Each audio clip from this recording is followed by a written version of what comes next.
But even that is deceptive, for you imagine that you are seen from Marcaville, where, as a matter of fact, the splendors of Rivebelle are almost wholly invisible. Part 2. Place names, the place. The Balbec doctor, who had been called in to cope with a sudden feverish attack, having given the opinion that I ought not to stay out all day on the beach, in the blazing sun, without shelter.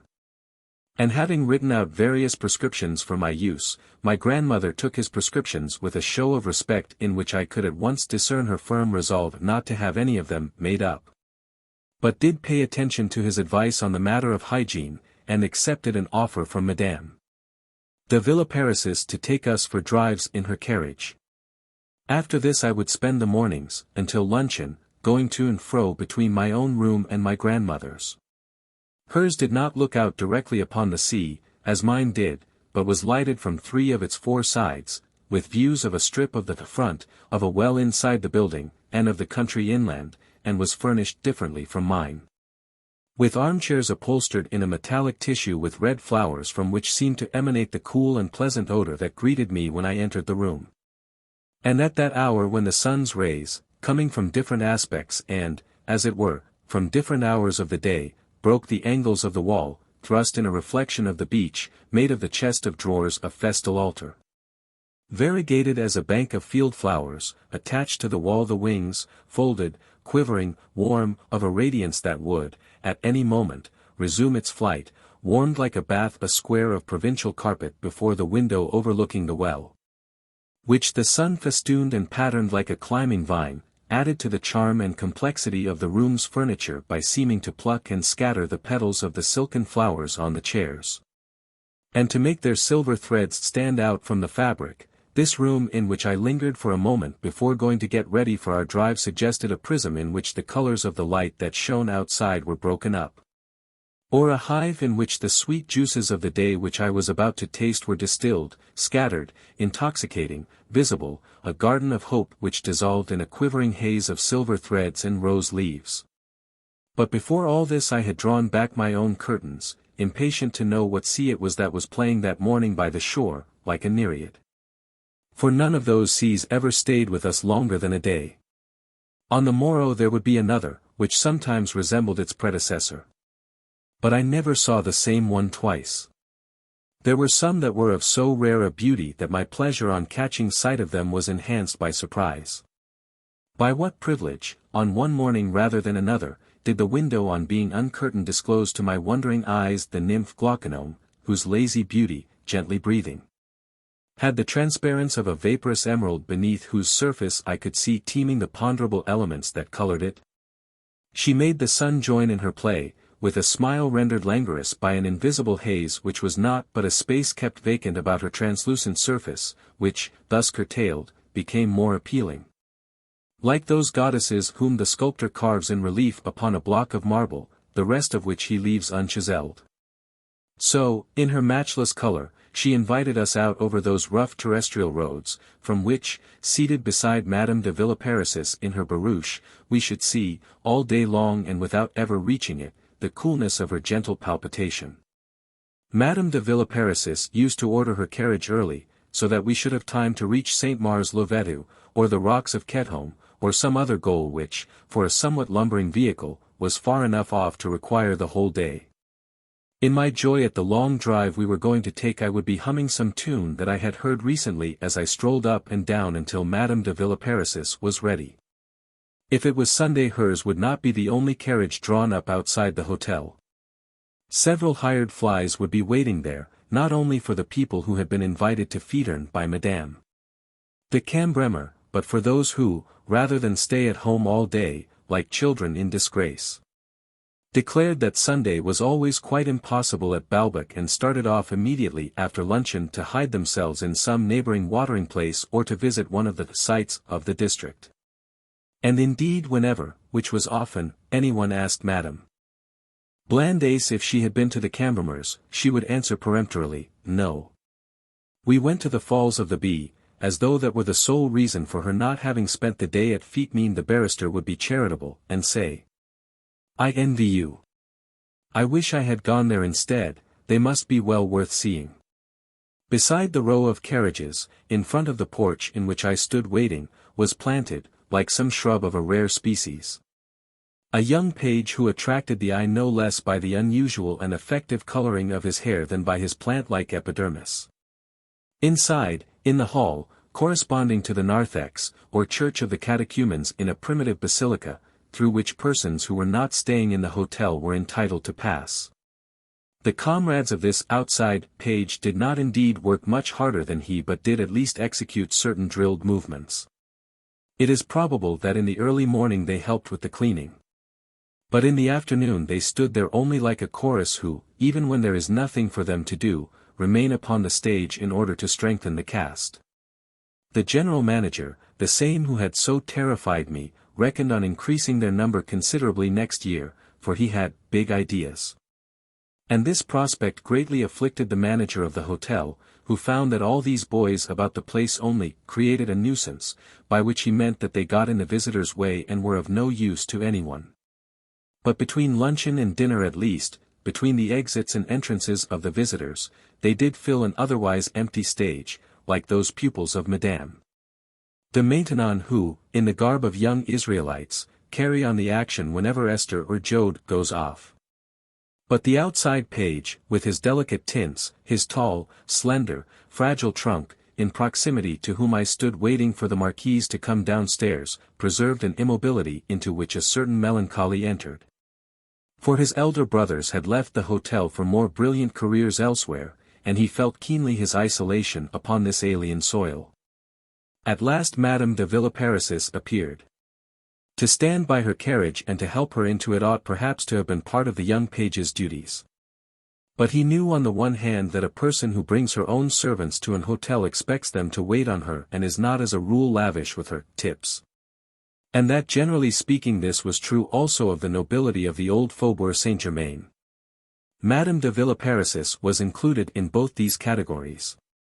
The arborescent page concluded therefore that he need expect nothing from her, and leaving her own maid and footman to pack her and her belongings into the carriage, he continued to dream sadly of the enviable lot of his brothers and preserved his vegetable immobility. We would start off. Some time after rounding the railway station, we came into a country road which soon became as familiar to me as the roads round Cambrai, from the bend where, like a fish hook, it was baited with charming orchards, to the turning at which we left it, with tilled fields upon either side. Among these we could see here and there an apple tree, stripped it was true of its blossom, and bearing no more now than a fringe of pistils, but sufficient even so to enchant me since I could imagine, seeing those inimitable leaves, how their broad expanse, like the ceremonial carpet spread for a wedding that was now over, had been but the other day swept by the white satin train of their blushing flowers. How often in Paris, during the May of the following year, was I to bring home a branch of apple blossom from the florist, and to stay all night long before its flowers in which bloomed the same creamy essence that powdered besides and whitened the green unfolding leaves, flowers between whose snowy cups it seemed almost as though it had been the salesman who had, in his generosity towards myself, out of his wealth of invention too and as an effective contrast, added on either side the supplement of a becoming crimson bud. I sat gazing at them.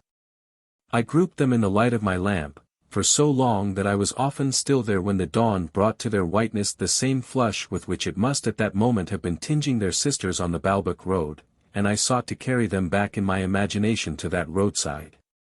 To multiply them, to spread them out, so as to fill the frame prepared for them, on the canvas, all ready, of those closes the outline of which I knew by heart, which I so longed to see, which one day I must see again, at the moment when, with the exquisite fervor of genius, spring was covering their canvas with its colors.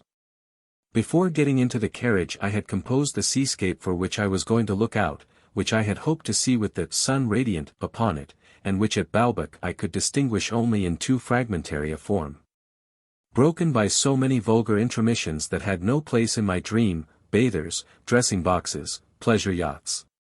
But when, Madame de Villeparis's carriage having reached high ground, I caught a glimpse of the sea through the leafy boughs of trees, then no doubt at such a distance those temporal details which had set the sea, as it were, Apart from nature and history disappeared, and I could as I looked down towards its waves make myself realize that they were the same which Le Conte de Lisle describes for us in his Orestes, where, like a flight of birds of prey, before the dawn of day, the long-haired warriors of heroic Hellas, with oars an 100,000 sweep the huge resounding deep.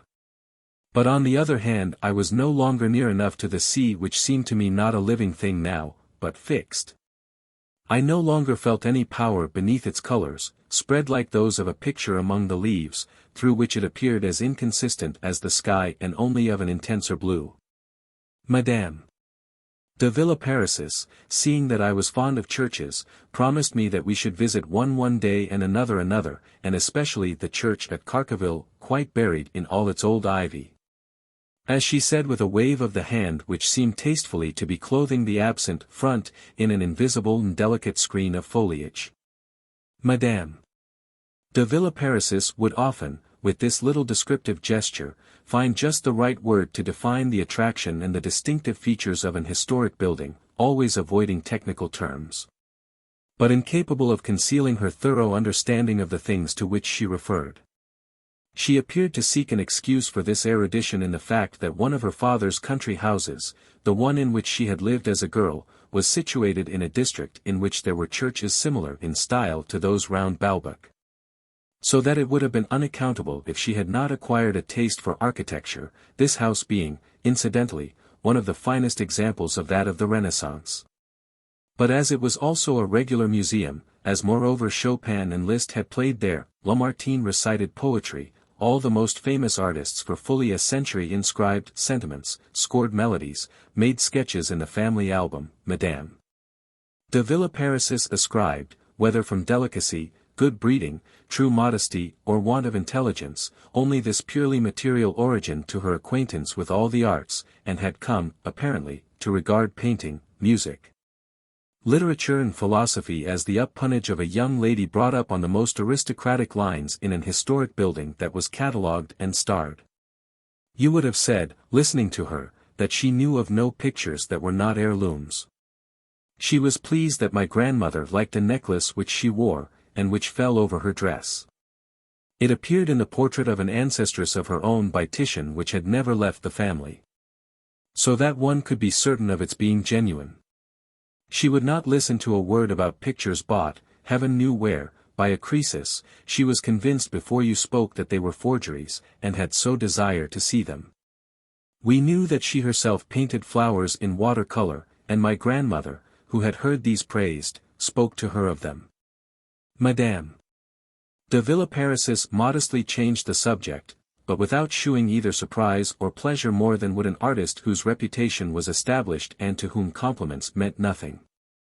She said merely that it was a delightful pastime because, even if the flowers that sprang from the brush were nothing wonderful, at least the work made you live in the company of real flowers, of the beauty of which, especially when you were obliged to study them closely in order to draw them, you could never grow tired. But at Balbec Madame de Villeparisis was giving herself a holiday, so as to spare her eyes. We were astonished, my grandmother and I, to find how much more liberal she was than even the majority of the middle class. She did not understand how anyone could be scandalized by the expulsion of the Jesuits, saying that it had always been done, even under the monarchy, in Spain even. She took up the defense of the Republic, and against its anti-clericalism had not more to say than, I should be equally annoyed whether they prevented me from hearing Mass when I wanted to, or forced me to hear it when I didn't. And even startled us with such utterances as, oh, the aristocracy in these days, what does it amount to? To my mind, a man who doesn't work doesn't count. Perhaps only because she felt that they gained point and flavor, became memorable, in fact, on her lips. When we heard these advanced opinions, though never so far advanced as to amount to socialism, which Madame de Villeparisis held in abhorrence, expressed so frequently and with so much frankness precisely by one of those people in consideration of whose intelligence our scrupulous and timid impartiality would refuse to condemn outright the ideas of the conservatives. We came very near, my grandmother and I, to believing that in the pleasant companion of our drives was to be found the measure and the pattern of truth in all things. We took her word for it when she appreciated her Titians, the colonnade of her country house, the conversational talent of Louis Philippe. But, like those minds of learning who hold us spellbound when we get them upon Egyptian paintings or Etruscan inscriptions, and yet talk so tediously about modern work that we ask ourselves whether we have not been overestimating the interest of the sciences in which they are versed, since there is not apparent in their treatment of them the mediocrity of mind which they must have brought to those studies just as much as to their fatuous essays on Baudelaire. Madame de Villeparisis, questioned by me about Chateaubriand, about Balzac, about Victor Hugo, each of whom had in his day been the guest of her parents, and had been seen and spoken to by her, smiled at my reverence, told amusing anecdotes of them, such as she had a moment ago been telling us of dukes and statesmen, and severely criticized those writers simply because they had been lacking in that modesty, that self-effacement, that sober art which is satisfied with a single right line, and lays no stress on it, which avoids more than anything else the absurdity of grandiloquence, in that opportuneness, those qualities of moderation, of judgment and simplicity to which she had been taught that real greatness aspired and attained. It was evident that she had no hesitation in placing above them men who might after all, perhaps, by virtue of those qualities, have had the advantage of a Balzac, a Hugo, a Vigny in a drawing-room, an academy, a cabinet council, men like Mole, Fontaines, Vitrolles, Bersat, Pasquier, Lebrun, Salvandi, or Darrow. Like those novels of Stendhal, which you seem to admire. You would have given him a great surprise, I assure you, if you had spoken to him in that tone. My father, who used to meet him at M. Mérimées, now he was a man of talent, if you like, often told me that Bayle, that was his real name, was appallingly vulgar, but quite good company at dinner, and never in the least conceited about his books. Why, you can see for yourself how he just shrugged his shoulders at the absurdly extravagant compliments of M. de Balzac. There at least he shewed that he knew how to behave like a gentleman. She possessed the autographs of all these great men, and seemed, when she put forward the personal relations which her family had had with them, to assume that her judgment of them must be better founded than that of young people who, like myself, had had no opportunity of meeting them. I'm sure I have a right to speak, for they used to come to my father's house, and as M. Sainte-Beuve, who was a most intelligent man, used to say, in forming an estimate you must take the word of people who saw them close, and were able to judge more exactly of their real worth. Sometimes as the carriage labored up a steep road through tilled country, making the fields more real, adding to them a mark of authenticity like the precious flower with which certain of the old masters used to sign their pictures. A few hesitating cornflowers, like the Cambrai cornflowers, would stream in our wake. Presently the horses outdistanced them, but a little way on we would catch sight of another which while it stayed our coming had pricked up to welcome us amid the grass its azure star. Some made so bold as to come and plant themselves by the side of the road, and the impression left in my mind was a nebulous blend of distant memories and of wild flowers grown tame. We began to go downhill. And then met, climbing on foot, on a bicycle, in a cart or carriage, one of those creatures, flowers of a fine day but unlike the flowers of the field, for each of them secretes something that is not to be found in another. With the result that we can never satisfy upon any of her fellows the desire which she has brought to birth in us, a farm girl driving her cow or half lying along a wagon, a shopkeeper's daughter taking the air, a fashionable young lady erect on the back seat of a landau, facing her parents. Certainly Bloch had been the means of opening a new era and had altered the value of life for me on the day when he had told me that the dreams which I had entertained on my solitary walks along the Méséglise way, when I hoped that some peasant girl might pass whom I could take in my arms, were not a mere fantasy which corresponded to nothing outside myself, but that all the girls one met, whether villagers, or young ladies, were alike ready and willing to give ear to such prayers. And even if I were fated, now that I was ill and did not go out by myself, never to be able to make love to them, I was happy all the same, like a child born in a prison or a hospital, who, having always supposed that the human organism was capable of digesting only dry bread and physic, has learned suddenly that peaches, apricots and grapes are not simply part of the decoration of the country scene but delicious and easily assimilated food. Even if his jailer or his nurse does not allow him to pluck those tempting fruits, still the world seems to him a better place and existence in it more clement. For a desire seems to us more attractive, we repose on it with more confidence, when we know that outside ourselves there is a reality which conforms to it, even if, for us, it is not to be realized. And we think with more joy of a life in which, on condition that we eliminate for a moment from our mind the tiny obstacle, accidental and special, which prevents us personally from doing so, we can imagine ourselves to be assuaging that desire. As to the pretty girls who went past, from the day on which I had first known that their cheeks could be kissed, I had become curious about their souls. And the universe had appeared to me more interesting. Madame de Villeparis's carriage moved fast. Scarcely had I time to see the girl who was coming in our direction. And yet, as the beauty of people is not like the beauty of things, as we feel that it is that of an unique creature, endowed with consciousness and free will, as soon as her individuality, a soul still vague, a will unknown to me, presented a tiny picture of itself, enormously reduced but complete, in the depths of her indifferent eyes, at once, by a mysterious response of the pollen ready in me for the pistols that should receive it, I felt surging through me the embryo, as vague, as minute, of the desire not to let this girl pass without forcing her mind to become conscious of my person, without preventing her desires from wandering to someone else, without coming to fix myself in her dreams and to seize and occupy her heart. Meanwhile our carriage rolled away from her, the pretty girl was already left behind, and as she had, of me, none of those notions which constitute a person in one's mind, her eyes which had barely seen me had forgotten me already. Was it because I had caught but a fragmentary glimpse of her that I had found her so attractive? It may have been. In the first place, the impossibility of stopping when I came to her, the risk of not meeting her again another day, give at once to such a girl the same charm as a place derives from the illness or poverty that prevents us from visiting it, or the so unadventurous days through which we should otherwise have to live from the battle in which we shall doubtless fall.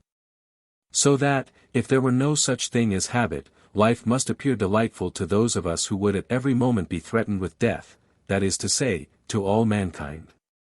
Then, if our imagination is set going by the desire for what we may not possess, its flight is not limited by a reality completely perceived. In these casual encounters in which the charms of the passing stranger are generally in direct ratio to the swiftness of our passage. If only night is falling and the carriage is moving fast, whether in town or country, there is not a female torso, mutilated like an antique marble by the speed that tears us away and the dusk that drowns it, but aims at our heart.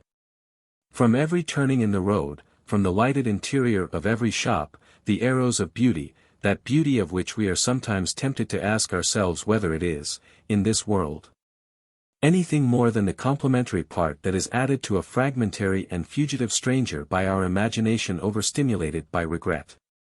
Had I been free to stop, to get down from the carriage and to speak to the girl whom we were passing, should I perhaps have been disillusioned by some fault in her complexion which from the carriage I had not distinguished? After which every effort to penetrate into her life would have seemed suddenly impossible. For beauty is a sequence of hypotheses which ugliness cuts short when it bars the way that we could already see opening into the unknown. Perhaps a single word which she might have uttered, a smile, would have furnished me with a key, a clue that I had not expected, to read the expression of her face, to interpret her bearing, which would at once have ceased to be of any interest. It is possible, for I have never in real life met any girls so desirable as on days when I was with some serious person from whom, despite the myriad pretexts that I invented, I could not tear myself away. Some years after that in which I went for the first time to Balbec, as I was driving through Paris with a friend of my father, and had caught sight of a woman walking quickly along the dark street, I felt that it was unreasonable to forfeit, for a purely conventional scruple, my share of happiness in what may very well be the only life there is, and jumping from the carriage without a word of apology I followed in quest of the stranger. Lost her where 2 streets crossed, caught her up again in a third, and arrived at last, breathless, beneath a street lamp, face to face with old Madame Verdurin, whom I had been carefully avoiding for years, and who, in her delight and surprise, exclaimed, but how very nice of you to have run all this way just to say how d'ye do to me.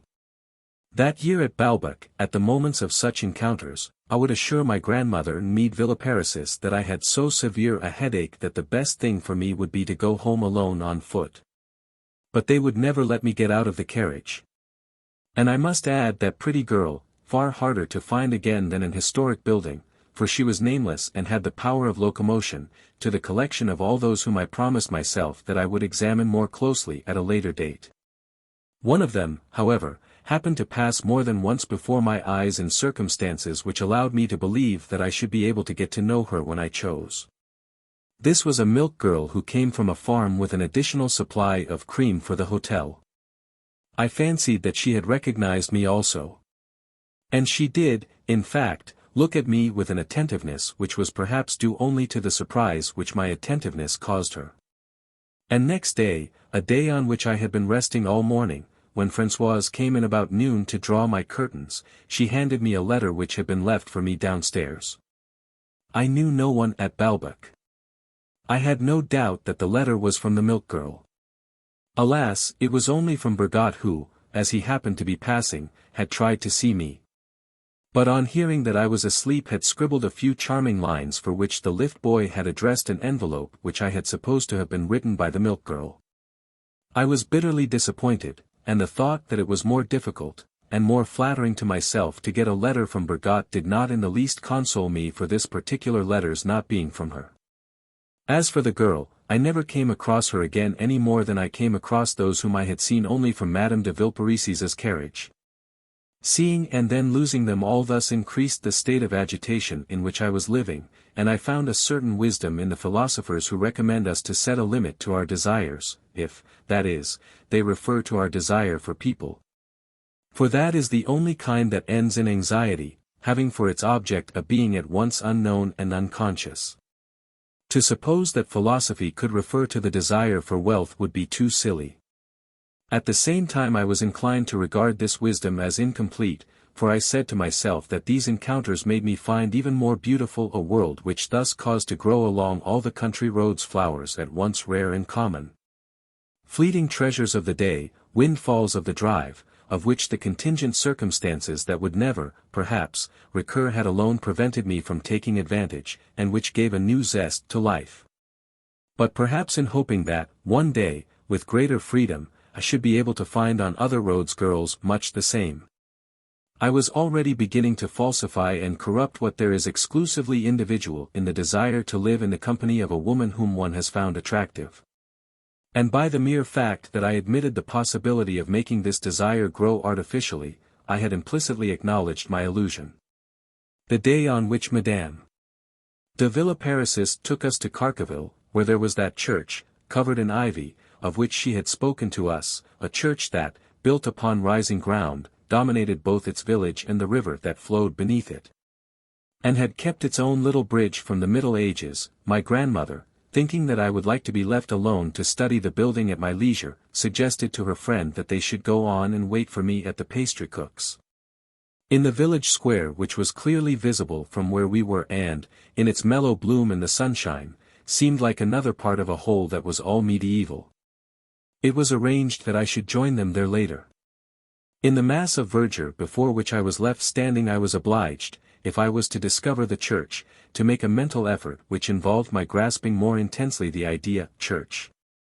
In fact, as happens to schoolboys who gather more fully the meaning of a sentence when they are made, by translating or by paraphrasing it, to divest it of the forms to which they are accustomed, this idea of church, which as a rule I scarcely needed when I stood beneath steeples that were recognizable in themselves, I was obliged perpetually to recall so as not to forget, here that the arch in this clump of ivy was that of a pointed window, there that the projection of the leaves was due to the swelling underneath of a capital. Then came a breath of wind, and sent a tremor through the mobile porch, which was overrun by eddies that shot and quivered like a flood of light, the pointed leaves opened one against another. And, shuddering, the arboreal front drew after it green pillars, undulant, caressed and fugitive. As I came away from the church I saw by the old bridge a cluster of girls from the village who, probably because it was Sunday, were standing about in their best clothes, rallying the young men who went past. Not so well dressed as the others, but seeming to enjoy some ascendancy over them, for she scarcely answered when they spoke to her, with a more serious and a more determined air. There was a tall one who, hoisted upon the parapet of the bridge with her feet hanging down, was holding on her lap a small vessel full of fish which she had presumably just been catching. She had a tanned complexion, gentle eyes but with a look of contempt for her surroundings, a small nose, delicately and attractively modeled. My eyes rested upon her skin. And my lips, had the need arisen, might have believed that they had followed my eyes. But it was not only to her body that I should have liked to attain, there was also her person, which abode within her, and with which there is but one form of contact, namely to attract its attention, but one sort of penetration. To awaken an idea in it. And this inner self of the charming fisher girl seemed to be still closed to me. I was doubtful whether I had entered it, even after I had seen my own image furtively reflect itself in the twin mirrors of her gaze. Following an index of refraction that was as unknown to me as if I had been placed in the field of vision of a deer. But just as it would not have sufficed that my lips should find pleasure in hers without giving pleasure to them also, so I should have wished that the idea of me which was to enter this creature, was to fasten itself in her, should attract to me not merely her attention but her admiration, her desire, and should compel her to keep me in her memory until the day when I should be able to meet her again. Meanwhile I could see, within a stone's throw, the square in which Madame de Villeparis's carriage must be waiting for me. I had not a moment to lose. And already I could feel that the girls were beginning to laugh at the sight of me thus held suspended before them. I had a 5-franc piece in my pocket. I drew it out, and, before explaining to the girl the errand on which I proposed to send her, so as to have a better chance of her listening to me, I held the coin for a moment before her eyes. "Since you seem to belong to the place," I said to her, "I wonder if you would be so good as to take a message for me. I want you to go to a pastrycook's, which is apparently in a square, but I don't know where that is, where there is a carriage waiting for me." "One moment. To make quite sure, will you ask if the carriage belongs to the Marquise de Villeparis? But you can't miss it, it's a carriage and pair." That was what I wished her to know, so that she should regard me as someone of importance. But when I had uttered the words Marquise, and carriage and pair, suddenly I had a great sense of calm. I felt that the fisher girl would remember me, and I felt vanishing, with my fear of not being able to meet her again, part also of my desire to meet her. It seemed to me that I had succeeded in touching her person with invisible lips, and that I had pleased her. And this assault and capture of her mind, this immaterial possession had taken from her part of her mystery, just as physical possession does. We came down towards Udemesnil. Suddenly I was overwhelmed with that profound happiness which I had not often felt since Cambrai, happiness analogous to that which had been given me by, among other things, the steeples of Martinville. But this time it remained incomplete. I had just seen, standing a little way back from the steep ridge over which we were passing, 3 trees, probably marking the entrance to a shady avenue, which made a pattern at which I was looking now not for the first time. I could not succeed in reconstructing the place from which they had been, as it were, detached, but I felt that it had been familiar to me once. So that my mind having wavered between some distant year and the present moment, Balbec and its surroundings began to dissolve, and I asked myself whether the whole of this drive were not a make-believe. Balbec, a place to which I had never gone save in imagination, Madame de Villeparis a character in a story, and the 3 old trees the reality which one recaptures on raising one's eyes from the book which one has been reading and which describes an environment into which one has come to believe that one has been bodily transported. I looked at the 3 trees. I could see them plainly, but my mind felt that they were concealing something which it had not grasped, as when things are placed out of our reach, so that our fingers, stretched out at arm's length, can only touch for a moment their outer surface, and can take hold of nothing. Then we rest for a little while before thrusting out our arm with refreshed vigor, and trying to reach an inch or 2 farther. But if my mind was thus to collect itself, to gather strength, I should have to be alone. What would I not have given to be able to escape as I used to do on those walks along the Guermantes way, when I detached myself from my parents? It seemed indeed that I ought to do so now. I recognized that kind of pleasure which requires, it is true, a certain effort on the part of the mind, but in comparison with which the attractions of the inertia which inclines us to renounce that pleasure seem very slight. That pleasure, the object of which I could but dimly feel, that pleasure which I must create for myself, I experienced only on rare occasions. But on each of these it seemed to me that the things which had happened in the interval were of but scant importance, and that in attaching myself to the reality of that pleasure alone I could at length begin to lead a new life. I laid my hand for a moment across my eyes, so as to be able to shut them without Madame de Villeparis's noticing. I sat there, thinking of nothing, then with my thoughts collected, compressed and strengthened I sprang farther forward in the direction of the trees, or rather in that inverse direction at the end of which I could see them growing within myself. I felt again behind them the same object, known to me and yet vague, which I could not bring nearer. And yet all three of them, as the carriage moved on, I could see coming towards me. Where had I looked at them before? There was no place near Cambrai where an avenue opened off the road like that. The sight which they recalled to me, there was no room for it either in the scenery of the place in Germany where I had gone 1 year with my grandmother to take the waters. Was I to suppose, then, that they came from years already so remote in my life that the landscape which accompanied them had been entirely obliterated from my memory, and that, like the pages which, with sudden emotion, we recognize in a book which we imagined that we had never read, they surged up by themselves out of the forgotten chapter of my earliest infancy? Were they not rather to be numbered among those dream landscapes, always the same? At least for me in whom their unfamiliar aspect was but the objectivation in my dreams of the effort that I had been making while awake either to penetrate the mystery of a place beneath the outward appearance of which I was dimly conscious of there being something more. As had so often happened to me on the Guermantes way, or to succeed in bringing mystery back to a place which I had longed to know and which, from the day on which I had come to know it, had seemed to me to be wholly superficial, like Balbec. Or were they but an image freshly extracted from a dream of the night before, but already so worn, so altered that it seemed to me to come from somewhere far more distant? Or had I indeed never seen them before?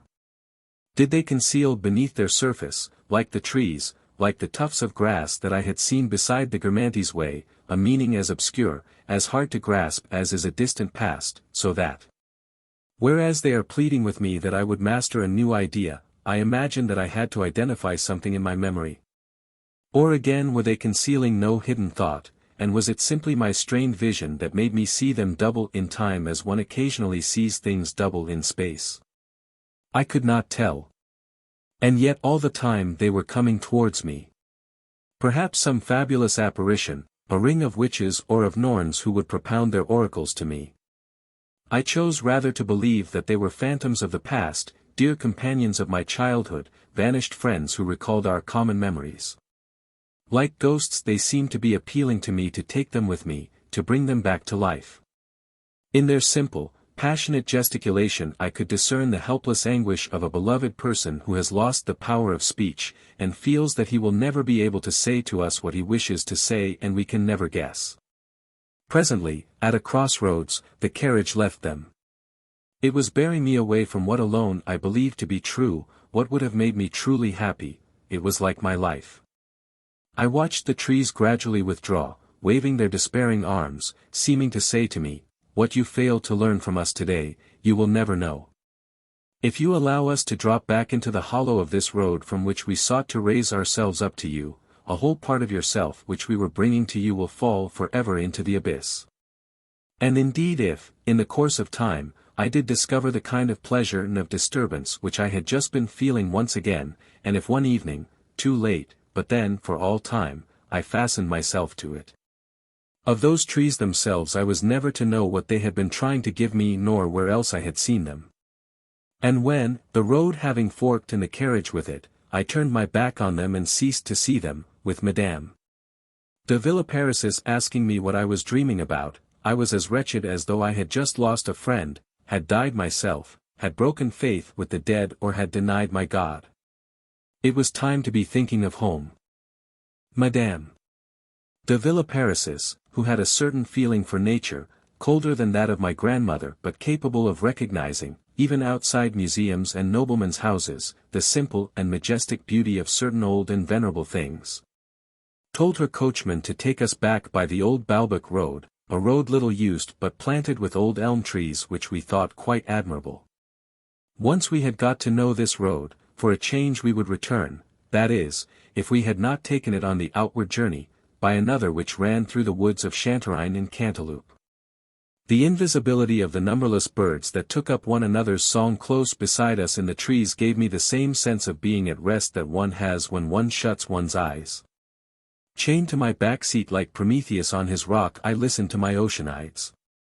And when it so happened that I caught a glimpse of one of those birds as it passed from one leaf to another, there was so little apparent connection between it and the songs that I heard that I could not believe that I was beholding their cause in that little body, fluttering, startled and unseeing.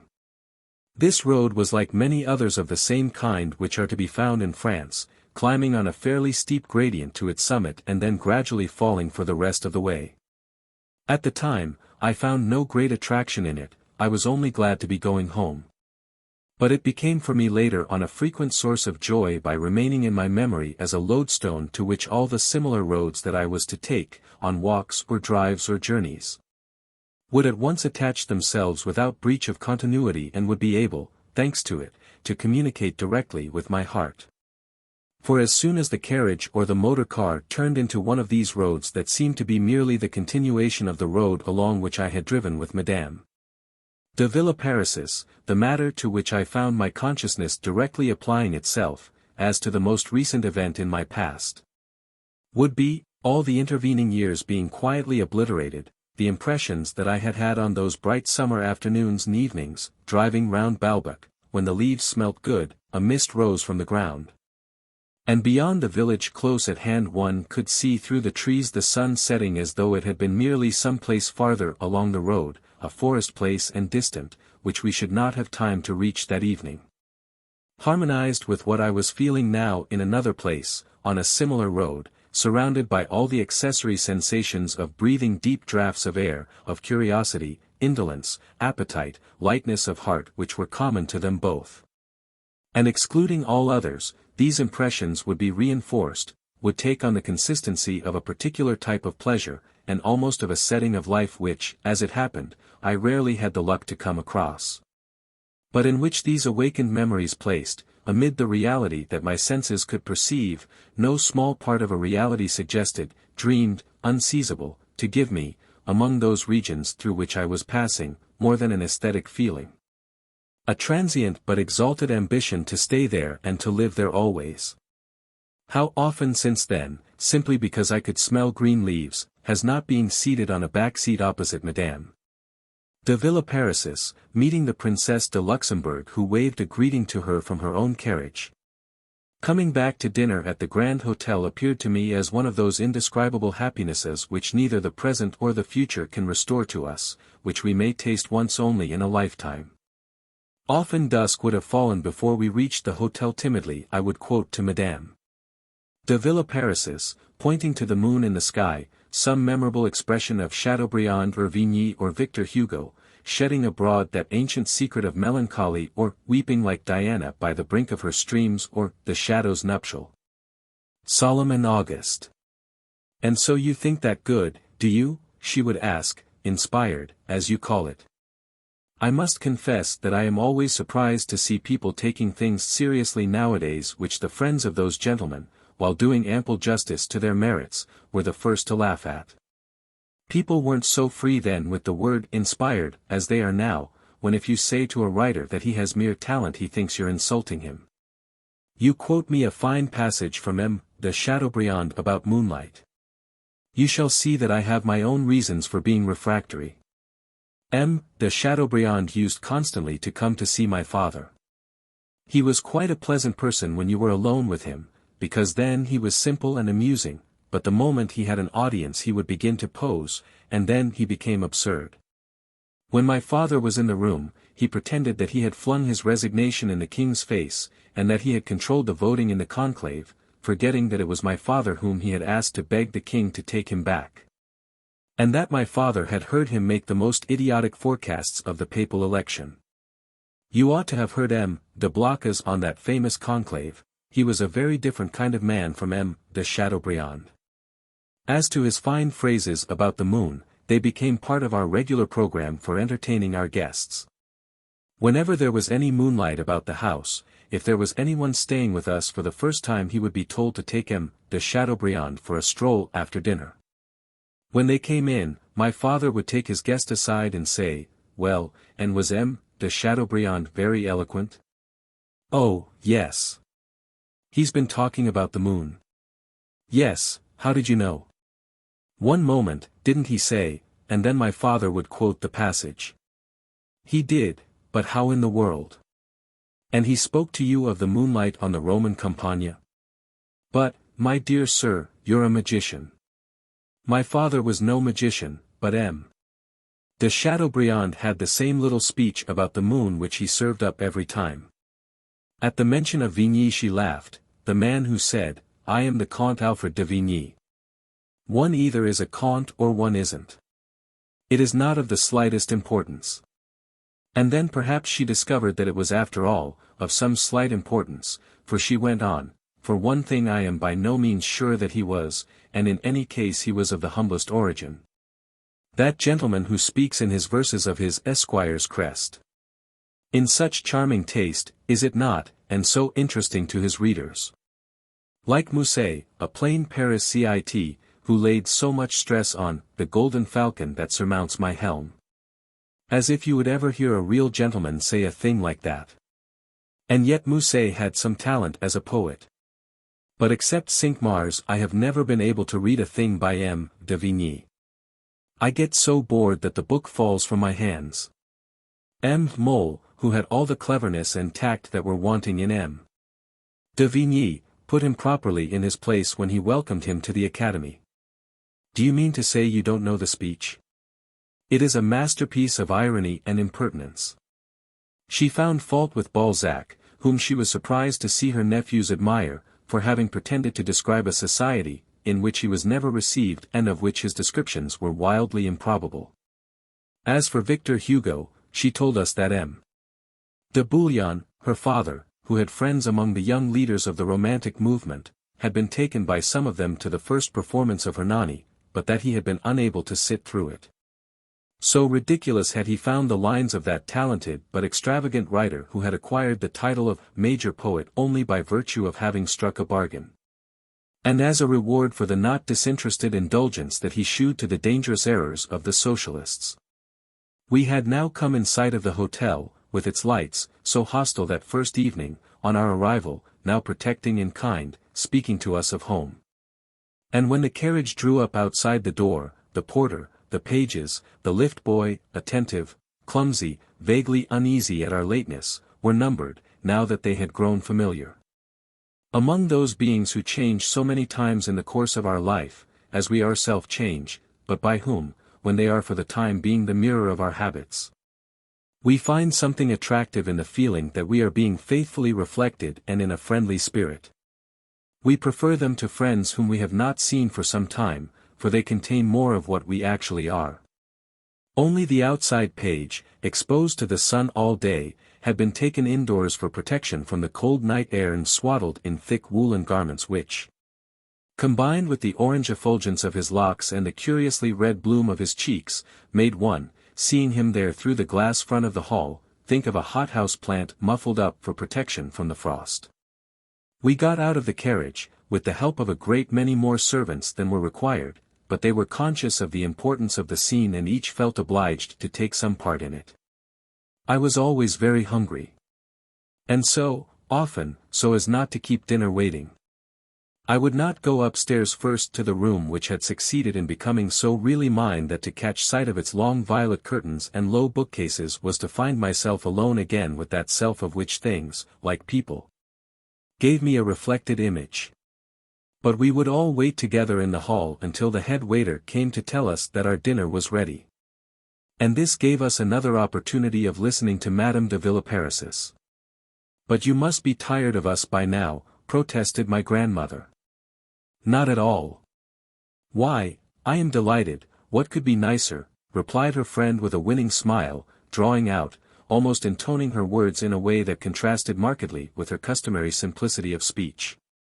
And indeed at such moments as this she was not natural, her mind reverted to her early training, to the aristocratic manner in which a great lady is supposed to shew common people that she is glad to see them, that she is not at all stiff. And her one and only failure in true politeness lay in this excess of politeness, which it was easy to identify as one of the professional wrinkles of a lady of the Faubourg Saint-Germain, who, always seeing in her humbler friends the latent discontent that she must one day arouse in their bosoms, greedily seizes every opportunity in which she can possibly, in the ledger in which she keeps her social account with them, write down a credit balance which will allow her to enter presently on the opposite page the dinner or reception to which she will not invite them. And so, having long ago taken effect in her once and for all, and ignoring the fact that now both the circumstances and the people concerned were different, that in Paris she hoped to see us often come to her house, the spirit of her caste was urging Madame de Villeparisis on with feverish ardor, and as if the time that was allowed her for being kind to us was limited, to multiply, while we were still at Balbec, her gifts of roses and melons, loans of books, drives in her carriage and verbal effusions. And for that reason, quite as much as the dazzling glories of the beach, the many-colored flamboyance and subaqueous light of the rooms, as much even as the riding lessons by which tradesmen's sons were deified like Alexander of Macedon, the daily kindnesses shown us by Madame de Villeparisis and also the unaccustomed, momentary, holiday ease with which my grandmother accepted them have remained in my memory as typical of life at a watering place. Give them your cloaks to take upstairs. My grandmother handed hers to the manager, and because he had been so nice to me I was distressed by this want of consideration, which seemed to pain him. I think you've hurt his feelings, said the marquise. He probably fancies himself too great a gentleman to carry your wraps. I remember so well the Duc de Nemours, when I was still quite little, coming to see my father who was living then on the top floor of the Bouillon house, with a fat parcel under his arm of letters and newspapers. I can see the prince now, in his blue coat, framed in our doorway, which had such pretty woodwork round it, I think it was Bagard made it, you know those fine laths that they used to cut, so supple that the joiner would twist them sometimes into little shells and flowers, like the ribbons round a nosegay. Here you are, Cyrus, he said to my father, look what your porter's given me to bring you. He said to me, since you're going up to see the count, it's not worth my while climbing all those stairs, but take care you don't break the string. Now that you have got rid of your things, why don't you sit down? Look, sit in this seat, she said to my grandmother, taking her by the hand. Oh, if you don't mind, not in that one. There is not room for two, and it's too big for me by myself. I shouldn't feel comfortable. You remind me, for it was exactly like this, of a seat that I had for many years until at last I couldn't keep it any longer because it had been given to my mother by the poor Duchesse de Praslin. My mother, though she was the simplest person in the world, really, had ideas that belonged to another generation, which even in those days I could scarcely understand. And at first she had not been at all willing to let herself be introduced to Madame de Praslin, who had been plain Mlle Sebastian, while she, because she was a duchess, felt that it was not for her to be introduced to my mother. And really, you know, Madame de Villeparisis went on, forgetting that she herself did not understand these fine shades of distinction, even if she had just been Madame de Choiseul, there was a good deal to be said for her claim. The Choiseuls are everything you could want, they spring from a sister of Louis the Fat, they were ruling princes down in Bassigny. I admit that we beat them in marriages and in distinction, but the precedence is pretty much the same. This little difficulty gave rise to several amusing incidents, such as a luncheon party which was kept waiting a whole hour or more before one of these ladies could make up her mind to let herself be introduced to the other. In spite of which they became great friends, and she gave my mother a seat like that, in which people always refused to sit, just as you did, until one day my mother heard a carriage drive into the courtyard. She asked a young servant we had, who it was. The Duchesse de la Rochefoucauld, ma'am. Very well, say that I am at home. A quarter of an hour passed, no one came. What about the Duchesse de la Rochefoucauld? My mother asked. Where is she? She's on the stairs, ma'am, getting her breath, said the young servant, who had not been long up from the country, where my mother had the excellent habit of getting all her servants. Often she had seen them born. That's the only way to get really good ones. And they're the rarest of luxuries. And sure enough, the Duchesse de la Rochefoucauld had the greatest difficulty in getting upstairs, for she was an enormous woman, so enormous, indeed, that when she did come into the room my mother was quite at a loss for a moment to know where to put her. And then the seat that Madame de Praslin had given her caught her eye. Won't you sit down, she said, bringing it forward. And the Duchess filled it from side to side. She was quite a pleasant woman, for all her massiveness. She still creates an effect when she comes in, one of our friends said once. She certainly creates an effect when she goes out, said my mother, who was rather more free in her speech than would be thought proper nowadays. Even in Madame de la Rochefoucauld's own drawing-room people weren't afraid to make fun of her to her face, at which she was always the first to laugh, over her ample proportions. But are you all alone? My grandmother once asked M. de la Rochefoucauld, when she had come to pay a call on the Duchess, and being met at the door by him had not seen his wife who was at the other end of the room. Is Madame de la Rochefoucauld not at home? I don't see her. How charming of you! Replied the Duke, who had about the worst judgment of any man I have ever known, but was not altogether lacking in humor.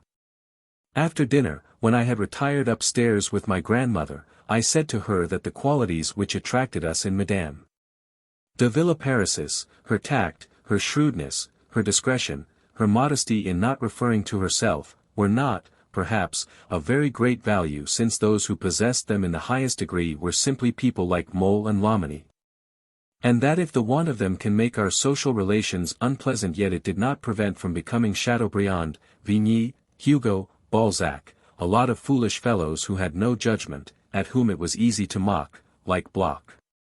But at the name of Bloch, my grandmother cried out in protest. And she began to praise Madame de Villeparis's. As we are told that it is the preservation of the species which guides our individual preferences in love, and, so that the child may be constituted in the most normal fashion, sends fat men in pursuit of lean women and vice versa.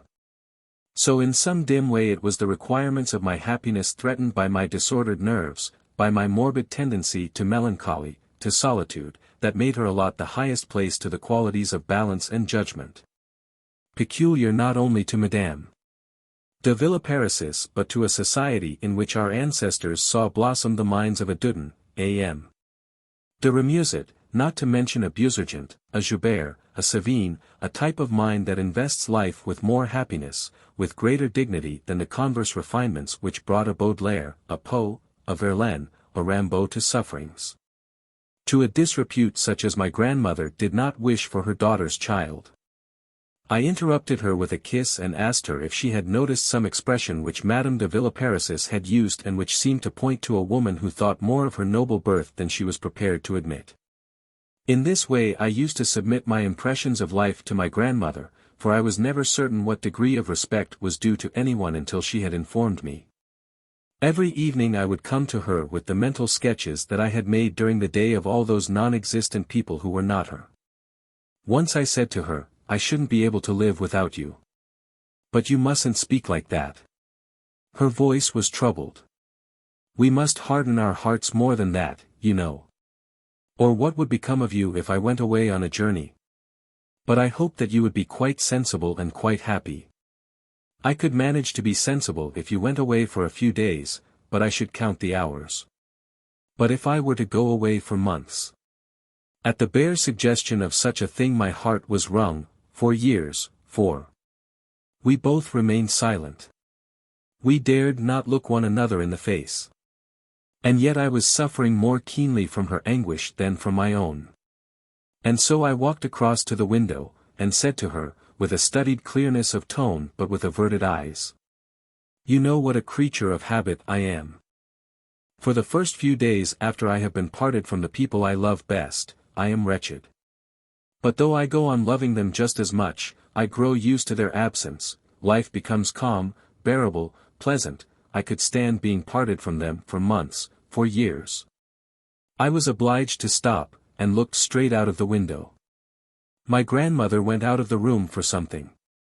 But next day I began to talk to her about philosophy, and, speaking in a tone of complete indifference, but at the same time taking care that my grandmother should pay attention to what I was saying, I remarked what a curious thing it was that, according to the latest scientific discoveries, the materialist position appeared to be crumbling, and the most likely thing to be, once again, the survival of the soul and reunion in a life everlasting.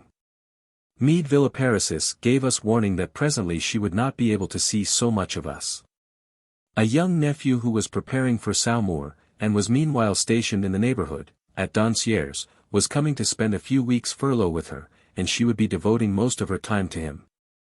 In the course of our drives together she had boasted to us of his extreme cleverness, and above all of his goodness of heart. Already I was imagining that he would have an instinctive feeling for me, that I was to be his best friend. And when, before his arrival, his aunt gave my grandmother to understand that he had unfortunately fallen into the clutches of an appalling woman with whom he was quite infatuated and who would never let him go. Since I believed that that sort of love was doomed to end in mental aberration, crime and suicide, thinking how short the time was that was set apart for our friendship, already so great in my heart, although I had not yet set eyes on him. I wept for that friendship and for the misfortunes that were in store for it, as we weep for a person whom we love when someone has just told us that he is seriously ill and that his days are numbered. One afternoon of scorching heat I was in the dining room of the hotel, which they had plunged in semi-darkness, to shield it from the glare, by drawing the curtains which the sun gilded. While through the gaps between them I caught flashing blue glimpses of the sea, when along the central gangway leading inland from the beach to the high road I saw, tall, slender, his head held proudly erect upon a springing neck, a young man go past with searching eyes, whose skin was as fair and whose hair as golden as if they had absorbed all the rays of the presentan. Dressed in a clinging, almost white material such as I could never have believed that any man would have the audacity to wear, the thinness of which suggested no less vividly than the coolness of the dining room the heat and brightness of the glorious day outside, he was walking fast. His eyes, from one of which a monocle kept dropping, were of the color of the sea.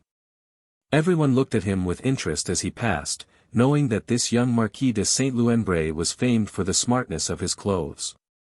All the newspapers had described the suit in which he had recently acted as second to the young Duc d'Uzes in a duel. One felt that this so special quality of his hair, his eyes, his skin, his figure, which would have marked him out in a crowd like a precious vein of opal, azure-shot and luminous, embedded in a mass of coarser substance, must correspond to a life different from that led by other men. So that when, before the attachment which Madame de Villaparisis had been deploring, the prettiest women in society had disputed the possession of him, his presence, at a watering place for instance, in the company of the beauty of the season to whom he was paying court, not only made her conspicuous, but attracted every eye fully as much to himself. Because of his tone, of his impertinence befitting a young lion, and especially of his astonishing good looks, some people even thought him effeminate, though without attaching any stigma. For everyone knew how manly he was and that he was a passionate womanizer. This was Madame de Villaparisis's nephew of whom she had spoken to us. I was overcome with joy at the thought that I was going to know him and to see him for several weeks on end, and confident that he would bestow on me all his affection. He strode rapidly across the hotel, seeming to be in pursuit of his monocle, which kept darting away in front of him like a butterfly. He was coming from the beach, and the sea which filled the lower half of the glass front of the hall gave him a background against which he was drawn at full length, as in certain portraits whose painters attempt, without in any way falsifying the most accurate observation of contemporary life, but by choosing for their sitter appropriate surroundings, a polo ground, golf links, a racecourse, the bridge of a yacht, to furnish a modern equivalent of those canvases on which the old masters used to present the human figure in the foreground of a landscape. A carriage and pair was waiting for him at the door. And, while his monocle resumed its gambolings in the air of the sunlit street, with the elegance and mastery which a great pianist contrives to display in the simplest piece of execution. Where it has not appeared possible that he could shew himself superior to a performer of the second class, Madame de Villeparis's nephew, taking the reins that were handed him by the groom, jumped on to the box seat by his side and, while he opened a letter which the manager of the hotel sent out after him, made his horses start. What a disappointment was mine on the days that followed, when, each time that I met him outside or in the hotel, his head erect, perpetually balancing the movements of his limbs round the fugitive and dancing monocle which seemed to be their center of gravity, I was forced to admit that he had evidently no desire to make our acquaintance. And saw that he did not bow to us, although he must have known that we were friends of his aunt. And calling to mind the friendliness that Madame de Villeparis, and before her M. de Norpois, had shown me, I thought that perhaps they were only of a bogus nobility, and that there might be a secret section in the laws that govern the aristocracy which allowed women, perhaps, and certain diplomats to discard, in their relations with plebeians, for a reason which was beyond me, the stiffness which must, on the other hand, be pitilessly maintained by a young marquis. My intelligence might have told me the opposite. But the characteristic feature of the silly phase through which I was passing, a phase by no means irresponsive, indeed highly fertile, is that we do not consult our intelligence, and that the most trivial attributes of other people seem to us then to form an inseparable part of their personality. In a world thronged with monsters and with gods, we are barely conscious of tranquility. There is hardly one of the actions which we performed in that phase which we would not give anything, in later life, to be able to erase from our memory. Whereas what we ought to regret is that we no longer possess the spontaneity which made us perform them. In later life we look at things in a more practical way, in full conformity with the rest of society, but youth was the only time in which we learned anything. This insolence which I surmised in M. de Saint Loup, and all that it implied of ingrained severity, received confirmation from his attitude whenever he passed us, his body as inflexibly erect, his head always held as high, his gaze as impassive, or rather, I should say, as implacable. Devoid of that vague respect which one has for the rights of other people, even if they do not know one's aunt, one example of which was that I did not look in quite the same way at an old lady as at a gas lamp. These frigid manners were as far removed from the charming letters which, but a few days since, I had still been imagining him as writing to tell me of his regard for myself, as is removed from the enthusiasm of the chamber and of the populace which he has been picturing himself as rousing by an imperishable speech, the humble, dull, obscure position of the dreamer who, after pondering it thus by himself, for himself, aloud, finds himself, once the imaginary applause has died away, just the same Tom, Dick or Harry as before. When Madame de Villeparis, doubtless in an attempt to counteract the bad impression that had been made on us by an exterior indicative of an arrogant and evil nature, spoke to us again of the inexhaustible goodness of her great-nephew, he was the son of one of her nieces, and a little older than myself, I marveled how the world, with an utter disregard of truth, ascribes tenderness of heart to people whose hearts are in reality so hard and dry, provided only that they behave with common courtesy to the brilliant members of their own sets. Madame de Villeparis herself confirmed, though indirectly, my diagnosis, which was already a conviction, of the essential points of her nephew's character one day when I met them both coming along a path so narrow that there was nothing for it but to introduce me to him. He seemed not to hear that a person's name was being repeated to him, not a muscle of his face moved. His eyes, in which there shone not the faintest gleam of human sympathy, shewed merely in the insensibility, in the inanity of their gaze an exaggeration failing which there would have been nothing to distinguish them from lifeless mirrors. Then fastening on me those hard eyes, as though he wished to make sure of me before returning my salute, by an abrupt release which seemed to be due rather to a reflex action of his muscles than to an exercise of will, keeping between himself and me the greatest possible interval, he stretched his arm out to its full extension and, at the end of it, offered me his hand. I suppose that it must mean, at the very least, a duel when, next day, he sent me his card. But he spoke to me only of literature, declared after a long talk that he would like immensely to spend several hours with me every day. He had not only, in this encounter, given proof of an ardent zest for the things of the spirit, he had shown a regard for myself which was little in keeping with his greeting of me the day before. After I had seen him repeat the same process whenever anyone was introduced to him, I realized that it was simply a social usage peculiar to his branch of the family, to which his mother, who had seen to it that he should be perfectly brought up, had molded his limbs. He went through those motions without thinking, any more than he thought about his beautiful clothes or hair. They were a thing devoid of the moral significance which I had at first ascribed to them, a thing purely acquired like that other habit that he had of at once demanding an introduction to the family of anyone whom he knew, which had become so instinctive in him that, seeing me again the day after our talk, he fell upon me and without asking how I did begged me to make him known to my grandmother, who was with me. With the same feverish haste as if the request had been due to some instinct of self-preservation, like the act of warding off a blow, or of shutting one's eyes to avoid a stream of boiling water. Without which precautions it would have been dangerous to stay where one was a moment longer.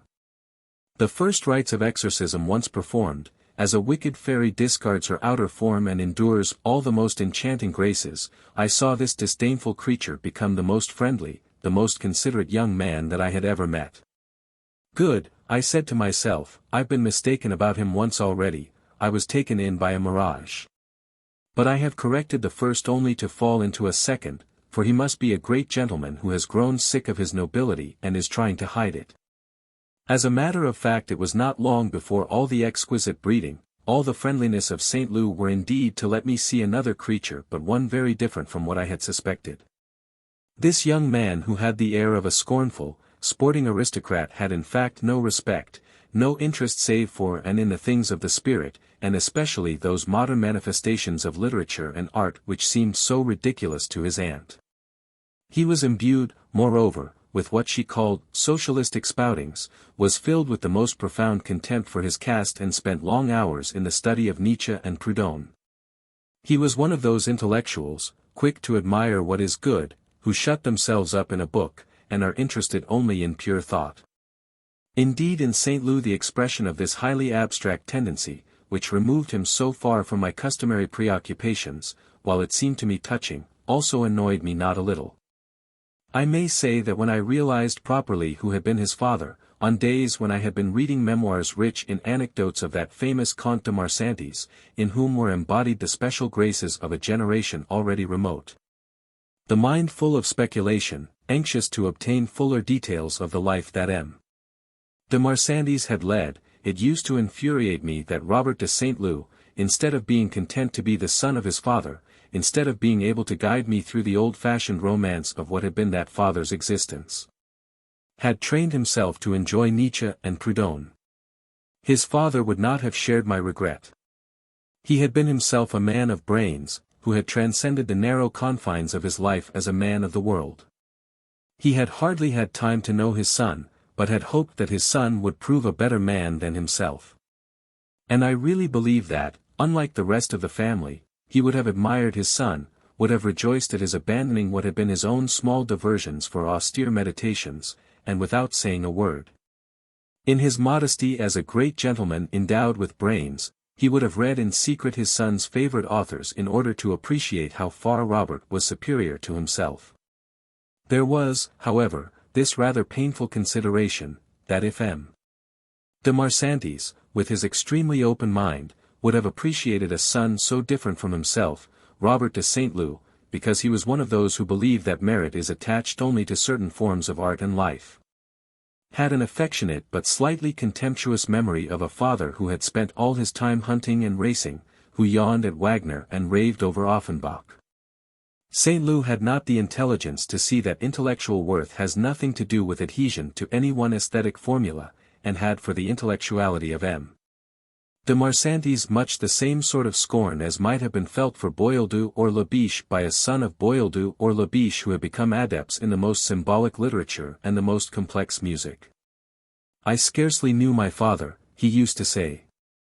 He seems to have been a charming person. His tragedy was the deplorable age in which he lived. To have been born in the Faubourg Saint-Germain and to have to live in the days of La Belle Helene would be enough to wreck any existence. Perhaps if he'd been some little shopkeeper mad about the ring he'd have turned out quite different. Indeed, they tell me that he was fond of literature. But that can never be proved, because literature to him meant such utterly godforsaken books. And in my own case, if I found St. Loup a trifle earnest, he could not understand why I was not more earnest still. Never judging anything except by the weight of the intelligence that it contained, never perceiving the magic appeal to the imagination that I found in things which he condemned as frivolous, he was astonished that I, to whom he imagined himself to be so utterly inferior, could take any interest in them. Greater than from the first St. Loup made a conquest of my grandmother, not only by the incessant acts of kindness which he went out of his way to shew to us both, but by the naturalness which he put into them as into everything. For naturalness, doubtless because through the artifice of man it allows a feeling of nature to permeate, was the quality which my grandmother preferred to all others, whether in gardens, where she did not like there to be. As there had been in our Cambrai garden, 2 formal borders, or at table, where she detested those dressed-up dishes in which you could hardly detect the foodstuffs that had gone to make them, or in piano playing, which she did not like to be too finicking, too labored, having indeed had a special weakness for the discords, the wrong notes of Rubinstein. This naturalness she found and enjoyed even in the clothes that St. Loup wore, of a pliant elegance, with nothing swagger, nothing formal about them, no stiffness or starch. She appreciated this rich young man still more highly for the free and careless way that he had of living in luxury without smelling of money, without giving himself airs. She even discovered the charm of this naturalness in the incapacity which St. Loup had kept, though as a rule it is outgrown with childhood, at the same time as certain physiological peculiarities of that period, for preventing his face from at once reflecting every emotion. Something, for instance, that he wanted to have but had not expected, were it no more than a compliment, reacted in him in a burst of pleasure so quick, so burning, so volatile, so expansive that it was impossible for him to contain and to conceal it. A grin of delight seized irresistible hold of his face, the too delicate skin of his cheeks allowed a vivid glow to shine through them, his eyes sparkled with confusion and joy. And my grandmother was infinitely touched by this charming show of innocence and frankness, which, incidentally, in St. Loup, at any rate at the period of our first friendship, was not misleading. But I have known another person, and there are many such, in whom the physiological sincerity of that fleeting blush in no way excluded moral duplicity. As often as not it proves nothing more than the vivacity with which pleasure is felt, so that it disarms them and they are forced publicly to confess it, by natures capable of the vilest treachery. But where my grandmother did really adore St. Loup's naturalness was in his way of admitting, without any evasion, his affection for me, to give expression to which he found words than which she herself, she told me, could not have thought of any more appropriate, more truly loving, words to which Savine and Busergent might have set their signatures.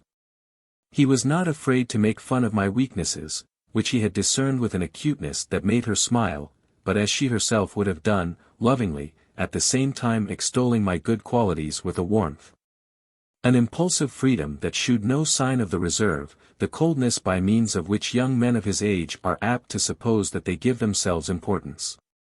And he shewed in forestalling every discomfort, however slight, in covering my legs if the day had turned cold without my noticing it, in arranging, without telling me, to stay later with me in the evening if he thought that I was depressed or felt unwell, a vigilance which, from the point of view of my health, for which a more hardening discipline would perhaps have been better, my grandmother found almost excessive, though as a proof of his affection for myself she was deeply touched by it.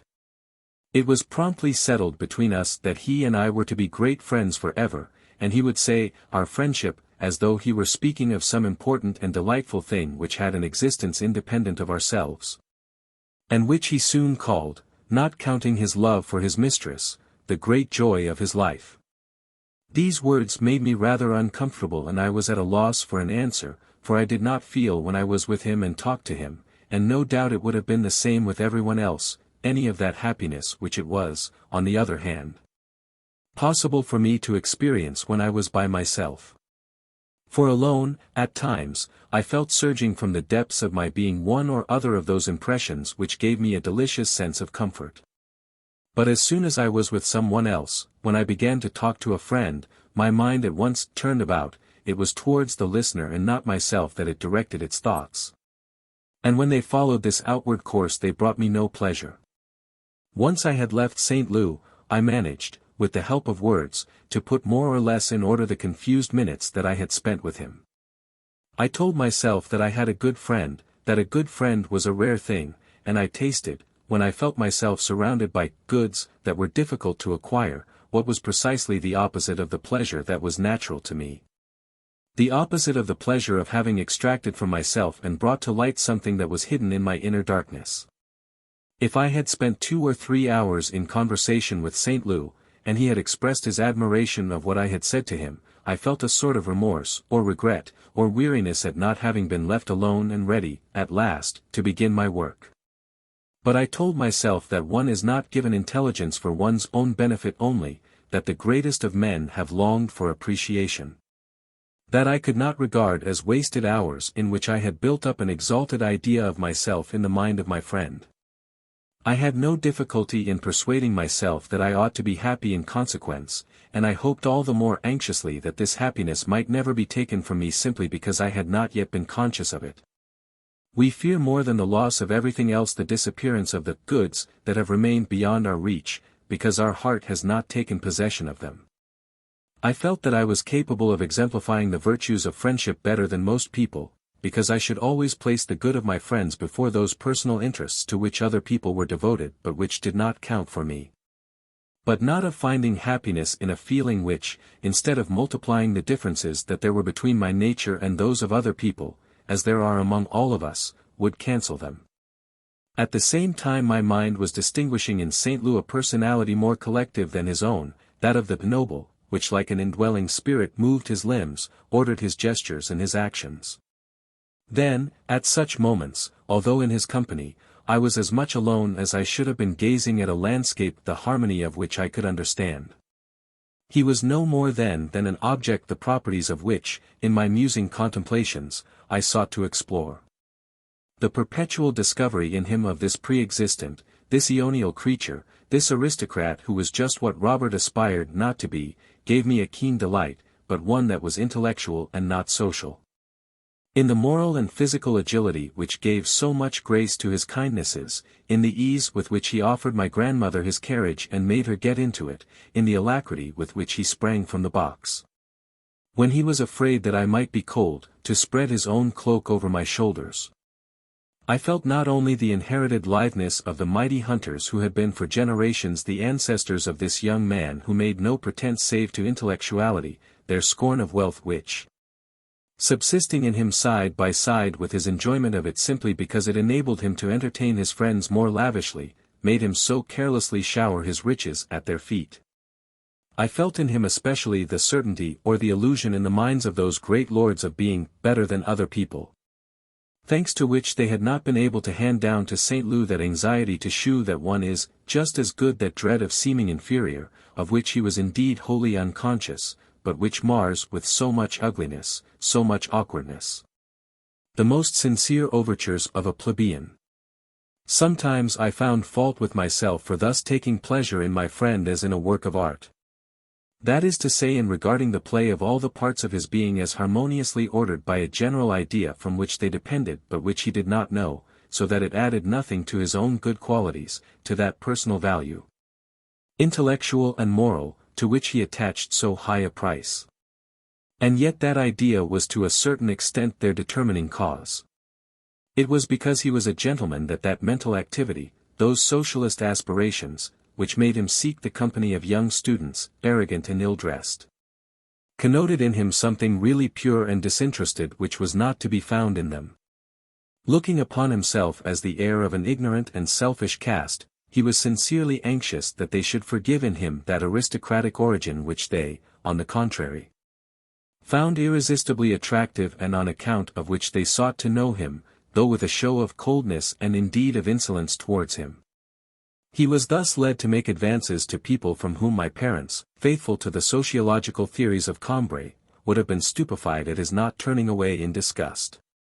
One day when we were sitting on the sands, St. Loup and I, we heard issuing from a canvas tent against which we were leaning a torrent of imprecation against the swarm of Israelites that infested Balbec. "You can't go a yard without meeting them," said the voice. "I am not in principle irremediably hostile to the Jewish nation, but here there is a plethora of them. You hear nothing but, I thay, Abraham, I've just been chakop. You would think you were in the Rue Diabuquerre." The man who thus inveighed against Israel emerged at last from the tent. We raised our eyes to behold this anti-Semite. It was my old friend Bloch. St. Loup at once begged me to remind him that they had met before the Board of Examiners, when Bloch had carried off the prize of honor, and since then at a popular university course. At the most I may have smiled now and then, to discover in Robert the marks of his Jesuit schooling, in the awkwardness which the fear of hurting people's feelings at once created in him whenever one of his intellectual friends made a social error. Did something silly to which St. Loup himself attached no importance but felt that the other would have blushed if anybody had noticed it. And it was Robert who used to blush as though it had been he that was to blame, for instance on the day when Bloch, after promising to come and see him at the hotel, went on.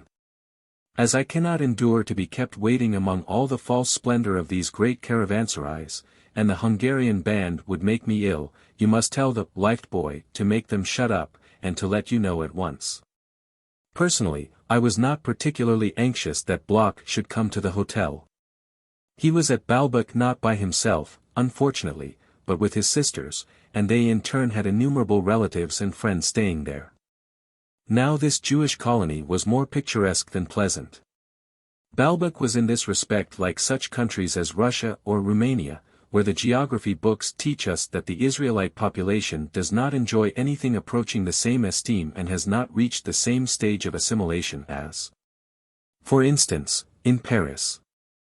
Always together, with no blend of any other element, when the cousins and uncles of Bloch or their coreligionists male or female repaired to the casino, the ladies to dance, the gentlemen branching off towards the baccarat tables.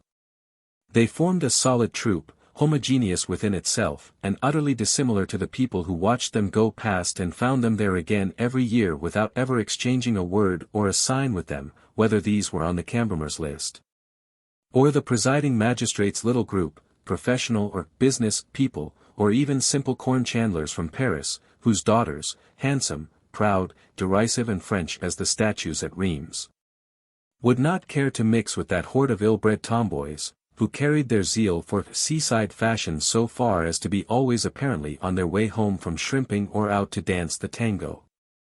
As for the men, despite the brilliance of their dinner jackets and patent leather shoes, the exaggeration of their type made one think of what people call the intelligent research of painters who, having to illustrate the Gospels or the Arabian Nights, consider the country in which the scenes are laid, and give to St. Peter or to Ali Baba the identical features of the heaviest punter at the Balbec tables.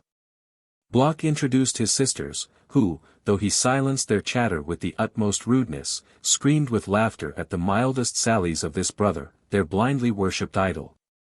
So that it is probable that this set of people contained, like every other, perhaps more than any other, plenty of attractions, merits and virtues. But in order to experience these, one had first to penetrate its enclosure. Now it was not popular. It could feel this. It saw in its unpopularity the mark of an anti-Semitism to which it presented a bold front in a compact and closed phalanx into which, as it happened, no one ever dreamed of trying to make his way. At his use of the word "lift" I had all the less reason to be surprised in that, a few days before, Bloch having asked me why I had come to Balbec, although it seemed to him perfectly natural that he himself should be there, and whether it had been in the hope of making grand friends. When I had explained to him that this visit was a fulfillment of one of my earliest longings, though one not so deep as my longing to see Venice, he had replied, "Yes, of course, to sip iced drinks with the pretty ladies, while you pretend to be reading The Stones of Venice, by Lord John Ruskin, a dreary shaver, in fact one of the most garrulous old barbers that you could find." So that Bloch evidently thought that in England not only were all the inhabitants of the male sex called Lord, but the letter I was invariably pronounced I. As for St. Loup, this mistake in pronunciation seemed to him all the less serious inasmuch as he saw in it preeminently a want of those almost society notions which my new friend despised as fully as he was versed in them.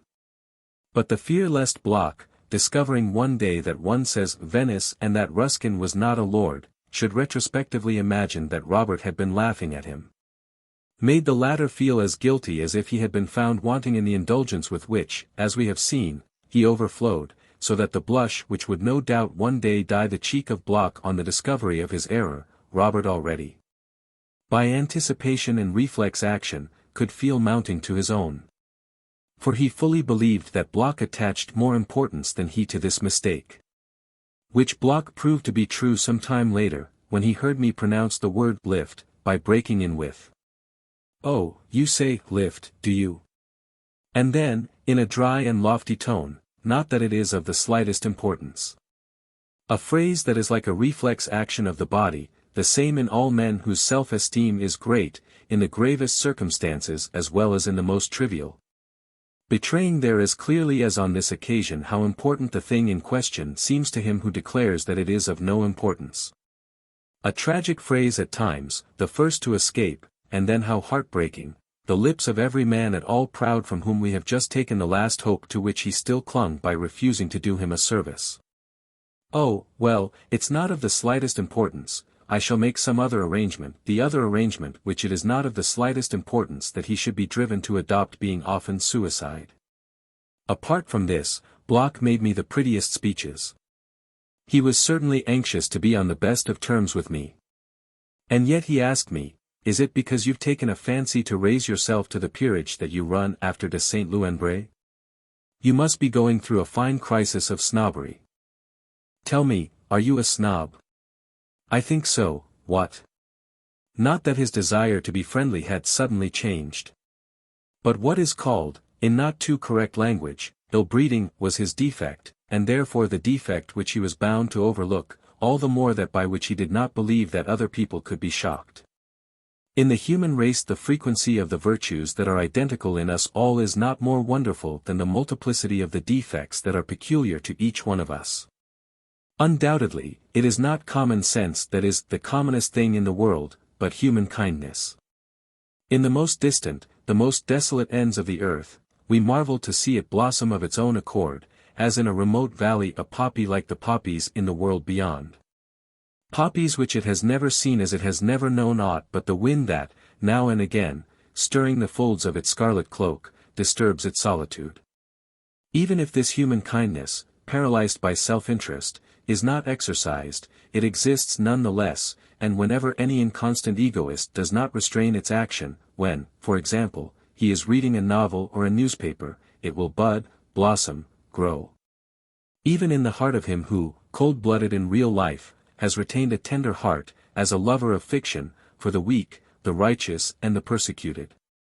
But the variety of our defects is no less remarkable than the similarity of our virtues.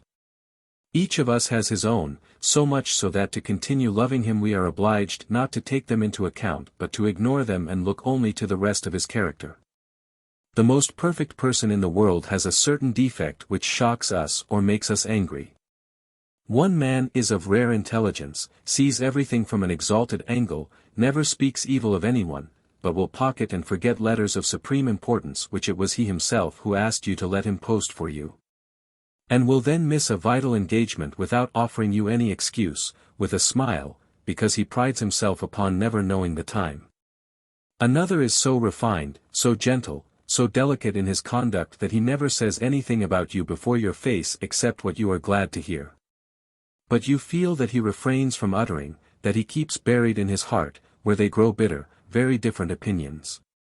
And the pleasure that he derives from seeing you is so dear to him that he will let you faint with exhaustion sooner than leave you to yourself.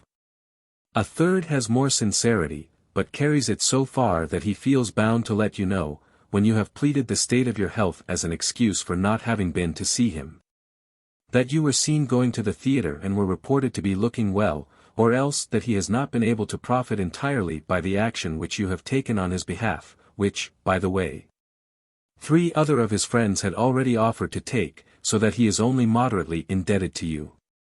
In similar circumstances the previous friend would have pretended not to know that you had gone to the theater, or that other people could have done him the same service. But this last friend feels himself obliged to repeat or to reveal to somebody the very thing that is most likely to give offense, is delighted with his own frankness and tells you, emphatically, "I am like that." While others infuriate you by their exaggerated curiosity, or by a want of curiosity so absolute that you can speak to them of the most sensational happenings without their grasping what it is all about.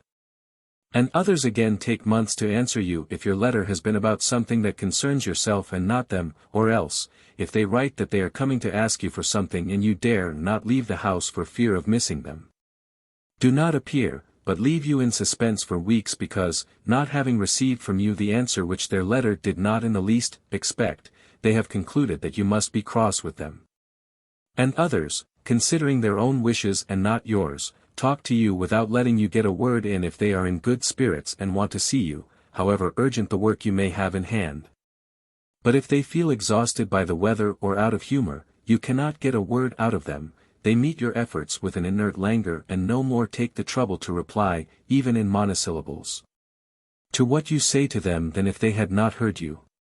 Each of our friends has his defects so markedly that to continue to love him we are obliged to seek consolation for those defects, in the thought of his talent, his goodness, his affection for ourself, or rather to leave them out of account. And for that we need to display all our goodwill. Unfortunately our obliging obstinacy in refusing to see the defect in our friend is surpassed by the obstinacy with which he persists in that defect, from his own blindness to it or the blindness that he attributes to other people. For he does not notice it himself, or imagines that it is not noticed. Since the risk of giving offense arises principally from the difficulty of appreciating what does and what does not pass unperceived, we ought, at least, from prudence, never to speak of ourselves. Because that is a subject on which we may be sure that other people's views are never in accordance with our own. If we find as many surprises as on visiting a house of plain exterior which inside is full of hidden treasures, torture chambers, skeletons, when we discover the true lives of other people, the real beneath the apparent universe, we are no less surprised if, in place of the image that we have made of ourselves with the help of all the things that people have said to us, we learn from the terms in which they speak of us in our absence what an entirely different image they have been carrying in their own minds of us and of our life. So that whenever we have spoken about ourselves, we may be sure that our inoffensive and prudent words, listened to with apparent politeness and hypocritical approbation, have given rise afterwards to the most exasperated or the most mirthful, but in either case the least favorable, criticism. The least risk that we run is that of irritating people by the disproportion that there is between our idea of ourselves and the words that we use. A disproportion which as a rule makes people's talk about themselves as ludicrous as the performances of those self-styled music lovers who when they feel the need to hum a favorite melody compensate for the inadequacy of their inarticulate murmurings by a strenuous mimicry and a look of admiration which is hardly justified by all that they let us hear. And to the bad habit of speaking about oneself and one's defects there must be added, as part of the same thing, that habit of denouncing in other people defects precisely analogous to one's own. For it is always of those defects that people speak, as though it were a way of speaking about oneself, indirectly, which added to the pleasure of absolution that of confession. Besides it seems that our attention, always attracted by what is characteristic of ourselves, notices that more than anything else in other people one short-sighted man says of another, but he can scarcely open his eyes. A consumptive has his doubts as to the pulmonary integrity of the most robust. An unwashed man speaks only of the baths that other people do not take, an evil-smelling man insists that other people smell. A cuckold sees cuckolds everywhere, a light woman light women, a snob snobs. Then, too, every vice, like every profession, requires and trains a special knowledge which we are never loath to display. The invert detects and denounces inverts. The tailor asked out to dine, before he has begun to talk to you, has passed judgment on the cloth of your coat, which his fingers are itching to feel, and if after a few words of conversation you were to ask a dentist what he really thought of you, he would tell you how many of your teeth wanted filling. To him nothing appears more important, nor more absurd to you who have noticed his own.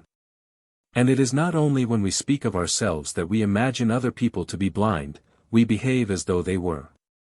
On every one of us there is a special God in attendance who hides from him or promises him the concealment from other people of his defect. Just as he stops the eyes and nostrils of people who do not wash to the streaks of dirt which they carry in their ears and the smell of sweat which emanates from their armpits. And assures them that they can with impunity carry both of these about a world that will notice nothing. And those who wear artificial pearls, or give them as presents, imagine that people will take them to be genuine. Bloch was ill-bred, neurotic, a snob, and, since he belonged to a family of little repute, had to support, as on the floor of ocean, the incalculable pressure that was imposed on him not only by the Christians upon the surface but by all the intervening layers of Jewish caste superior to his own, each of them crushing with its contempt the one that was immediately beneath it. To carve his way through to the open air by raising himself from Jewish family to Jewish family would have taken Bloch many thousands of years. It was better worth his while to seek an outlet in another direction. When Bloch spoke to me of the crisis of snobbery through which I must be passing, and bade me confess that I was a snob, I might well have replied, if I were, I should not be going about with you. I said merely that he was not being very polite. Then he tried to apologize, but in the way that is typical of the ill-bred man who is only too glad to hark back to whatever it was if he can find an opportunity to aggravate his offense. Forgive me, he used now to plead, whenever we met, I have vexed you, tormented you, I have been wantonly mischievous. And yet, man in general and your friend in particular is so singular an animal, you cannot imagine the affection that I who tease you so cruelly, have for you. It carries me often, when I think of you, to tears. And he gave an audible sob. What astonished me more in Bloch than his bad manners was to find how the quality of his conversation varied. This youth, so hard to please that of authors who were at the height of their fame, he would say, he's a gloomy idiot. He's a sheer imbecile, would every now and then tell, with immense gusto, stories that were simply not funny or would instance as a really remarkable person some man who was completely insignificant. This double scale of measuring the wit, the worth, the interest of people continued to puzzle me until I was introduced to M. Bloch, Sr. I had not supposed that we should ever be allowed to know him, for Bloch Jr. had spoken ill of me to St. Lou and of St. Lou to me. In particular, he had said to Robert that I was, always, a frightful snob. Yes, really, he is overjoyed at knowing M. Legrandin. This trick of isolating a word, was, in Bloch, a sign at once of irony and of learning. St. Lou, who had never heard the name of Legrandin, was bewildered. But who is he? Oh, he's a bit of all right, he is. Bloch laughed, thrusting his hands into his pockets as though for warmth. Convinced that he was at that moment engaged in contemplation of the picturesque aspect of an extraordinary country gentleman compared to whom those of Barbey d'Aurevilly were as nothing. He consoled himself for his inability to portray M. Legrandin by giving him a string of capital L's, smacking his lips over the name as over a wine from the farthest bin. But these subjective enjoyments remained hidden from other people. If he spoke ill of me to St. Lou, he made up for it by speaking no less ill of St. Lou to me. We had each of us learned these slanders in detail, the next day, not that we repeated them to each other, a thing which would have seemed to us very wrong, but to Bloch appeared so natural and almost inevitable that in his natural anxiety, in the certainty moreover that he would be telling us only what each of us was bound sooner or later to know, he preferred to anticipate the disclosure and, taking St. Lou aside, admitted that he had spoken ill of him, on purpose. So that it might be repeated to him, swore to him, by Zeus Cronion, binder of oaths, that he loved him dearly, that he would lay down his life for him. And wiped away a tear.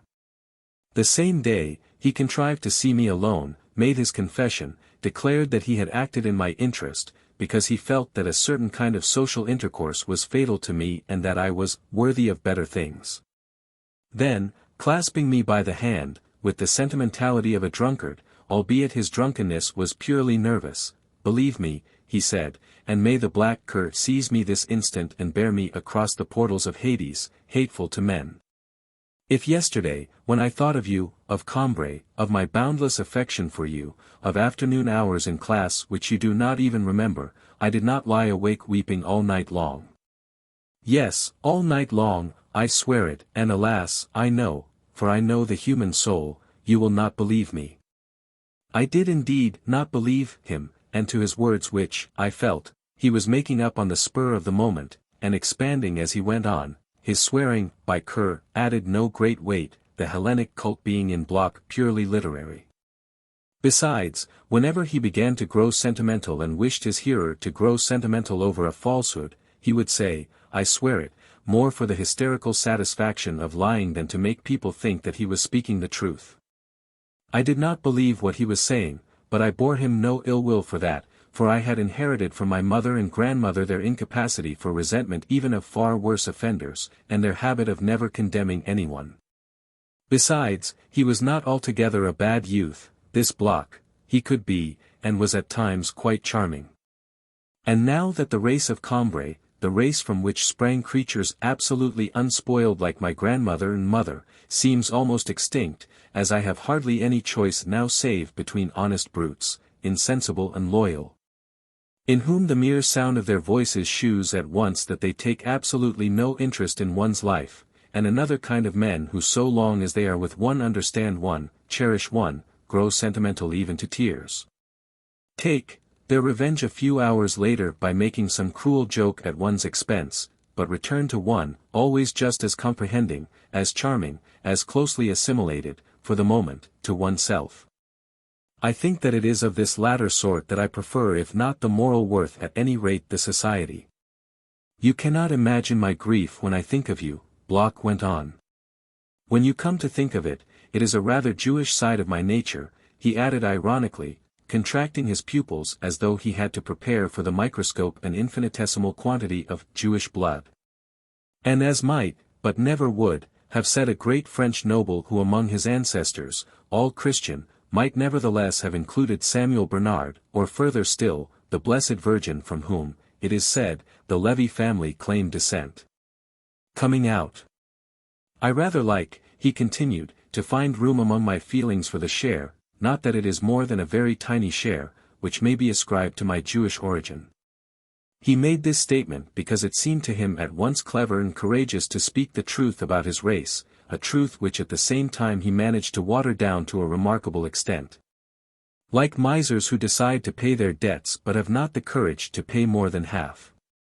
This kind of deceit which consists in having the boldness to proclaim the truth, but only after mixing with it an ample measure of lies which falsify it, is commoner than people think. And even among those who do not habitually practice at certain crises in life, especially those in which love is at stake, give them an opportunity of taking to it. All these confidential diatribes by Bloch to St. Lou against me and to me against St. Lou ended in an invitation to dinner. I am by no means sure that he did not first make an attempt to secure St. Lou by himself. It would have been so like Bloch to do so that probably he did. But if so success did not crown his effort, for it was to myself and St. Lou that Bloch said one day, Dear Master, and you, O horseman beloved of Aries, de St. Louis, tamer of horses. Since I have encountered you by the shore of Amphitrite, resounding with foam, hard by the tents of the swift-shipped Menhirs, will both of you come to dinner any day this week with my illustrious sire, of blameless heart? He proffered this invitation because he desired to attach himself more closely to St. Lou who would, he hoped, secure him the right of entry into aristocratic circles. Formed by me for myself, this ambition would have seemed to Bloch the mark of the most hideous snobbishness. Quite in keeping with the opinion that he already held of a whole side of my nature which he did not regard, or at least had not hitherto regarded, as its most important side. But the same ambition in himself seemed to him the proof of a finely developed curiosity in a mind anxious to carry out certain social explorations from which he might perhaps glean some literary benefit. M. Bloch Sr., when his son had told him that he was going to bring one of his friends in to dinner, and had in a sarcastic but satisfied tone enunciated the name and title of that friend, the Marquis de St. Louis, had been thrown into great commotion. The Marquis de St. Louis.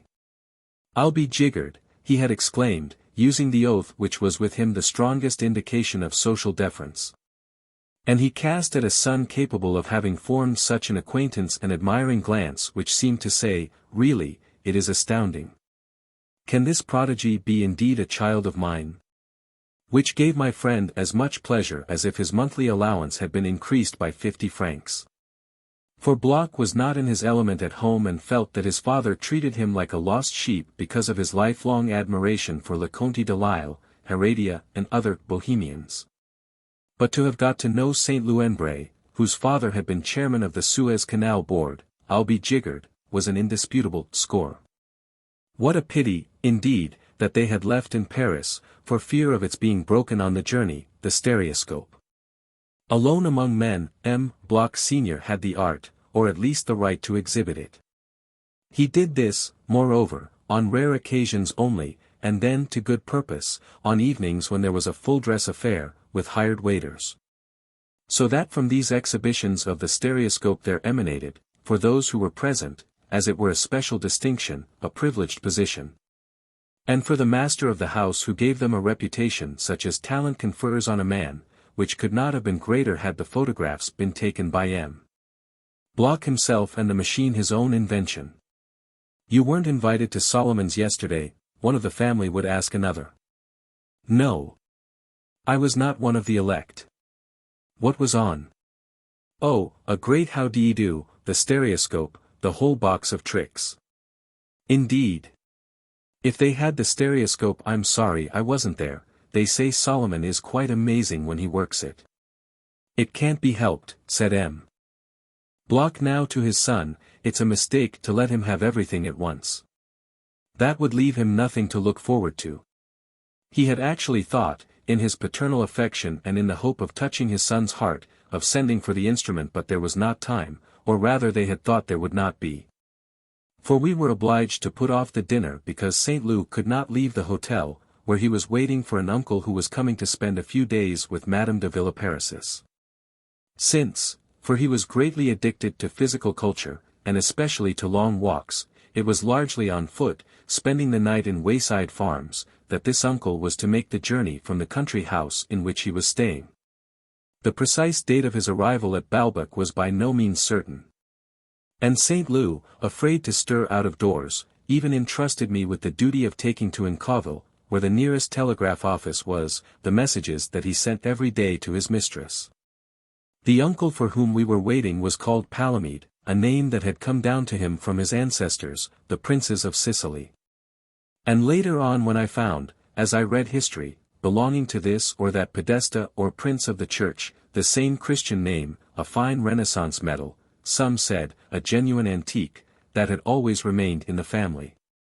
Having passed from generation to generation, from the Vatican cabinet to the uncle of my friend, I felt the pleasure that is reserved for those who, unable from lack of means to start a case of medals, or a picture gallery.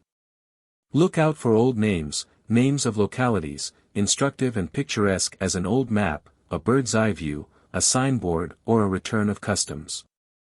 Baptismal names, in which rings out and is plainly heard, in their fine French endings, the defect of speech, the intonation of a racial vulgarity. The vicious pronunciation by which our ancestors made Latin and Saxon words undergo lasting mutilations which in due course became the august lawgivers of our grammar books, and, in short, by drawing upon their collections of ancient and sonorous words, give themselves concerts like the people who acquire viols de gamba and viols d'amour so as to perform the music of days gone by upon old-fashioned instruments. St. Loup told me that even in the most exclusive aristocratic society his uncle Palamede had the further distinction of being particularly difficult to approach, contemptuous, double-dyed in his nobility, forming with his brother's wife and a few other chosen spirits what was known as the Phoenix Club. There even his insolence was so much dreaded that it had happened more than once that people of good position who had been anxious to meet him and had applied to his own brother for an introduction had met with a refusal. Really, you mustn't ask me to introduce you to my brother Palamede. My wife and I, we would all of us do our best for you, but it would be no good. Besides, there's always the danger of his being rude to you, and I shouldn't like that. At the Jockey Club he had, with a few of his friends, marked a list of 200 members whom they would never allow to be introduced to them. And in the Comte de Paris's circle he was known by the nickname of the Prince, because of his distinction and his pride. Saint Loup told me about his uncle's early life, now a long time ago. Every day he used to take women to a bachelor establishment which he shared with two of his friends, as good-looking as himself, on account of which they were known as the Three Graces. One day, a man who just now is very much in the eye, as Balzac would say, of the Faubourg Saint-Germain, but who at a rather awkward period of his early life displayed odd tastes, asked my uncle to let him come to this place. But no sooner had he arrived than it was not to the ladies but to my uncle Palamede that he began to make overtures. My uncle pretended not to understand, made an excuse to send for his two friends. They appeared on the scene, seized the offender, stripped him, thrashed him till he bled, and then with 20 degrees of frost outside kicked him into the street where he was found more dead than alive. So much so that the police started an inquiry which the poor devil had the greatest difficulty in getting them to abandon. My uncle would never go in for such drastic methods now. In fact you can't conceive the number of men of humble position that he, who is so haughty with people in society, has shown his affection, taken under his wing. Even if he is paid for it with ingratitude. It may be a servant who has looked after him in a hotel, for whom he will find a place in Paris, or a farm laborer whom he will pay to have taught a trade. That is really the rather nice side of his character, in contrast to his social side. Saint Loup indeed belonged to that type of young men of fashion, situated at an altitude at which it has been possible to cultivate such expressions as, what is really rather nice about him, his rather nice side. Precious seeds which produce very rapidly a way of looking at things in which one counts oneself as nothing and the people as everything. The exact opposite, in a word, of plebeian pride. It seems, it is quite impossible to imagine how he set the tone, how he laid down the law for the whole of society when he was a young man. He acted entirely for himself. In any circumstances he did what seemed pleasing to himself, what was most convenient, but at once the snobs would start copying him.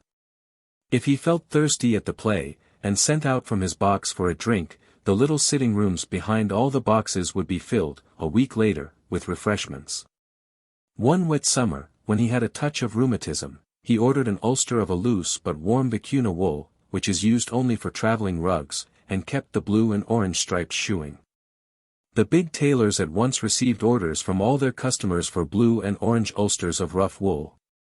If he had some reason for wishing to keep every trace of ceremony out of a dinner in a country house where he was spending the day, and to point the distinction had come without evening clothes and sat down to table in the suit he had been wearing that afternoon, it became the fashion, when you were dining in the country, not to dress. If he was eating some special sweet and instead of taking his spoon used a knife, or a special implement of his own invention which he had made for him by a silversmith, or his fingers, it at once became wrong to eat it in any other way. He wanted once to hear some Beethoven quartets again, for with all his preposterous ideas he is no fool, mind, he has great gifts, and arranged for some musicians to come and play them to him and a few friends once a week. The ultra-fashionable thing that season was to give quite small parties, with chamber music. I should say he's not done at all badly out of life. With his looks, he must have had any number of women. I can't tell you exactly whom, for he is very discreet. But I do know that he was thoroughly unfaithful to my poor aunt.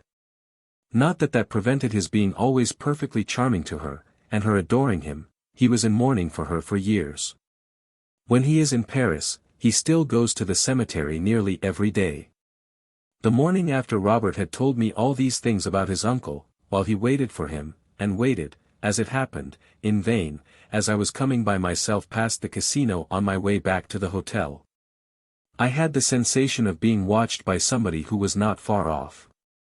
I turned my head and saw a man of about 40, very tall and rather stout, with a very dark mustache, who, nervously slapping the leg of his trousers with a switch, kept fastened upon me a pair of eyes dilated with observation. Every now and then those eyes were shot through by a look of intense activity such as the sight of a person whom they do not know excites only in men to whom, for whatever reason, it suggests thoughts that would not occur to anyone else, madmen, for instance, or spies.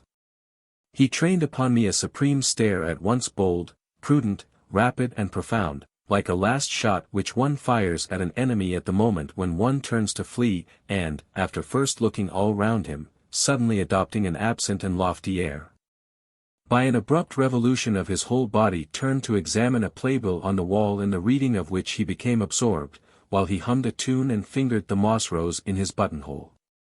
He drew from his pocket a notebook in which he appeared to be taking down the title of the performance that was announced, looked 2 or 3 times at his watch, pulled down over his eyes a black straw hat the brim of which he extended with his hand held out over it like a visor, as though to see whether someone were at last coming, made the perfunctory gesture of annoyance by which people mean to shew that they have waited long enough, although they never make it when they are really waiting. Then pushing back his hat and exposing a scalp cropped close except at the sides where he allowed a pair of waved pigeon's wings to grow quite long, he emitted the loud panting breath that people give who are not feeling too hot but would like it to be thought that they were.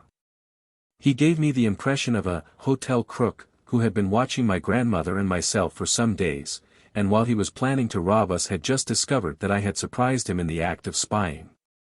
To put me off the scent, perhaps he was seeking only, by his new attitude, to express boredom and detachment. But it was with an exaggeration so aggressive that his object appeared to be, at least as much as the dissipating of the suspicions that I must have had of him, to avenge a humiliation which quite unconsciously I must have inflicted on him. To give me the idea not so much that he had not seen me as that I was an object of too little importance to attract his attention. He threw back his shoulders with an air of bravado, bit his lips, pushed up his mustache, and in the lens of his eyes made an adjustment of something that was indifferent, harsh, almost insulting, so effectively that the singularity of his expression made me take him at one moment for a thief and at another for a lunatic. And yet his scrupulously ordered attire was far more sober and far more simple than that of any of the summer visitors I saw at Balbec, and gave a reassurance to my own suit, so often humiliated by the dazzling and commonplace whiteness of their holiday garb. But my grandmother was coming towards me, we took a turn together, and I was waiting for her, an hour later, outside the hotel into which she had gone for a moment, when I saw emerge from it Madame de Villeparisis with Robert de Saint Leu and the stranger who had stared at me so intently outside the casino. Swift as a lightning flash his look shot through me, just as at the moment when I first noticed him, and returned, as though he had not seen me, to hover, slightly lowered, before his eyes, dulled, like the neutral look which feigns to see nothing without and is incapable of reporting anything to the mind within. The look which expresses merely the satisfaction of feeling round at the eyelids which it cleaves apart with its sanctimonious roundness, the devout, the steeped look that we see on the faces of certain hypocrites, the smug look on those of certain fools. I saw that he had changed his clothes. The suit he was wearing was darker even than the other, and no doubt this was because the true distinction in dress lies nearer to simplicity than the false, but there was something more. When one came near him one felt that if color was almost entirely absent from these garments it was not because he who had banished it from them was indifferent to it but rather because for some reason he forbade himself the enjoyment of it. And the sobriety which they displayed seemed to be of the kind that comes from obedience to a rule of diet rather than from want of appetite. A dark green thread harmonized, in the stuff of his trousers, with the clock on his socks, with a refinement which betrayed the vivacity of a taste that was everywhere else conquered, to which this single concession had been made out of tolerance for such a weakness, while a spot of red on his necktie was imperceptible, like a liberty which one dares not take. "How are you? Let me introduce my nephew, the Baron de Guermantes," Madame de Villeparisis greeted me, while the stranger without looking at me, muttering a vague, charmed, which he followed with a hum, to give his affability an air of having been forced, and doubling back his little finger, forefinger and thumb, held out to me his middle and ring fingers, the latter bare of any ring, which I clasped through his suede glove. Then, without lifting his eyes to my face, he turned towards Madame de Villeparisis. "Good gracious, I shall be forgetting my own name next," she exclaimed. "Here am I calling you Baron de Guermantes. Let me introduce the Baron de Charles. After all, it's not a very serious mistake," she went on, "for you're a thorough Guermantes whatever else you are." By this time my grandmother had reappeared, and we all set out together. St. Luc's uncle declined to honor me not only with a word, with so much as a look, even, in my direction. If he stared strangers out of countenance, and during this short excursion he 2 or 3 times hurled his terrible and searching scrutiny like a sounding lead at insignificant people of obviously humble extraction who happened to pass. To make up for that he never for a moment, if I was to judge by myself, looked at the people whom he did know, just as a detective on special duty might accept his personal friends from his professional vigilance. Leaving them, my grandmother, Madame de Villeparisis and him, to talk to one another, I fell behind with St. Lou. "Tell me, am I right in thinking I heard Madame de Villeparisis say just now to your uncle that he was a Guermantes?" "Of course he is. Palamede de Guermantes. Not the same Guermantes who have a place near Cambrai, and claim descent from Genevieve de Brabant?" "Most certainly, my uncle, who is the very last word in heraldry and all that sort of thing, would tell you that our cry, our war cry, that is to say, which was changed afterwards to passivant, was originally Cumbrasis," he said, smiling so as not to appear to be priding himself on this prerogative of a cry, which only the semi-royal houses, the great chiefs of feudal bands enjoyed. "It's his brother who has the place now." And so she was indeed related, and quite closely, to the Guermantes, this Madame de Villeparisis who had so long been for me the lady who had given me a duck filled with chocolates, when I was little, more remote then from the Guermantes way than if she had been shut up somewhere on the Méséglise, less brilliant, less highly placed by me than was the Cambrai optician, and who now suddenly went through one of those fantastic rises in value, parallel to the depreciations, no less unforeseen, of other objects in our possession, which, rise and fall alike, introduce in our youth and in those periods of our life in which a trace of youth persists changes as numerous as the metamorphoses of Ovid. Haven't they got, down there, the busts of all the old lords of Guermantes? Yes, and a lovely sight they are. St. Lou was ironical. Between you and me, I look on all that sort of thing as rather a joke. But they have got at Guermantes, what is a little more interesting, and, that is quite a touching portrait of my aunt by Carrière. It's as fine as Whistler or Velasquez, went on St. Lou, who in his neophyte zeal was not always very exact about degrees of greatness. There are also some moving pictures by Gustave Moreau. My aunt is the niece of your friend Madame de Villeparisis. She was brought up by her, and married her cousin, who was a nephew, too, of my aunt Villeparisis, the present Duc de Guermantes. Then who is this uncle? He bears the title of Baron de Charles. Properly speaking, when my great-uncle died, my uncle Palamede ought to have taken the title of Prince de Loms, which his brother used before he became Duc de Guermantes, for in that family they changed their names as you change your shirt. But my uncle has peculiar ideas about all that sort of thing.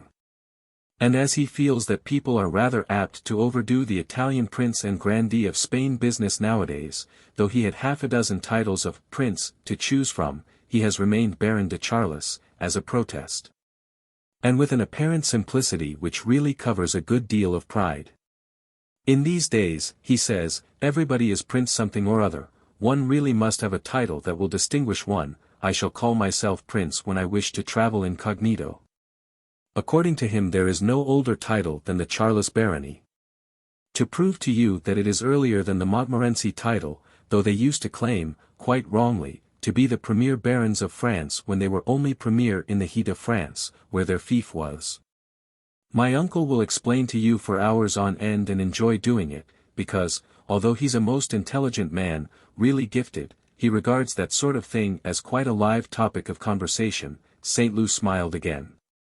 But as I am not like him, you mustn't ask me to talk pedigrees. I know nothing more deadly, more perishing. Really, life is not long enough. I now recognized in the hard look which had made me turn round that morning outside the casino the same that I had seen fixed on me at Tansonville, at the moment when Madame Swann called Gilberte away. But, I say, all those mistresses that, you told me, your uncle M. de Charles had, wasn't Madame Swann one of them? Good Lord, no. That is to say, my uncle's a great friend of Swann, and has always stood up for him. But no one has ever suggested that he was his wife's lover.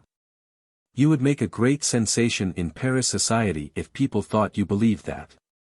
I dared not reply that it would have caused an even greater sensation in Cambrai society if people had thought that I did not believe it. My grandmother was delighted with M. de Charles. No doubt he attached an extreme importance to all questions of birth and social position, and my grandmother had remarked this. But without any trace of that severity which as a rule embodies a secret envy and the annoyance of seeing someone else enjoy an advantage which one would like but cannot oneself possess. As on the other hand my grandmother, content with her lot and never for a moment regretting that she did not move in a more brilliant sphere, employed only her intellect in observing the eccentricities of M. de Charles, she spoke of St. Luce's uncle with that detached, smiling, almost affectionate kindness with which we reward the object of our disinterested study for the pleasure that it has given us. All the more that this time the object was a person with regard to whom she found that his if not legitimate, at any rate picturesque pretensions shewed him in vivid contrast to the people whom she generally had occasion to see. But it was especially in consideration of his intelligence and sensibility, qualities which it was easy to see that M. de Charles, unlike so many of the people in society whom St. Loup derided, possessed in a marked degree, that my grandmother had so readily forgiven him his aristocratic prejudice. And yet this had not been sacrificed by the uncle, as it was by the nephew, to higher qualities. Rather, M. de Charles had reconciled it with them. Possessing, by virtue of his descent from the Ducs de Nemours and Princes de Lamballe, documents, furniture, tapestries, portraits painted for his ancestors by Raphael, Velasquez, Boucher. Justified in saying that he was visiting a museum and a matchless library when he was merely turning over his family relics at home, he placed in the rank from which his nephew had degraded it the whole heritage of the aristocracy.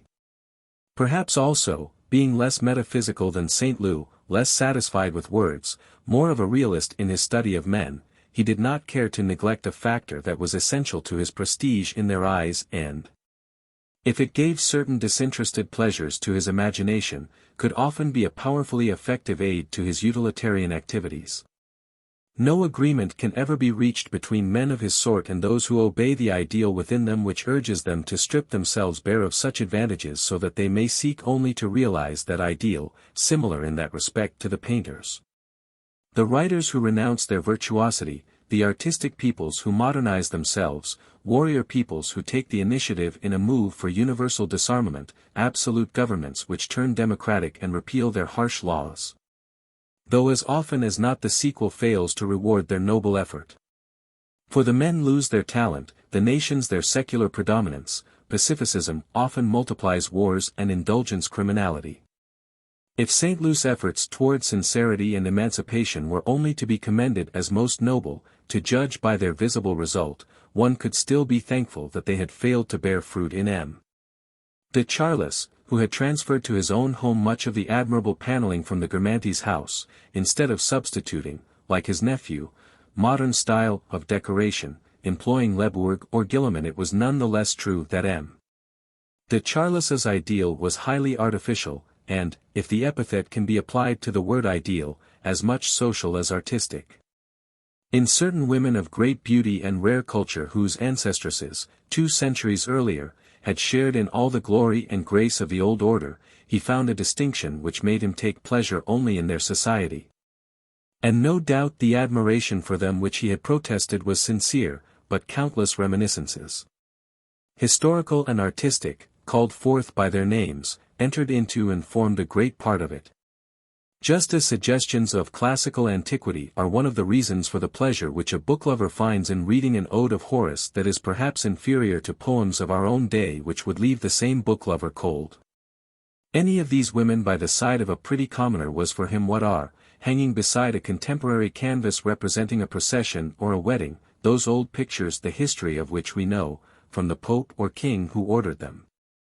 Through the hands of people whose acquisition of them, by gift, purchase, conquest or inheritance, recalls to us some event or at least some alliance of historic interest, and consequently some knowledge that we ourselves have acquired. Gives it a fresh utility, increases our sense of the richness of the possessions of our memory or of our erudition. M. De Charles might be thankful that a prejudice similar to his own, by preventing these several great ladies from mixing with women whose blood was less pure, presented them for his veneration unspoiled, in their unaltered nobility. Like an 18th-century housefront supported on its flat columns of pink marble, in which the passage of time has wrought no change. M.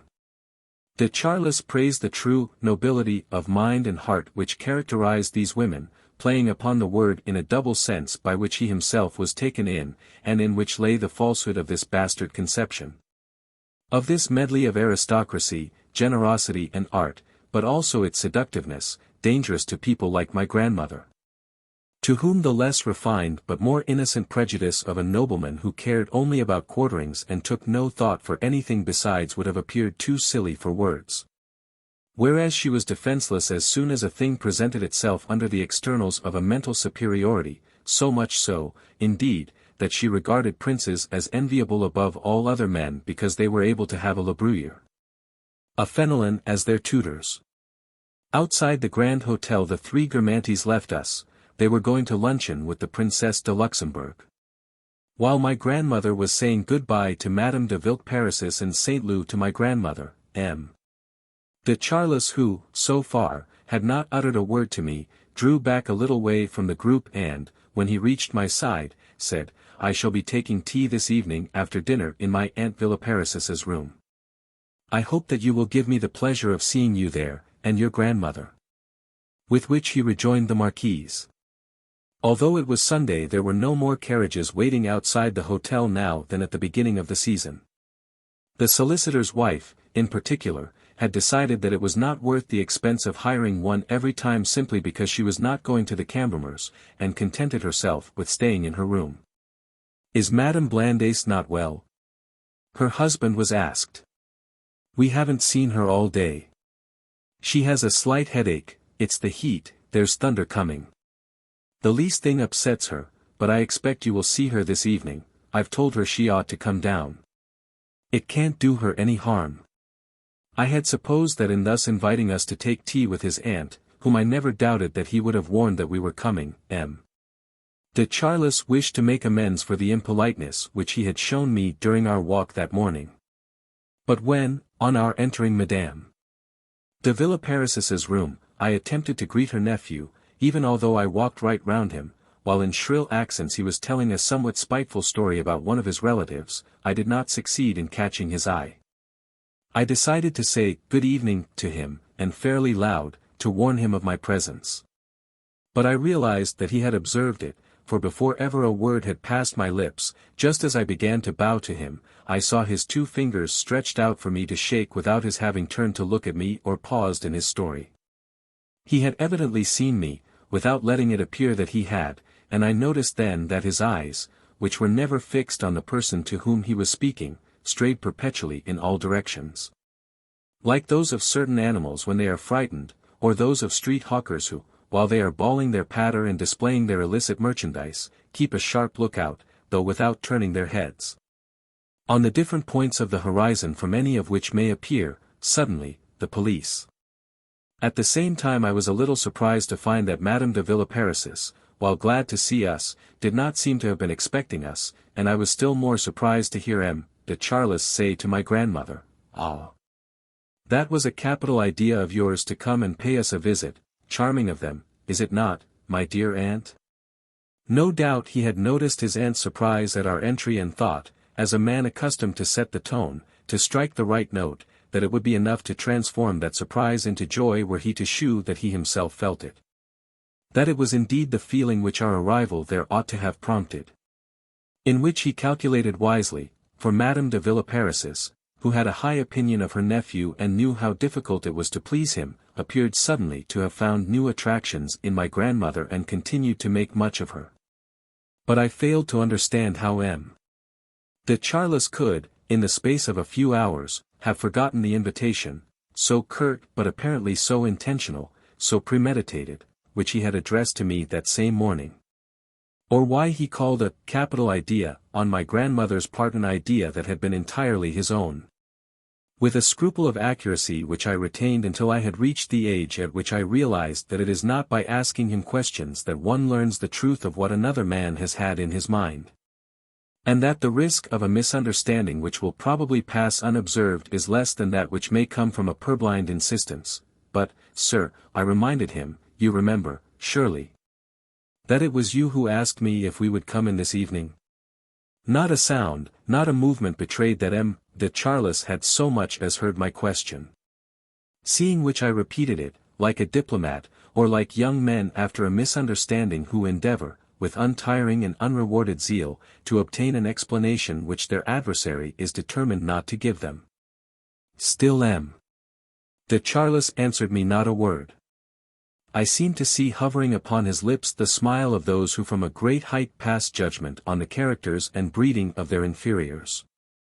Since he refused to give any explanation, I tried to provide one for myself, but succeeded only in hesitating between several, none of which could be the right one. Perhaps he did not remember, or perhaps it was I who had failed to understand what he had said to me that morning. More probably, in his pride, he did not wish to appear to have sought to attract people whom he despised, and preferred to cast upon them the responsibility for their intrusion. But then, if he despised us, why had he been so anxious that we should come, or rather that my grandmother should come, for of the two of us it was to her alone that he spoke that evening, and never once to me. Talking with the utmost animation to her, as also to Madame de Villeparisis, hiding, so to speak, behind them, as though he were seated at the back of a theatre box, he contented himself, turning from them every now and then the exploring gaze of his penetrating eyes, with fastening it on my face. With the same gravity, the same air of preoccupation as if my face had been a manuscript difficult to decipher. No doubt, if he had not had those eyes, the face of M. de Charlus would have been similar to the faces of many good-looking men. And when St. Lou, speaking to me of various other Guermantes, on a later occasion, said, "Gad, they've not got that thoroughbred air, of being gentlemen to their fingertips, that Uncle Palamede has," confirming my suspicion that a thoroughbred air and aristocratic distinction were not anything mysterious and new but consisted in elements which I had recognized without difficulty and without receiving any particular impression from them. I was to feel that another of my illusions had been shattered. But that face, to which a faint layer of powder gave almost the appearance of a face on the stage, in vain might M. de Charlus hermetically seal its expression. His eyes were like two crevices, two loopholes which alone he had failed to stop, and through which, according to where one stood or sat in relation to him, one felt suddenly flash across one the glow of some internal engine which seemed to offer no reassurance even to him who without being altogether master of it must carry it inside him, at an unstable equilibrium and always on the point of explosion. And the circumspect and unceasingly restless expression of those eyes, with all the signs of exhaustion which, extending from them to a pair of dark rings quite low down upon his cheeks, were stamped on his face. However carefully he might compose and regulate it, made one think of some incognito, some disguise assumed by a powerful man in danger, or merely by a dangerous, but tragic, person. I should have liked to divine what was this secret which other men did not carry in their breasts and which had already made M. de Charlus's gaze so enigmatic to me when I had seen him that morning outside the casino. But with what I now knew of his family I could no longer believe that they were the eyes of a thief, nor, after what I had heard of his conversation, could I say that they were those of a madman. If he was cold with me, while making himself agreeable to my grandmother, that arose perhaps not from a personal antipathy for, generally speaking, just as he was kindly disposed towards women, of whose faults he used to speak without, as a rule, any narrowing of the broadest tolerance, so he shewed with regard to men, and especially young men, a hatred so violent as to suggest that of certain extreme misogynists for women. 2 or 3 carpet knights, relatives or intimate friends of St. Loup who happened to mention their names, M. de Charles, with an almost ferocious expression, in sharp contrast to his usual coldness, called little cads. I gathered that the particular fault which he found in the young men of the period was their extreme effeminacy. They're absolute women, he said with scorn. But what life would not have appeared effeminate beside that which he expected a man to lead, and never found energetic or virile enough?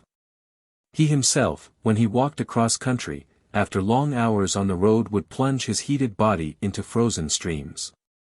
He would not even allow a man to wear a single ring. But this profession of virility did not prevent his having also the most delicate sensibilities.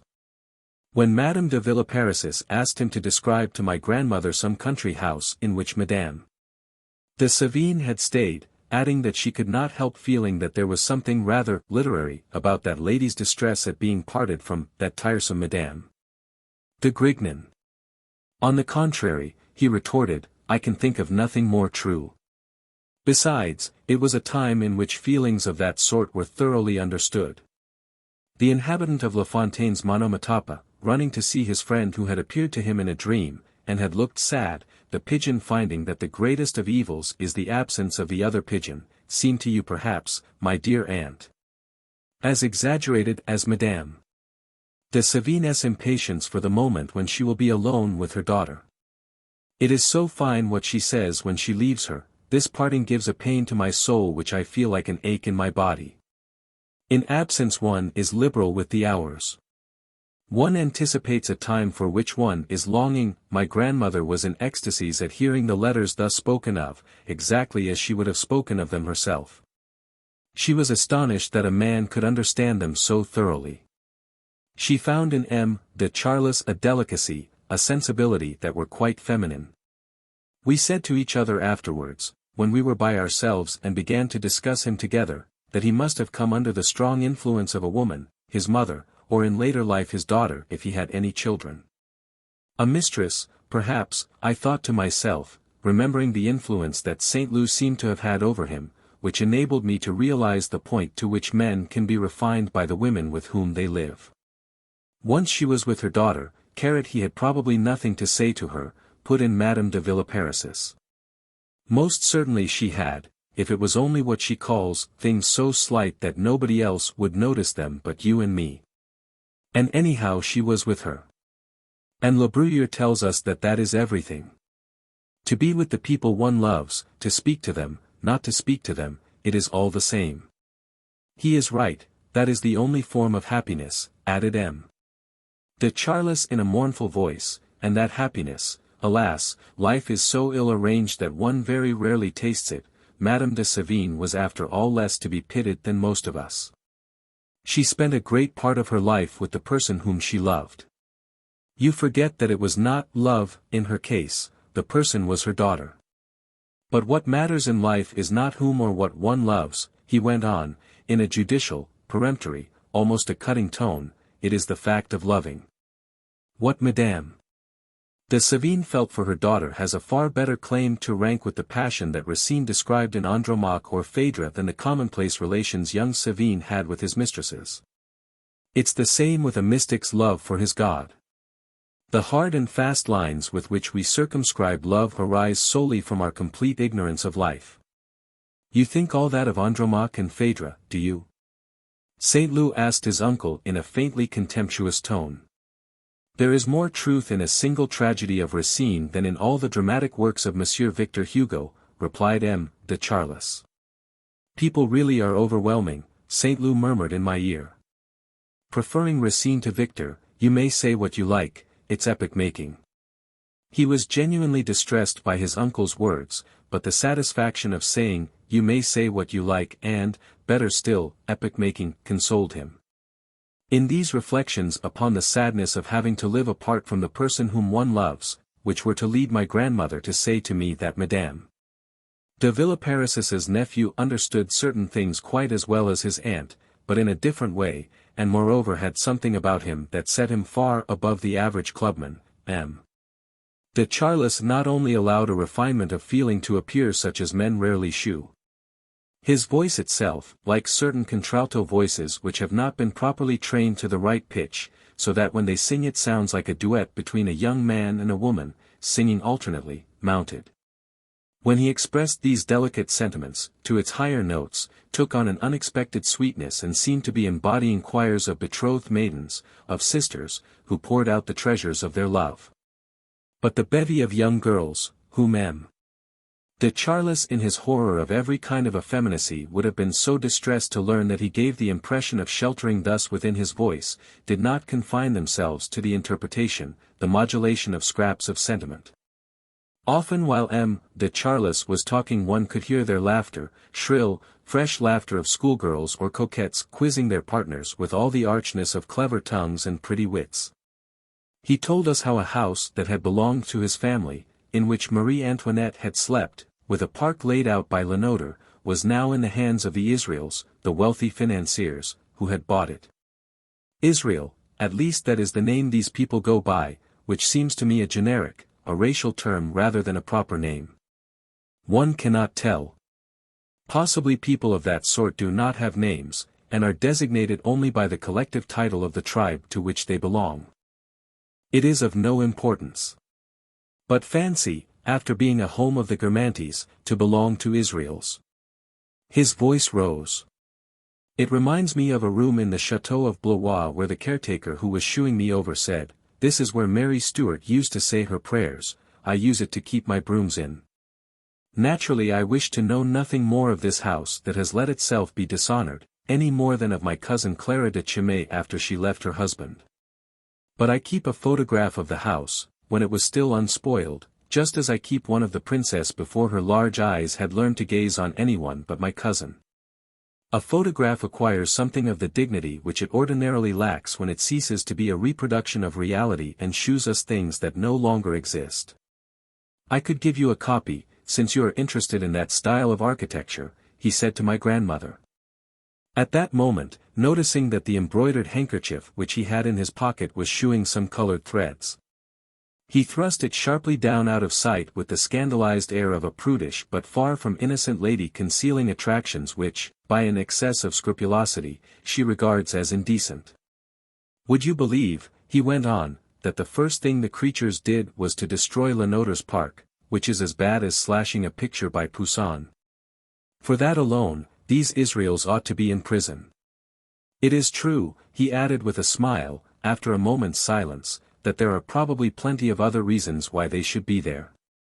In any case, you can imagine the effect, with that architecture behind it, of an English garden. But the house is in the same style as the Petit Trianon, said Mede Villeparisis, and Marie Antoinette had an English garden laid out there. Which, all the same, ruins Gabriel's front, replied M. de Charles. Obviously, it would be an act of vandalism now to destroy the Hameau.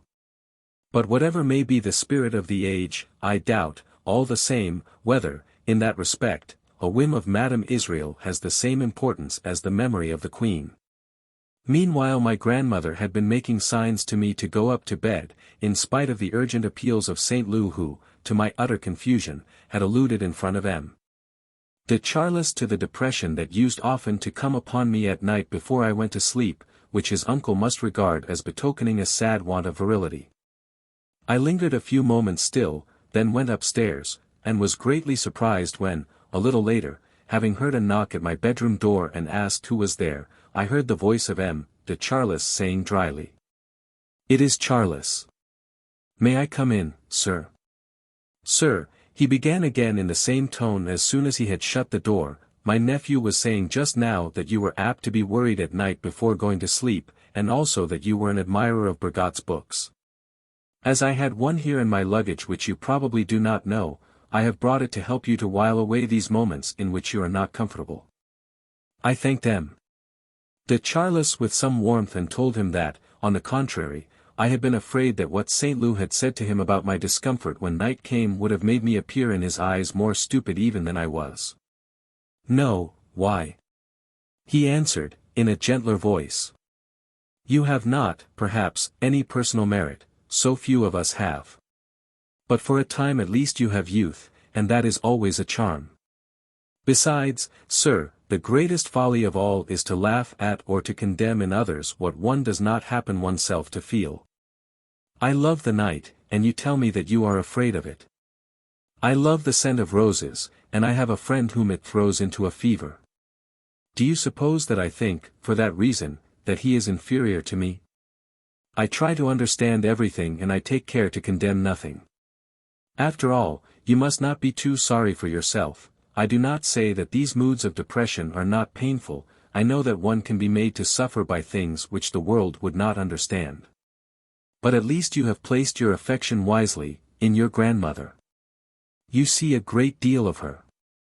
And besides, that is a legitimate affection, I mean one that is repaid. There are so many of which one cannot say that. He began walking up and down the room, looking at one thing, taking up another. I had the impression that he had something to tell me, and could not find the right words to express it. I have another volume of Bergot here. I will fetch it for you, he went on, and rang the bell. Presently a page came. Go and find me your head waiter. He is the only person here who is capable of obeying an order intelligently, said M. de Charles stiffly. Monsieur M., sir? Asked the page.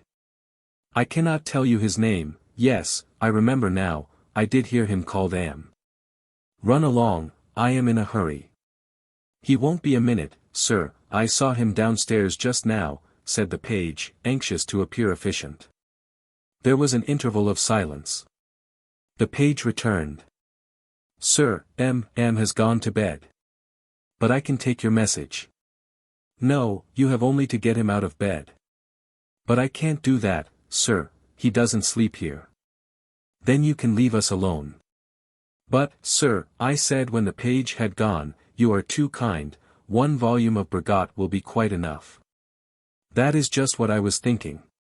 M. de Charles walked up and down the room. Several minutes passed in this way, then after a prolonged hesitation, and several false starts, he swung sharply round and, his voice once more stinging, flung at me, "Good night, sir," and left the room. After all the lofty sentiments which I had heard him express that evening, next day, which was the day of his departure, on the beach, before noon, when I was on my way down to bathe, and M. de Charles had come across to tell me that my grandmother was waiting for me to join her as soon as I left the water, I was greatly surprised to hear him say, pinching my neck as he spoke, with a familiarity and a laugh that were frankly vulgar. But he doesn't give a damn for his old grandmother, does he, eh? Little rascal. What, sir? I adore her.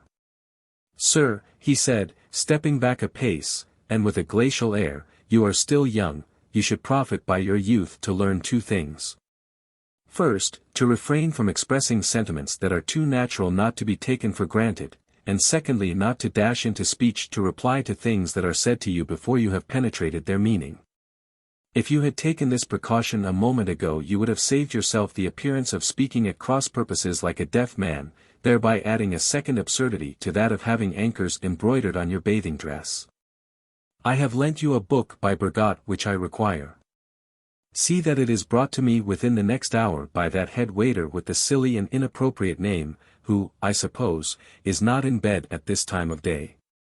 You make me see that I was premature in speaking to you last night of the charms of youth. I should have done you a better service had I pointed out to you its thoughtlessness, its inconsequence, and its want of comprehension. I hope, sir, that this little douche will be no less salutary to you than your bathe. But don't let me keep you standing, you may catch cold. Good day, sir. No doubt he was sorry afterwards for this speech, for some time later I received, in a morocco binding on the front of which was inlaid a panel of tooled leather representing in demi-relief a spray of forget-me-nots, the book which he had lent me. And I had sent back to him, not by M. who was apparently off duty, but by the lift boy. M. de Charles having gone, Robert and I were free at last to dine with Bloch. And I realized during this little party that the stories too readily admitted by our friend as funny were favorite stories of M. Bloch Sr., and that the son's really remarkable person was always one of his father's friends whom he had so classified. There are a certain number of people whom we admire in our boyhood, a father with better brains than the rest of the family, a teacher who acquires credit in our eyes from the philosophy he reveals to us. A schoolfellow more advanced than we are, which was what Bloch had been to me, who despises the musée of the Espoir en Dieu when we still admire it, and when we have reached Leconte or Claudel will be in ecstasies only over. A Saint Baez. Ah la Zueca. Vous idiez bien ace. With which he will include. Padui est un fort bel endroit. O de tres grands docteurs endroit. Mais j'aime mieux la polenta. Passez dans mon domino noir. La Topetelle. And of all the newts will remember only. O Havre, devant l'Atlantique. A Venise, à l'Afros Lido. O vint sur l'herbe d'un tombeau. Mourir la pale Adriatique. So, whenever we confidently admire anyone, we collect from him, we quote with admiration sayings vastly inferior to the sort which, left to our own judgment, we would sternly reject, just as the writer of a novel puts into it. On the pretext that they are true, things which people have actually said, which in the living context are like a dead weight, form the dull part of the work. Saint Simon's portraits composed by himself, and very likely without his admiring them himself, are admirable, whereas what he cites as the charming wit of his clever friends is frankly dull where it has not become meaningless. He would have scorned to invent what he reports as so pointed or so colored when said by Madame Cornwall or Louis XIV, a point which is to be remarked also in many other writers, and is capable of various interpretations, of which it is enough to note but one for the present, namely, that in the state of mind in which we observe, we are a long way below the level to which we rise when we create. There was, then, embedded in my friend Bloch a father Bloch who lagged 40 years behind his son, told impossible stories and laughed as loudly at them from the heart of my friend as did the separate, visible and authentic father Bloch. Since to the laugh which the latter emitted, not without several times repeating the last word so that his public might taste the full flavor of the story, was added the braying laugh with which the son never failed, at table, to greet his father's anecdotes. Thus it came about that after saying the most intelligent things young Bloch, to indicate the portion that he had inherited from his family, would tell us for the 30th time some of the gems which Father Bloch brought out only, with his swallowtail coat, on the solemn occasions on which young Bloch brought someone to the house on whom it was worth while making an impression. One of his masters, a chum who had taken all the prizes, or, this evening, St. Loup and myself. For instance, a military critic of great insight, who had brilliantly worked out, supporting them with proofs, the reasons for which, in the Russo-Japanese War, the Japanese must inevitably be beaten and the Russians victorious. Or else, he is an eminent gentleman who passes for a great financier in political circles and for a great politician among financiers.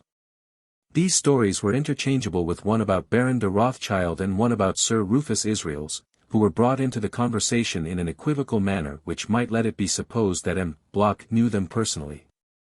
I was myself taken in, and from the way in which M. Bloch spoke of Bergot I assumed that he too was an old friend. But with him as with all famous people, M.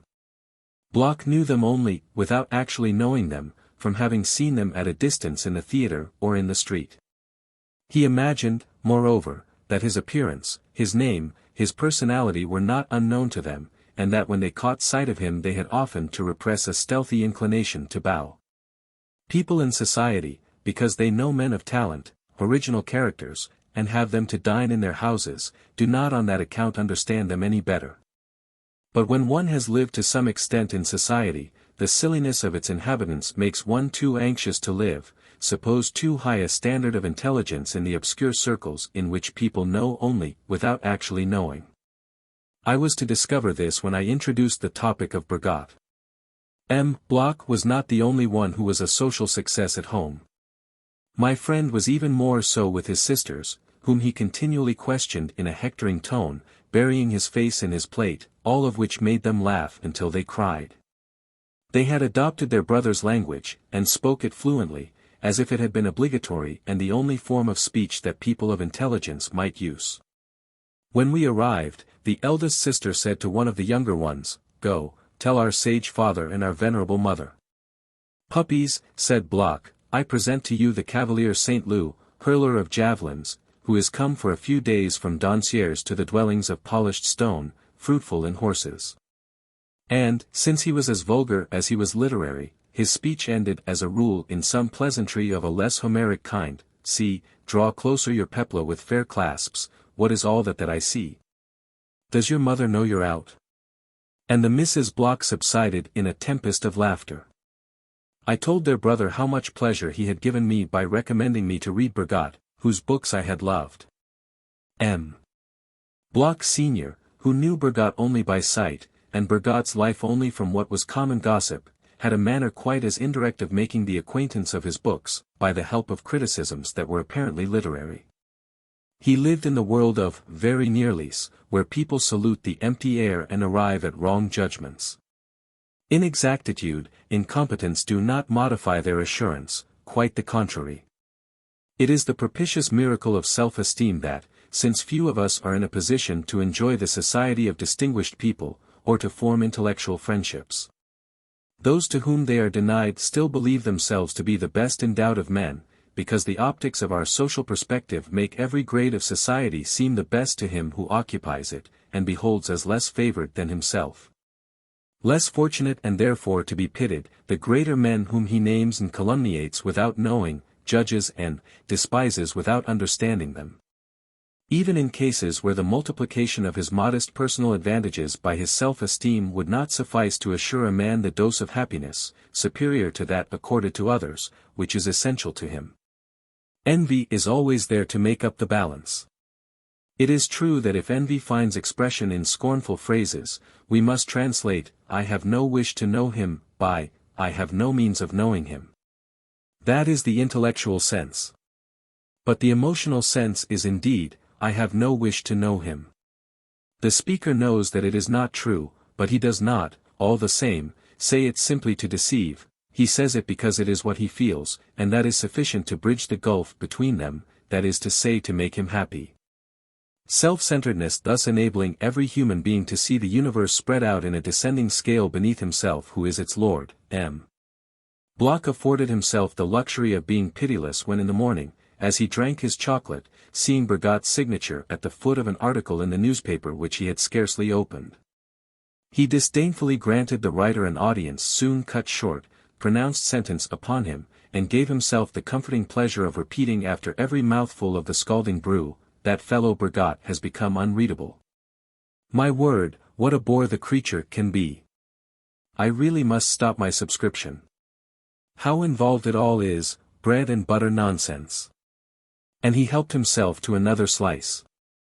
This illusory importance of M. Bloch Sr. did, moreover, extend some little way beyond the radius of his own perceptions. In the first place his children regarded him as a superior person. Children have always a tendency either to depreciate or to exalt their parents, and to a good son his father is always the best of fathers, quite apart from any objective reason there may be for admiring him.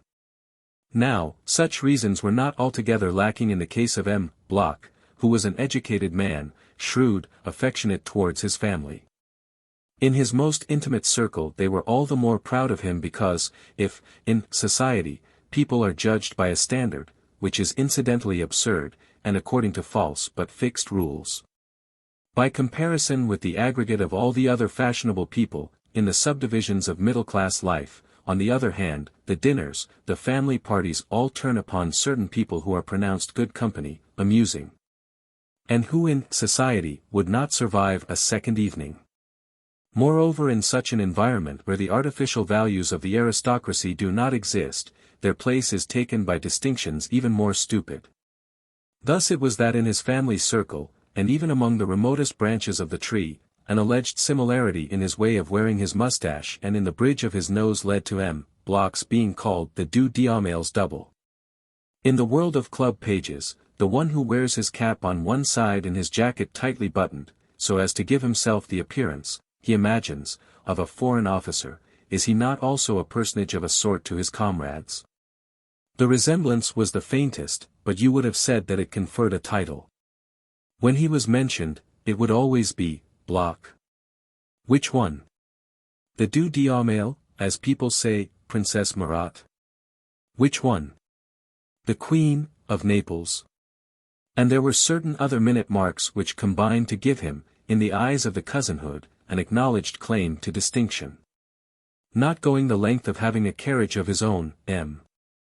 Bloch used on special occasions to hire an open victoria with a pair of horses from the company, and would drive through the Bois de Boulogne, his body sprawling limply from side to side, 2 fingers pressed to his brow. Other 2 supporting his chin, and if people who did not know him concluded that he was an old nuisance, they were all convinced, in the family, that for smartness Uncle Solomon could have taught Graymont Cataris a thing or 2.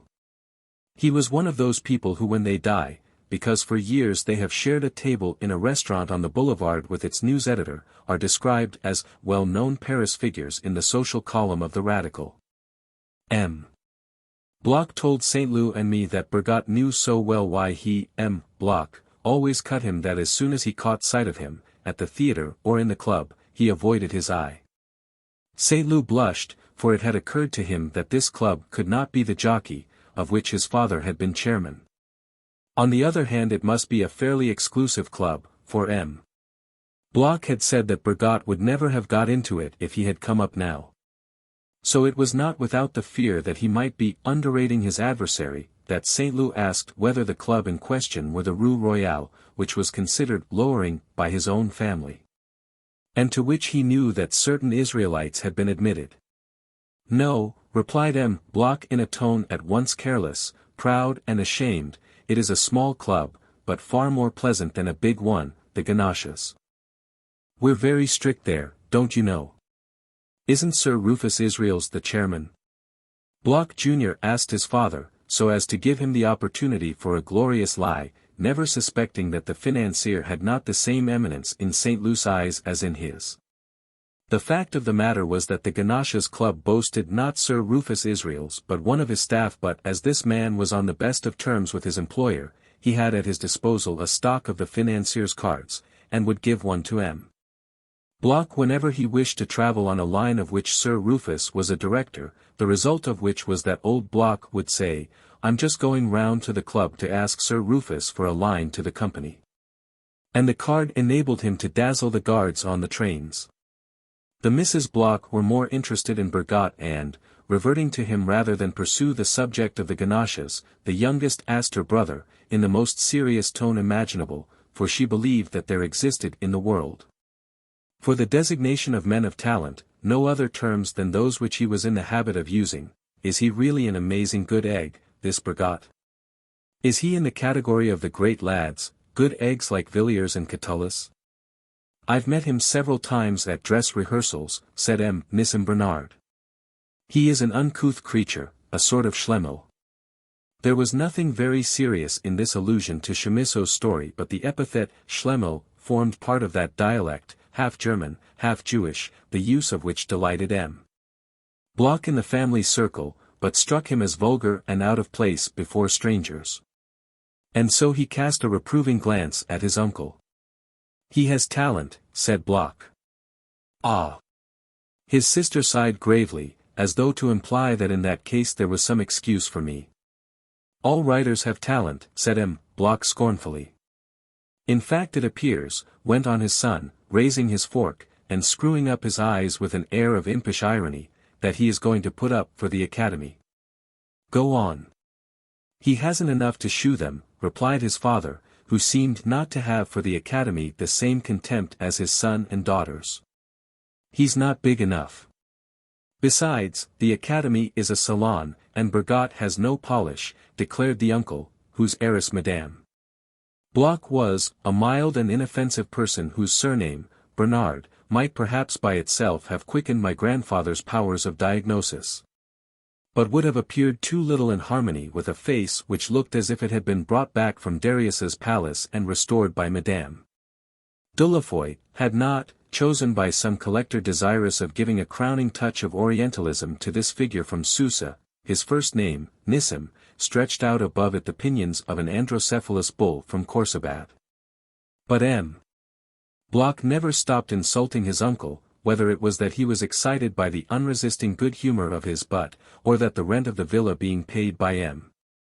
Nissim Bernard, the beneficiary, wished to shew that he kept his independence, and, more important still, that he was not seeking by flattery to make sure of the rich inheritance to come. What most hurt the old man was being treated so rudely in front of the manservant. He murmured an unintelligible sentence of which all that could be made out was, "When the Mescors are in the room."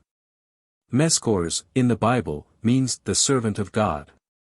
In the family circle the Blochs used the word when they referred to their own servants, and were always exhilarated by it, because their certainty of not being understood either by Christians or by the servants themselves enhanced in M.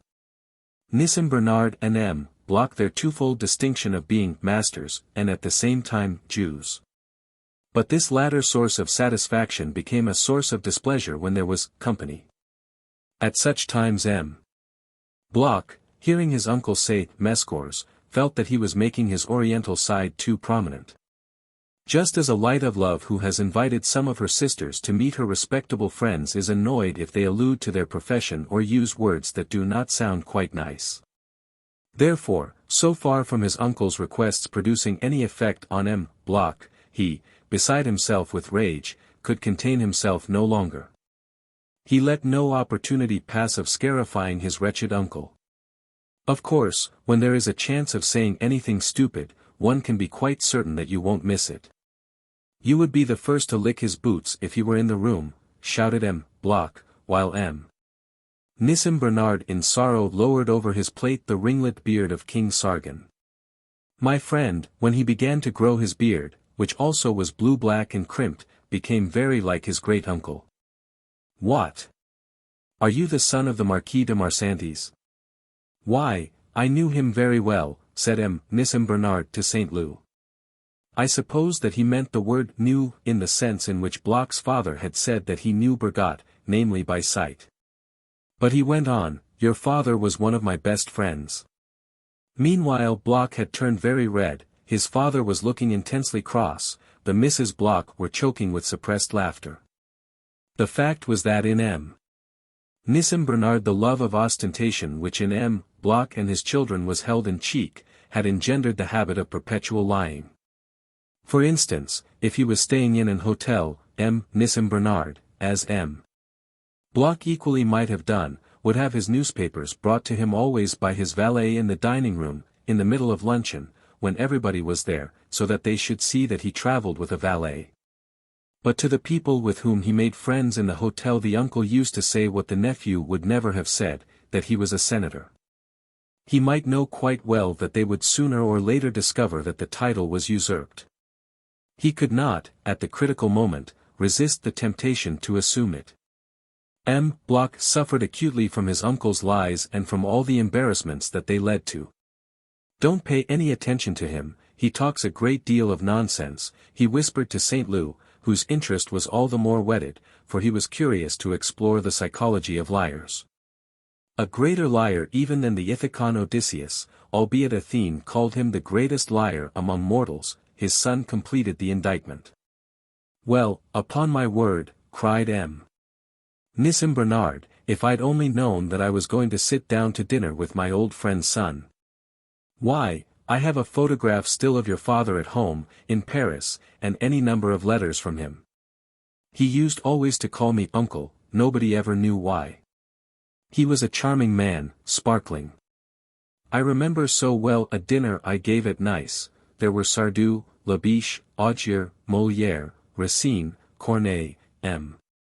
Bloch added with sarcasm, while his son completed the tale of guests with Plautus, Menander, Kalidasa. M. Nissim Bernard, cut to the quick, stopped short in his reminiscence, and, ascetically depriving himself of a great pleasure, remained silent until the end of dinner. "St. Lou with helm of bronze," said Bloch, "have a piece more of this duck with thighs heavy with fat, over which the illustrious sacrificer of birds has spilled numerous libations of red wine." As a rule, after bringing out from his store for the entertainment of a distinguished guest his anecdotes of Sir Rufus Israels and others, M. Bloch, feeling that he had succeeded in touching and melting his son's heart, would withdraw, so as not to spoil his effect in the eyes of the big pot. If, however, there was an absolutely compelling reason, as for instance on the night when his son won his fellowship, M. Bloch would add to the usual string of anecdotes the following ironical reflection which he ordinarily reserved for his own personal friends, so that young Bloch was extremely proud to see it produced for the government have acted unpardonably. They have forgotten to consult M. Coquelin. M. Coquelin has let it be known that he is displeased. M. Bloch prided himself on being a reactionary, with a contempt for theatrical people.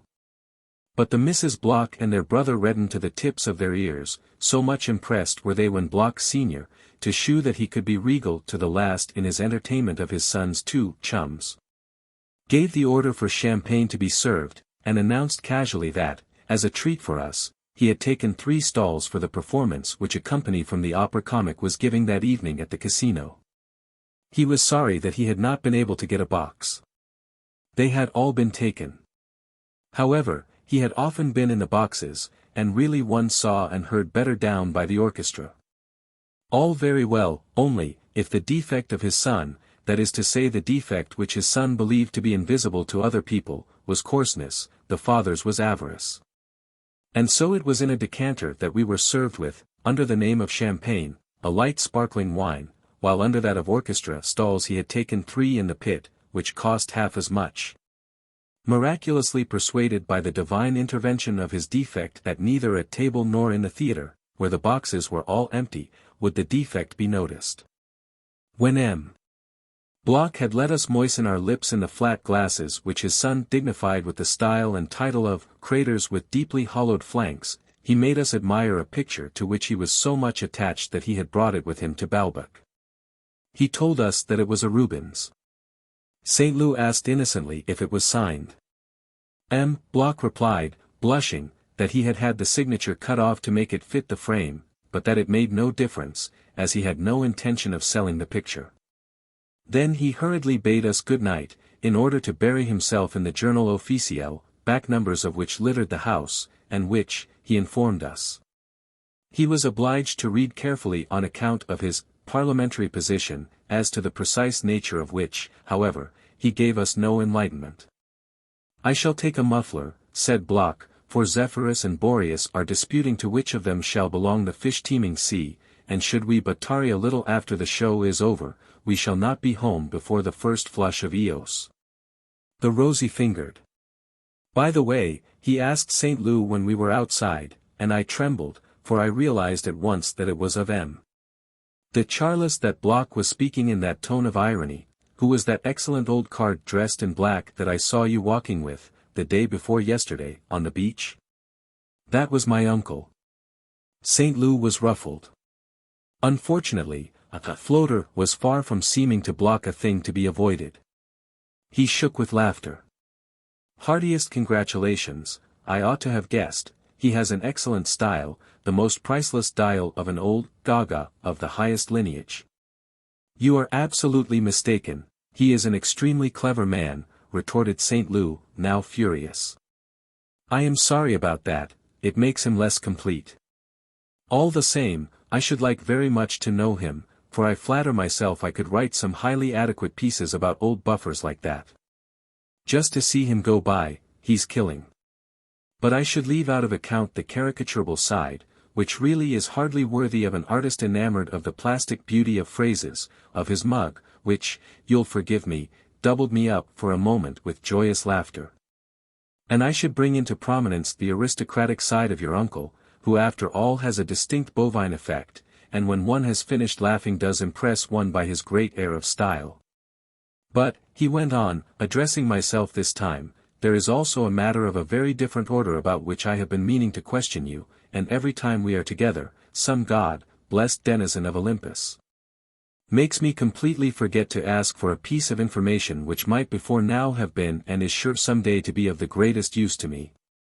Tell me, who was the lovely lady I saw you with in the Jardin d'Acclimatation accompanied by a gentleman whom I seem to know by sight and a little girl with long hair? It had been quite plain to me at the time that Madame Swann did not remember Bloch's name, since she had spoken of him by another, and had described my friend as being on the staff of some ministry, as to which I had never since then thought of finding out whether he had joined it. But how came it that Bloch, who, according to what she then told me, had got himself introduced to her, was ignorant of her name? I was so much surprised that I stopped for a moment before answering. "Whoever she is," he went on, "hearty congratulations, you can't have been bored with her. I picked her up a few days before that on the Zone Railway, where, speaking of zones, she was so kind as to undo hers for the benefit of your humble servant. I have never had such a time in my life, and we were just going to make arrangements to meet again when somebody she knew had the bad taste to get in at the last station but one." My continued silence did not appear to please Bloch. "I was hoping," he said, "thanks to you, to learn her address, so as to go there several times a week to taste in her arms the delights of Eros, dear to the gods. But I do not insist since you seem pledged to discretion with respect to a professional who gave herself to me 3 times running, and in the most refined manner, between Paris and the Point du Jour. I am bound to see her again, some night." I called upon Bloch after this dinner. He returned my call, but I was out and he was seen asking for me by Françoise, who, as it happened, albeit he had visited us at Cambrai, had never set eyes on him until then. So that she knew only that one of the gentlemen, who were friends of mine, had looked in to see me. She did not know with what object, dressed in a nondescript way, which had not made any particular impression upon her.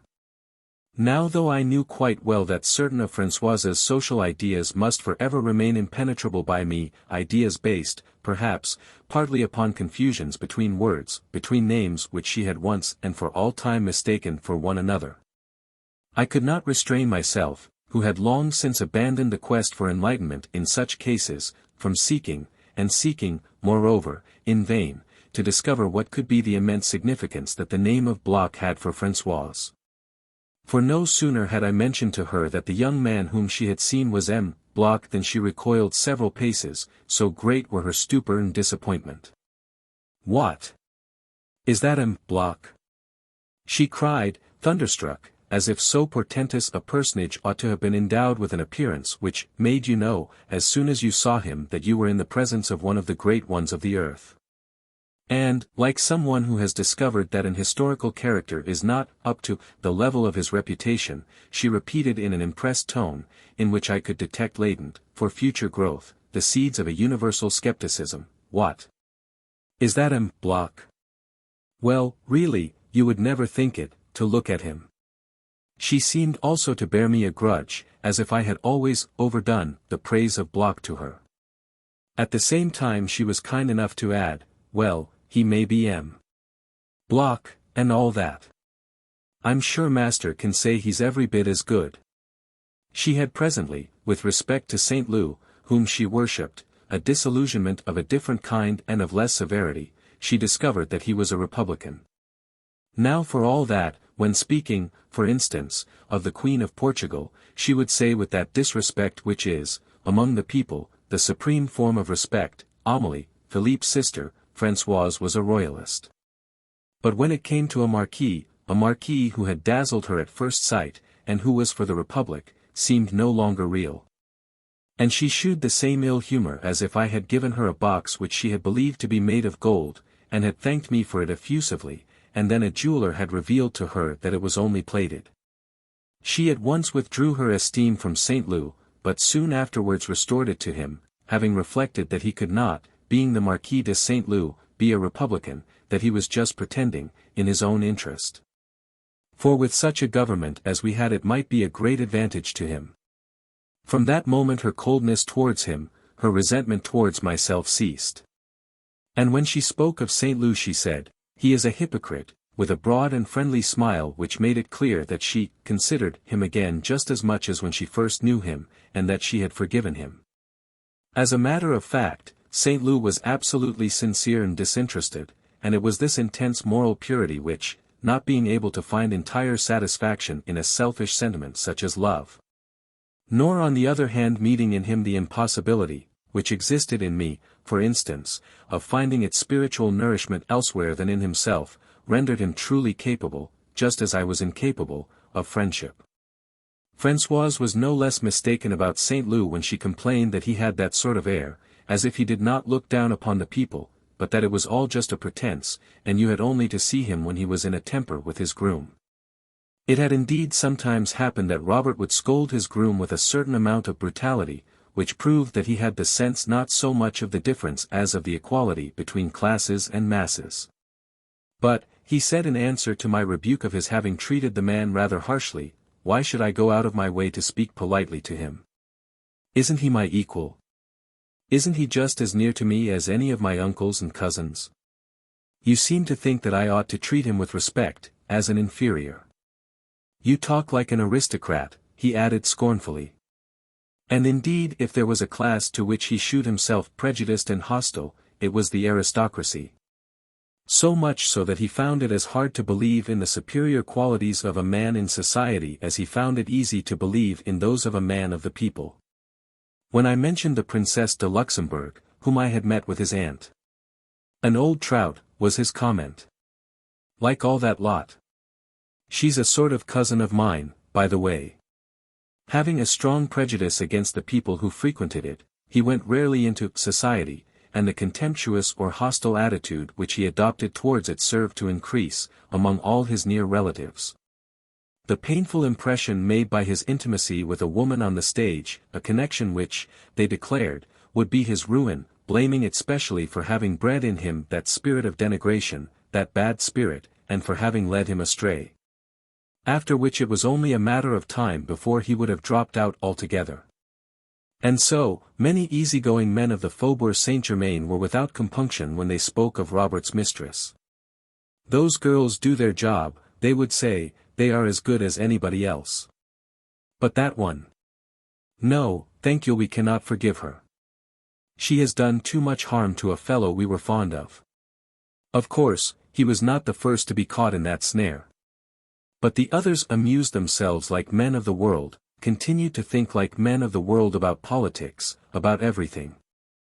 As for him, his family found him soured. They did not bear in mind that, for many young men of fashion who would otherwise remain uncultivated mentally, rough in their friendships, without gentleness or taste, it is very often their mistress who is their real master. And connections of this sort the only school of morals in which they are initiated into a superior culture, and learn the value of disinterested relations. Even among the lower orders, who, when it comes to coarseness, so often remind us of the world of fashion, the woman, more sensitive, finer, more leisured, is driven by curiosity to adopt certain refinements. Respects certain beauties of sentiment and of art which, though she may fail to understand them, she nevertheless places above what has seemed most desirable to the man, above money or position. Now whether the mistress be a young blood's, such as Saint Loup, or a young workman's, electrician's, for instance, must now be included in our truest order of chivalry, her lover has too much admiration and respect for her not to extend them also to what she herself respects and admires. And for him the scale of values is thereby reversed, her sex alone makes her weak. She suffers from nervous troubles, inexplicable things which in a man, or even in another woman, a woman whose nephew or cousin he was, would bring a smile to the lips of this stalwart young man. But he cannot bear to see her suffer whom he loves. The young nobleman who, like Saint Loup, has a mistress acquires the habit, when he takes her out to dine, of carrying in his pocket the valerian drops, which she may need, of ordering the waiter, firmly and with no hint of sarcasm, to see that he shuts the doors quietly and not to put any damp moss on the table, so as to spare his companion those discomforts which himself he has never felt, which compose for him an occult world in whose reality she has taught him to believe. Discomforts for which he now feels pity without in the least needing to understand them, for which he will still feel pity when other women than she shall be the sufferers. Saint Loup's mistress, as the first monks of the Middle Ages taught Christendom, had taught him to be kind to animals, for which she had a passion, never moving without her dog, her canaries, her love-birds. Saint Loup looked after them with motherly devotion and treated as brutes the people who were not good to dumb creatures. On the other hand, an actress, or so-called actress, like this one who was living with him, whether she were intelligent or not, and as to that I had no knowledge, by making him find the society of fashionable women boring. and look upon having to go out to a party as a painful duty, had saved him from snobbishness and cured him of frivolity. If, thanks to her, his social engagements filled a smaller place in the life of her young lover, at the same time, whereas if he had been simply a drawing-room man, vanity or self-interest would have dictated his choice of friends as rudeness would have characterized his treatment of them, his mistress had taught him to bring nobility and refinement into his friendship. With her feminine instinct, with a keener appreciation in men of certain qualities of sensibility which her lover might perhaps, without her guidance, have misunderstood and laughed at. She had always been swift to distinguish from among the rest of St. Lou's friends, the one who had a real affection for him, and to make that one her favorite. She knew how to make him feel grateful to such a friend, shew his gratitude, notice what things gave his friend pleasure and what pain.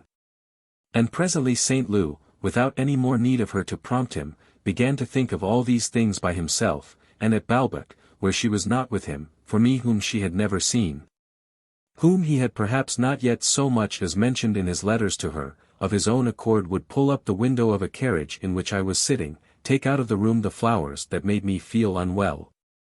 And when he had to say good-bye to several people at once managed to do so before it was actually time for him to go, so as to be left alone and last with me, to make that distinction between them and me, to treat me differently from the rest. His mistress had opened his mind to the invisible, had brought a serious element into his life, delicacy into his heart, but all this escaped his sorrowing family who repeated, "That creature will be the death of him. Meanwhile she's doing what she can to disgrace him." It is true that he had succeeded in getting out of her all the good that she was capable of doing him, and that she now caused him only incessant suffering, for she had taken an intense dislike to him and tormented him in every possible way. She had begun, one fine day, to look upon him as stupid and absurd because the friends that she had among the younger writers and actors had assured her that he was, and she duly repeated what they had said with that passion, that want of reserve which we shew whenever we receive from without and adopt as our own opinions or customs of which we previously knew nothing. She readily professed, like her actor friends, that between St. Lou and herself there was a great gulf fixed, and not to be crossed, because they were of different races, because she was an intellectual and he, whatever he might pretend, the born enemy of the intellect. This view of him seemed to her profound, and she sought confirmation of it in the most insignificant words, the most trivial actions of her lover. But when the same friends had further convinced her that she was destroying, in company so ill-suited to her, the great hopes which she had, they said, aroused in them, that her lover would leave a mark on her, that by living with him she was spoiling her future as an artist. To her contempt for St. Lou was added the same hatred that she would have felt for him if he had insisted upon inoculating her with a deadly germ. She saw him as seldom as possible, at the same time postponing the hour of a definite rupture, which seemed to me a highly improbable event. St. Lou made such sacrifices for her that unless she was ravishingly beautiful, but he had always refused to shew me her photograph, saying, for one thing, she's not a beauty, and besides she always takes badly. These are only some snapshots that I took myself with my Kodak, they would give you a wrong idea of her, it would surely be difficult for her to find another man who would consent to anything of the sort. I never reflected that a certain obsession to make a name for oneself, even when one has no talent, that the admiration, no more than the privately expressed admiration of people who are imposing on one, can, although it may not perhaps have been the case with St. Lou's mistress, be, even for a little prostitute, motives more determining than the pleasure of making money. St. Lou who, without quite understanding what was going on in the mind of his mistress, did not believe her to be completely sincere either in her unfair reproaches or in her promises of undying love, had all the same at certain moments the feeling that she would break with him whenever she could, and accordingly, impelled no doubt by the instinct of self-preservation which was part of his love, a love more clear-sighted, possibly, than St. Lou himself, making use, too, of a practical capacity for business which was compatible in him with the loftiest and blindest flights of the heart, had refused to settle upon her any capital, had borrowed an enormous sum so that she should want nothing, but made it over to her only from day to day. And no doubt, assuming that she really thought of leaving him, she was calmly waiting until she had feathered her nest, a process which, with the money given her by St. Loup, would not perhaps take very long, but would all the same require a time which must be conceded to prolong the happiness of my new friend, or his misery. This dramatic period of their connection, which had now reached its most acute stage, the most cruel for St. Loup, for she had forbidden him to remain in Paris, where his presence exasperated her, and had forced him to spend his leave at Balbec. Within easy reach of his regiment, had begun one evening at the house of one of St. Loup's aunts, on whom he had prevailed to allow his friend to come there, before a large party, to recite some of the speeches from a symbolical play in which she had once appeared in an advanced theatre, and for which she had made him share the admiration that she herself professed. But when she appeared in the room, with a large lily in her hand, and wearing a costume copied from the Ancilla Domini, which she had persuaded St. Loup was an absolute vision of beauty, her entrance had been greeted in that assemblage of club men and duchesses, with smiles which the monotonous tone of her chantings, the oddity of certain words and their frequent recurrence had changed into fits of laughter. Stifled at first but presently so uncontrollable that the wretched reciter had been unable to go on. Next day St. Loup's aunt had been universally censured for having allowed so grotesque an actress to appear in her drawing-room. A well-known duke made no bones about telling her that she had only herself to blame if she found herself criticized. Damn it all, people really don't come to see turns like that. If the woman had talent, even, but she has none and never will have any. 'Pon my soul, Paris is not such a fool as people make out. Society does not consist exclusively of imbeciles. This little lady evidently believed that she was going to take Paris by surprise. But Paris is not so easily surprised as all that, and there are still some things that they can't make us swallow. As for the actress, she left the house with St. Loup, exclaiming, "What do you mean by letting me in for those geese, those uneducated bitches, those dirty corner boys? I don't mind telling you, there wasn't a man in the room who didn't make eyes at me or squeeze my foot, and it was because I wouldn't look at them that they were out for revenge." Words which had changed Robert's antipathy for people in society into a horror that was at once deep and distressing, and was provoked in him most of all by those who least deserved it, devoted kinsmen who, on behalf of the family, had sought to persuade St. Loup's lady to break with him, a move which she represented to him as inspired by their passion for her. Robert, although he had at once ceased to see them, used to imagine when he was parted from his mistress as he was now, that they or others like them were profiting by his absence to return to the charge and had possibly prevailed over her. And when he spoke of the sensualists who were disloyal to their friends, who sought to seduce their friends' wives, tried to make them come to houses of assignation, his whole face would glow with suffering and hatred. "I would kill them with less compunction than I would kill a dog, which is at least a well-behaved beast, and loyal and faithful. There are men who deserve the guillotine if you like, far more than poor wretches who have been led into crime by poverty and by the cruelty of the rich." He spent the greater part of his time in sending letters and telegrams to his mistress. Every time that, while still preventing him from returning to Paris, she found an excuse to quarrel with him by post, I read the news at once in his evident discomposure. Inasmuch as his mistress never told him what fault she found with him, suspecting that possibly if she did not tell him it was because she did not know herself, and simply had had enough of him. He would still have liked an explanation and used to write to her, "Tell me what I have done wrong. I am quite ready to acknowledge my faults," the grief that overpowered him having the effect of persuading him that he had behaved badly. But she kept him waiting indefinitely for her answers which, when they did come, were meaningless. And so it was almost always with a furrowed brow, and often with empty hands that I would see St. Loup returning from the post office, where, alone in all the hotel, he and Françoise went to fetch or to hand in letters. He from a lover's impatience, she with a servant's mistrust of others. His telegrams obliged him to take a much longer journey. When, some days after our dinner with the Blocks, my grandmother told me with a joyful air that St. Loup had just been asking her whether, before he left Balbec, she would not like him to take a photograph of her. And when I saw that she had put on her nicest dress on purpose, and was hesitating between several of her best hats, I felt a little annoyed by this childishness, which surprised me coming from her. I even went the length of asking myself whether I had not been mistaken in my grandmother, whether I did not esteem her too highly, whether she was as unconcerned as I had always supposed in the adornment of her person. Whether she had not indeed the very weakness that I believed most alien to her temperament, namely coquetry. Unfortunately, this displeasure that I derived from the prospect of a photographic sitting, and more particularly from the satisfaction with which my grandmother appeared to be looking forward to it. I made so apparent that Françoise remarked it and did her best, unintentionally, to increase it by making me a sentimental, gushing speech, by which I refused to appear moved. "Oh, master, my poor madam will be so pleased at having her likeness taken, she is going to wear the hat that her old Françoise has trimmed for her, you must allow her, master." I acquired the conviction that I was not cruel in laughing at Françoise's sensibility, by reminding myself that my mother and grandmother, my models in all things, often did the same. But my grandmother, noticing that I seemed cross, said that if this plan of her sitting for her photograph offended me in any way she would give it up.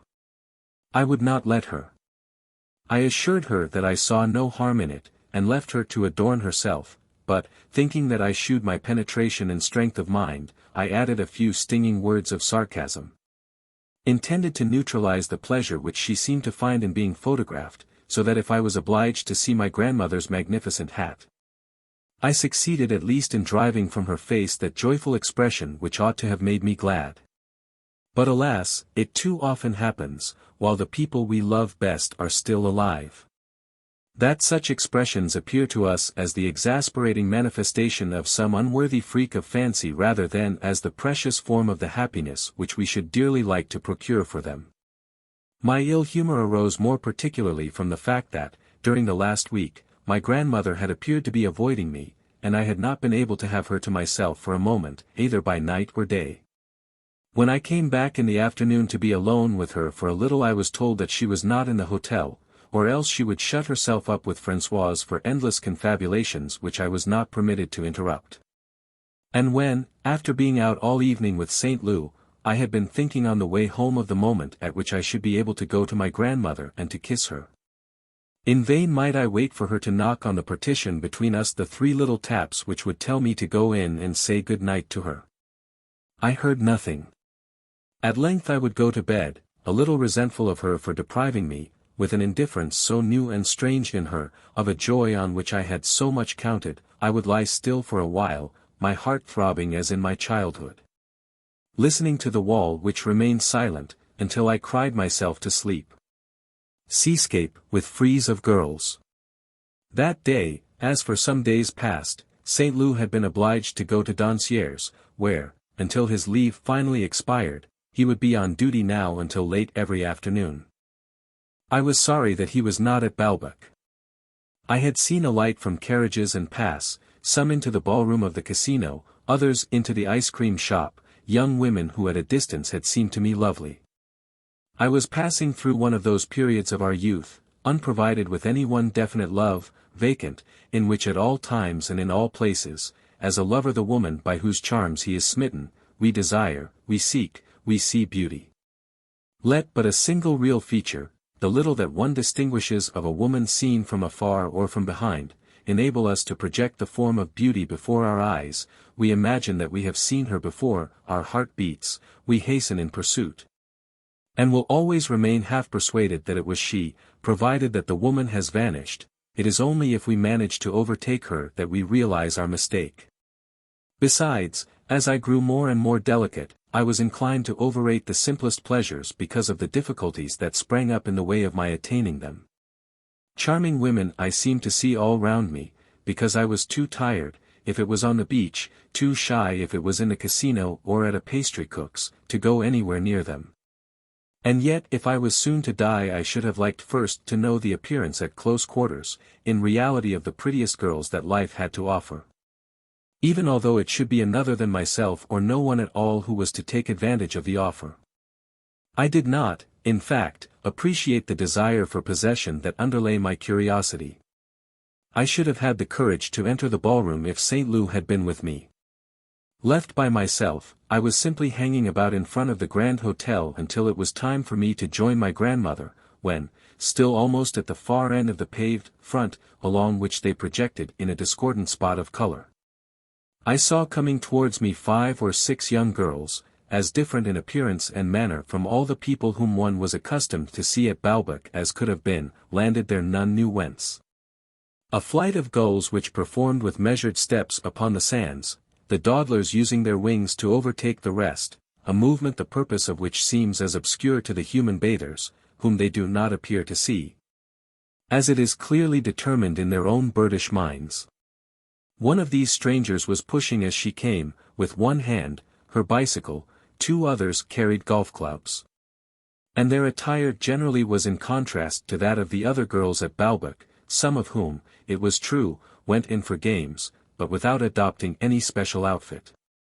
It was the hour at which ladies and gentlemen came out every day for a turn on the front, exposed to the merciless fire of the long glasses fastened upon them. As if they had each borne some disfigurement which she felt it her duty to inspect in its minutest details, by the chief magistrate's wife, proudly seated there with her back to the band-stand. In the middle of that dread line of chairs on which presently they too, actors turned critics, would come and establish themselves, to scrutinize in their turn those others who would then be filing past them. All these people who paced up and down at the front, tacking as violently as if it had been the deck of a ship, for they could not lift a leg without at the same time waving their arms, turning their heads and eyes, settling their shoulders, compensating by a balancing movement on one side for the movement they had just made on the other, and puffing out their faces, and who, pretending not to see so as to let it be thought that they were not interested, but covertly watching, for fear of running against the people who were walking beside or coming towards them, did, in fact, but into them, became entangled with them. Because each was mutually the object of the same secret attention veiled beneath the same apparent disdain. Their love, and consequently their fear, of the crowd being one of the most powerful motives in all men, whether they seek to please other people or to astonish them, or to shew them that they despise them. In the case of the solitary, his seclusion, even when it is absolute and ends only with life itself, has often as its primary cause a disordered love of the crowd, which so far overrules every other feeling that, not being able to win, when he goes out, the admiration of his hall porter, of the passers-by, of the cabman whom he hails, he prefers not to be seen by them at all, and with that object abandons every activity that would oblige him to go out of doors. Among all these people, some of whom were pursuing a train of thought, but if so betrayed its instability by spasmodic gestures, a roving gaze as little in keeping as the circumspect titubation of their neighbors, the girls whom I had noticed, with that mastery over their limbs which comes from perfect bodily condition and a sincere contempt for the rest of humanity, were advancing straight ahead, without hesitation or stiffness, performing exactly the movements that they wished to perform, each of their members in full independence of all the rest, the greater part of their bodies preserving that immobility which is so noticeable in a good waltzer. They were now quite near me. Although each was a type absolutely different from the others, they all had beauty. But to tell the truth, I had seen them for so short a time, and without venturing to look them straight in the face, that I had not yet individualized any of them, save one, whom her straight nose, her dark complexion pointed in contrast among the rest, like, in a Renaissance picture of the Epiphany, a king of Arab caste. They were known to me only, one by a pair of eyes, hard, set and mocking. Another by cheeks in which the pink had that coppery tint which makes one think of geraniums, and even of these points I had not yet indissolubly attached any one to one of these girls rather than to another. And when, according to the order in which their series met the eye, marvelous because the most different aspects came next one another, because all scales of colors were combined in it, but confused as a piece of music in which I should not have been able to isolate and identify at the moment of their passage the successive phrases, no sooner distinguished than forgotten, I saw emerge a pallid oval, black eyes, green eyes. I knew not if these were the same that had already charmed me a moment ago. I could not bring them home to any one girl whom I might thereby have set apart from the rest and so identified. And this want, in my vision, of the demarcations which I should presently establish between them sent flooding over the group a wave of harmony, the continuous transfusion of a beauty fluid, collective and mobile. It was not perhaps, in this life of ours, mere chance that had, in forming this group of friends, chosen them all of such beauty. Perhaps these girls, whose attitude was enough to reveal their nature, bold, frivolous and hard, extremely sensitive to everything that was ludicrous or ugly, incapable of yielding to an intellectual or moral attraction, had naturally felt themselves, among companions of their own age, repelled by all those in whom a pensive or sensitive disposition was betrayed by shyness, awkwardness, constraint, by what, they would say, didn't appeal to them, and from such had held aloof. While they attached themselves, on the other hand, to others to whom they were drawn by a certain blend of grace, suppleness, and physical neatness. The only form in which they were able to picture the frankness of a seductive character and the promise of pleasant hours in one another's company. Perhaps, too, the class to which they belonged, a class which I should not have found it easy to define, was at that point in its evolution at which, whether thanks to its growing wealth and leisure, or thanks to new athletic habits, extended now even to certain plebeian elements, and a habit of physical culture to which had not yet been added the culture of the mind, a social atmosphere, comparable to that of smooth and prolific schools of sculpture, which have not yet gone in for tortured expressions, produces naturally and in abundance fine bodies with fine legs, fine hips, wholesome and reposeful faces, with an air of agility and guile. And were they not noble and calm models of human beauty that I beheld there, outlined against the sea, like statues exposed to the sunlight upon a Grecian shore? Just as if, in the heart of their band, which progressed along the front like a luminous comet, they had decided that the surrounding crowd was composed of creatures of another race whose sufferings even could not awaken in them any sense of fellowship, they appeared not to see them, forced those who had stopped to talk to step aside, as though from the path of a machine that had been set going by itself, so that it was no good waiting for it to get out of their way, their utmost sign of consciousness being when, if some old gentleman of whom they did not admit the existence and thrust from them the contact, had fled with a frightened or furious, but a headlong or ludicrous motion, they looked at one another and smiled. They had, for whatever did not form part of their group, no affectation of contempt, their genuine contempt was sufficient. But they could not set eyes on an obstacle without amusing themselves by crossing it, either in a running jump or with both feet together, because they were all filled to the brim, exuberant with that youth which we need so urgently to spend that even when we are unhappy or unwell, obedient rather to the necessities of our age than to the mood of the day. We can never pass anything that can be jumped over or slid down without indulging ourselves conscientiously, interspersing our slow progress, as Chopin his most melancholy phrase, with graceful deviations in which caprice is blended with virtuosity. The wife of an elderly banker, after hesitating between various possible exposures for her husband, had settled him on a folding chair, facing the front, sheltered from wind and sun by the bandstand. Having seen him comfortably installed there, she had gone to buy a newspaper which she would read aloud to him, to distract him, one of her little absences which she never prolonged for more than 5 minutes. Which seemed long enough to him but which she repeated at frequent intervals so that this old husband on whom she lavished an attention that she took care to conceal, should have the impression that he was still quite alive and like other people and was in no need of protection. The platform of the bandstand provided, above his head, a natural and tempting springboard, across which, without a moment's hesitation, the eldest of the little band began to run.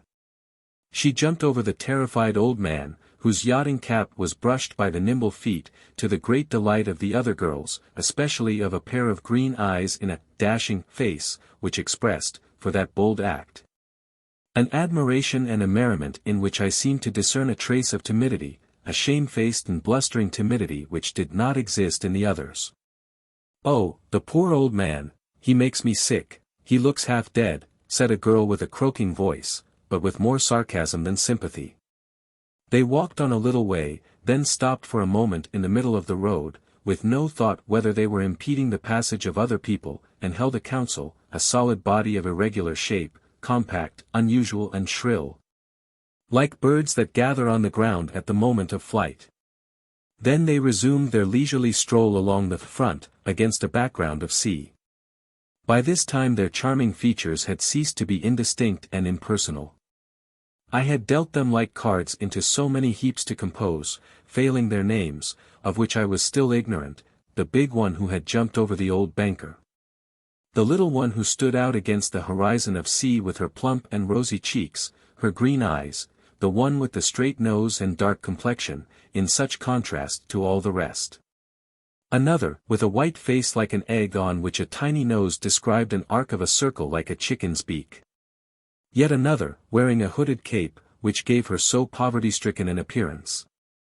And so contradicted the smartness of the figure beneath that the explanation which suggested itself was that this girl must have parents of high position who valued their self-esteem so far above the visitors to Balbec and the sartorial elegance of their own children that it was a matter of the utmost indifference to them that their daughter should stroll on the front, dressed in a way which humbler people would have considered too modest.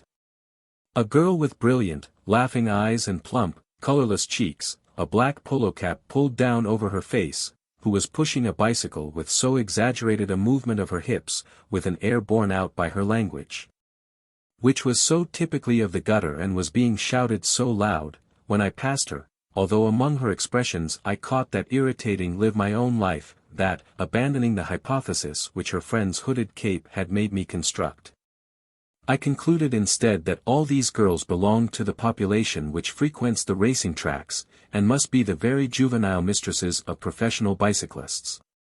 In any event, in none of my suppositions was there any possibility of their being virtuous. At first sight, in the way in which they looked at one another and smiled, in the insistent stare of the one with the dull cheeks, I had grasped that they were not. Besides, my grandmother had always watched over me with a delicacy too timorous for me not to believe that the sum total of the things one ought not to do was indivisible, or that girls who were lacking in respect for their elders would suddenly be stopped short by scruples when there were pleasures at stake more tempting than that of jumping over an octogenarian.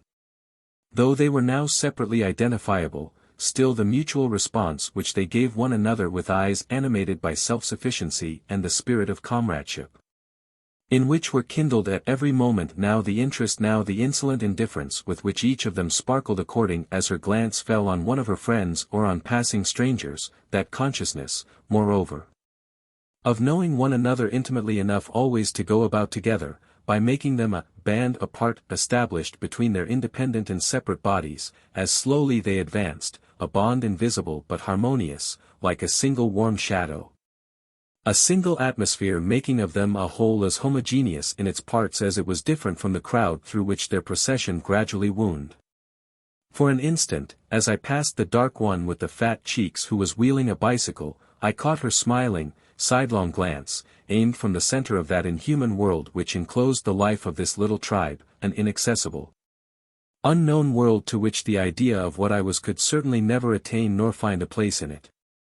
Wholly occupied with what her companions were saying, this young girl in her polo cap, pulled down very low over her brow, had she seen me at the moment in which the dark ray emanating from her eyes had fallen on me?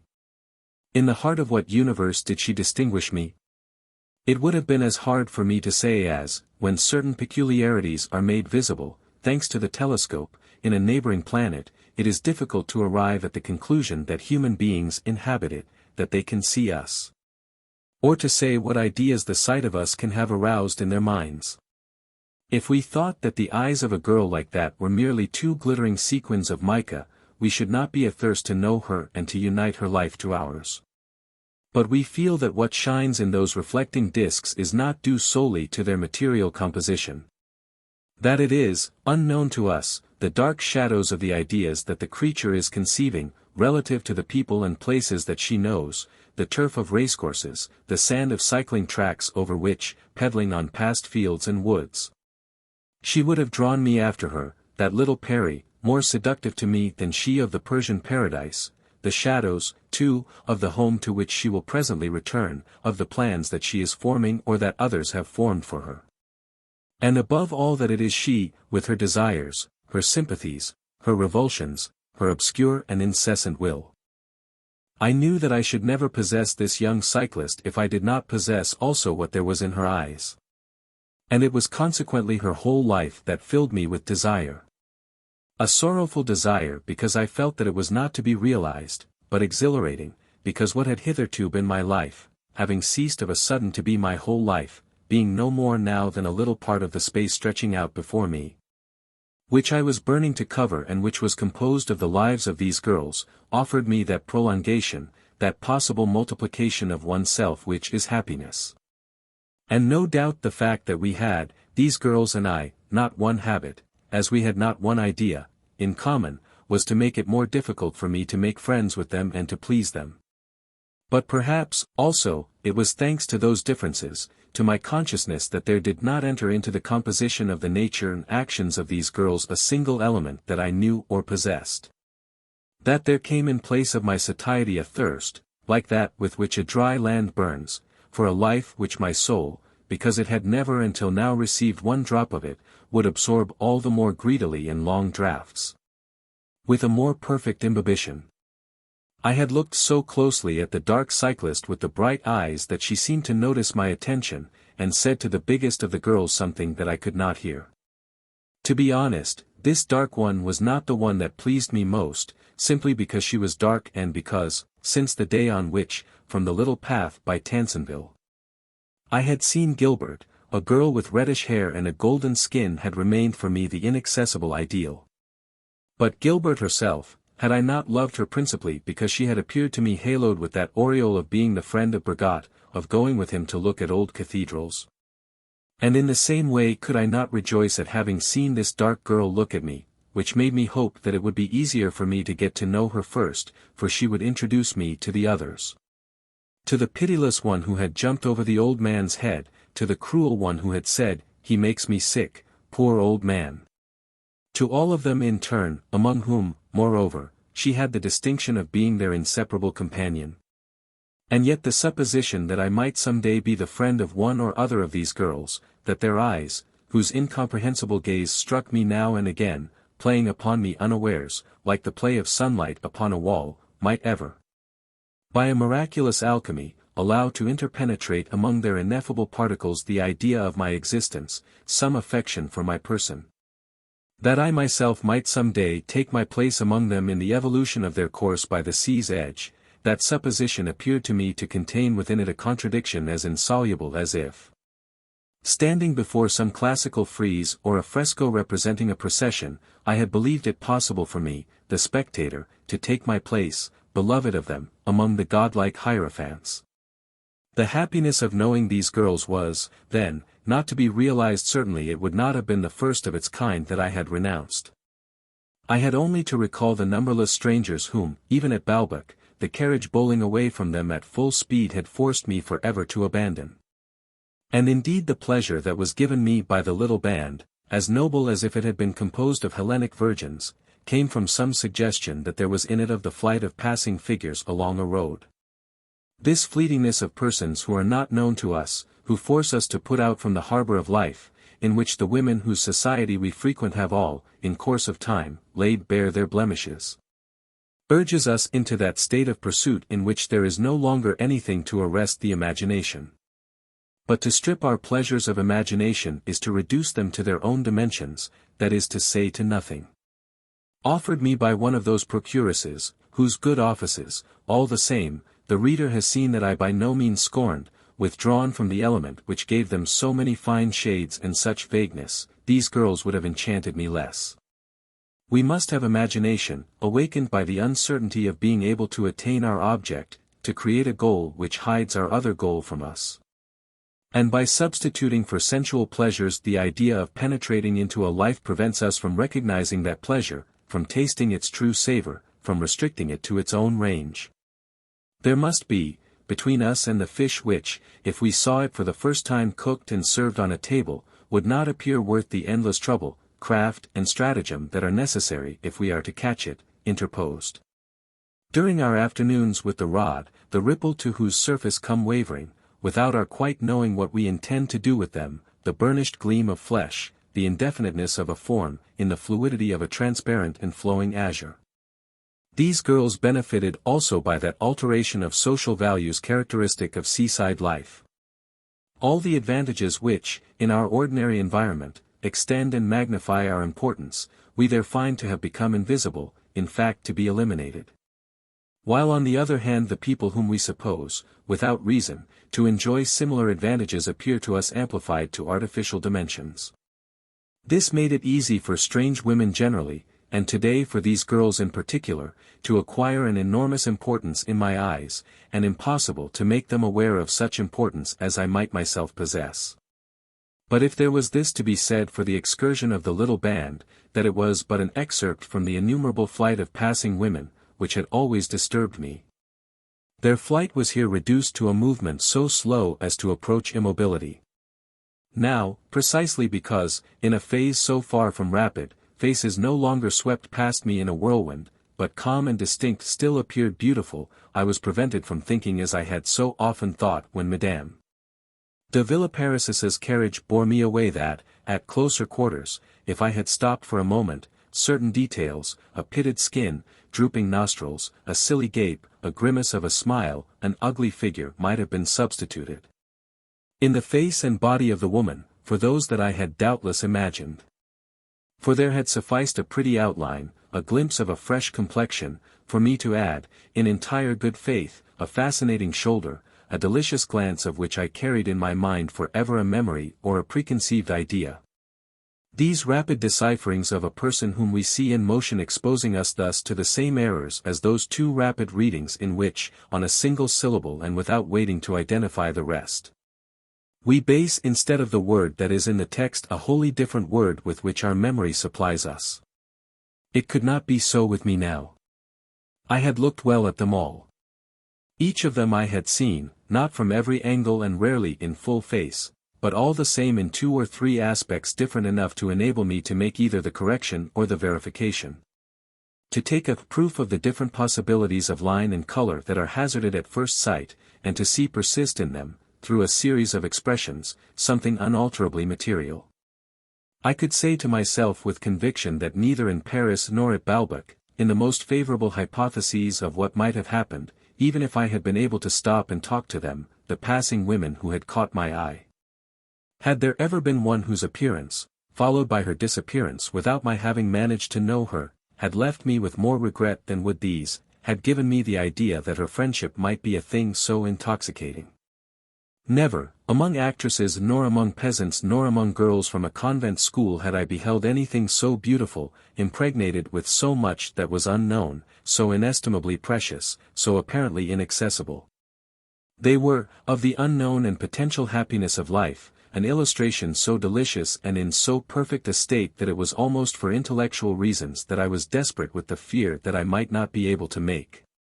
In unique conditions which left no room for any possibility of error, proper trial of what is the most mysterious thing that is offered to us by the beauty which we desire and console ourselves for never possessing. By demanding pleasure, as Swann had always refused to do before Odette's day, from women whom we have not desired, so that, indeed, we die without having ever known what that other pleasure was. No doubt it was possible that it was not in reality an unknown pleasure, that on a close inspection its mystery would dissipate and vanish, that it was no more than a projection, a mirage of desire. But in that case I could blame only the compulsion of a law of nature, which if it applied to these girls would apply to all, and not the imperfection of the object. For it was that which I should have chosen above all others, feeling quite certain, with a botanist's satisfaction, that it was not possible to find collected anywhere rarer specimens than these young flowers who were interrupting at this moment before my eyes the line of the sea with their slender hedge. Like a bower of Pennsylvania roses adorning a garden on the brink of a cliff, between which is contained the whole tract of ocean crossed by some steamer, so slow in gliding along the blue and horizontal line that stretches from one stem to the next that an idle butterfly, dawdling in the cup of a flower which the moving hull has long since passed, can, if it is to fly and be sure of arriving before the vessel, wait until nothing but the tiniest slice of blue still separates the questing prow from the first petal of the flower towards which it is steering. I went indoors because I was to dine at Rivebelle with Robert, and my grandmother insisted that on those evenings, before going out, I must lie down for an hour on my bed. A rest which the Balbec doctor presently ordered me to extend to the other evenings also. However, there was no need, when one went indoors, to leave the front and to enter the hotel by the hall, that is to say from behind. By virtue of an alteration of the clock which reminded me of those Saturdays when, at Cambrai, we used to have luncheon an hour earlier, now with summer at the full the days had become so long that the sun was still high in the heavens. As though it were only tea time, when the tables were being laid for dinner in the Grand Hotel. And so the great sliding windows were kept open from the ground. I had but to step across a low wooden sill to find myself in the dining room, through which I walked and straight across to the lift. As I passed the office I addressed a smile to the manager, and with no shudder of disgust gathered one for myself from his face which, since I had been at Balbec, my comprehensive study of it was injecting and transforming, little by little. Like a natural history preparation. His features had become familiar to me, charged with a meaning that was of no importance but still intelligible, like a script which one can read, and had ceased in any way to resemble these queer, intolerable characters which his face had presented to me on that first day, when I had seen before me a personage now forgotten, or, if I succeeded in recalling him, unrecognizable. Difficult to identify with this insignificant and polite personality of which the other was but a caricature, a hideous and rapid sketch. Without either the shyness or the sadness of the evening of my arrival I rang for the attendant, who no longer stood in silence while I rose by his side in the lift as in a mobile thoracic cage propelled upwards along its ascending pillar. But repeated. There aren't the people now there were a month back. They're beginning to go now, the days are drawing in. He said this not because there was any truth in it but because, having an engagement, presently, for a warmer part of the coast, he would have liked us all to leave. So that the hotel could be shut up and he have a few days to himself before rejoining in his new place. Rejoin and new were not, by the way, incompatible terms, since, for the lift boy, rejoin was the usual form of the verb to join. The only thing that surprised me was that he condescended to say place, for he belonged to that modern proletariat which seeks to efface from our language every trace of the rule of domesticity. A moment later, however, he informed me that in the situation which he was about to rejoin, he would have a smarter tunic and a better salary, the words livery and wages sounding to him obsolete and unseemly. And as, by an absurd contradiction, the vocabulary has, through thick and thin, among us masters, survived the conception of inequality, I was always failing to understand what the lift boy said. For instance, the only thing that interested me was to know whether my grandmother was in the hotel. Now, forestalling my questions, the lift boy would say to me, "That lady has just gone out from your rooms." I was invariably taken in. I suppose that he meant my grandmother. "No, that lady, I think she's an employee of yours." As in the old speech of the middle classes, which ought really to be done away with, a cook is not called an employee, I thought for a moment, but he must be mistaken. We don't own a factory, we haven't any employees. Suddenly I remembered that the title of employee is, like the wearing of a mustache among waiters, a sop to their self-esteem given to servants. And realized that this lady who had just gone out must be Françoise, probably on a visit to the coffee maker, or to watch the Belgian lady's little maid at her sewing, though even this sop did not satisfy the lift boy. For he would say quite naturally, speaking pityingly of his own class, with the working man or the small person, using the same singular form as Racine when he speaks of the poor. But as a rule, for my zeal and timidity of the first evening were now things of the past, I no longer spoke to the lift boy. It was he now who stood there and received no answer during the short journey on which he threaded his way through the hotel, hollowed out inside like a toy, which extended round about us, floor by floor. The ramifications of its corridors in the depths of which the light grew velvety, lost its tone, diminished the communicating doors, the steps of the service stairs which it transformed into that amber haze. Unsubstantial and mysterious as a twilight, in which Rembrandt picks out here and there a windowsill or a wellhead. And on each landing a golden light reflected from the carpet indicated the setting sun and the lavatory window. I asked myself whether the girls I had just seen lived at Balbec, and who they could be. When our desire is thus concentrated upon a little tribe of humanity which it singles out from the rest, everything that can be associated with that tribe becomes a spring of emotion and then of reflection. I had heard a lady say on the front, "She is a friend of the little Simonet girl," with that self-important air of inside knowledge, as who should say, "He is the inseparable companion of young La Rochefoucauld." And immediately she had detected on the face of the person to whom she gave this information a curiosity to see more of the favored person who was a friend of the little Simonet. A privilege, obviously, that did not appear to be granted to all the world. For aristocracy is a relative state. And there are plenty of inexpensive little holes and corners where the son of an upholsterer is the arbiter of fashion and reigns over a court like any young Prince of Wales. I have often since then sought to recall how it first sounded for me there on the beach, that name of Simonet, still quite indefinite as to its form, which I had failed to distinguish, and also as to its significance. To the designation by it of such and such a person, or perhaps of someone else. Imprinted, in fact, with that vagueness, that novelty which we find so moving in the sequel. When the name whose letters are every moment engraved more deeply on our hearts by our incessant thought of them has become, though this was not to happen to me with the name of the little Simonet, until several years had passed, the first coherent sound that comes to our lips. Whether on waking from sleep or on recovering from a swoon, even before the idea of what o'clock it is or of where we are, almost before the word I, as though the person whom it names were more we even than we ourselves. And as though after a brief spell of unconsciousness the phase that is the first of all to dissolve is that in which we were not thinking of her. I do not know why I said to myself from the first that the name Simonet must be that of one of the band of girls. From that moment I never ceased to ask myself how I could get to know the Simonet family, get to know them, moreover, through people whom they considered superior to themselves, which ought not to be difficult if the girls were only common little bounders, so that they might not form a disdainful idea of me. For one cannot have a perfect knowledge, one cannot effect the complete absorption of a person who disdains one, so long as one has not overcome her disdain. And since, whenever the idea of women who are so different from us penetrates our senses, unless we are able to forget it or the competition of other ideas eliminates it, we know no rest until we have converted those aliens into something that is compatible with ourself, our heart being in this respect endowed with the same kind of reaction and activity as our physical organism, which cannot abide the infusion of any foreign body into its veins without at once striving to digest and assimilate it.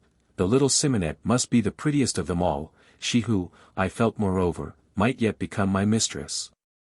For she was the only one who, 2 or 3 times half turning her head, had appeared to take cognizance of my fixed stare. I asked the lift boy whether he knew of any people at Balbec called Simonet. Not liking to admit that there was anything which he did not know, he replied that he seemed to have heard the name somewhere. As we reached the highest landing I told him to have the latest lists of visitors sent up to me. I stepped out of the lift, but instead of going to my room I made my way farther along the corridor, for before my arrival the valet in charge of the landing, despite his horror of draughts, had opened the window at the end, which instead of looking out to the sea faced the hill and valley inland, but never allowed them to be seen, for its panes, which were made of clouded glass, were generally closed. I made a short station in front of it, time enough just to pay my devotions to the view which for once it revealed over the hill against which the back of the hotel rested, a view that contained but a solitary house. Planted in the middle distance, though the perspective and the evening light in which I saw it, while preserving its mass, gave it a sculptural beauty and a velvet background, as though to one of those architectural works in miniature. Tiny temples or chapels wrought in gold and enamels, which serve as reliquaries and are exposed only on rare and solemn days for the veneration of the faithful. But this moment of adoration had already lasted too long, for the valet, who carried in one hand a bunch of keys and with the other saluted me by touching his verger's skullcap, though without raising it, on account of the pure, cool evening air, came and drew together, like those of a shrine, the 2 sides of the window, and so shut off the minute edifice, the glistening relic from my adoring gaze. I went into my room regularly. As the season advanced, the picture that I found there in my window changed. At first it was broad daylight and dark only if the weather was bad, and then, in the greenish glass which it distended with the curve of its round waves, the sea, set among the iron uprights of my window like a piece of stained glass in its leaves. Ravelled out over all the deep rocky border of the bay little plumed triangles of an unmoving spray delineated with the delicacy of a feather or a downy breast from Pisanello's pencil, and fixed in that white, unalterable, creamy enamel which is used to depict fallen snow in Galles glass. Presently the days grew shorter, and at the moment when I entered my room the violet sky seemed branded with the stiff, geometrical, travelling, effulgent figure of the sun, like the representation of some miraculous sign, of some mystical apparition, leaning over the sea from the hinge of the horizon as a sacred picture leans over a high altar.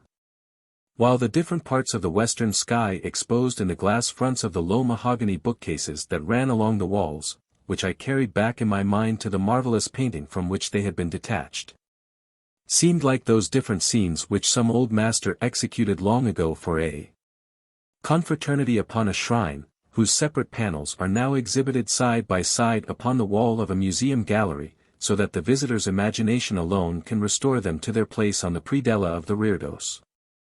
A few weeks later, when I went upstairs, the sun had already set.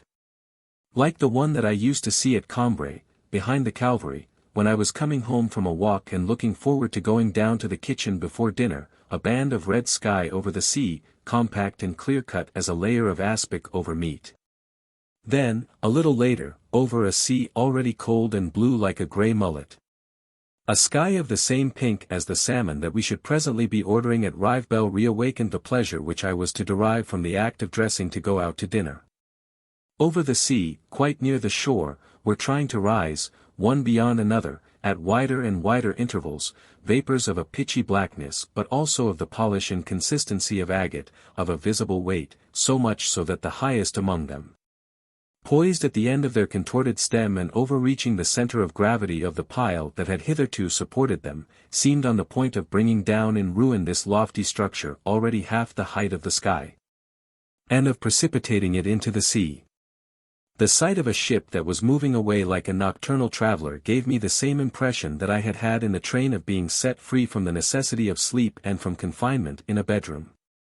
Not that I felt myself a prisoner in the room in which I now was, since in another hour I should have left it and be getting into the carriage. I threw myself down on the bed, and, just as if I had been lying in a berth on board one of those steamers which I could see quite near to me and which, when night came, it would be strange to see stealing slowly out into the darkness, like shadowy and silent but unsleeping swans, I was on all sides surrounded by pictures of the sea. But as often as not they were, indeed, only pictures. I forgot that below their colored expanse was hollowed the sad desolation of the beach, travelled by the restless evening breeze whose breath I had so anxiously felt on my arrival at Balbec. Besides, even in my room, being wholly taken up with thoughts of the girls whom I had seen go past, I was no longer in a state of mind calm or disinterested enough to allow the formation of any really deep impression of beauty. The anticipation of dinner at Rivebelle made my mood more frivolous still, and my mind, dwelling at such moments upon the surface of the body which I was going to dress up so as to try to appear as pleasing as possible in the feminine eyes which would be scrutinizing me in the brilliantly lighted restaurant, was incapable of putting any depth behind the color of things. And if, beneath my window, the unwearying, gentle flight of sea martins and swallows had not arisen like a playing fountain, like living fireworks, joining the intervals between their soaring rockets with the motionless white streaming lines of long horizontal wakes of foam, without the charming miracle of this natural and local phenomenon, which brought into touch with reality the scenes that I had before my eyes, I might easily have believed that they were no more than a selection, made afresh every day, of paintings which were shown quite arbitrarily in the place in which I happened to be and without having any necessary connection with that place.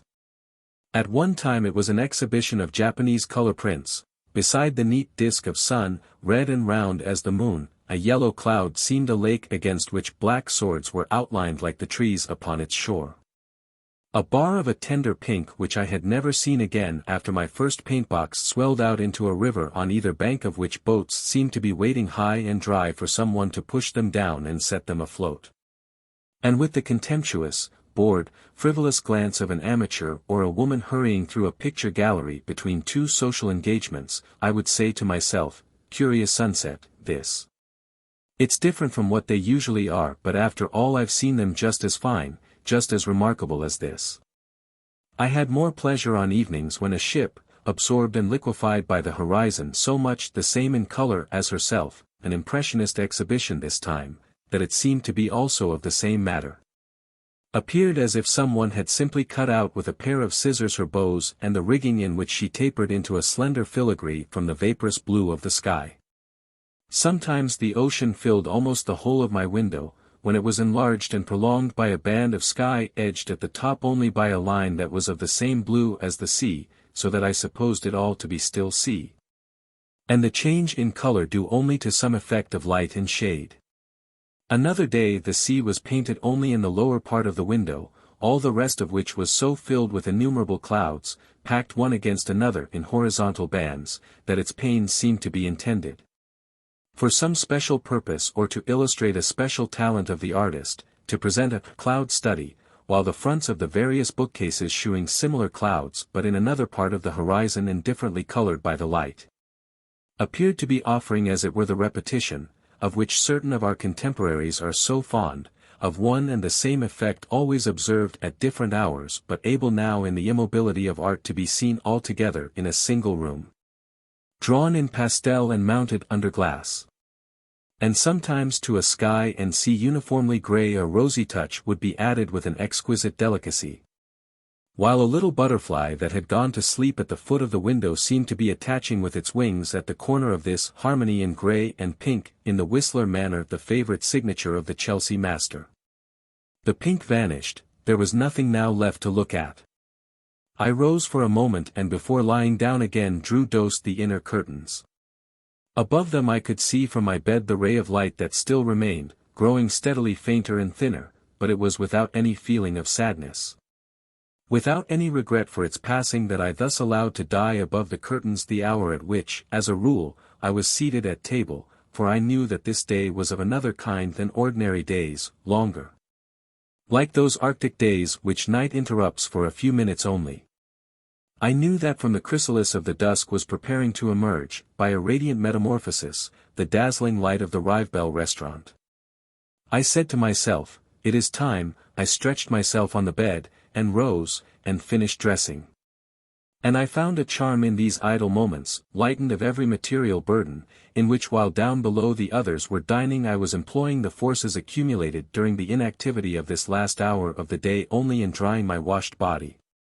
In putting on a dinner jacket, in tying my tie, in making all those gestures which were already dictated by the anticipated pleasure of seeing again some woman whom I had noticed, last time, at Rivebelle, who had seemed to be watching me. Had perhaps left the table for a moment only in the hope that I would follow her. It was with joy that I enriched myself with all these attractions so as to give myself, whole, alert, willing, to a new life, free, without cares, in which I would lean my hesitations upon the calm strength of St. Lou. And would choose from among the different species of animated nature and the produce of every land those which, composing the unfamiliar dishes that my companion would at once order, might have tempted my appetite or my imagination. And then at the end of the season came the days when I could no longer pass indoors from the front through the dining room.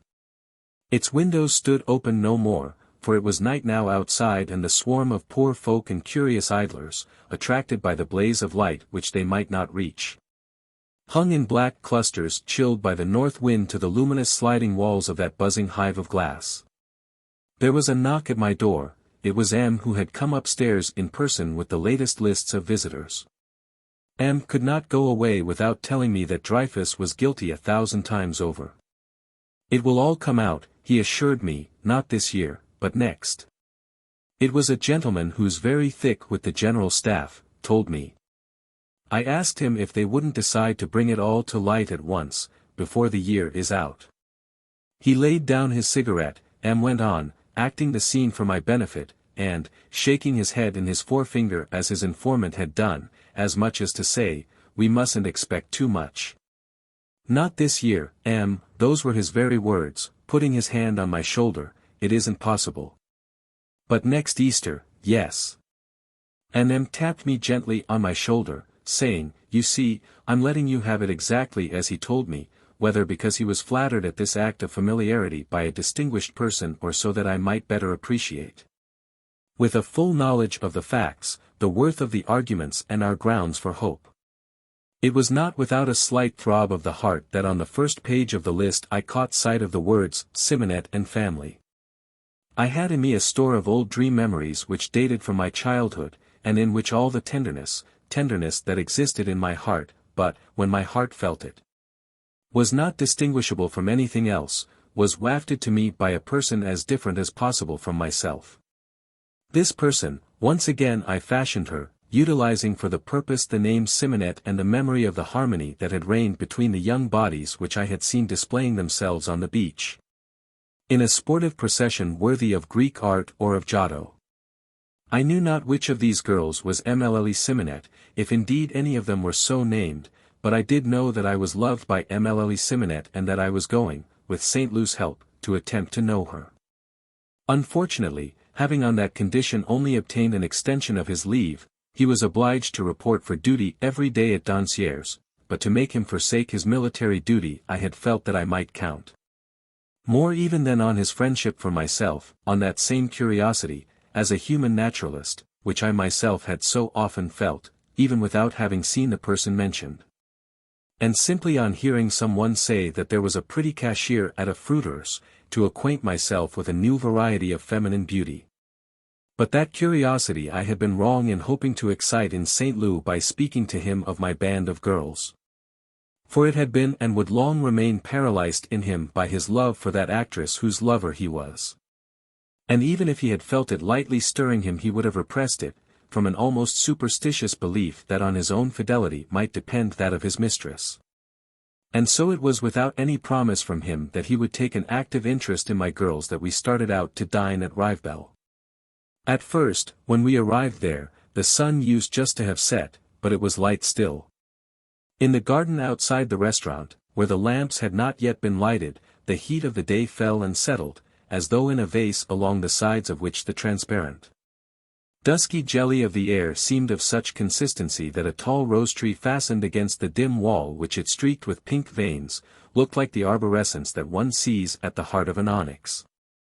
Presently night had always fallen when we left the carriage, often indeed before we started from Balbec if the evening was wet and we had put off sending for the carriage in the hope of the weather's improving. But on those days it was without any sadness that I listened to the wind howling. I knew that it did not mean the abandonment of my plans, imprisonment in my bedroom. I knew that in the great dining room of the restaurant, which we would enter to the sound of the music of the gypsy band, the innumerable lamps would triumph easily over darkness and chill, by applying to them their broad cauteries of molten gold. And I jumped light-heartedly after St. Louis into the closed carriage which stood waiting for us in the rain. For some time past the words of Bergot, when he pronounced himself positive that, in spite of all I might say, I had been created to enjoy, preeminently, the pleasures of the mind, had restored to me, with regard to what I might succeed in achieving later on, a hope that was disappointed afresh every day by the boredom that I felt on setting myself down before a writing table to start work on a critical essay or a novel. After all, I said to myself, possibly the pleasure that its author has found in writing it is not the infallible test of the literary value of a page. It may be only an accessory, one that is often to be found superadded to that value, but the want of which can have no prejudicial effect on it. Perhaps some of the greatest masterpieces were written yawning. My grandmother set my doubts at rest by telling me that I should be able to work and should enjoy working as soon as my health improved. And, our doctor having thought it only prudent to warn me of the grave risks to which my state of health might expose me, and having outlined all the hygienic precaution that I ought to take to avoid any accident, I subordinated all my pleasures to an object which I judged to be infinitely more important than them. That of becoming strong enough to be able to bring into being the work which I had, possibly, within me. I had been exercising over myself, ever since I had come to Balbec, a scrupulous and constant control. Nothing would have induced me, there, to touch the cup of coffee which would have robbed me of the night's sleep that was necessary if I was not to be tired next day. But as soon as we reached Rivebelle, immediately, what with the excitement of a new pleasure, and finding myself in that different zone into which the exception to our rule of life takes us after it has cut the thread. Patiently spun throughout so many days, that was guiding us towards wisdom, as though there were never to be any such thing as tomorrow, nor any lofty aims to be realized. Vanished all that exact machinery of prudent hygienic measures which had been working to safeguard them. A waiter was offering to take my coat, whereupon St. Loup asked, "You're sure you won't be cold? Perhaps you'd better keep it, it's not very warm in here." No, no, I assured him, and perhaps I did not feel the cold. But however that might be, I no longer knew the fear of falling ill, the necessity of not dying, the importance of work. I gave up my coat. We entered the dining room to the sound of some warlike march played by the gypsies.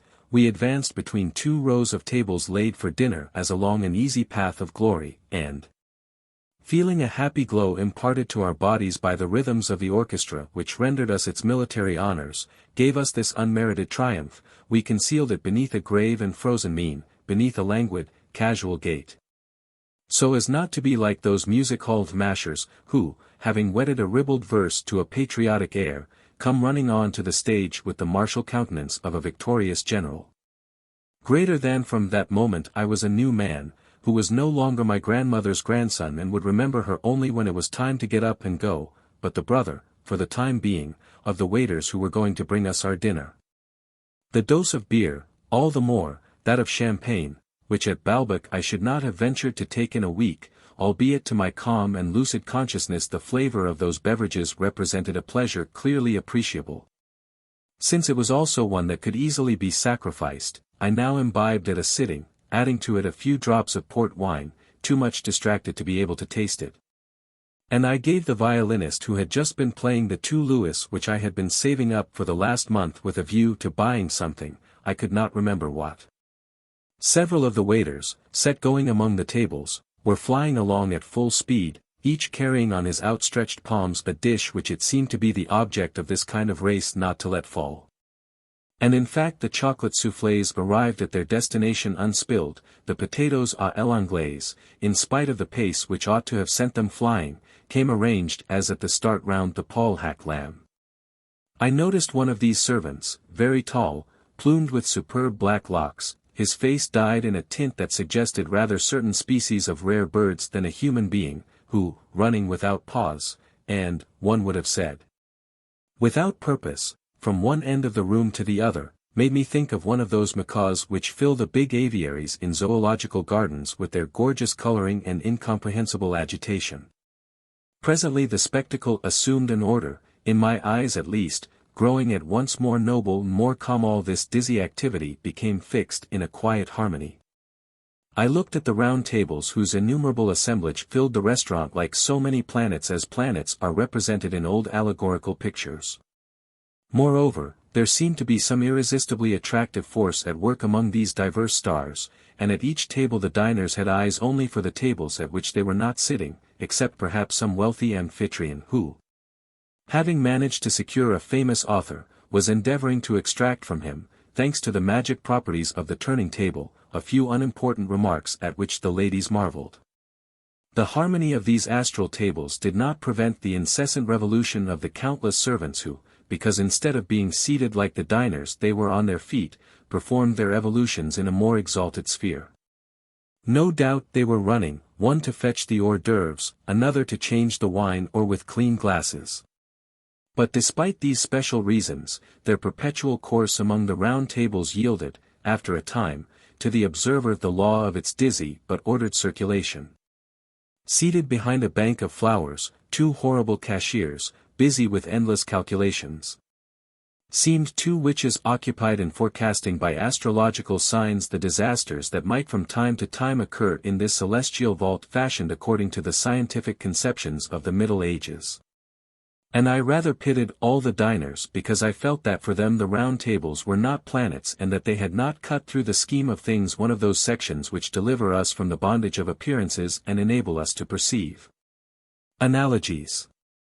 They thought that they were dining with this or that person, that the dinner would cost roughly so much, and that tomorrow they would begin all over again.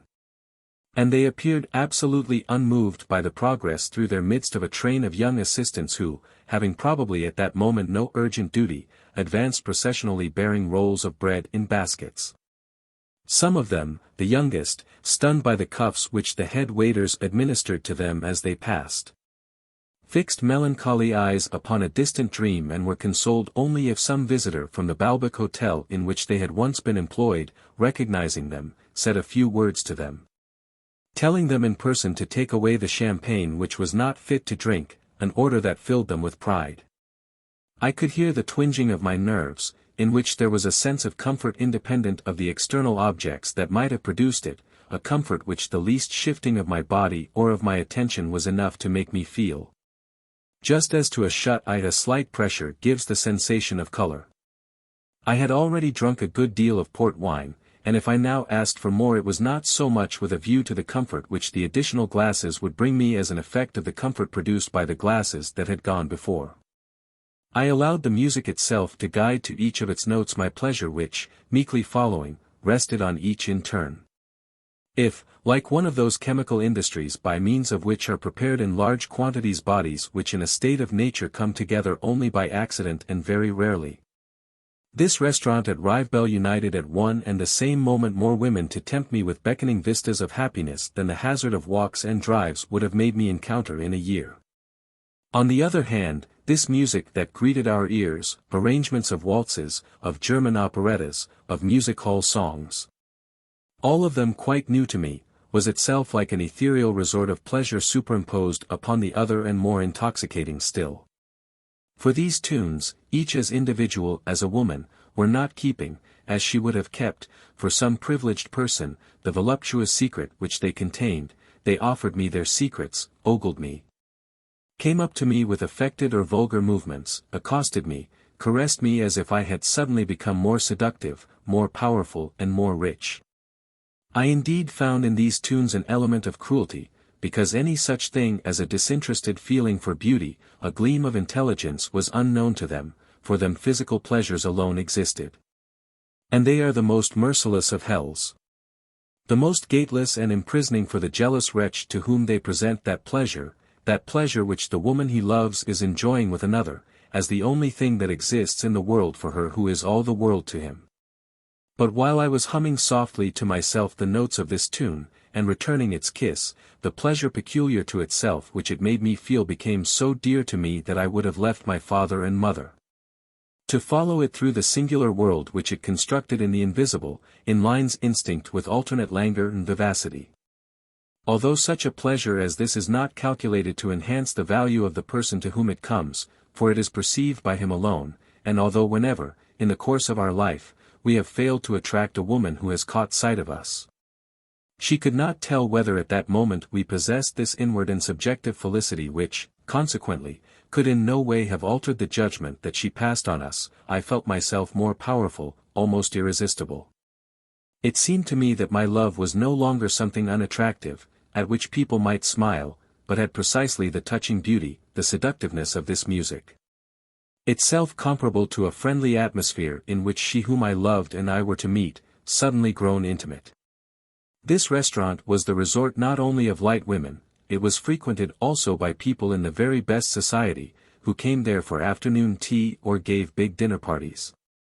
The tea parties were held in a long gallery, glazed and narrow, shaped like a funnel, which led from the entrance hall to the dining room and was bounded on one side by the garden, from which it was separated, save for a few stone pillars, only by its wall of glass, in which panes would be opened here and there.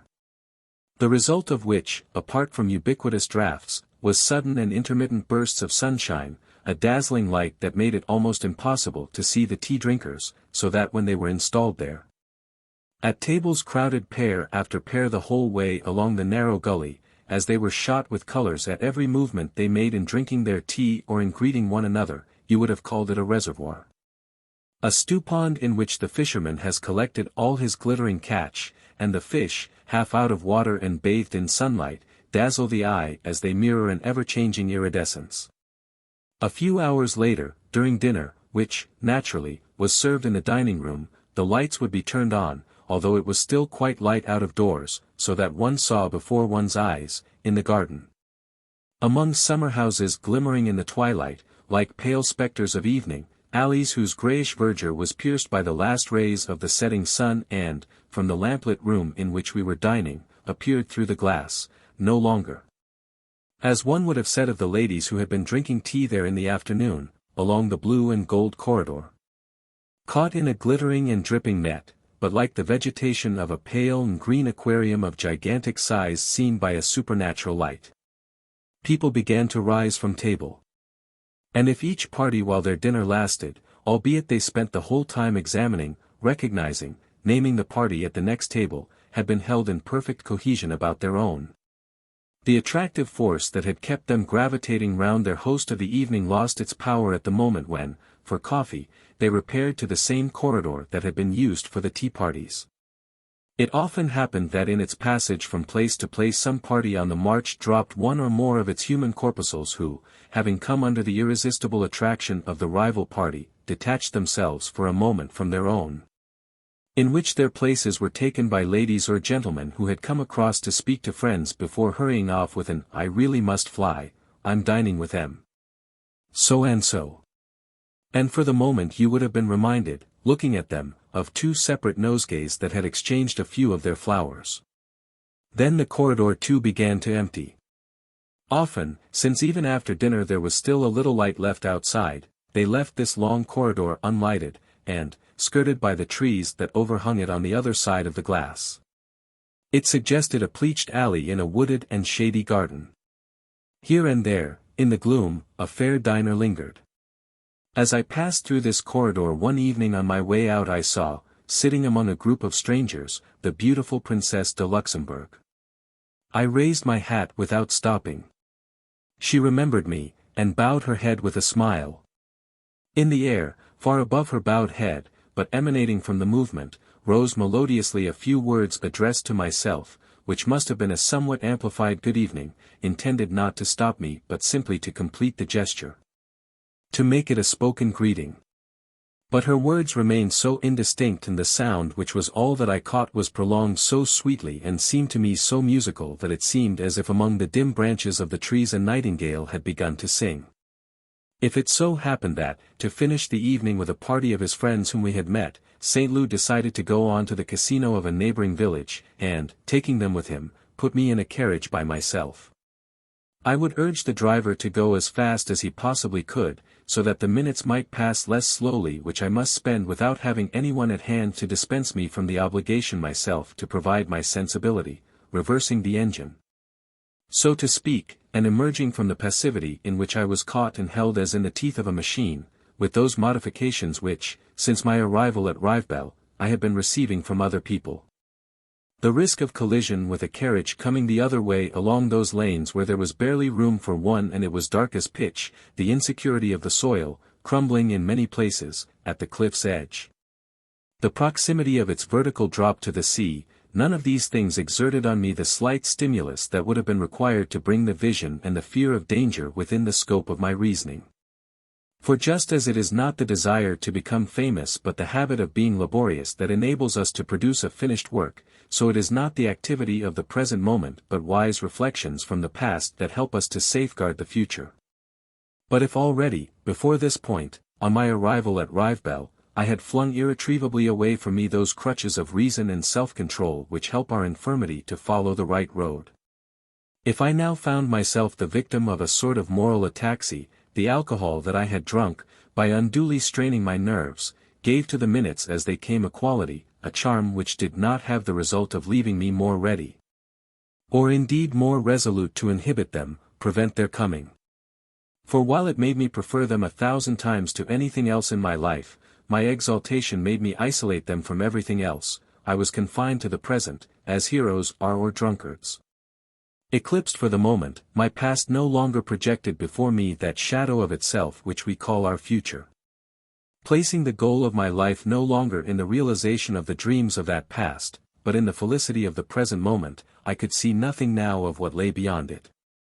So that, by a contradiction which, however, was only apparent, it was at the very moment in which I was tasting an unfamiliar pleasure, feeling that my life might yet be happy, in which it should have become more precious in my sight. It was at this very moment that, delivered from the anxieties which my life had hitherto contrived to suggest to me, I unhesitatingly abandoned it to the chance of an accident. After all, I was doing no more than concentrate in a single evening the carelessness that, for most men, is diluted throughout their whole existence, in which every day they face, unnecessarily, the dangers of a sea voyage, of a trip in an aeroplane or motor car, when there is waiting for them at home the creature whose life their death would shatter. Or when there is still stored in the fragile receptacle of their brain that book the approaching publication of which is their one object, now, in life. And so too in the Rivebelle restaurant, on evenings when we just stayed there after dinner, if anyone had come in with the intention of killing me, as I no longer saw, save in a distant prospect too remote to have any reality, my grandmother. My life to come, the books that I was going to write, as I clung now, body and mind, wholly to the scent of the lady at the next table, the politeness of the waiters, the outline of the waltz that the band was playing.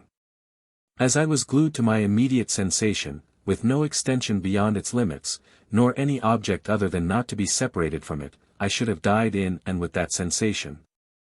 I should have let myself be strangled without offering any resistance, without a movement, be drugged with tobacco smoke that had ceased to take any thought for preserving the accumulation of its labors and the hopes of its hive.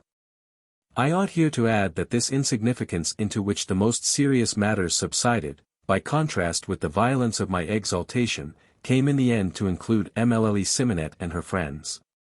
The enterprise of knowing them seemed to me easy now but hardly worth the trouble, for my immediate sensation alone, thanks to its extraordinary intensity, to the joy that its slightest modifications, its mere continuity provoked, had any importance for me.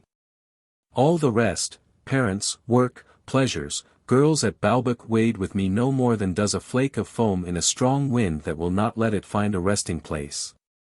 Existed no longer save in relation to this internal power. Intoxication makes real for an hour or two a subjective idealism, pure phenomenism.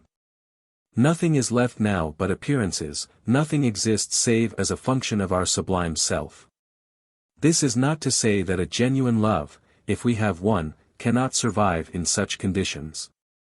But we feel so unmistakably, as though in a new atmosphere, that unknown pressures have altered the dimensions of that sentiment that we can no longer consider it in the old way. It is indeed still there and we shall find it, but in a different place, no longer weighing upon us, satisfied by the sensation which the present affords it, a sensation that is sufficient for us. Since for what is not actually present we take no thought.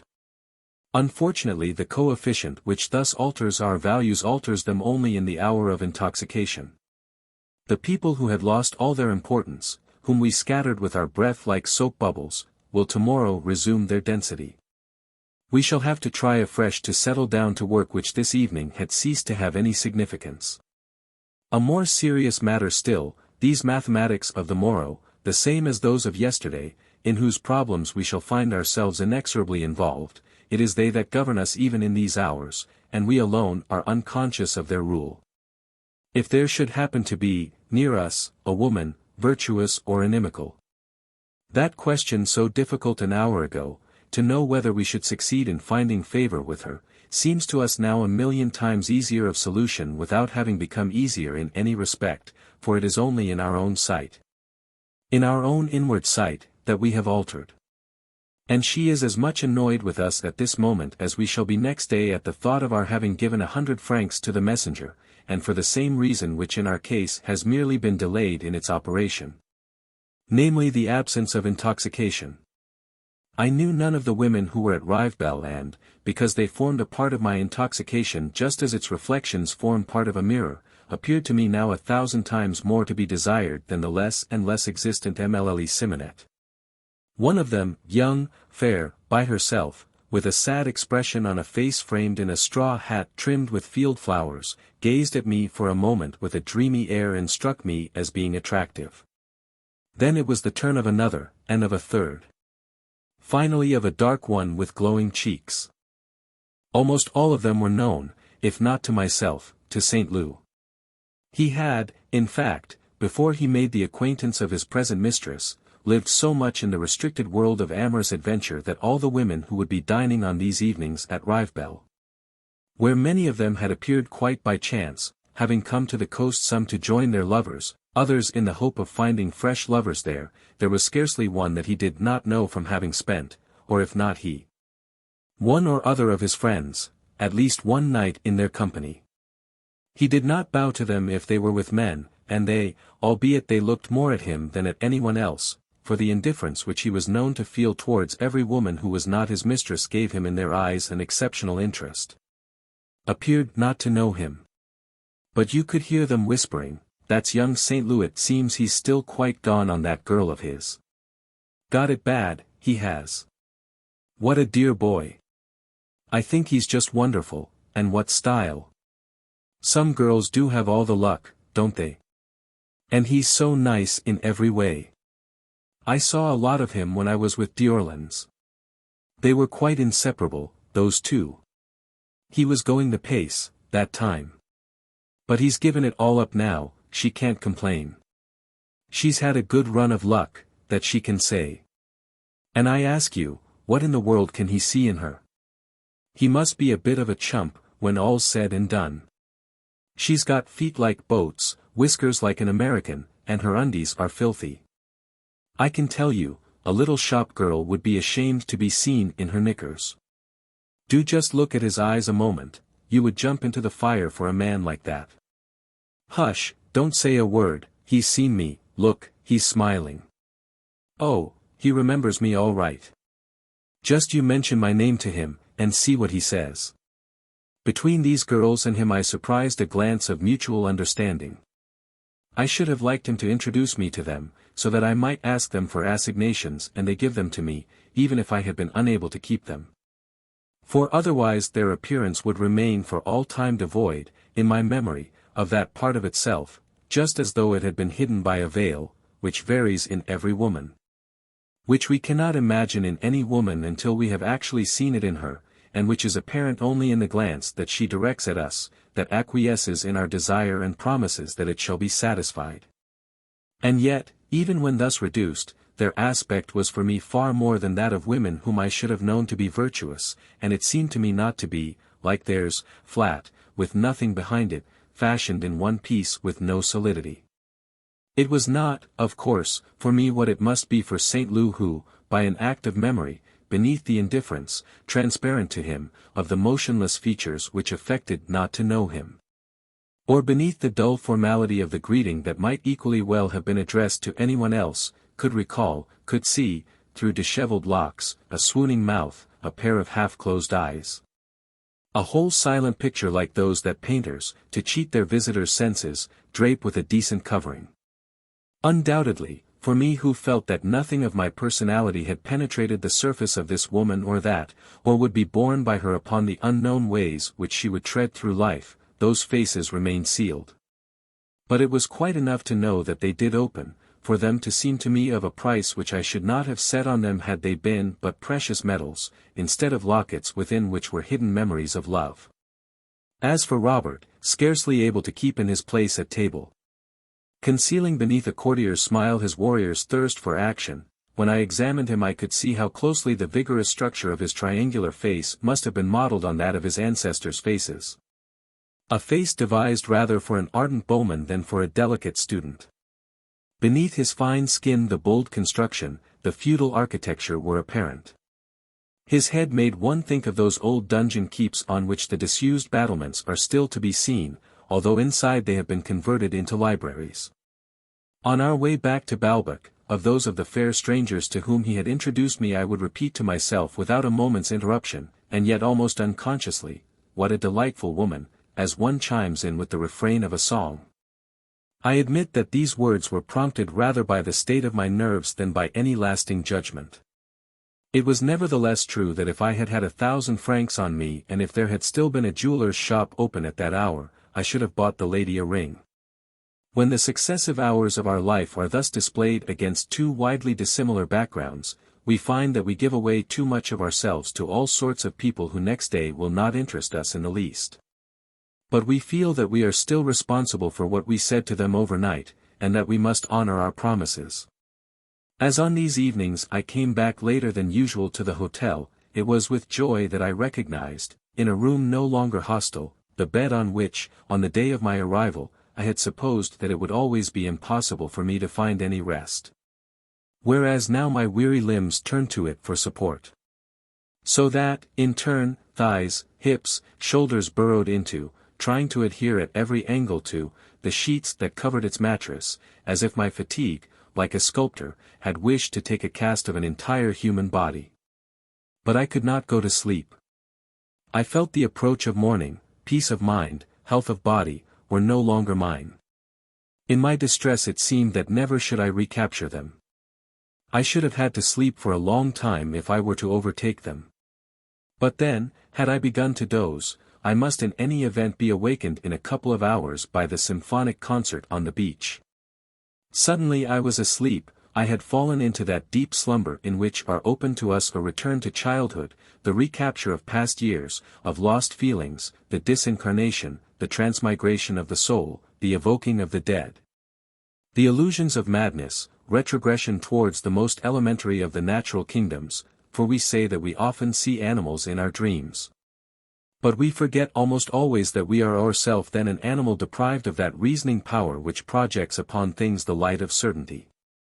We present on the contrary to the spectacle of life only a dubious vision, destroyed afresh every moment by oblivion. The former reality fading before that which follows it as one projection of a magic lantern fades before the next as we change the slide. All those mysteries which we imagine ourselves not to know and into which we are in reality initiated almost every night, as we are into the other great mystery of annihilation and resurrection. Rendered more vagabond by the difficulty of digesting my Rivebelle dinner, the successive and flickering illumination of shadowy zones of my past made of me a being whose supreme happiness would have been that of meeting Legrandin, with whom I had just been talking in my dream. And then, even my own life was entirely hidden from me by a new setting, like the drop lowered right at the front of the stage before which, while the scene snifters are busy behind, actors appear in a fresh turn. The turn in which I was now cast for a part was in the manner of an oriental fairy tale. I retained no knowledge of my past or of myself, on account of the intense proximity of this interpolated scenery. I was merely a person who received the bastinado and underwent various punishments for a crime the nature of which I could not distinguish, though it was actually that of having taken too much port wine. Suddenly I awoke and discovered that, thanks to a long sleep, I had not heard a note of the concert. It was already afternoon. I verified this by my watch after several efforts to sit up in bed, efforts fruitless at first and interrupted by backward falls onto my pillow, but those short falls which are a sequel of sleep as of other forms of intoxication, whether due to wine or to convalescence. Besides, before I had so much as looked at the time, I was certain that it was past midday. Last night I had been nothing more than an empty vessel, without weight, and, since I must first have gone to bed to be able to keep still, and have been asleep to be able to keep silent, had been unable to refrain from moving about and talking. I had no longer any stability, any center of gravity, I was set in motion and it seemed that I might have continued on my dreary course until I reached the moon. But if, while I slept, my eyes had not seen the time, my body had nevertheless contrived to calculate it, had measured the hours. Not on a dial superficially marked and figured, but by the steadily growing weight of all my replenished forces which, like a powerful clockwork, it had allowed, notch by notch, to descend from my brain into the rest of my body, in which there had risen now to above my knees the unbroken abundance of their store. If it is true that the sea was once upon a time our native element, into which we must plunge our cooling blood if we are to recover our strength, it is the same with the oblivion, the mental non-existence of sleep.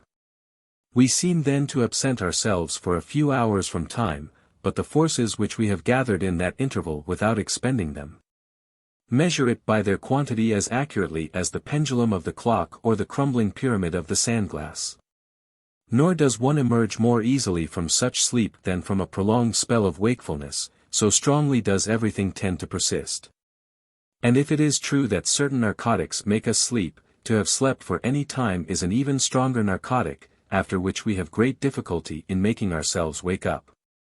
Like a sailor who sees plainly the harbor in which he can moor his vessel, still tossed by the waves, I had a quite definite idea of looking at the time and of getting up, but my body was at every moment cast back upon the tide of sleep. The landing was difficult, and before I attained a position in which I could reach my watch and confront with its time that indicated by the wealth of accumulated material which my stiffened limbs had at their disposal, I fell back 2 or 3 times more upon my pillow. At length I could reach and read it, 2 o'clock in the afternoon. I rang. But at once I returned to a slumber which, this time, must have lasted infinitely longer, if I was to judge by the refreshment, the vision of an immense night overpast, which I found on awakening. And yet as my awakening was caused by the entry of Françoise, and as her entry had been prompted by my ringing the bell, this second sleep which, it seemed to me, must have been longer than the other, and had brought me so much comfort and forgetfulness, could not have lasted for more than half a minute. My grandmother opened the door of my bedroom. I asked her various questions about the Legrandin family. It is not enough to say that I had returned to tranquility and health, for it was more than a mere interval of space that had divided them from me yesterday. I had had all night long to struggle against a contrary tide. And now I not only found myself again in their presence, they had once more entered into me.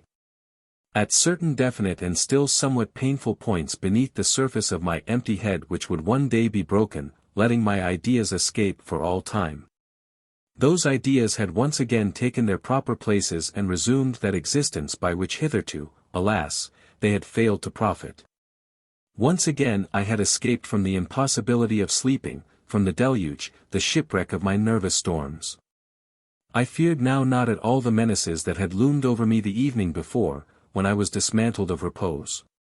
A new life was opening before me, without making a single movement, for I was still shattered, although quite alert and well. I savored my weariness with a light heart. It had isolated and broken asunder the bones of my legs and arms, which I could feel assembled before me, ready to cleave together, and which I was to raise to life merely by singing, like the builder in the fable.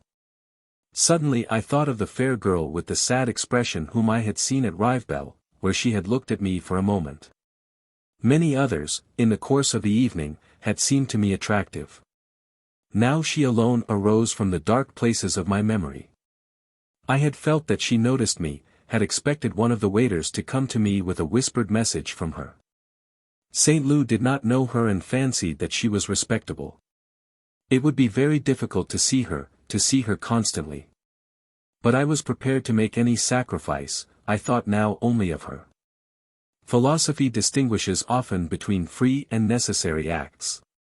Perhaps there is none to the necessity of which we are more completely subjected than that which, by virtue of an ascending power held in check during the act itself, makes so unfailingly, once our mind is at rest, spring up a memory that was leveled with other memories by the distributed pressure of our indifference, and rush to the surface, because unknown to us it contained, more than any of the others, a charm of which we do not become aware until the following day.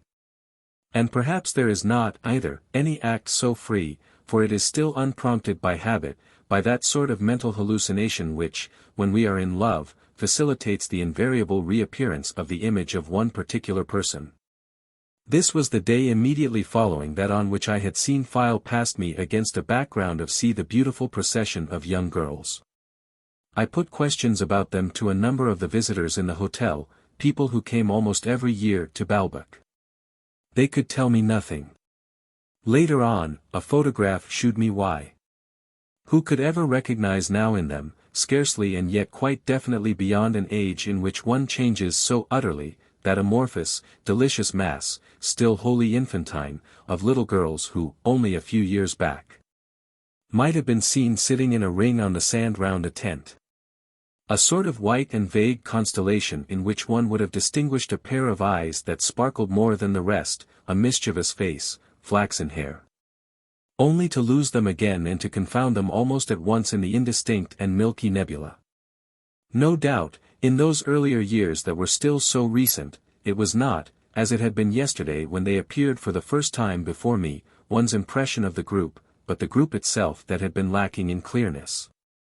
Then those children, mere babies, had been still at that elementary stage in their formation when personality has not set its seal on every face. Like those primitive organisms in which the individual barely exists by itself, consists in the reef rather than in the coral insects that compose it, they were still pressed one against another. Sometimes one pushed her neighbor over, and then a wild laugh, which seemed the sole manifestation of their personal life, convulsed them all at once, obliterating, confounding those indefinite. Grinning faces in the congealment of a single cluster, scintillating and tremulous. In an old photograph of themselves, which they were one day to give me, and which I have kept ever since, their infantile troupe already presents the same number of participants as, later, their feminine procession. One can see from it that their presence must, even then, have made on the beach an unusual mark which forced itself on the attention. But one cannot recognize them individually in it save by a process of reasoning, leaving a clear field to all the transformations possible during girlhood. Up to the point at which one reconstructed form would begin to encroach upon another individuality, which must be identified also, and whose handsome face, owing to the accessories of a large build and curly hair, may quite possibly have been, once, that wizened and impish little grin which the photograph album presents to us. And the distance traversed in a short interval of time by the physical characteristics of each of these girls making of them a criterion too vague to be of any use, whereas what they had in common and, so to speak, collectively, had at that early date been strongly marked, it sometimes happened that even their most intimate friends mistook one for another in this photograph.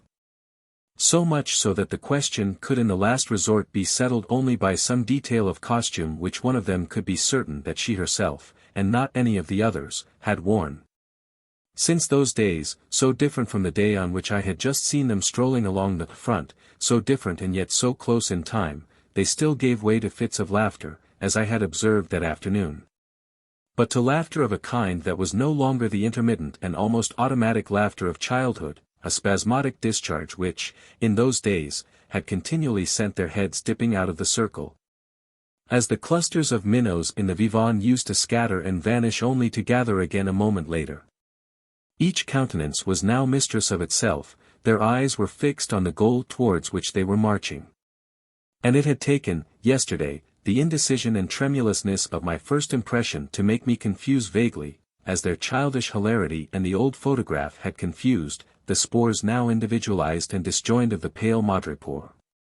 Repeatedly, I dare say, when pretty girls went by, I had promised myself that I would see them again. As a rule, people do not appear a second time. Moreover, our memory, which speedily forgets their existence, would find it difficult to recall their appearance, our eyes would not recognize them, perhaps, and in the meantime we have seen new girls go by, whom we shall not see again either. But at other times, and this was what was to happen with the pert little band at Balbec, chance brings them back insistently before our eyes. Chance seems to us then a good and useful thing, for we discern in it as it were rudiments of organization, of an attempt to arrange our life. And it makes easy to us, inevitable, and sometimes, after interruptions that have made us hope that we may cease to remember, cruel. The retention in our minds of images to the possession of which we shall come in time to believe that we were predestined, and which but for chance we should from the very first have managed to forget, like so many others, with so little difficulty. Presently St. Luce's visit drew to an end. I had not seen that party of girls again on the beach. He was too little at Balbec in the afternoons to have time to bother about them, or to attempt, in my interest, to make their acquaintance. In the evenings he was more free, and continued to take me constantly to Rivebelle. There are, in those restaurants, as there are in public gardens and railway trains, people embodied in a quite ordinary appearance, whose name astonishes us when, having happened to ask it, we discover that this is not the mere inoffensive stranger whom we supposed but nothing less than the minister or duke of whom we have so often heard. 2 or 3 times already, in the Rivebelle restaurant, we had, St. Loup and I, seen come in and sit down at a table when everyone else was getting ready to go, a man of large stature, very muscular, with regular features and a grizzled beard. Gazing, with concentrated attention, into the empty air. One evening, on our asking the landlord who was this obscure, solitary, and belated diner, what, he exclaimed, "do you mean to say you don't know the famous painter Elster?" Swann had once mentioned his name to me, I had entirely forgotten in what connection. But the omission of a particular memory, like that of part of a sentence when we are reading, leads sometimes not to uncertainty but to a birth of certainty that is premature. He is a friend of Swann, a very well-known artist, extremely good, I told St. Lou. Whereupon there passed over us both, like a wave of emotion, the thought that Elster was a great artist, a celebrated man, and that, confounding us with the rest of the diners, he had no suspicion of the ecstasy into which we were thrown by the idea of his talent.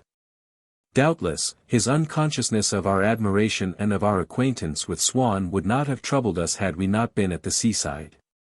But since we were still at an age when enthusiasm cannot keep silence, and had been transported into a life in which not to be known is unendurable, we wrote a letter, signed with both our names, in which we revealed to Elster in the two diners seated within a few feet of him two passionate admirers of his talent, two friends of his great friend Swann, and asked to be allowed to pay our homage to him in person. A waiter undertook to convey this missive to the celebrity. A celebrity Elster was, perhaps, not yet at this period quite to the extent claimed by the landlord, though he was to reach the height of his fame within a very few years. But he had been one of the first to frequent this restaurant when it was still only a sort of farmhouse, and had brought to it a whole colony of artists, who had all, as it happened, migrated elsewhere as soon as the farmyard in which they used to feed in the open air, under a lean-to roof, had become a fashionable centre. Elster himself had returned to Rivebelle this evening only on account of a temporary absence of his wife, from the house which he had taken in the neighbourhood.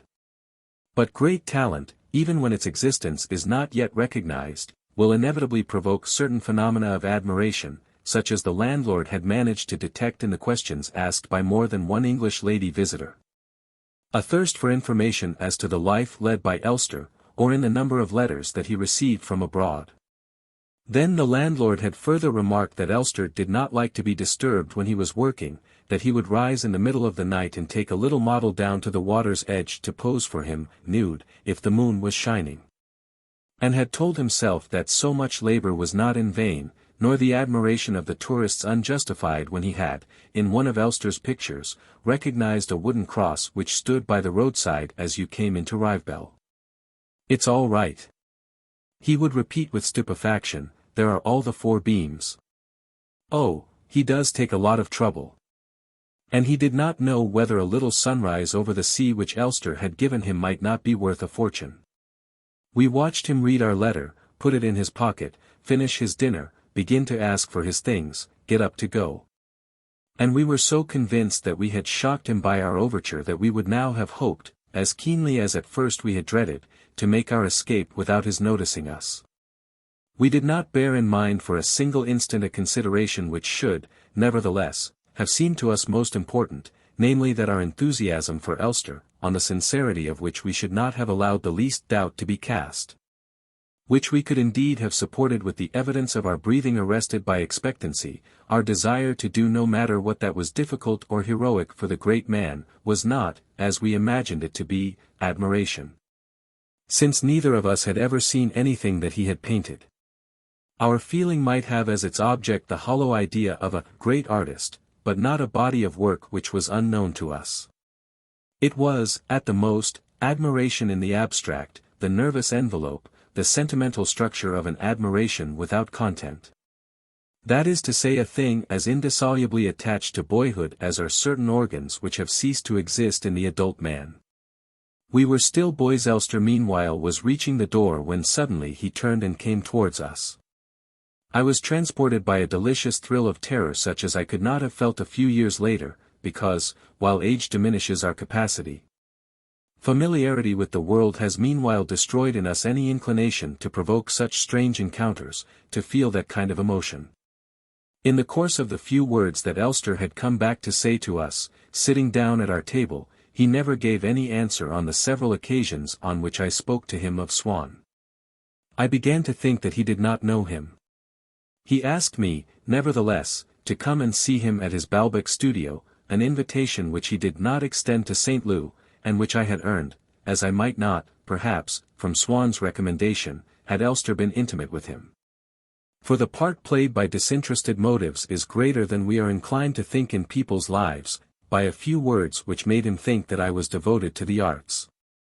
He lavished on me a friendliness which was as far above that of St. Loup as that was above the affability of a mere tradesman.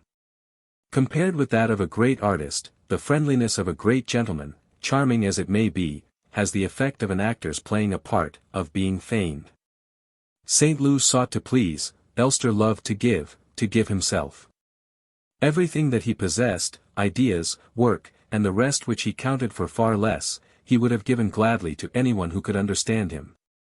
But, failing society that was endurable, he lived in an isolation, with a savagery which fashionable people called pose and ill-breeding, public authorities a recalcitrant spirit, his neighbors madness, his family selfishness and pride. And no doubt at first he had thought, even in his solitude, with enjoyment that, thanks to his work, he was addressing, in spite of distance, he was giving a loftier idea of himself, to those who had misunderstood or hurt him. Perhaps, in those days, he lived alone not from indifference but from love of his fellows, and, just as I had renounced Gilberte to appear to her again one day in more attractive colors, dedicated his work to certain people as a way of approaching them again, by which without actually seeing him they would be made to love him, admire him, talk about him. A renunciation is not always complete from the start, when we decide upon it in our original frame of mind and before it has reacted upon us, whether it be the renunciation of an invalid, a monk, an artist or a hero. But if he had wished to produce with certain people in his mind, in producing he had lived for himself, remote from the society to which he had become indifferent. The practice of solitude had given him a love for it, as happens with every big thing which we have begun by fearing, because we knew it to be incompatible with smaller things to which we clung, and of which it does not so much deprive us as it detaches us from them. Before we experience it, our whole preoccupation is to know to what extent we can reconcile it with certain pleasures which cease to be pleasures as soon as we have experienced it. Elster did not stay long talking to us. I made up my mind that I would go to his studio during the next few days, but on the following afternoon, when I had accompanied my grandmother right to the point at which the front ended, near the cliffs of Canopille, on our way back. At the foot of one of the little streets which ran down at right angles to the beach, we came upon a girl who, with lowered head like an animal that is being driven reluctant to its stall, and carrying golf clubs, was walking in front of a person in authority, in all probability her or her friend's miss, who suggested a portrait of Jeffreys by Hogarth, with a face as red as if her favorite beverage were gin rather than tea, on which a dried smear of tobacco at the corner of her mouth prolonged the curve of a mustache that was grizzled but abundant. The girl who preceded her was like that one of the little band who, beneath a black polo cap, had shown in an inexpressive chubby face a pair of laughing eyes. Now, the girl who was now passing me had also a black polo cap, but she struck me as being even prettier than the other. The line of her nose was straighter, the curve of nostril at its base fuller and more fleshy. Besides, the other had seemed a proud, pale girl, this one a child well disciplined and of rosy complexion. And yet, as she was pushing a bicycle just like the others, and was wearing the same reindeer gloves, I concluded that the differences arose perhaps from the angle and circumstances in which I now saw her. For it was hardly likely that there could be at Balbec a second girl, with a face that, when all was said, was so similar and with the same details in her accoutrements. She cast a rapid glance in my direction. For the next few days, when I saw the little band again on the beach, and indeed long afterwards when I knew all the girls who composed it, I could never be absolutely certain that any of them, even she who among them all was most like her. The girl with the bicycle, was indeed the one that I had seen that evening at the end of the front, where a street ran down to the beach, a girl who differed hardly at all, but was still just perceptibly different from her whom I had noticed in the procession. Greater than from that moment, whereas for the last few days my mind had been occupied chiefly by the tall one, it was the one with the golf clubs, presumed to be Marcel Simonet, who began once more to absorb my attention. When walking with the others she would often stop, forcing her friends, who seemed greatly to respect her, to stop also. Thus it is, calling a halt, her eyes sparkling beneath her polo cap, that I see her again today, outlined against the screen which the sea spreads out behind her, and separated from me by a transparent, azure space. The interval of time that has elapsed since then, a first impression, faint and fine in my memory, desired, pursued, then forgotten, then found again. Of a face which I have many times since projected upon the cloud of the past to be able to say to myself, of a girl who was actually in my room, it is she. But it was perhaps yet another, the one with geranium cheeks and green eyes, whom I should have liked most to know. And yet, whichever of them it might be, on any given day, that I preferred to see, the others, without her, were sufficient to excite my desire which, concentrated now chiefly on one, now on another, continued, as, on the first day. My confused vision, to combine and blend them, to make of them the little world apart, animated by a life in common, which for that matter they doubtless imagined themselves to form.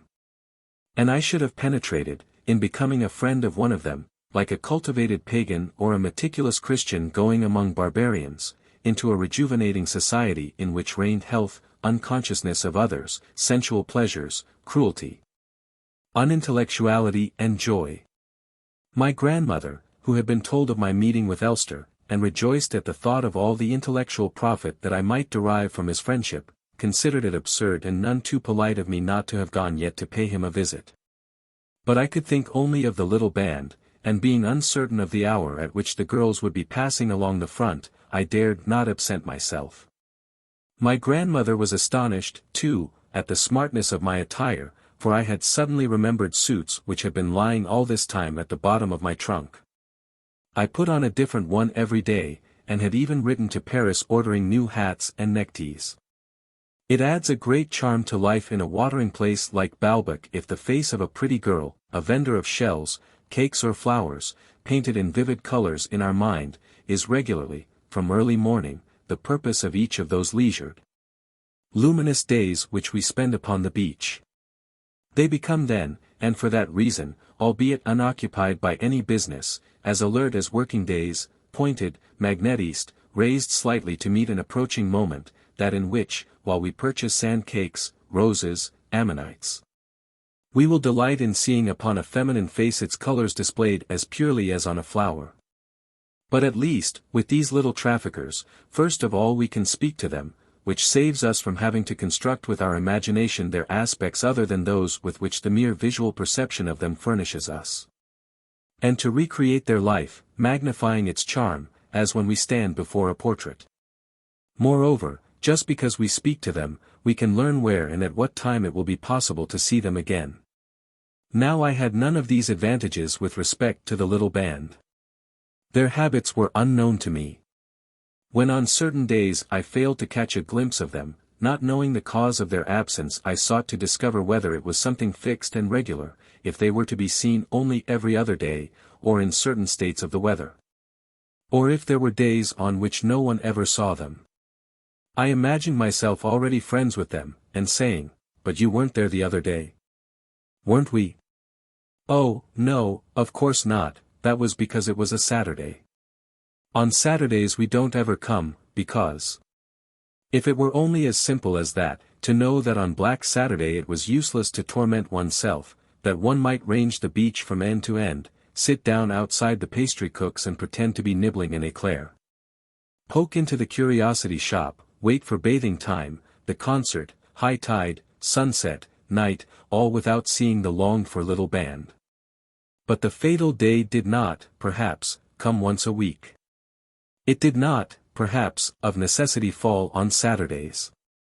Perhaps certain atmospheric conditions influenced it or were entirely unconnected with it.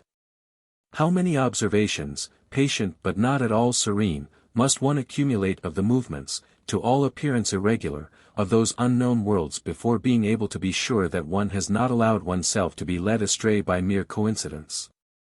That one's forecasts will not be proved wrong, before one elucidates the certain laws, acquired at the cost of so much painful experience, of that passionate astronomy. Remembering that I had not yet seen them on some particular day of the week, I assured myself that they would not be coming, that it was useless to wait any longer on the beach. And at that very moment I caught sight of them. And yet on another day which, so far as I could suppose that there were laws that guided the return of those constellations, must, I had calculated, prove an auspicious day, they did not come. But to this primary uncertainty whether I should see them or not that day, there was added another, more disquieting, whether I should ever set eyes on them again, for I had no reason, after all, to know that they were not about to sail for America, or to return to Paris. This was enough to make me begin to love them. One can feel an attraction towards a particular person. But to release that fount of sorrow, that sense of the irreparable, those agonies which prepare the way for love, there must be, and this is, perhaps, more than any person can be, the actual object which our passion seeks so anxiously to embrace, the risk of an impossibility. Thus there were acting upon me already those influences which recur in the course of our successive love affairs, which can, for that matter, be provoked, but then rather in the life of cities, by the thought of little working girls whose half-holiday is we know not on what day, and whom we are afraid of having missed as they came out of the factory. Or which at least have recurred in mine. Perhaps they are inseparable from love. Perhaps everything that formed a distinctive feature of our first love attaches itself to those that come after, by recollection, suggestion, habit, and through the successive periods of our life gives to its different aspects a general character. I seized every pretext for going down to the beach at the hours when I hoped to succeed in finding them there. Having caught sight of them once while we were at luncheon, I now invariably came in late for it, waiting interminably upon the front for them to pass. Devoting all the short time that I did spend in the dining room to interrogating with my eyes its azure wall of glass.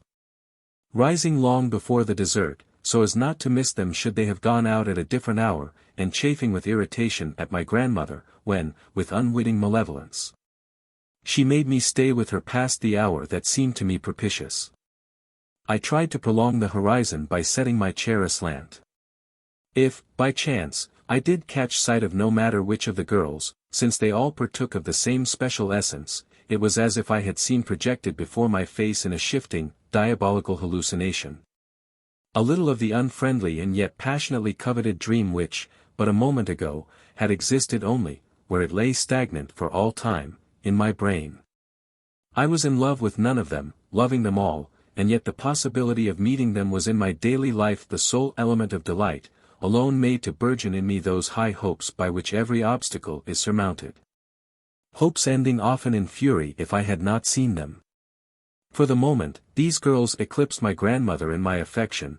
The longest journey would at once have seemed attractive to me had it been to a place in which they might be found. It was to them that my thoughts comfortably clung when I supposed myself to be thinking of something else or of nothing. But when, even without knowing it, I thought of them, they, more unconsciously still, were for me the mountainous blue undulations of the sea, a troop seen passing in outline against the waves. Our most intensive love for a person is always the love, really, of something else as well. Meanwhile my grandmother was shoeing, because now I was keenly interested in golf and lawn tennis and was letting slip an opportunity of seeing at work and hearing talk an artist whom she knew to be one of the greatest of his time. A disapproval which seemed to me to be based on somewhat narrow views. I had guessed long ago in the Champs-Élysées, and had since established to my own satisfaction, that when we are in love with a woman we simply project into her a state of our own soul, that the important thing is, therefore, not the worth of the woman but the depth of the state. And that the emotions which a young girl of no kind of distinction arouses in us can enable us to bring to the surface of our consciousness some of the most intimate parts of our being, more personal, more remote, more essential than would be reached by the pleasure that we derive from the conversation of a great man or even from the admiring contemplation of his work. I was to end by complying with my grandmother's wishes, all the more reluctantly in that Elster lived at some distance from the front, in one of the newest of Balbec's avenues. The heat of the day obliged me to take the tramway which passed along the Rue de la Plage, and I made an effort, so as still to believe that I was in the ancient realm of the Cimmerians, in the country it might be, of King Mark, or upon the site of the forest of Broceliande, not to see the gimcrack splendor of the buildings that extended on either hand, among which Elster's villa was perhaps the most sumptuously hideous, in spite of which he had taken it, because Of all that there were to be had at Balbec, it was the only one that provided him with a really big studio. It was also with averted eyes that I crossed the garden, which had a lawn, in miniature, like any little suburban villa round Paris, a statuette of an amorous gardener, glass balls in which one saw one's distorted reflection. Beds of begonias in a little arbor, beneath which rocking chairs were drawn up round an iron table. But after all these preliminaries hallmarked with Philistine ugliness, I took no notice of the chocolate moldings on the plinths once I was in the studio.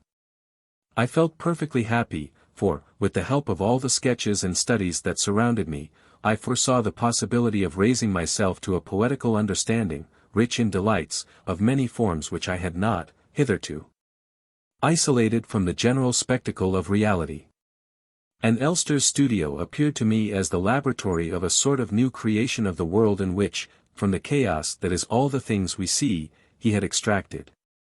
By painting them on various rectangles of canvas that were hung everywhere about the room, here a wave of the sea crushing angrily on the sand its lilac foam, there a young man in a suit of white linen, leaning upon the rail of a vessel. His jacket and the spattering wave had acquired fresh dignity from the fact that they continued to exist, even although they were deprived of those qualities in which they might be supposed to consist. The wave being no longer able to splash nor the jacket to clothe anyone. At the moment at which I entered, the creator was just finishing, with the brush which he had in his hand, the form of the sun at its setting. The shutters were closed almost everywhere round the studio, which was fairly cool and, except in one place where daylight laid against the wall its brilliant but fleeting decoration, dark. There was open only one little rectangular window embowered in honeysuckle, which, over a strip of garden, gave on an avenue. So that the atmosphere of the greater part of the studio was dusky, transparent and compact in the mass, but liquid and sparkling at the rifts where the golden clasp of sunlight banded it, like a lump of rock crystal of which one surface, already cut and polished, here and there, gleams like a mirror with iridescent rays. While Elster, at my request, went on painting, I wandered about in the half-light, stopping to examine first one picture, then another.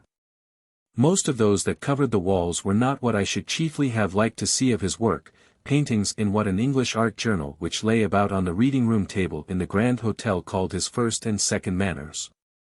The mythological manner and the manner in which he shewed signs of Japanese influence, both admirably exemplified, the article said, in the collection of Madame de Guermantes. Naturally enough, what he had in his studio were almost all seascapes done here, at Balbec. But I was able to discern from these that the charm of each of them lay in a sort of metamorphosis of the things represented in it, analogous to what in poetry we call metaphor, and that, if God the Father had created things by naming them, it was by taking away their names or giving them other names that Elster created them anew. The names which denote things correspond invariably to an intellectual notion, alien to our true impressions, and compelling us to eliminate from them everything that is not in keeping with itself. Sometimes in my window in the hotel at Balbec, in the morning when Françoise undid the fastenings of the curtains that shut out the light, in the evening when I was waiting until it should be time to go out with St. Lou, I had been led by some effect of sunlight to mistake what was only a darker stretch of sea for a distant coastline, or to gaze at a belt of liquid azure without knowing whether it belonged to sea or sky. But presently my reason would re-establish between the elements that distinction which in my first impression I had overlooked.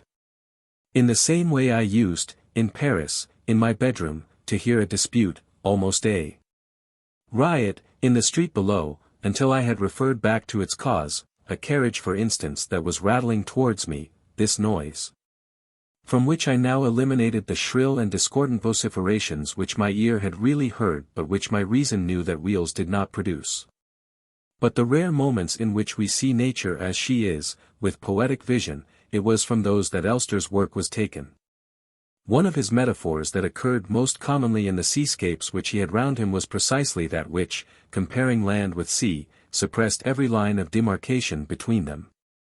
It was this comparison, tacitly and untiringly repeated on a single canvas, which gave it that multiform and powerful unity, the cause, not always clearly perceived by themselves, of the enthusiasm which Elster's work aroused in certain collectors.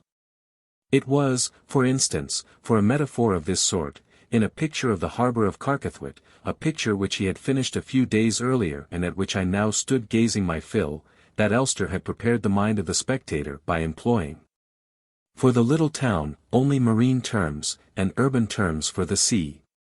Whether its houses concealed a part of the harbour, a dry dock, or perhaps the sea itself came cranking in among the land, as constantly happened on the Balbec coast. On the other side of the promontory on which the town was built the roofs were overtopped, as it had been by mill chimneys or church steeples, by masts which had the effect of making the vessels to which they belonged appear town-bred.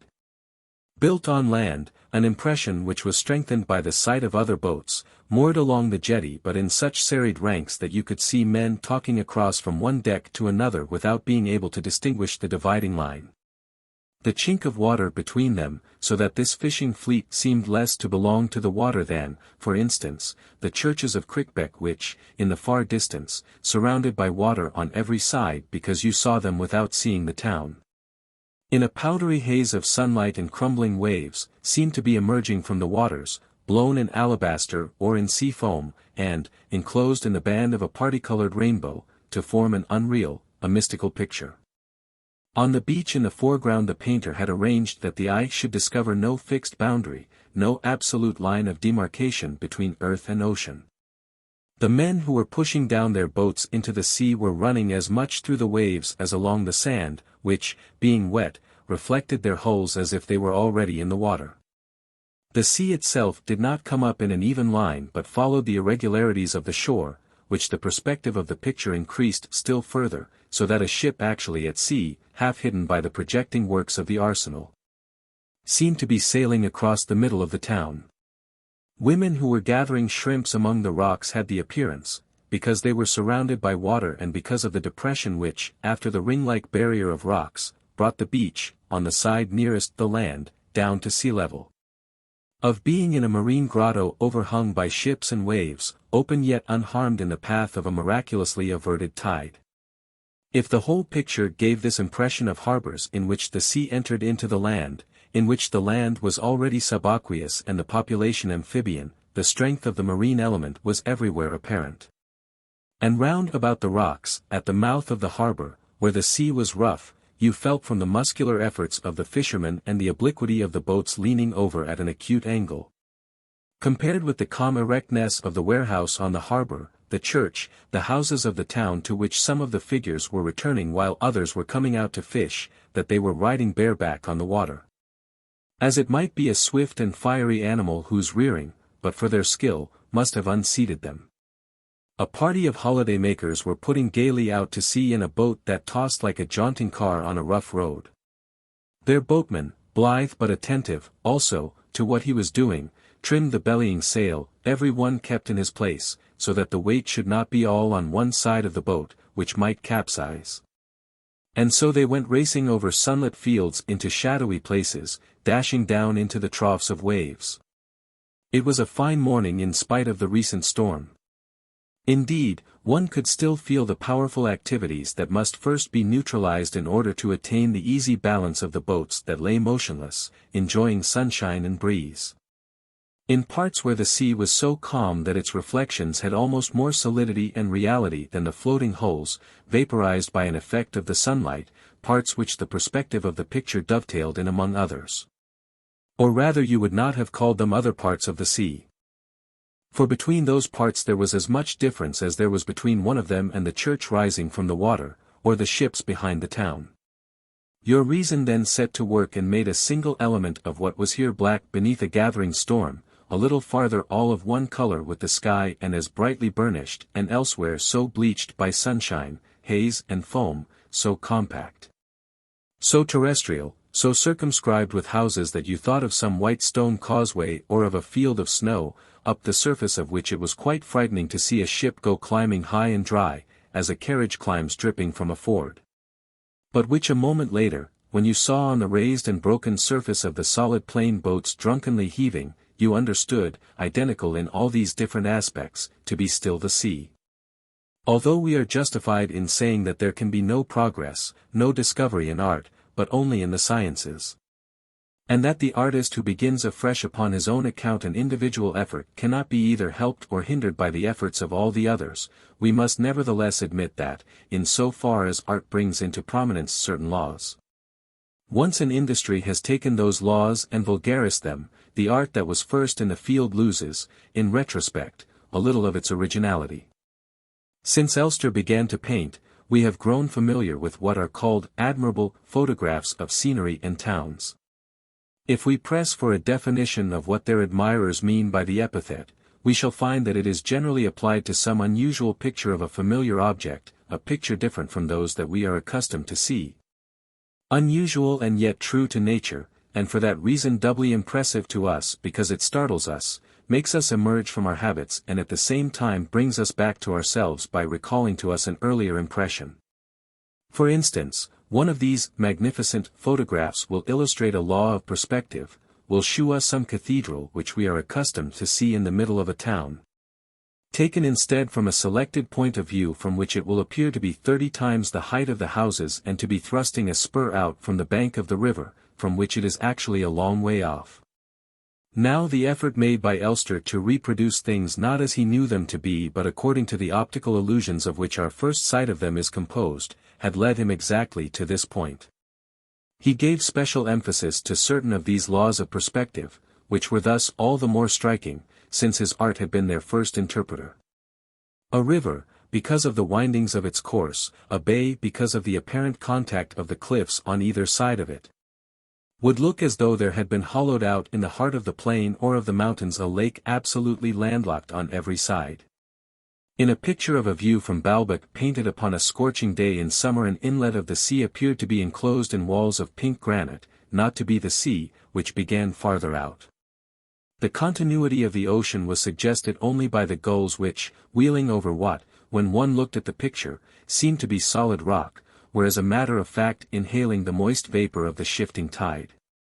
Other laws were discernible in the same canvas, as, at the foot of immense cliffs, the Lilliputian grace of white sails on the blue mirror on whose surface they looked like butterflies asleep. And certain contrasts between the depth of the shadows and the pallidity of the light.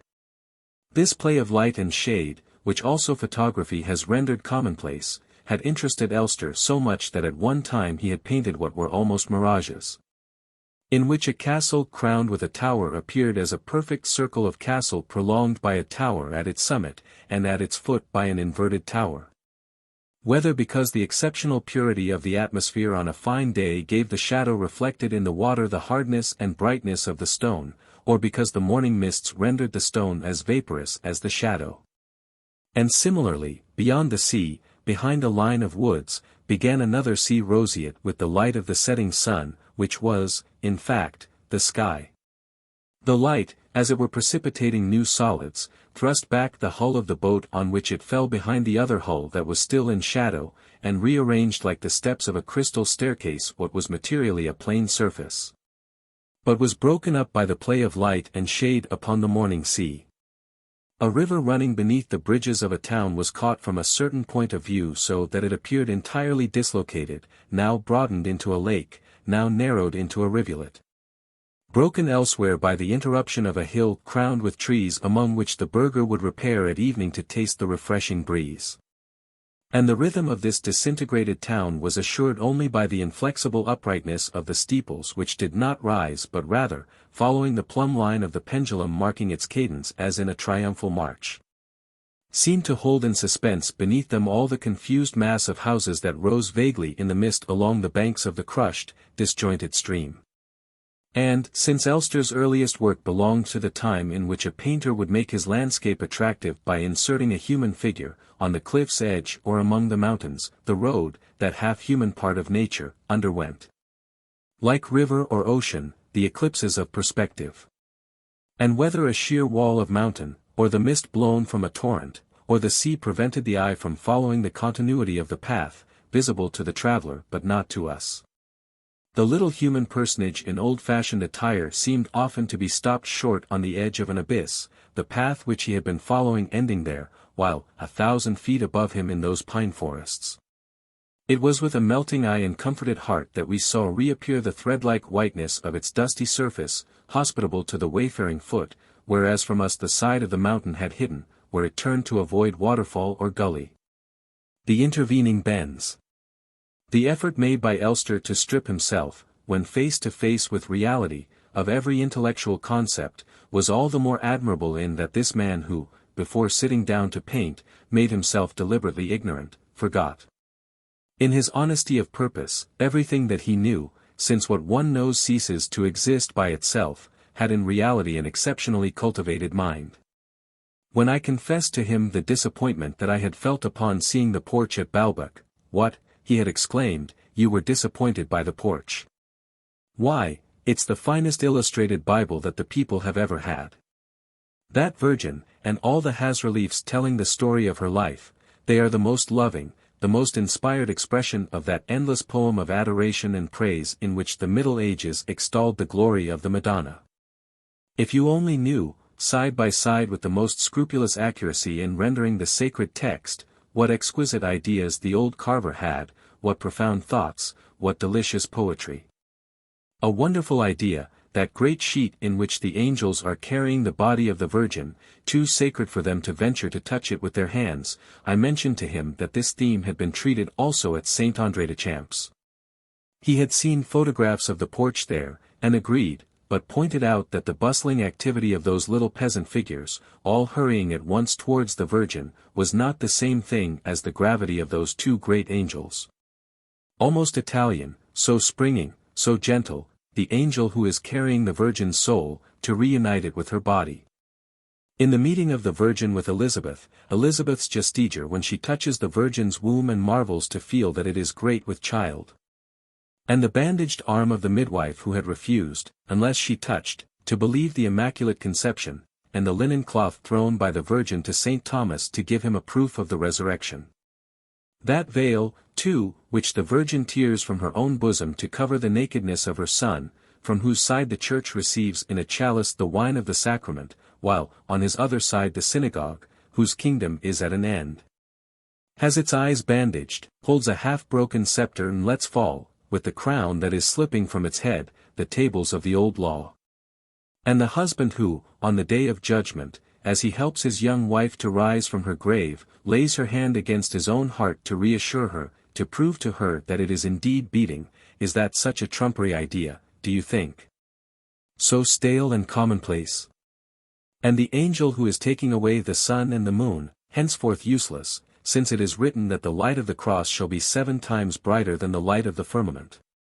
And the one who is dipping his hand in the water of the child's bath, to see whether it is warm enough. And the one emerging from the clouds to place the crown upon the Virgin's brow, and all the angels who are leaning from the vault of heaven, between the balusters of the New Jerusalem, and throwing up their arms with terror or joy at the sight of the torments of the wicked or the bliss of the elect. For it is all the circles of heaven, a whole gigantic poem full of theology and symbolism that you have before you there.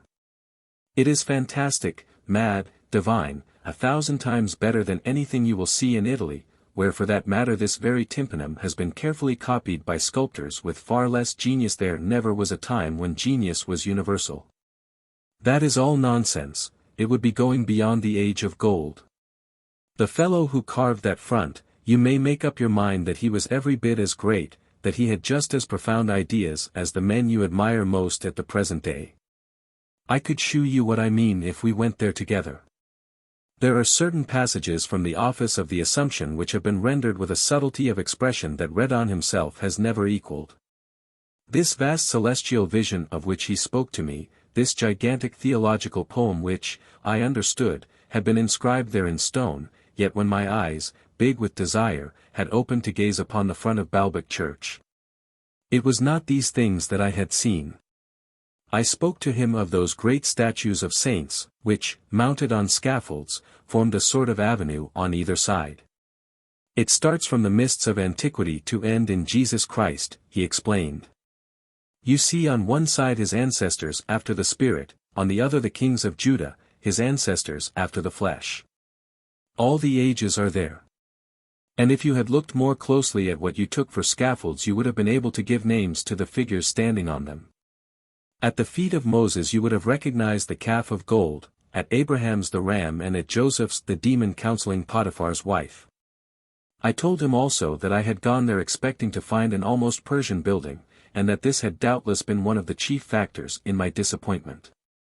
Indeed, no, he assured me, it is perfectly true. Some parts of it are quite oriental. One of the capitals reproduces so exactly a Persian subject that you cannot account for it by the persistence of oriental traditions. The carver must have copied some casket brought from the East by explorers. And he did indeed shew me, later on, the photograph of a capital on which I saw dragons that were almost Chinese devouring one another. But at Balbec this little piece of carving had passed unnoticed by me in the general effect of the building, which did not conform to the pattern traced in my mind by the words, an almost Persian church.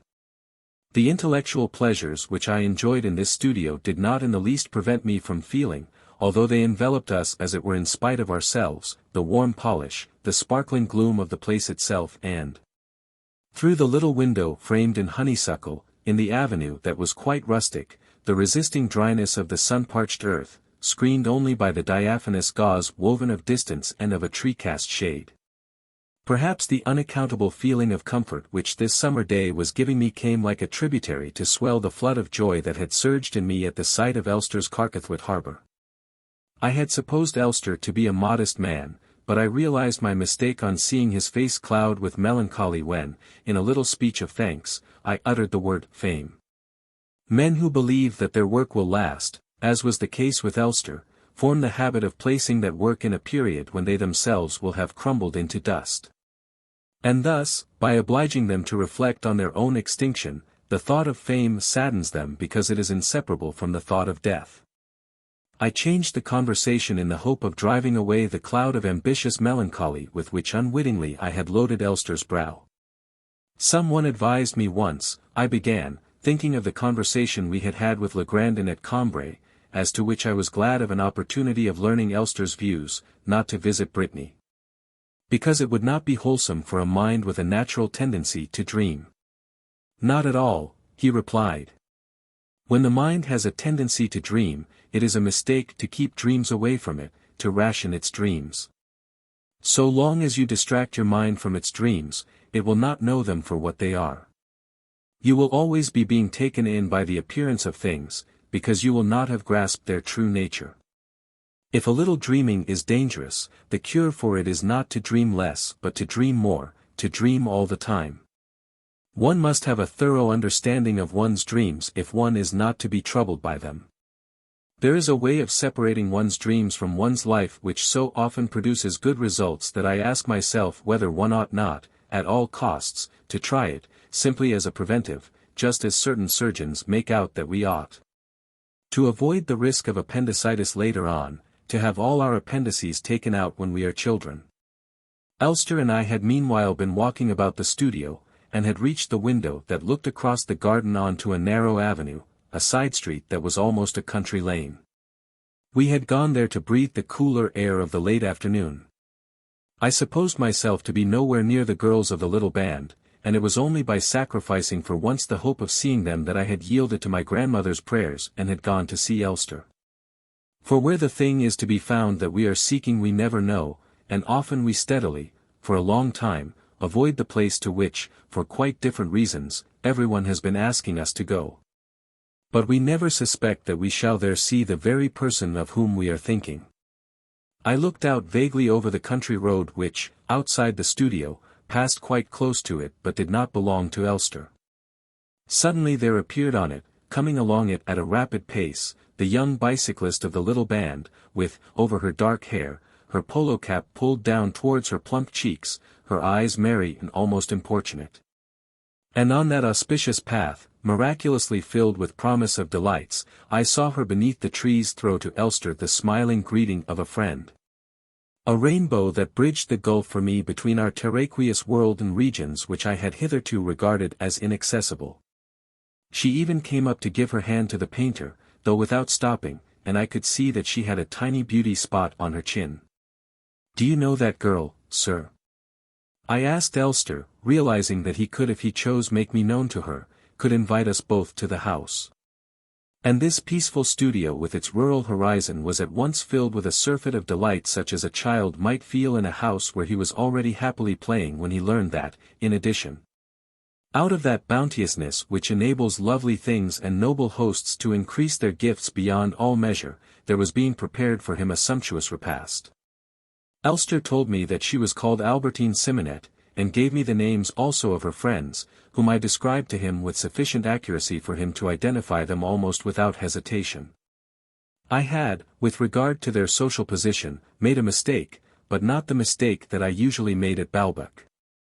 I was always ready to take for princes the sons of shopkeepers when they appeared on horseback.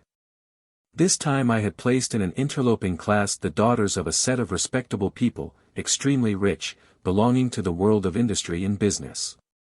It was the class which, on first thoughts, interested me least, since it held for me neither the mystery of the lower orders nor that of a society such as the Guermantes frequented.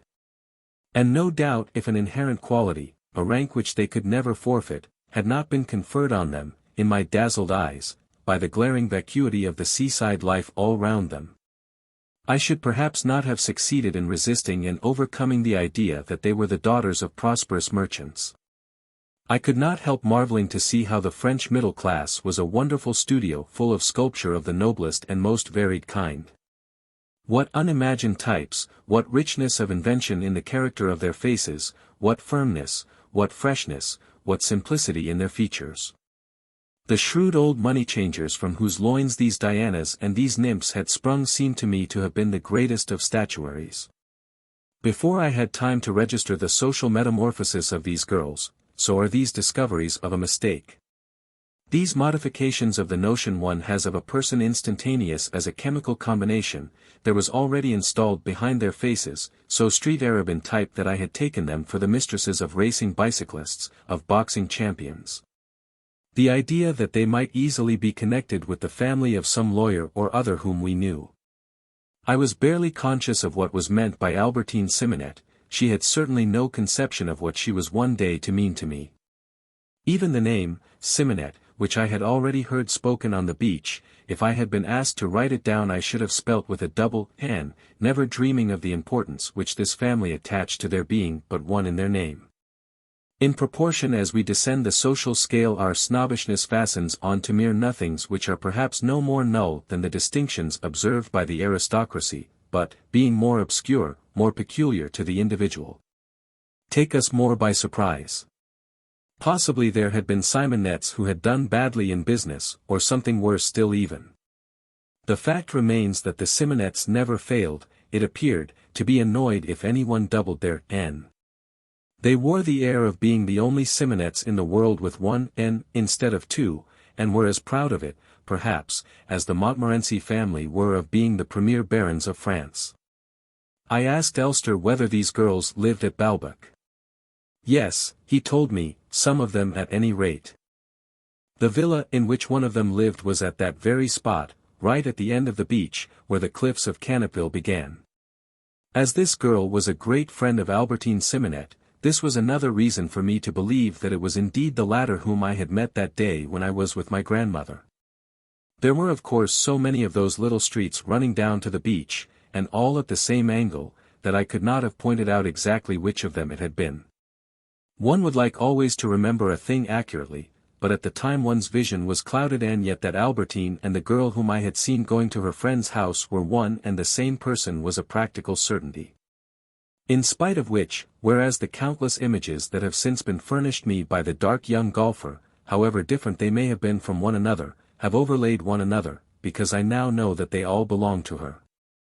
And if I retrace the thread of my memories I can, under cover of that identity, and as though along a tunneled passage, pass through all those images in turn without losing my consciousness of the same person behind them all. If, on the other hand, I wish to revert to the girl whom I passed that day when I was with my grandmother, I must escape first into freer air. I am convinced that it is Albertine whom I find there, the same girl as her who would often stop dead among her moving comrades, in her walk along the foreground of the sea. But all those more recent images remain separate from that earlier one because I am unable to confer on her retrospectively an identity which she had not for me at the moment in which she caught my eye.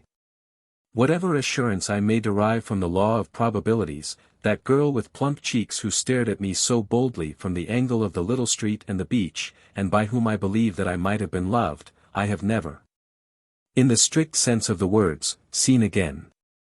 My hesitation between the different girls of the little band, all of whom retained something of the collective charm which had at first disturbed me, combined with the reasons already given to allow me later on, even at the time of my greater, my second, passion for Albertine, a sort of intermittent and very brief liberty to abstain from loving her. From having strayed among all her friends before it finally concentrated itself on her, my love kept, now and then, between itself and the image of Albertine a certain play of light and shade which enabled it, like a badly fitted lamp, to flit over the surface of each of the others before settling its focus upon her. The connection between the pain which I felt in my heart and the memory of Albertine did not seem to me necessary. I might perhaps have managed to coordinate it with the image of another person, which enabled me, in a momentary flash, to banish reality altogether, not only external reality. As in my love for Gilberte, which I had recognized to be an internal state in which I drew from myself alone the particular quality, the special character of the person whom I loved, everything that rendered her indispensable to my happiness. But even the other reality, internal and purely subjective. Not a day passes but one or the other of them comes by here, and looks in for a minute or two, Elster told me, plunging me in despair when I thought that if I had gone to see him at once, when my grandmother had begged me to do so, I should, in all probability, long since have made Albertine's acquaintance. She had passed on, from the studio she was no longer in sight. I supposed that she had gone to join her friends on the front. Could I have appeared there suddenly with Elster, I should have got to know them all. I thought of endless pretexts for inducing him to take a turn with me on the beach. I had no longer the same peace of mind as before the apparition of the girl in the frame of the little window. So charming until then in its fringe of honeysuckle, and now so drearily empty. Elster caused me a joy that was tormenting also when he said that he would go a little way with me, but that he must first finish the piece of work on which he was engaged. It was a flower study but not one of any of the flowers, portraits of which I would rather have commissioned him to paint than the portrait of a person. So that I might learn from the revelation of his genius what I had so often sought in vain from the flowers themselves, hawthorn white and pink, cornflowers, apple blossom. Elster as he worked talked botany to me, but I scarcely listened. He was no longer sufficient in himself, he was now only the necessary intermediary between these girls and me. The distinction which, only a few moments ago, his talent had still given him in my eyes was now worthless save in so far as it might confer a little on me also in the eyes of the little band to whom I should be presented by him. I paced up and down the room, impatient for him to finish what he was doing. I picked up and examined various sketches, any number of which were stacked against the walls. In this way I happened to bring to light a watercolor which evidently belonged to a much earlier period in Elster's life, and gave me that particular kind of enchantment which is diffused by works of art not only deliriously executed but representing a subject so singular and so seductive that it is to it that we attribute a great deal of their charm. As if the charm were something that the painter had merely to uncover, to observe, realized already in a material form by nature, and to reproduce in art. That such objects can exist, beautiful quite apart from the painter's interpretation of them, satisfies a sort of innate materialism in us, against which our reason contends and acts as a counterpoise to the abstractions of aesthetics. It was, this watercolor, the portrait of a young woman, by no means beautiful but of a curious type, in a close-fitting mob cap not unlike a billycock hat, trimmed with a ribbon of cherry-colored silk. In one of her mittened hands was a lighted cigarette, while the other held, level with her knee, a sort of broad-brimmed garden hat, nothing more than a fire screen of plaited straw to keep off the sun. On a table by her side, a tall vase filled with pink carnations. Often, and it was the case here, the singularity of such works is due principally to their having been executed in special conditions for which we do not at first sight make proper allowance, if, for instance, the strange attire of a feminine model is her costume for a masked ball. Or conversely the scarlet cloak which an elderly man looks as though he had put on to humor some women, the painter is his gown as a professor or alderman or his cardinal's cassock. The ambiguous character of the person whose portrait now confronted me arose, without my understanding it, from the fact that she was a young actress of an earlier generation half dressed for a part. But the cap or hat, beneath which the hair stuck out but was cut short, the velvet coat opening without lapels over a white shirt front, made me hesitate as to the period of the clothes and the sex of the model. So that I did not know what it was exactly that I was holding before my eyes, unless simply the brightest colored of these scraps of painting.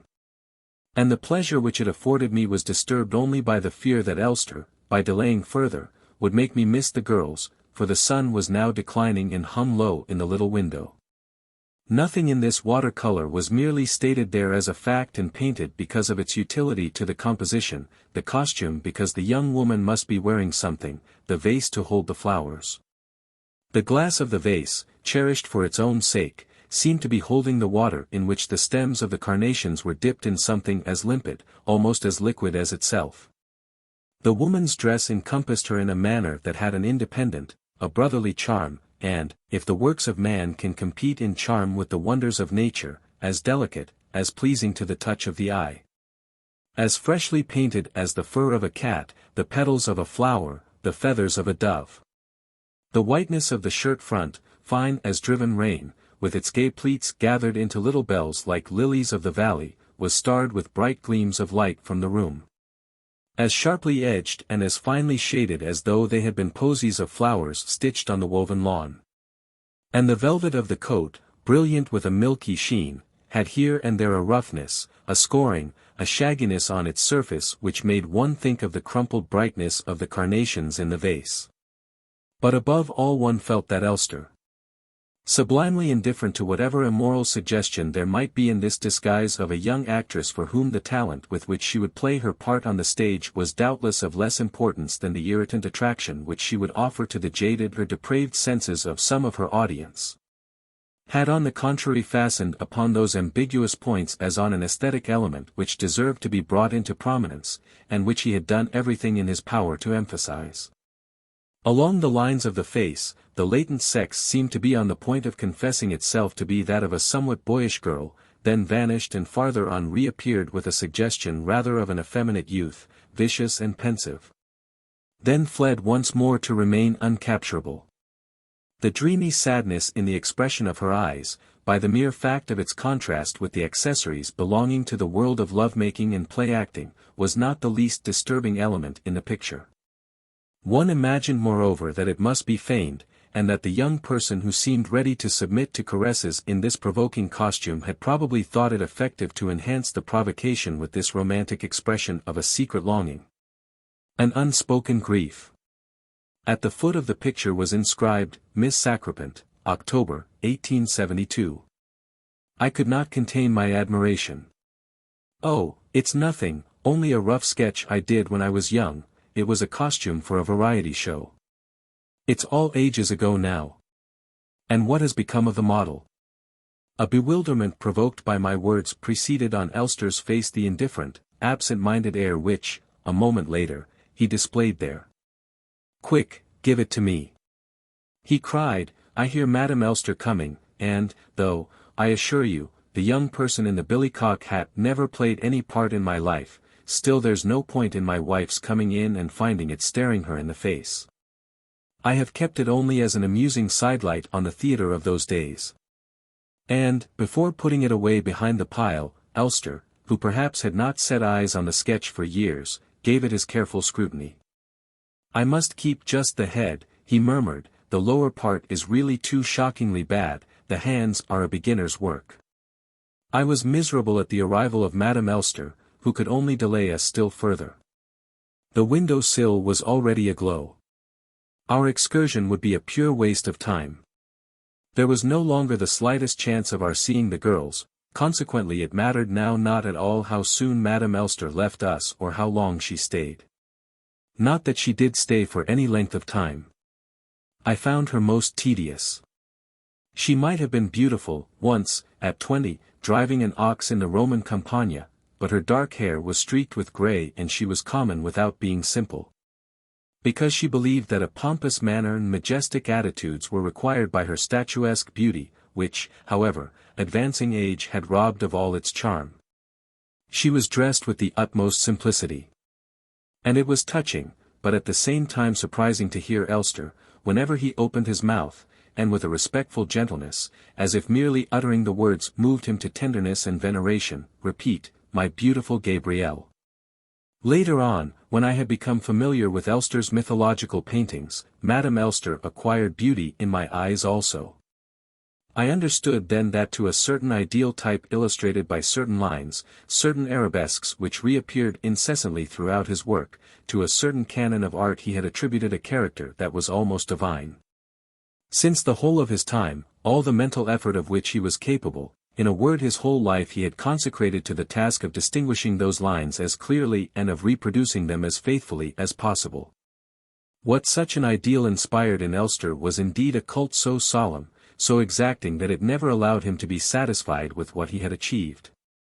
Was the most intimate part of himself, and so he had never been able to look at it from a detached standpoint, to extract emotion from it, until the day on which he encountered it realized outside, apart from himself, in the body of a woman.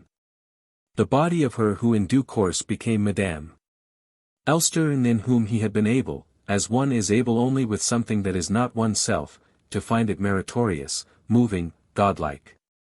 How comforting, moreover, to let his lips rest upon that beauty which hitherto he had been obliged with so great labor to extract from carrot within himself, whereas now, mysteriously incarnate, it offered itself to him in a series of communions, filled with saving grace. Elster at this period was no longer in that early youth in which we look only to the power of our own mind for the realization of our ideal. He was nearing the age at which we count on bodily satisfactions to stimulate the forces of the brain. At which the exhaustion of the brain inclining us to materialism and the diminution of our activity to the possibility of influences passively received, begin to make us admit that there may indeed be certain bodies, certain callings, certain rhythms that are privileged, realizing so naturally our ideal that even without genius, merely by copying the movement of a shoulder, the tension of a throat, we can achieve a masterpiece. It is the age at which we like to caress beauty with our eyes objectively, outside ourselves, to have it near us, in a tapestry, in a lovely sketch by Titian picked up in a second-hand shop, in a mistress as lovely as Titian's sketch. When I understood this I could no longer look without pleasure at Madame Elster, and her body began to lose its heaviness, for I filled it with an idea, the idea that she was an immaterial creature, a portrait by Elster. She was one for me, and for him also I dare say. The facts of life have no meaning for the artist, they are to him merely an opportunity for exposing the naked blaze of his genius. One feels unmistakably, when one sees side by side 10 portraits of different people painted by Elster, that they are all, first and foremost, Elster's. Only, after this rising tide of genius, which sweeps over and submerges a man's life, when the brain begins to tire, gradually the balance is upset and, like a river that resumes its course after the counterflow of a spring tide, it is life that once more takes the upper hand. While the first period lasted, the artist has gradually evolved the law, the formula of his unconscious gift. He knows what situations, should he be a novelist, if a painter, what scenes, furnish him with the subject matter, which may be anything in the world but, whatever it is essential to his researches as a laboratory might be of a workshop. He knows that he has created his masterpieces out of effects of attenuated light, the action of remorse upon consciousness of guilt, out of women posed beneath trees or half immersed in water, like statues. A day will come when, owing to the exhaustion of his brain, he will no longer have the strength, when provided with those materials which his genius was wont to use, to make the intellectual effort which alone can produce his work. And will yet continue to seek them out, happy when he finds himself in their presence, because of the spiritual pleasure, the allurement to work that they arouse in him. And, surrounding them besides with a kind of hedge of superstition as if they were superior to all things else, as if in them already dwelt a great part of the work of art which they might be said to carry within them ready-made. He will confine himself to the company, to the adoration of his models. He will hold endless conversations with the repentant criminals whose remorse, whose regeneration formed, when he still wrote, the subject of his novels. He will buy a country house in a district ere mists attenuate the light, he will spend long hours gazing at the limbs of bathing women, will collect sumptuous stuffs.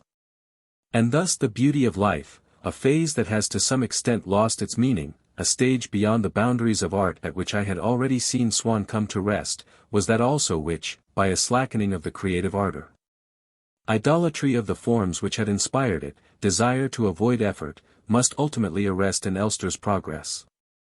At last he had applied the final brushstroke to his flowers. I sacrificed a minute to look at them. I acquired no merit by the act, for I knew that there was no chance now of our finding the girls on the beach. And yet, had I believed them to be still there, and that these wasted moments would make me miss them, I should have stopped to look none the less. For I should have told myself that Elster was more interested in his flowers than in my meeting with the girls. My grandmother's nature, a nature that was the exact counterpart of my complete egoism, was nevertheless reflected in certain aspects of my own. In circumstances in which someone to whom I was indifferent, for whom I had always made a show of affection or respect, ran the risk merely of some unpleasantness whereas I was in real danger. I could not have done otherwise than commiserate with him on his annoyance as though it had been something important, and treat my own danger as nothing, because I would feel that these were the proportions in which he must see things. To be quite accurate, I would go even further, and not only not complain of the danger in which I myself stood but go halfway to meet it, and with that which involved other people try, on the contrary. Were I to increase the risk of my being caught myself, to avert it from them. The reasons for this are several, none of which does me the slightest credit. One is that if, while only my reason was employed, I have always believed in self-preservation, whenever in the course of my existence I have found myself obsessed by moral anxieties, or merely by nervous scruples. So puerile often that I dare not enumerate them here, if an unforeseen circumstance then arose, involving for me the risk of being killed, this new preoccupation was so trivial in comparison with the others that I welcomed it with a sense of relief. Almost of hilarity. Thus I find myself, albeit the least courageous of men, to have known that feeling which has always seemed to me, in my reasoning moods, so foreign to my nature, so inconceivable, the intoxication of danger. But even although I were, when any, even a deadly peril threatened me, passing through an entirely calm and happy phase, I could not, were I with another person, refrain from sheltering him behind me in choosing for myself the post of danger. When a sufficient store of experience had taught me that I invariably acted, and enjoyed acting, thus, I discovered, and was deeply ashamed by the discovery, that it was because, in contradiction of what I had always believed and asserted, I was extremely sensitive to the opinions of others. Not that this kind of unconfessed self-esteem is in any sense vanity or conceit, for what might satisfy one or other of those failings would give me no pleasure, and I have always refrained from indulging them. But with the people in whose company I have succeeded in concealing most effectively the slight advantages a knowledge of which might have given them a less derogatory idea of myself. I have never been able to deny myself the pleasure of shewing them that I take more trouble to avert the risk of death from their path than from my own. As my motive is then self-esteem and not valor, I find it quite natural that in any crisis they should act differently. I am far from blaming them for it, as I should perhaps if I had been moved by a sense of duty, a duty which would seem to me, in that case, to be as incumbent upon them as upon myself. On the contrary, I feel that it is eminently sensible of them to safeguard their lives, though at the same time I cannot prevent my own safety from receding into the background. Which is particularly silly and culpable of me, since I have come to realize that the lives of many of the people in front of whom I plant myself when a bomb bursts are more valueless even than my own. However, on the day of this first visit to Elster, the time was still distant at which I was to become conscious of this difference in value, and there was no question of danger. But simply, a harbinger this of that pernicious self-esteem, the question of my not appearing to attach to the pleasure which I so ardently desired more importance than to the work which the painter had still to finish. It was finished at last. And, once we were out of doors, I discovered that, so long were the days still at this season, it was not so late as I had supposed, we strolled down to the front. What stratagems I employed to keep Elster standing at the spot where I thought that the girls might still come past. Pointing to the cliffs that towered beside us, I kept on asking him to tell me about them, so as to make him forget the time and stay there a little longer. I felt that we had a better chance of waylaying the little band if we moved towards the end of the beach. "I should like to look at those cliffs with you from a little nearer," I said to him, having noticed that one of the girls was in the habit of going in that direction. "And as we go, do tell me about Carcathwit." "I should so like to see Carcathwit," I went on, without thinking that the so novel character which manifested itself with such force Elster's Carcathwit harbour might belong perhaps rather to the painter's vision than to any special quality in the place itself. "Since I've seen your picture, I think that is where I should most like to go, there and to the Point du Raz, but of course that would be quite a journey from here." "Yes, and besides, even if it weren't nearer, I should advise you perhaps all the same to visit Carcathwit," he replied. "The Point du Raz is magnificent, but after all it is simply the high cliff of Normandy or Brittany which you know already. Carcathwit is quite different, with those rocks bursting from a level shore. I know nothing in France like it, it reminds me rather of what one sees in some parts of Florida. It is most interesting, and for that matter extremely wild too.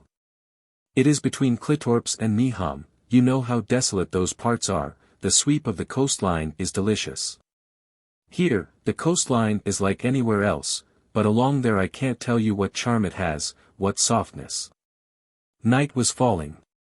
It was time to be turning homewards.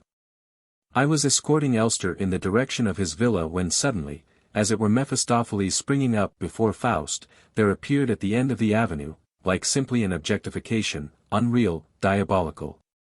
Of the temperament diametrically opposed to my own, of the semi-barbarous and cruel vitality of which I, in my weakness, my excess of tortured sensibility and intellectuality was so destitute, a few spots of the essence impossible to mistake for anything else in the world, a few spores of the zoophytic band of girls, who wore an air of not having seen me but were unquestionably, for all that, proceeding as they advanced to pass judgment on me in their ironic vein.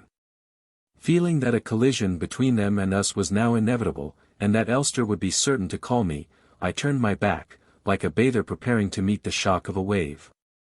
I stopped dead and, leaving my eminent companion to pursue his way, remained where I was, stooping, as if I had suddenly become engrossed in it, towards the window of the curiosity shop which we happened to be passing at the moment.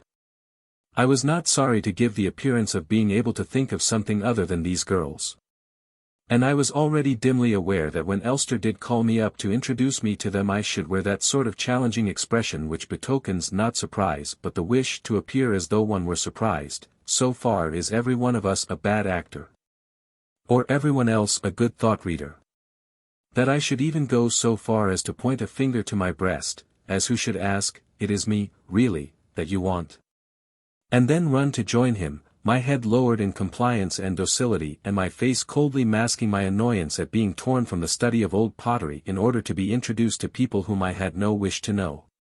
Meanwhile I explored the window and waited for the moment in which my name, shouted by Elster, would come to strike me like an expected and innocuous bullet. The certainty of being introduced to these girls had had the result of making me not only feign complete indifference to them, but actually to feel it. Inevitable from this point, the pleasure of knowing them began at once to shrink, became less to me than the pleasure of talking to St. Lou, of dining with my grandmother, of making, in the neighborhood of Balbec, excursions which I would regret the probability, in consequence of my having to associate with people who could scarcely be much interested in old buildings, of my being forced to abandon. Moreover, what diminished the pleasure which I was about to feel was not merely the imminence but the incoherence of its realization. Laws as precise as those of hydrostatics maintain the relative position of the images which we form in a fixed order, which the coming event at once upsets. Elster was just about to call me. This was not at all the fashion in which I had so often, on the beach, in my bedroom, imagined myself making these girls' acquaintance. What was about to happen was a different event, for which I was not prepared. I recognized neither my desire nor its object. I regretted almost that I had come out with Elster. But, above all, the shrinking of the pleasure that I expected to feel was due to the certainty that nothing, now, could take that pleasure from me. And it resumed, as though by some latent elasticity in itself, its whole extent when it ceased to be subjected to the pressure of that certainty, at the moment when, having decided to turn my head, I saw Elster standing where he had stopped a few feet away with the girls, bidding them good-bye. The face of the girl who stood nearest to him, round and plump and glittering with the light in her eyes, reminded me of a cake on the top of which a place has been kept for a morsel of blue sky. Her eyes, even when fixed on an object, gave one the impression of motion, just as on days of high wind the air, although invisible, lets us perceive the speed with which it courses between us and the unchanging azure. For a moment her gaze intersected mine, like those traveling skies on stormy days which hurry after a rain cloud that moves less rapidly than they, overtake, touch, cover, pass it and are gone. But they do not know one another, and are soon driven far apart. So our eyes were for a moment confronted, neither pair knowing what the celestial continent that lay before their gaze held of future blessing or disaster. Only at the moment when her gaze was directly coincident with mine, without slackening its movement it grew perceptibly duller. So on a starry night the wind-swept moon passes behind a cloud and veils her brightness for a moment, but soon will shine again. But Elster had already said goodbye to the girls, and had never summoned me. They disappeared down a cross street. He came towards me. My whole plan was spoiled. I have said that Albertine had not seemed to me that day to be the same as on previous days and that afterwards, each time I saw her, she was to appear different. But I felt at that moment that certain modifications in the appearance, the importance, the stature of a person may also be due to the variability of certain states of consciousness interposed between that person and us. One of those that play an important part in such transformations is belief. That evening my belief, then the vanishing of my belief, that I was about to know Albertine had, with a few seconds' interval only, rendered her almost insignificant, then infinitely precious in my sight. Some years later, the belief, then the disappearance of the belief, that Albertine was faithful to me brought about similar changes. Of course, long ago, at Combe, I had seen shrink or stretch, according to the time of day, according as I was entering one or the other of the two dominant moods that govern my sensibility in turn, my grief at not having my mother with me. As imperceptible all afternoon as is the moon's light when the sun is shining, and then, when night had come, reigning alone in my anxious heart in the place of recent memories now obliterated. But on that day at Balbec, when I saw that Elster was leaving the girls and had not called me, I learned for the first time that the variations in the importance which a pleasure or a pain has in our eyes may depend not merely on this alternation of two moods, but on the displacement of invisible beliefs, such, for example, as make death seem to us of no account because they bathe it in a glow of unreality, and thus enable us to attach importance to our attending an evening party, which would lose much of its charm for if, on the announcement that we were sentenced to die by the guillotine, the belief that had bathed the party in its warm glow was instantly shattered. And this part that belief plays, it is true that something in me was aware of it, this was my will, but its knowledge is vain if the mind, the heart continue in ignorance. These last act in good faith when they believe that we are anxious to forsake a mistress to whom our will alone knows that we are still attached. This is because they are clouded by the belief that we shall see her again at any moment. But let this belief be shattered, let them suddenly become aware that this mistress is gone from us forever, then the mind and heart, having lost their focus, are driven like mad things, the meanest pleasure becomes infinitely great. Variance of a belief, annulment also of love, which, pre-existent and mobile, comes to rest at the image of any one woman simply because that woman will be almost impossible of attainment. Thenceforward we think not so much of the woman of whom we find difficult in forming an exact picture, as of the means of getting to know her. A whole series of agonies develops and is sufficient to fix our love definitely upon her who is its almost unknown object. Our love becomes immense, we never dream how small a place in it the real woman occupies. And if suddenly, as at the moment when I had seen Elster stop to talk to the girls, we cease to be uneasy, to suffer pain, since it is this pain that is the whole of our love, It seems to us as though love had abruptly vanished at the moment when at length we grasped the prey to whose value we had not given enough thought before. What did I know of Albertine? One or two glimpses of a profile against the sea, less beautiful, assuredly, than those of Veronese's women whom I ought, had I been guided by purely aesthetic reasons, to have preferred to her. By what other reasons could I be guided, since, my anxiety having subsided, I could recapture only those mute profiles, I possessed nothing of her besides.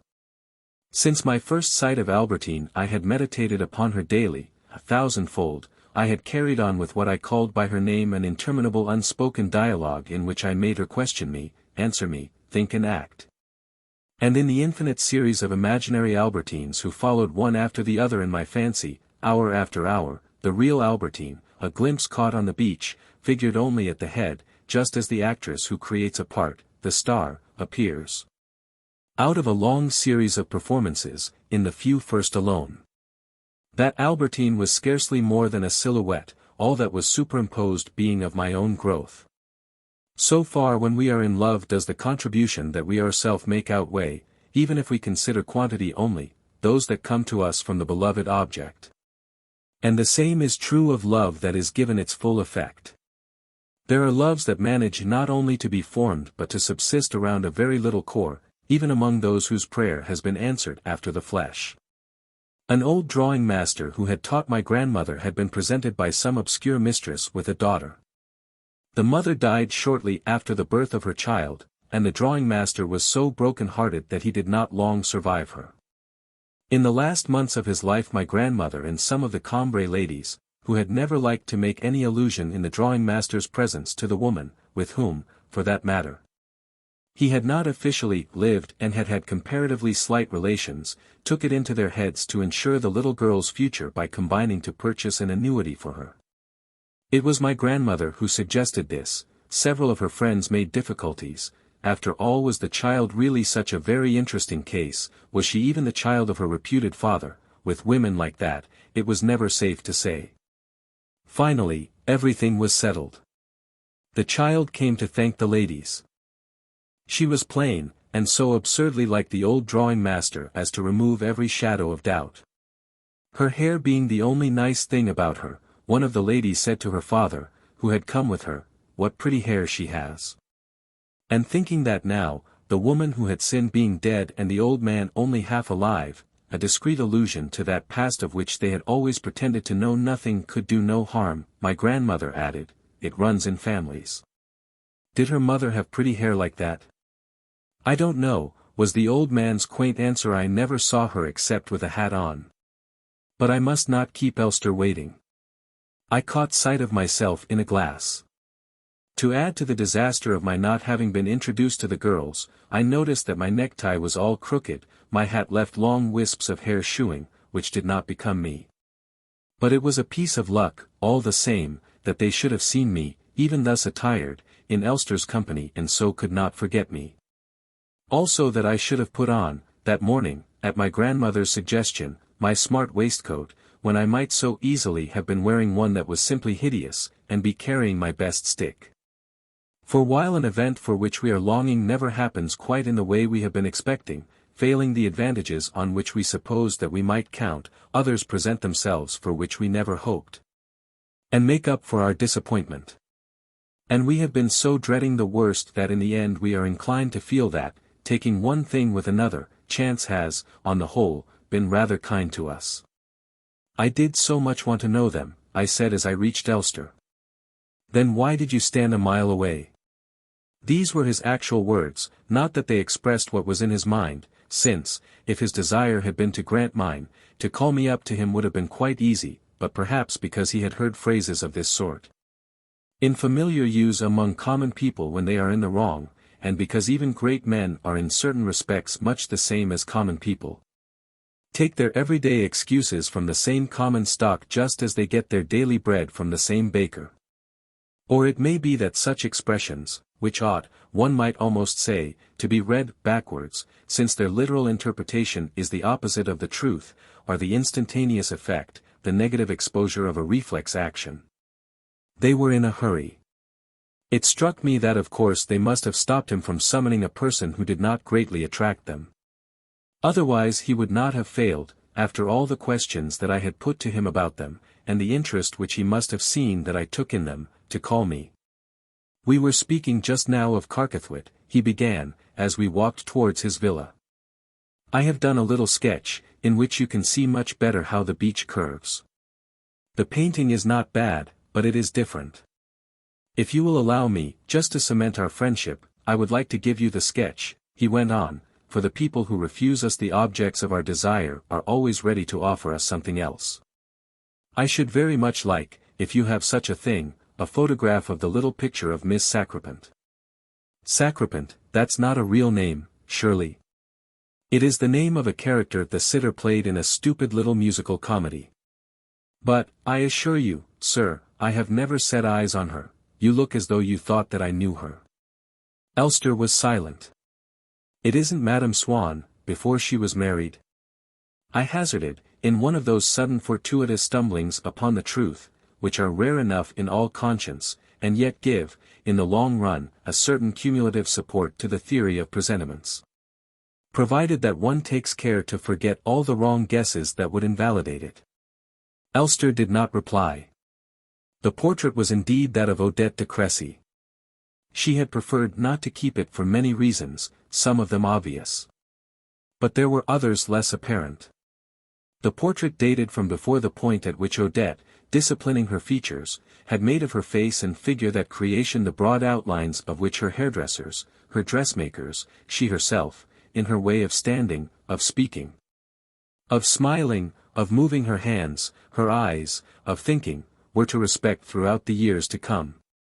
It required the vitiated tastes of a surfeited lover to make Swann prefer to all the countless photographs of the concealed pattern Odette which was his charming wife the little photographs which he kept in his room and in which, beneath a straw hat trimmed with pansies, you saw a thin young woman, not even good-looking, with bunched-out hair and drawn features. But apart from this, had the portrait been not anterior like Swann's favorite photograph, to the systematization of Odette's features in a fresh type, majestic and charming, but subsequent to it, Elster's vision would alone have sufficed to disorganize that type. Artistic genius in its reactions is like those extremely high temperatures which have the power to disintegrate combinations of atoms which they proceed to combine afresh in a diametrically opposite order, following another type. All that artificially harmonious whole into which a woman has succeeded in bringing her limbs and features, the persistence of which every day, before going out, she studies in her glass, changing the angle of her hat, smoothing her hair, exercising the sprightliness in her eyes, so as to ensure its continuity, that harmony the keen eye of the great painter instantly destroys, substituting for it a rearrangement of the woman's features such as will satisfy a certain pictorial ideal of femininity which he carries in his head. Similarly it often happens that, after a certain age, the eye of a great seeker after truth will find everywhere the elements necessary to establish those relations which alone are of interest to him. Like those craftsmen, those players who, instead of making a fuss and asking for what they cannot have, content themselves with the instrument that comes to their hand, the artist might say of anything, no matter what, that it would serve his purpose. Thus a cousin of the Princess de Luxembourg, a beauty of the most queenly type, having succumbed to a form of art which was new at that time, had asked the leading painter of the naturalist school to do her portrait. At once the artist's eye had found what he sought everywhere in life.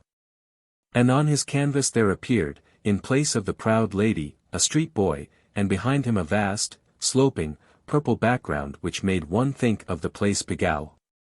But even without going so far as that, not only will the portrait of a woman by a great artist not seek in the least to give satisfaction to various demands on the woman's part, such as for instance, when she begins to age, make her have herself photographed in dresses that are almost those of a young girl, which bring out her still youthful figure and make her appear like the sister, or even the daughter of her own daughter, who, if need be, is tricked out for the occasion as a perfect fright by her side. It will, on the contrary, emphasize those very drawbacks which she seeks to hide, and which, as for instance a feverish, that is to say a livid complexion, are all the more tempting to him since they give his picture character. They are quite enough, however, to destroy all the illusions of the ordinary man who, when he sees the picture, sees crumble into dust the ideal which the woman herself has so proudly sustained for him, which has placed her in her unique, her unalterable form so far apart, so far above the rest of humanity. Fallen now, represented otherwise than in her own type in which she sat unassailably enthroned, she has become nothing more than just an ordinary woman, in the legend of whose superiority we have lost all faith. In this type we are so accustomed to regard as included not only the beauty of an Odette but her personality, her identity, that standing before the portrait which has thus transposed her from it we are inclined to protest not simply, how plain he has made her, but, why, it isn't the least bit like her. We find it hard to believe that it can be she. We do not recognize her. And yet there is a person there on the canvas whom we are quite conscious of having seen before. But that person is not Odette. The face of the person, her body, her general appearance seem familiar. They recall to us not this particular woman who never held herself like that, whose natural pose had no suggestion of any such strange and teasing arabesque in its outlines, but other women, all the women whom Elster has ever painted. Women whom invariably, however they may differ from one another, he has chosen to plant thus on his canvas facing you, with an arched foot thrust out from under the skirt, a large round hat in one hand, symmetrically corresponding at the level of the knee which it hides to what also appears as a disc, higher up in the picture, the face. And furthermore, not only does a portrait by the hand of genius disintegrate and destroy a woman's type, as it has been denayed by her coquetry and her selfish conception of beauty, but if it is also old, it is not content with aging the original in the same way as a photograph ages its sitter, by shewing her dressed in the fashions of long ago. In a portrait, it is not only the manner the woman then had of dressing that dates it, there is also the manner the artist had of painting. And this, Elster's earliest manner, was the most damaging of birth certificates for Odette because it not only established her, as did her photographs of the same period, as the younger sister of various time-honored courtesans, but made her portrait contemporary with the countless portraits that Manet or Whistler had painted of all those vanished models, models who already belonged to oblivion or to history. It was along this train of thought, meditated in silence by the side of Elster as I accompanied him to his door, that I was being led by the discovery that I had just made of the identity of his model. When this original discovery caused me to make a second, more disturbing still, involving the identity of the artist. He had painted the portrait of Odette de Crécy. Could it possibly be that this man of genius, this sage, this eremite, this philosopher with his marvelous flow of conversation, who towered over everyone and everything, was the foolish, corrupt little painter who had at one time been taken up by the Vergerins? I asked him if he had known them, whether by any chance it was he that they used to call M. Bitch. He answered me in the affirmative, with no trace of embarrassment, as if my question referred to a period in his life that was ended and already somewhat remote, with no suspicion of what a cherished illusion his words were shattering in me. Until looking up he read my disappointment upon my face. His own assumed an expression of annoyance. And, as we were now almost at the gate of his house, a man of less outstanding eminence, in heart and brain, might simply have said "goodbye" to me, a trifle dryly, and taken care to avoid seeing me again. This however was not Elster's way with me. Like the master that he was, and this was, perhaps, from the point of view of sheer creative genius, his one fault, that he was a master in that sense of the word, for an artist if he is to live the true life of the spirit in its full extent, must be alone and not bestow himself with profusion, even upon disciples. From every circumstance, whether involving himself or other people, he sought to extract, for the better edification of the young, the element of truth that it contained. He chose therefore, rather than say anything that might have avenged the injury to his pride, to say what he thought would prove instructive to me. There is no man, he began, however wise, who has not at some period of his youth said things, or lived in a way the consciousness of which is so unpleasant to him in later life that he would gladly, if he could, expunge it from his memory. And yet he ought not entirely to regret it. Because he cannot be certain that he has indeed become a wise man, so far as it is possible for any of us to be wise, unless he has passed through all the fatuous or unwholesome incarnations by which that ultimate stage must be preceded. I know that there are young fellows, the sons and grandsons of famous men, whose masters have instilled into them nobility of mind and moral refinement in their school days. They have, perhaps, when they look back upon their past lives, nothing to retract. They can, if they choose, publish a signed account of everything they have ever said or done. But they are poor creatures, feeble descendants of doctrinaires, and their wisdom is negative and sterile. We are not provided with wisdom, we must discover it for ourselves, after a journey through the wilderness which no one else can take for us, an effort which no one can spare us. For our wisdom is the point of view from which we come at last to regard the world. The lives that you admire, the attitudes that seem noble to you are not the result of training at home, by a father, or by masters at school, they have sprung from beginnings of a very different order. By reaction from the influence of everything evil or commonplace that prevailed round about them. They represent a struggle and a victory. I can see that the picture of what we once were, in early youth, may not be recognizable and cannot, certainly, be pleasing to contemplate in later life. But we must not deny the truth of it, for it is evidence that we have really lived, that it is in accordance with the laws of life and of the mind that we have, from the common elements of life, of the life of studios, of artistic groups, assuming that one is a painter, extracted something that goes beyond them. Meanwhile we had reached his door. I was disappointed at not having met the girls. But after all there was now the possibility of meeting them again later on. They had ceased to do no more than pass beyond a horizon on which I had been ready to suppose that I should never see them reappear.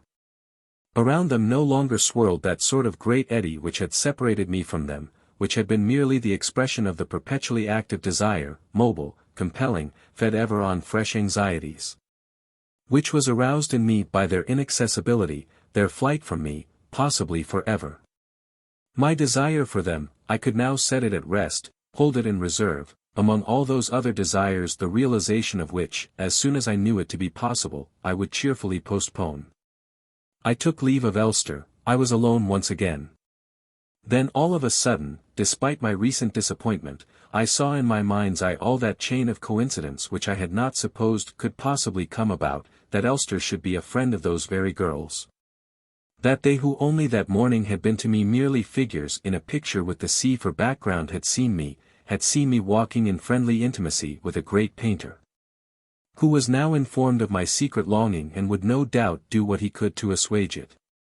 All this had been a source of pleasure to me, but that pleasure had remained hidden. It was one of those visitors who wait before letting us know that they are in the room until all the rest have gone and we are by ourselves. Then only do we catch sight of them, and can say to them, "I am at your service," and listen to what they have to tell us. Sometimes between the moment at which these pleasures have entered our consciousness and the moment at which we are free to entertain them, so many hours have passed.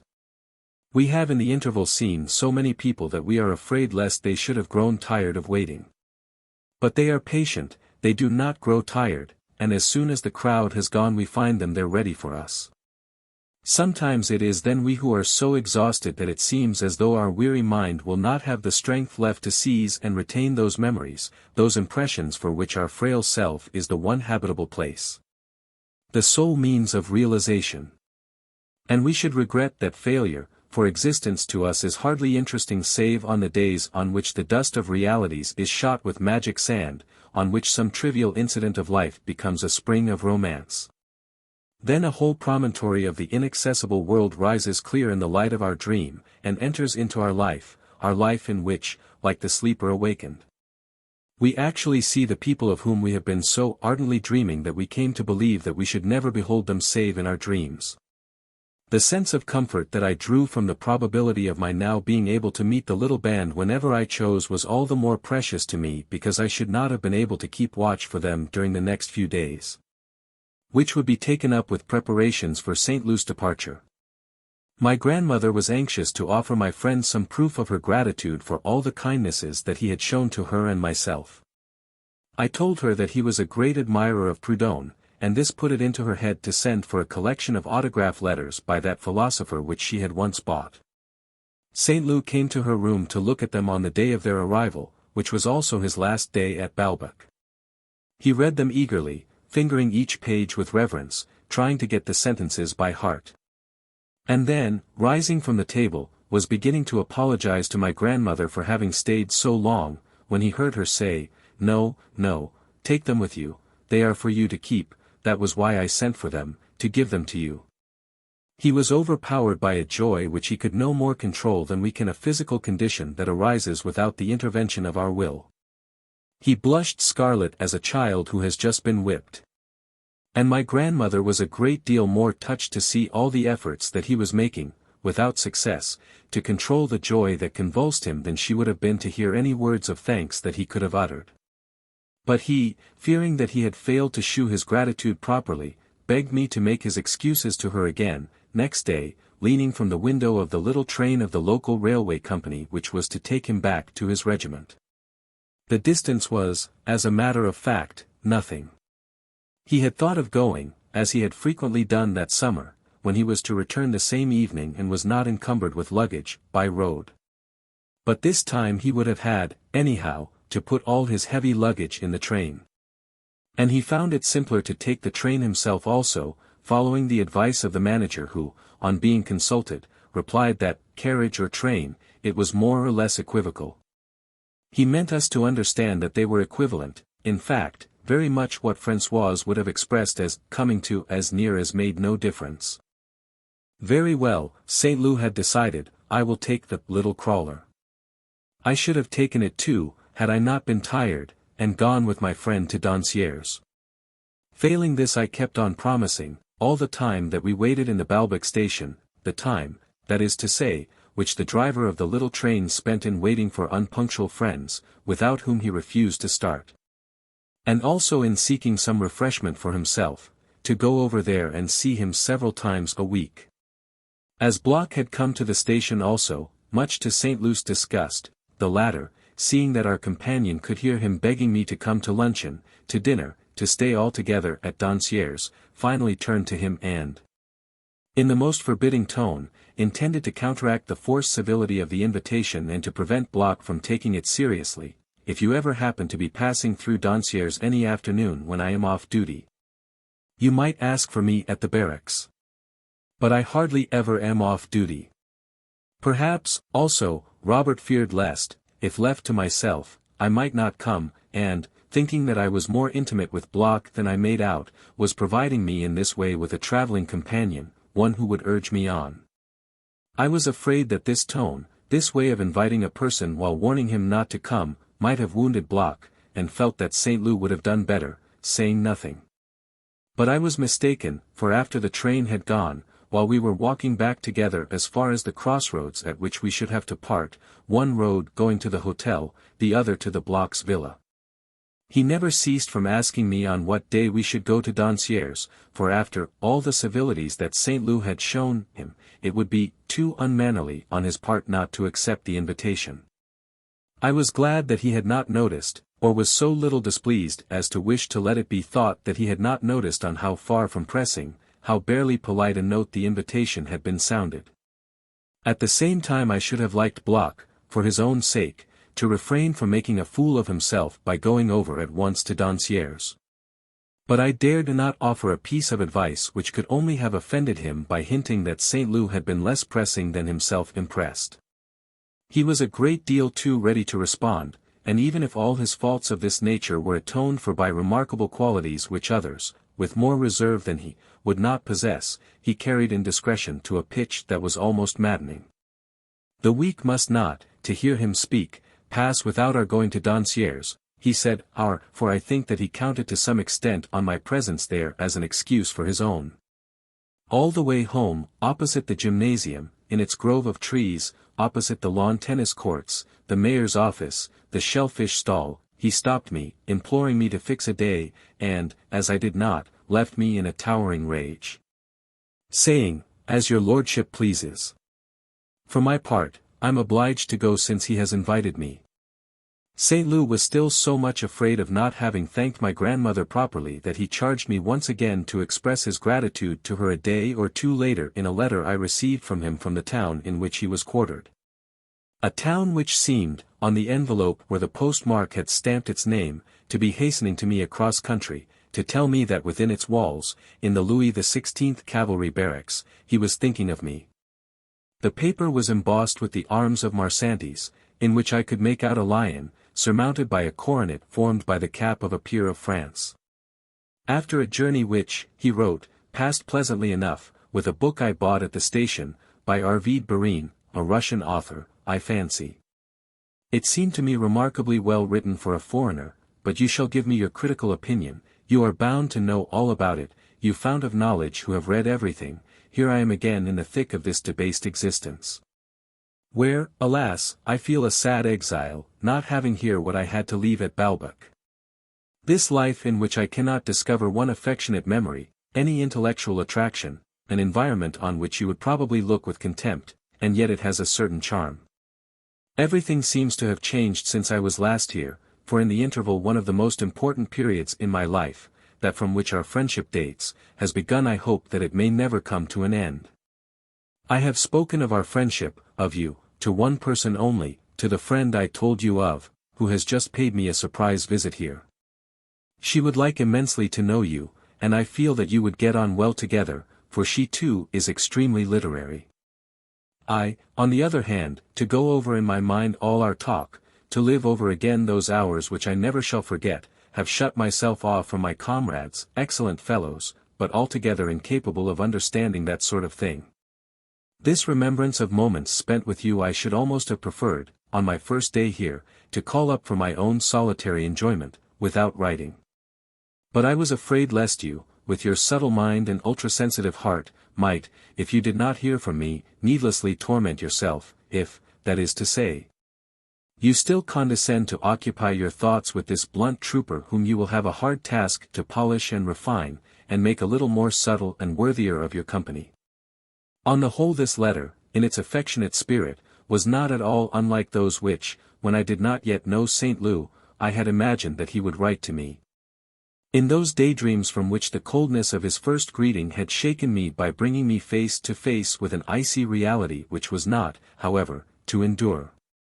Once I had received this letter, whenever, at luncheon time, the post was brought in, I could tell at once when it was from him that a letter came, for it had always that second face which a person assumes when he is absent. In the features of which, the characters of his script, there is no reason why we should not suppose that we are tracing an individual soul just as much as in the line of a nose or the inflections of a voice. I would now gladly remain at the table while it was being cleared, and, if it was not a moment at which the girls of the little band might be passing, it was no longer solely towards the sea that I would turn my eyes. Since I had seen such things depicted in watercolors by Elster, I sought to find again in reality, I cherished, as though for their poetic beauty, the broken gestures of the knives still lying across one another.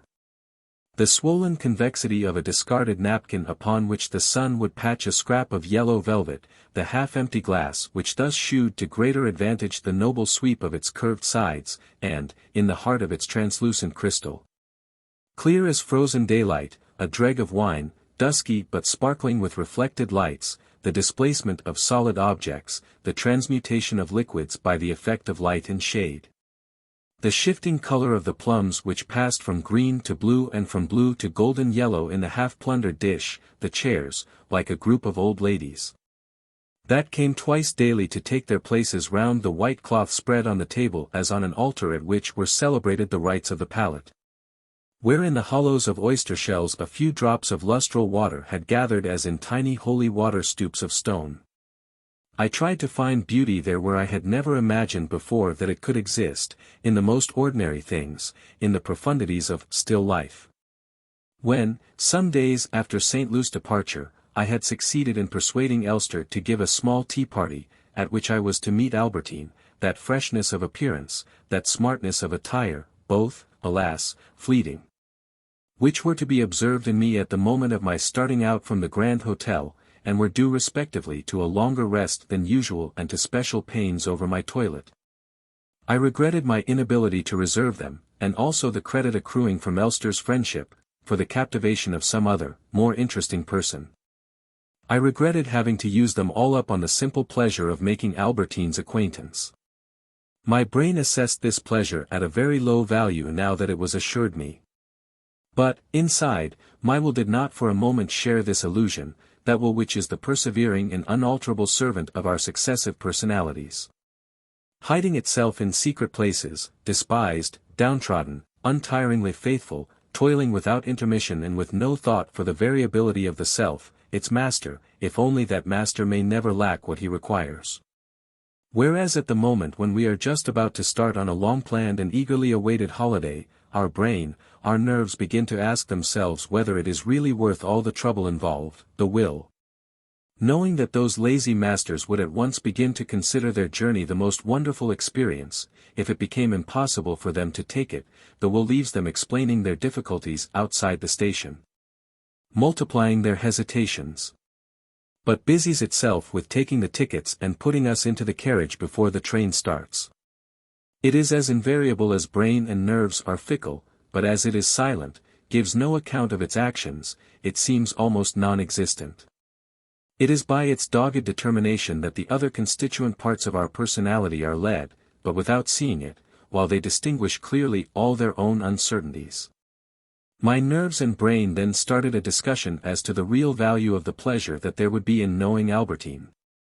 While I studied in the glass vein and perishable attractions which nerves and brain would have preserved intact for use on some other occasion. But my will would not let the hour pass at which I must start, and it was Elster's address that it called out to the driver. Brain and nerves were at liberty, now that the die was cast, to think this a pity. If my will had given the man a different address, they would have been finely sold. When I arrived at Elster's, a few minutes later, my first impression was that Marcel Simonet was not in the studio. There was certainly a girl sitting there in a silk frock, bareheaded, but one whose marvelous hair, whose nose, meant nothing to me, in whom I did not recognize the human entity that I had formed out of a young cyclist strolling past. In a polo cap, between myself and the sea. It was Albertine, nevertheless. But even when I knew it to be she, I gave her no thought. On entering any social gathering, when we are young, we lose consciousness of our old self, we become a different man, every drawing room being a fresh universe, in which, coming under the sway of a new moral perspective, we fasten our attention. As if they were to matter to us for all time, on people, dances, card tables, all of which we shall have forgotten by the morning. Obliged to follow, if I was to arrive at the goal of conversation with Albertine, a road in no way of my own planning, which first brought me to a halt at Elster, passed by other groups of guests to whom I was presented, then along the table, at which I was offered, and ate, a strawberry tart or two, while I listened, motionless, to the music that was beginning in another part of the room, I found myself giving to these various incidents the same importance as to my introduction to Marcel Simonet, an introduction which was now nothing more than one among several such incidents, having entirely forgotten that it had been, but a few minutes since, my sole object in coming there that day. But is it not ever thus in the bustle of daily life, with every true happiness, every great sorrow? In a room full of other people we receive from her whom we love the answer, propitious or fatal, which we have been awaiting for the last year. But we must go on talking, ideas come, one after another, forming a smooth surface which is pricked, at the very most, now and then by a dull throb from within of the memory, deep-rooted enough but of very slender growth. That misfortune has come upon us. If, instead of misfortune, it is happiness, it may be that not until many years have elapsed will we recall that the most important event in our sentimental life occurred without our having time to give it any prolonged attention. Or even to become aware of it almost, at a social gathering, it may have been, to which we had gone solely in expectation of that event.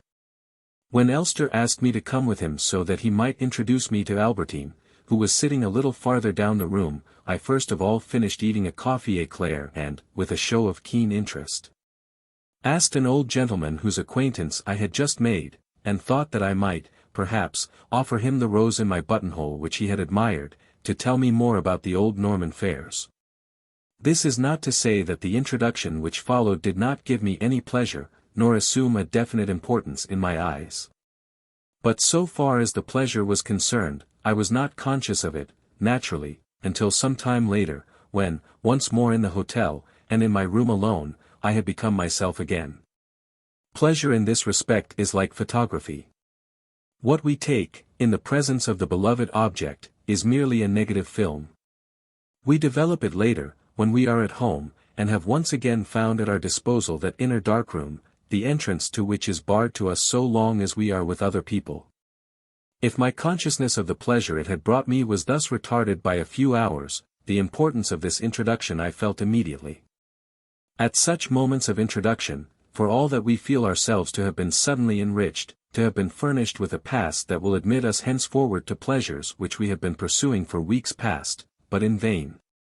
We realize only too clearly that this acquisition puts an end for us not merely to hours of toilsome search, a relief that could only fill us with joy, but also to the very existence of a certain person, her whom our imagination had wildly distorted. Our anxious fear that we might never become known to her enlarged.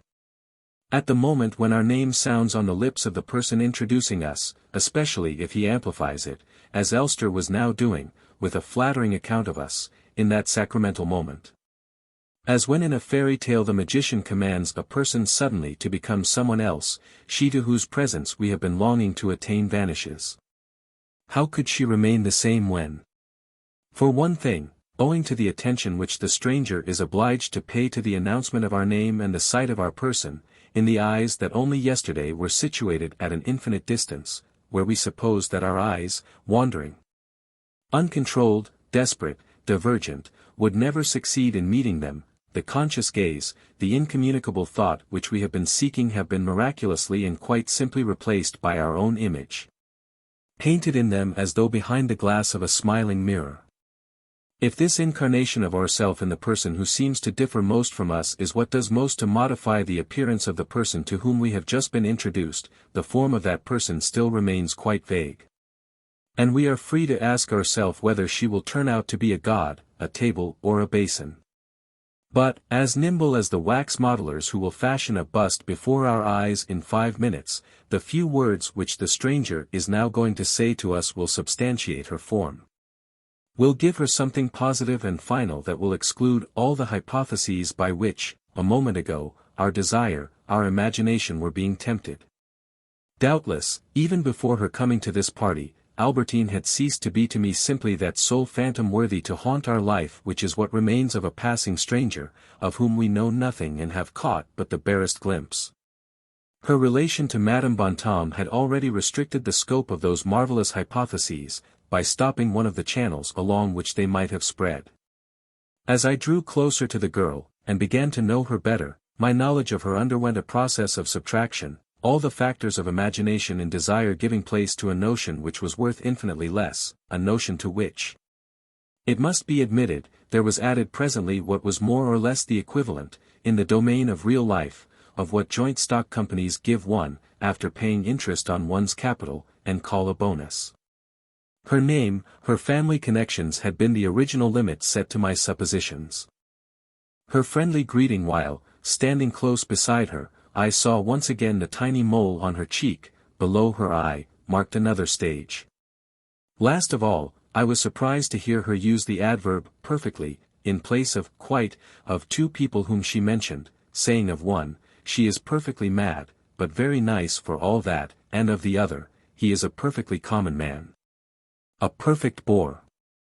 However little to be commended this use of perfectly may be, it indicates a degree of civilization and culture which I could never have imagined as having been attained by the bacchante with the bicycle, the frenzied muse of the golf course. Nor did it mean that after this first transformation Albertine was not to change again for me, many times. The good and bad qualities which a person presents to us, exposed to view on the surface of his or her face, rearrange themselves in a totally different order if we approach them from another angle, just as, in a town, buildings that appear strung irregularly along a single line, from another aspect retire into a graduated distance, and their relative heights are altered. To begin with, Albertine now struck me as not implacable so much as almost frightened. She seemed to me rather respectably than ill-bred, judging by the description, bad style, a comic manner, which she applied to each in turn of the girls of whom I spoke to her. Finally, she presented as a target for my line of sight a temple that was distinctly flushed and hardly attractive to the eye, and no longer the curious gaze which I had always connected with her until then. But this was merely a second impression, and there were doubtless others through which I was successively to pass. Thus it can be only after one has recognized, not without having had to feel one's way, the optical illusions of one's first impression, that one can arrive at an exact knowledge of another person, supposing such knowledge to be ever possible. But it is not. For while our original impression of him undergoes correction, the person himself, not being an inanimate object, changes in himself. We think that we have caught him, he moves, and, when we imagine that at last we are seeing him clearly, it is only the old impressions which we had already formed of him that we have succeeded in making clearer, when they no longer represent him. And yet, whatever the inevitable disappointments that it must bring in its train, this movement towards what we have only half seen, what we have been free to dwell upon and imagine at our leisure, this movement is the only one that is wholesome for the senses, that whets the appetite. How dreary a monotony must pervade those people's lives who, from indolence or timidity, drive in their carriages straight to the doors of friends whom they have got to know without having first dreamed of knowing them, without ever daring, on the way, to stop and examine what arouses their desire. I returned home, my mind full of the party, the coffee éclair which I had finished eating before I let Elster take me up to Albertine, the rose which I had given the old gentleman. All the details selected without our knowledge by the circumstances of the occasion, which compose in a special and quite fortuitous order the picture that we retain of a first meeting. But this picture, I had the impression that I was seeing it from a fresh point of view, a long way remote from myself, realizing that it had not existed only for me, when some months later, to my great surprise, on my speaking to Albertine on the day on which I had first met her, she reminded me of the éclair, the flower that I had given away. All those things which I had supposed to have been, I will not say of importance only to myself but, perceived only by myself, and which I now found thus transcribed, in a version the existence of which I had never suspected, in the mind of Albertine. On this first day itself, when, on my return to the hotel, I was able to visualize the memory which I had brought away with me, I realized the consummate adroitness with which the sleight of hand had been performed. And how I had talked for a moment or two with a person who, thanks to the skill of the conjurer, without actually embodying anything of that other person whom I had for so long been following as she paced beside the sea, had been effectively substituted for her. I might, for that matter, have guessed as much in advance, since the girl of the beach was a fabrication invented by myself. In spite of which, as I had, in my conversations with Elster, identified her with this other girl, I felt myself in honor bound to fulfill to the real the promises of love made to the imagined Albertine. We betroth ourselves by proxy, and think ourselves obliged, in the sequel, to marry the person who has intervened. Moreover, if there had disappeared, provisionally at any rate, from my life, an anguish that found adequate consolation in the memory of polite manners, of that expression perfectly common and of the glowing temple, that memory awakened in me desire of another kind which, for all that it was placid and not at all painful, resembling rather brotherly love, might in the long run become fully as dangerous by making me feel at every moment a compelling need to kiss this new person, whose charming ways, shyness, unlooked-for accessibility, arrested the futile process of my imagination but gave birth to a sentimental gratitude. And then, since memory begins at once to record photographs independent of one another, eliminates every link, any kind of sequence from between the scenes portrayed in the collection which it exposes to our view, the most recent does not necessarily destroy or cancel those that came before. Confronted with the commonplace though appealing Albertine to whom I had spoken that afternoon, I still saw the other, mysterious Albertine outlined against the sea. These were now memories, that is to say pictures neither of which now seemed to me any more true than the other. But, to make an end of this first afternoon of my introduction to Albertine, when trying to recapture that little mole on her cheek, just under the eye, I remembered that, looking from Elster's window, when Albertine had gone by, I had seen the mole on her chin. In fact, whenever I saw her I noticed that she had a mole, but my inaccurate memory made it wander about the face of Albertine, fixing it now in one place, now in another. Whatever my disappointment in finding Emily Simonet a girl so little different from those that I knew already, just as my rude awakening when I saw Balbec Church did not prevent me from wishing still to go to Quimperle, Pont-Aven and Venice. I comforted myself with the thought that through Albertine at any rate, even if she herself was not all that I had hoped, I might make the acquaintance of her comrades of the little band. I thought at first that I should fail as she was to be staying, and I too, for a long time still at Balbec, I had decided that the best thing was not to make my efforts to meet her too apparent, but to wait for an accidental encounter. But should this occur every day, even, it was greatly to be feared that she would confine herself to acknowledging my bow from a distance, and such meetings, repeated day after day throughout the whole season, would benefit me not at all.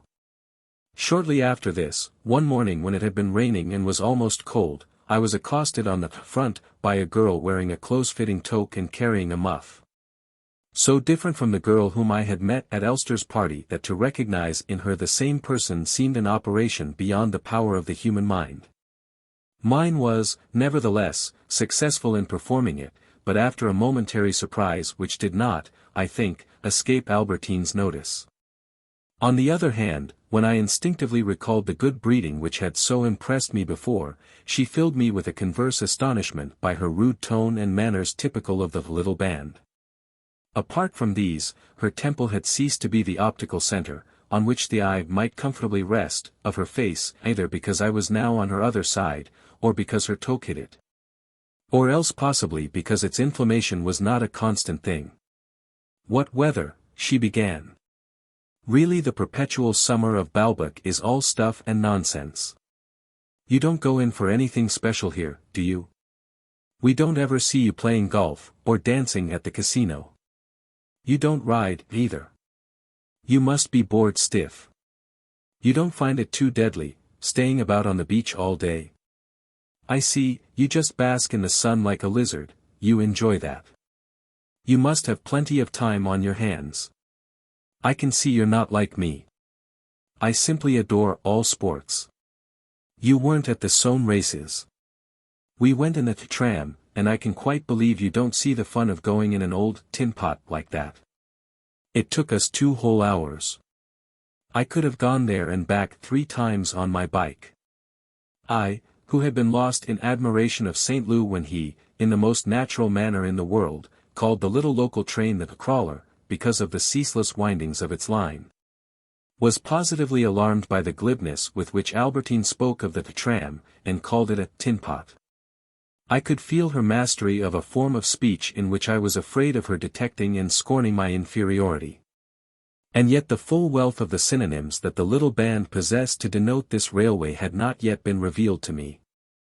In speaking, Albertine kept her head motionless, her nostrils closed, allowing only the corners of her lips to move. The result of this was a drawling, nasal sound, into the composition of which there entered perhaps a provincial descent, a juvenile affectation of British phlegm, the teaching of a foreign governess and a congestive hypertrophy of the mucus of the nose. This enunciation which, as it happened, soon disappeared when she knew people better, giving place to a natural girlish tone, might have been thought unpleasant. But it was peculiar to herself, and delighted me. Whenever I had gone for several days without seeing her, I would refresh my spirit by repeating to myself, "We don't ever see you playing golf," with the nasal intonation in which she had uttered the words, point blank, without moving a muscle of her face. And I thought then that there could be no one in the world so desirable. We formed that morning one of those couples who dotted the front here and there with their conjunction, their stopping together for time enough just to exchange a few words before breaking apart, each to resume separately his or her divergent stroll. I seized the opportunity, while she stood still, to look again and discover once and for all where exactly the little mole was placed.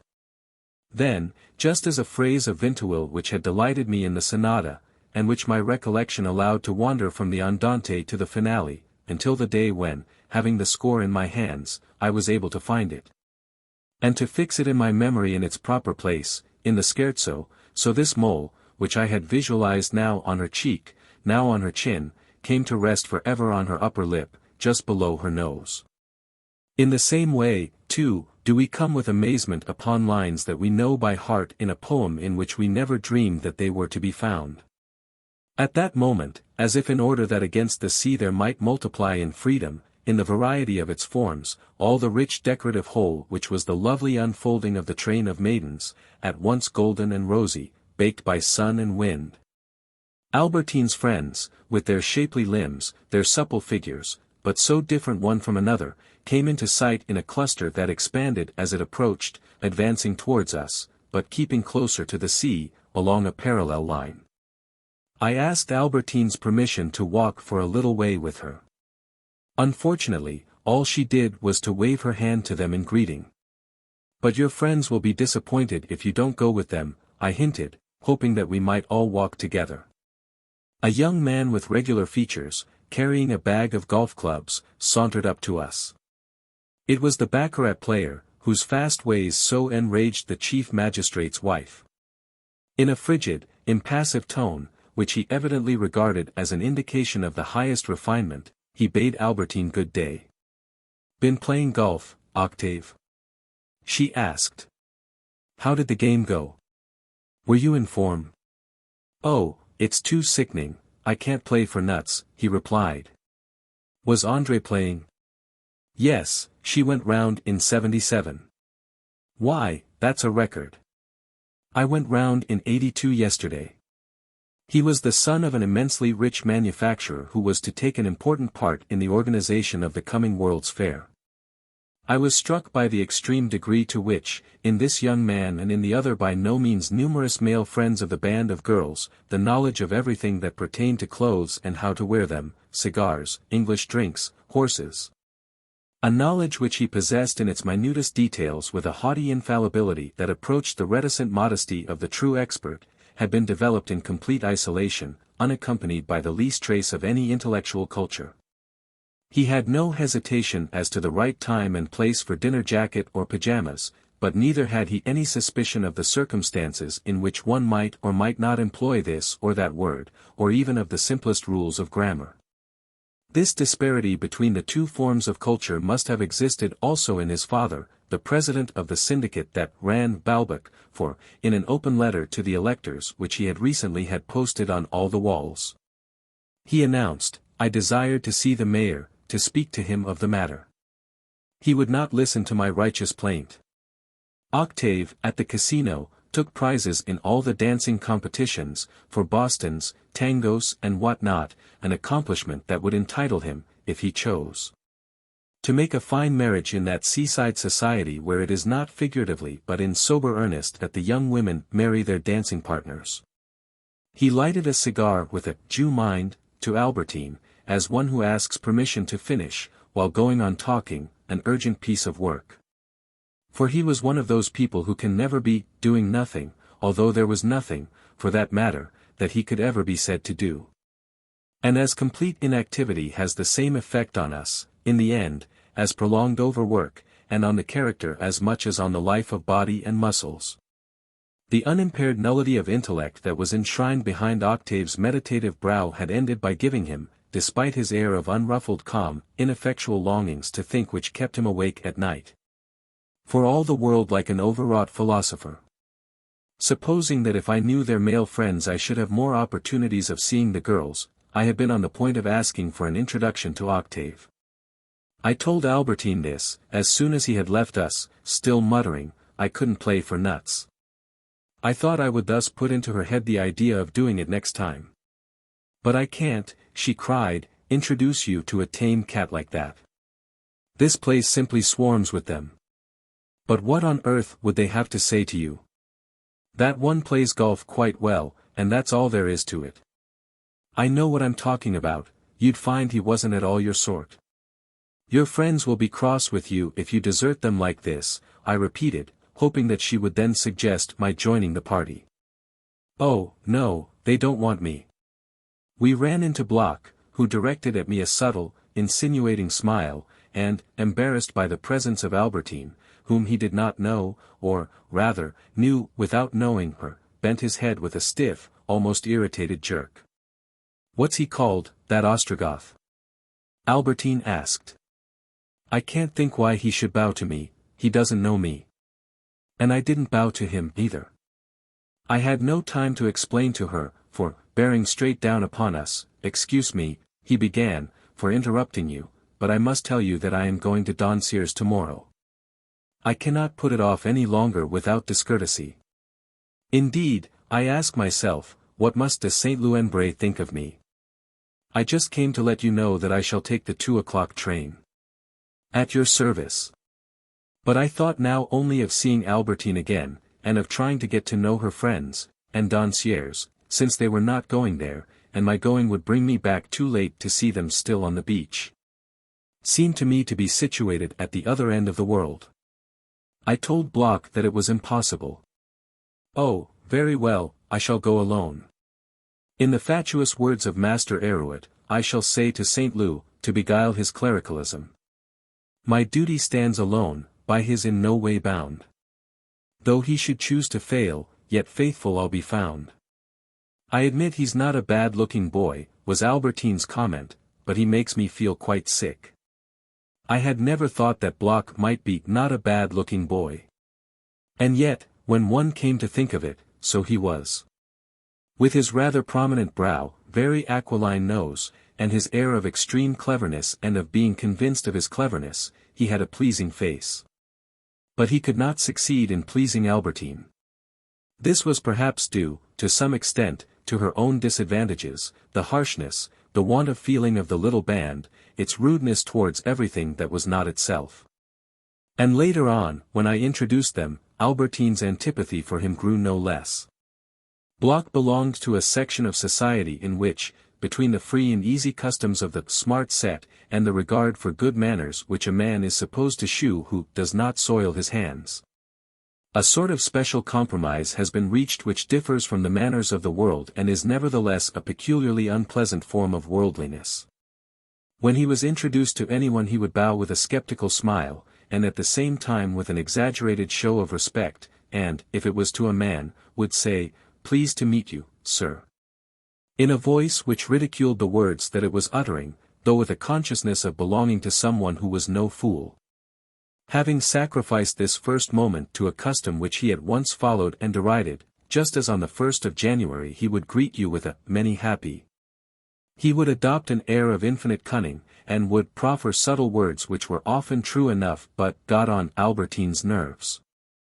When I told her on this first day that his name was Bloch, she exclaimed, "I would have bet anything he was a Jew boy.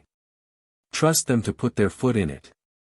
Moreover, Bloch was destined to give Albertine other grounds for annoyance later on. Like many intellectuals, he was incapable of saying a simple thing in a simple way. He would find some precious qualification for every statement, and would sweep from particular to general. It vexed Albertine, who was never too well pleased at other people's shewing an interest in what she was doing, that when she had sprained her ankle and was keeping quiet, Bloch said of her, "She is outstretched on her chair." But in her ubiquity has not ceased to frequent simultaneously vague golf courses and dubious tennis courts. He was simply being literary, of course, but this, in view of the difficulties which Albertine felt that it might create for her with friends whose invitations she had declined on the plea that she was unable to move, was quite enough to disgust her with the face, the sound of the voice, of the young man who could say such things about her. We parted, Albertine and I. After promising to take a walk together later. I had talked to her without being any more conscious of where my words were falling, of what became of them, than if I were dropping pebbles into a bottomless pit. That our words are, as a general rule, filled, by the person to whom we address them, with a meaning which that person derives from her own substance, a meaning widely different from that which we had put into the same words when we uttered them, is a fact which the daily round of life is perpetually demonstrating. But if we find ourselves as well in the company of a person whose education, as Albertine's was to me, is inconceivable, her tastes, her reading, her principles unknown, we cannot tell whether our words have aroused in her anything that resembles their meaning, any more than in an animal, although there are things that even an animal may be made to understand. So that to attempt any closer friendship with Albertine seemed to me like placing myself in contact with the unknown, if not the impossible, an occupation as arduous as breaking a horse, as reposeful as keeping bees or growing roses. I had thought, a few hours before, that Albertine would acknowledge my bow but would not speak to me. We had now parted, after planning to make some excursion soon together. I vowed that when I next met Albertine I would treat her with greater boldness, and I had sketched out in advance a draft of all that I would say to her. And even, being now quite convinced that she was not straight-laced, of all the favors that I would demand of her. But the mind is subject to external influences, as plants are, and cells and chemical elements, and the medium in which its immersion alters it is a change of circumstances, or new surroundings. Grown different by the mere fact of her presence, when I found myself once again in Albertine's company, what I said to her was not at all what I had meant to say. Remembering her flushed temple, I asked myself whether she might not appreciate more keenly a polite attention which she knew to be disinterested. Besides, I was embarrassed by certain things in her look, in her smile. They might equally well signify a laxity of morals and the rather silly merriment of a girl who though full of spirits was at heart thoroughly respectable. A single expression, on a face as in speech, is susceptible of divers interpretations, and I stood hesitating like a schoolboy faced by the difficulties of a piece of Greek prose. On this occasion we met almost immediately the tall one, André, the one who had jumped over the old banker, and Albertine was obliged to introduce me. Her friend had a pair of eyes of extraordinary brightness, like, in a dark house, a glimpse through an open door of a room into which the sun is shining with a greenish reflection from the glittering sea. A party of 5 were passing, men whom I had come to know very well by sight during my stay at Balbec. I had often wondered who they could be. "They're nothing very wonderful," said Albertine with a sneering laugh. "The little old one with dyed hair and yellow gloves has a fine touch, he knows how to draw all right, he's the Balbec dentist, he's a good sort. The fat one is the mayor, not the tiny little fat one, you must have seen him before, he's the dancing master, he's rather a beast, you know, he can't stand us, because we make such a row at the casino. We smash his chairs, and want to have the carpet up when we dance, that's why he never gives us prizes, though we're the only girls there who can dance a bit. The dentist is a dear, I would have said how d'ye do to him, just to make the dancing master swear, but I couldn't because they've got him, de St. Croix with them, he's on the general council. He comes of a very good family, but he's joined the Republicans, to make more money. No nice people ever speak to him now. He knows my uncle, because they're both in the government, but the rest of my family always cut him. The thin one in the waterproof is the bandmaster. You know him, of course. You don't? Oh, he plays divinely. You haven't been to Cavalleria Rusticana? I thought it too lovely. He's giving a concert this evening, but we can't go because it's to be in the town hall. In the casino it wouldn't matter, but in the town hall, where they've taken down the crucifix. André's mother would have a fit if we went there. You're going to say that my aunt's husband is in the government. But what difference does that make? My aunt is my aunt. That's not why I'm fond of her. The only thing she has ever wanted has been to get rid of me. No, the person who has really been a mother to me, and all the more credit to her because she's no relation at all, is a friend of mine whom I love just as much as if she was my mother. I will let you see her photo. We were joined for a moment by the golf champion and baccarat plunger, Octave. I thought that I had discovered a bond between us, for I learned in the course of conversation that he was some sort of relative, and even more a friend of the Vergerins. But he spoke contemptuously of the famous Wednesdays, adding that M. Vergerin had never even heard of a dinner jacket, which made it a horrid bore when one ran into him in a music hall, where one would very much rather not be greeted with, "Well, you young rascal," by an old fellow in a frock coat and black tie. For all the world like a village lawyer. Octave left us, and soon it was André's turn, when we came to her villa, into which she vanished without having uttered a single word to me during the whole of our walk. I regretted her departure, all the more in that, while I was complaining to Albertine how chilling her friend had been with me, and was comparing in my mind this difficulty which Albertine seemed to find in making me know her friends with the hostility that Elster, when he might have granted my desire, seemed to have encountered on that first afternoon. Two girls came by to whom I lifted my hat, the young Ambersacs, whom Albertine greeted also. I felt that, in Albertine's eyes, my position would be improved by this meeting. They were the daughters of a kinswoman of Madame de Villeparisis, who was also a friend of Madame de Luxembourg. M. and Madame d'Ambersac, who had a small villa at Balbec and were immensely rich, led the simplest of lives there, and always went about dressed he in an unvarying frock coat, she in a dark gown. Both of them used to make sweeping bows to my grandmother, which never led to anything further. The daughters, who were very pretty, were dressed more fashionably, but in a fashion suited rather to Paris than to the seaside. With their long skirts and large hats, they had the look of belonging to a different race from Albertine. She, I discovered, knew all about them. "Oh, so you know the little d'Ambersacs, do you? Dear me, you have some swagger friends. After all, they're very simple souls," she went on as though this might account for it. "They're very nice, but so well brought up that they aren't allowed near the casino, for fear of us, we've such a bad tone. They attract you, do they?" "Well, it all depends on what you like. They're just little white rabbits, really. There may be something in that, of course. If little white rabbits are what appeals to you, they may supply a long-felt want. It seems, there must be some attraction, because one of them has got engaged already to the Marquis de Saint-Leu. Which is a cruel blow to the younger one, who is madly in love with that young man. I'm sure, the way they speak to you with their lips shut is quite enough for me. And then they dress in the most absurd way. Fancy going to play golf in silk frocks. At their age, they dress more showily than grown-up women who really know about clothes. Look at Madame Elster, there's a well-dressed woman if you like." I answered that she had struck me as being dressed with the utmost simplicity. Albertine laughed. "She does put on the simplest things, I admit, but she dresses wonderfully, and to get what you call simplicity costs her a fortune."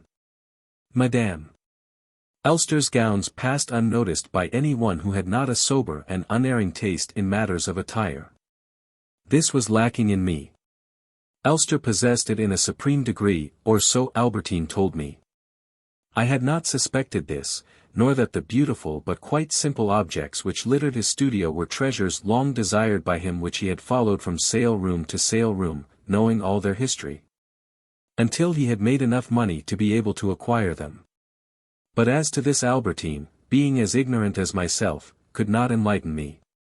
Whereas when it came to clothes, prompted by a coquettish instinct, and perhaps by the regretful longing of a penniless girl who is able to appreciate with greater disinterestedness, more delicacy of feeling, in other richer people the things that she will never be able to afford for herself, she expressed herself admirably on the refinement of Elster's taste, so hard to satisfy that all women appeared to him badly dressed, while, attaching infinite importance to right proportions and shades of color, he would order to be made for his wife, at fabulous prices, the sunshades, hats, and cloaks which he had learned from Albertine to regard as charming. And which a person wanting in taste would no more have noticed than myself. Apart from this, Albertine, who had done a little painting, though without, she confessed, having any gift for it, felt a boundless admiration for Elster, and, thanks to his precept and example, shewed a judgment of pictures which was in marked contrast to her enthusiasm for Cavalleria Rusticana. The truth was, though as yet it was hardly apparent, that she was highly intelligent, and that in the things that she said the stupidity was not her own but that of her environment and age. Elster's had been a good but only a partial influence. All the branches of her intelligence had not reached the same stage of development. The taste for pictures had almost caught up the taste for clothes and all forms of smartness, but had not been followed by the taste for music, which was still a long way behind. Albertine might know all about the Ambersacs. But as he who can achieve great things is not necessarily capable of small, I did not find her, after I had bowed to those young ladies, any better disposed to make me known to her friends. "It's too good of you to attach any importance to them. You shouldn't take any notice of them, they don't count. What on earth can a lot of kids like them mean to a man like you? Now André, I must say, is remarkably clever. She is a good girl, that, though she is perfectly fantastic at times, but the others are really dreadfully stupid. When I had left Albertine, I felt suddenly a keen regret that St. Loup should have concealed his engagement from me and that he should be doing anything so improper as to choose a wife before breaking with his mistress. And then, shortly afterwards, I met André, and as she went on talking to me for some time I seized the opportunity to tell her that I would very much like to see her again next day, but she replied that this was impossible. Because her mother was not at all well, and she would have to stay beside her. The next day but one, when I was at Elster's, he told me how greatly André had been attracted by me, on my protesting, but it was I who was attracted by her from the start. I asked her to meet me again yesterday, but she could not. Yes, I know. She told me all about that, was his reply. She was very sorry, but she had promised to go to a picnic, somewhere miles from here. They were to drive over in a break, and it was too late for her to get out of it. Albeit this falsehood, André knowing me so slightly, was of no real importance, I ought not to have continued to seek the company of a person who was capable of uttering it. For what people have once done they will do again indefinitely, and if you go every year to see a friend who, the first time, was not able to meet you at the appointed place, or was in bed with a chill, you will find him in bed with another chill which he has just caught. You will miss him again at another meeting place at which he has failed to appear. For a single and unalterable reason in place of which he supposes himself to have various reasons, drawn from the circumstances. One morning, not long after André's telling me that she would be obliged to stay beside her mother, I was taking a short stroll with Albertine, whom I had found on the beach tossing up and catching again on a cord an oddly shaped implement which gave her a look of Giotto's idolatry. It was called, for that matter, Diabolo, and is so fallen into disuse now that, when they come upon the picture of a girl playing with one, the critics of future generations will solemnly discuss, as it might be over one of the allegorical figures in the arena, what it is that she is holding. A moment later their friend with the penurious and harsh appearance, the same one who on that first day had sneered so malevolently, I do feel sorry for him, poor old man, when she saw the old gentleman's head brushed by the flying feet of André, came up to Albertine with, "Good morning, am I disturbing you?" She had taken off her hat, for comfort, and her hair, like a strange and fascinating plant, lay over her brow, displaying all the delicate tracery of its foliation. Albertine, perhaps because she resented seeing the other bareheaded, made no reply. Preserved a frigid silence in spite of which the girl stayed with us, kept apart from myself by Albertine, who arranged at one moment to be alone with her, at another to walk with me, leaving her to follow. I was obliged, to secure an introduction, to ask for it in the girl's hearing. Then, as Albertine was uttering my name, on the face and in the blue eyes of this girl, whose expression I had thought so cruel when I heard her say, "Poor old man, I do feel so sorry for him," I saw gather and gleam a cordial, friendly smile. And she held out her hand. Her hair was golden, and not her hair only, for if her cheeks were pink and her eyes blue it was like the still roseate morning sky which sparkles everywhere with dazzling points of gold. At once kindled by her flame, I said to myself that this was a child who when in love grew shy, that it was for my sake, from love for me that she had remained with us, despite Albertine's rebuffs. And that she must have rejoiced in the opportunity to confess to me at last, by that smiling, friendly gaze, that she would be as kind to me as she was terrible to other people. Doubtless she had noticed me on the beach, when I still knew nothing of her, and had been thinking of me ever since. Perhaps it had been to win my admiration that she mocked at the old gentleman, and because she had not succeeded in getting to know me that on the following days she appeared so morose. From the hotel I had often seen her, in the evenings, walking by herself on the beach. Probably in the hope of meeting me. And now, hindered as much by Albertine's presence as she would have been by that of the whole band, she had evidently attached herself to us, braving the increasing coldness of her friend's attitude, only in the hope of outstaying her. Of being left alone with me, when she might make an appointment with me for some time when she would find an excuse to slip away without either her family's or her friends knowing that she had gone. And would meet me in some safe place before church or after golf. It was all the more difficult to see her because André had quarreled with her and now detested her. I have put up far too long with her terrible dishonesty, she explained to me, her baseness. I can't tell you all the vile insults she has heaped on me. I have stood it all because of the others.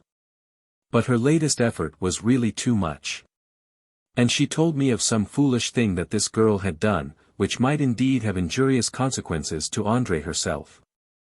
But those private words promised me by Giselle's confiding eyes for the moment when Albertine should have left us by ourselves, were destined never to be spoken, because after Albertine, stubbornly planted between us, had answered with increasing curtness, and finally had ceased to respond at all to her friend's remarks, Giselle at length abandoned the attempt and turned back.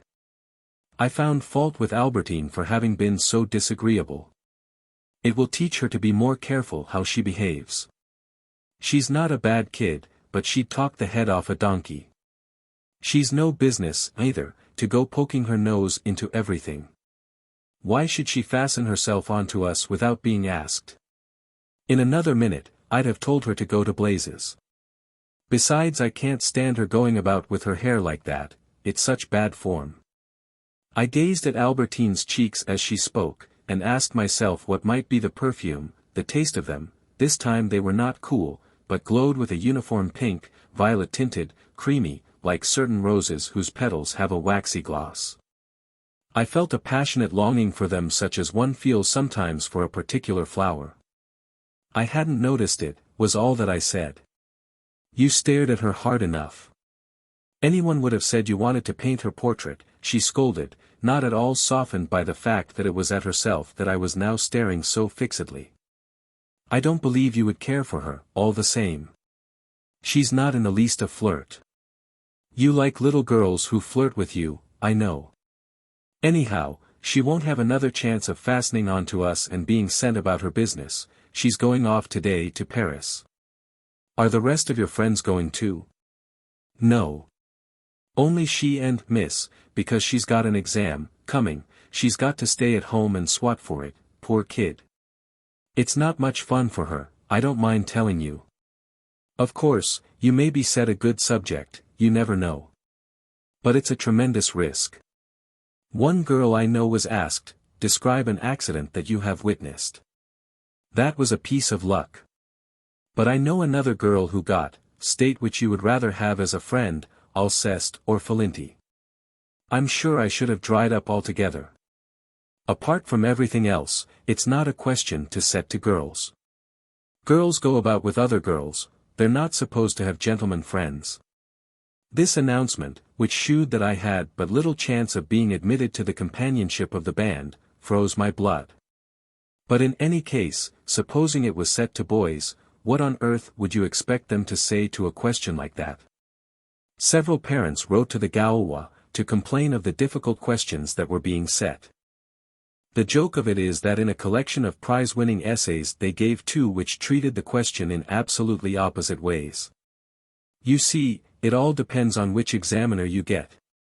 One would like you to say that Felinti was a flatterer and a scoundrel, the other that you couldn't help admiring Alceste, but that he was too cantankerous, and that as a friend you ought to choose Felinti. How can you expect a lot of unfortunate candidates to know what to say when the professors themselves can't make up their minds? But that's nothing. They get more difficult every year. Giselle will want all her wits about her if she's to get through. I returned to the hotel. My grandmother was not there. I waited for her for some time. When at last she appeared, I begged her to allow me, in quite unexpected circumstances, to make an expedition which might keep me away for a couple of days. I had luncheon with her, ordered a carriage and drove to the station. Giselle would shew no surprise at seeing me there. After we had changed at Doncières, in the Paris train, there would be a carriage with a corridor, along which, while the governess dozed, I should be able to lead Giselle into dark corners, and make an appointment to meet her on my return to Paris, which I would then try to put forward to the earliest possible date. I would travel with her as far as Cannes or Évreux, whichever she preferred, and would take the next train back to Balbec.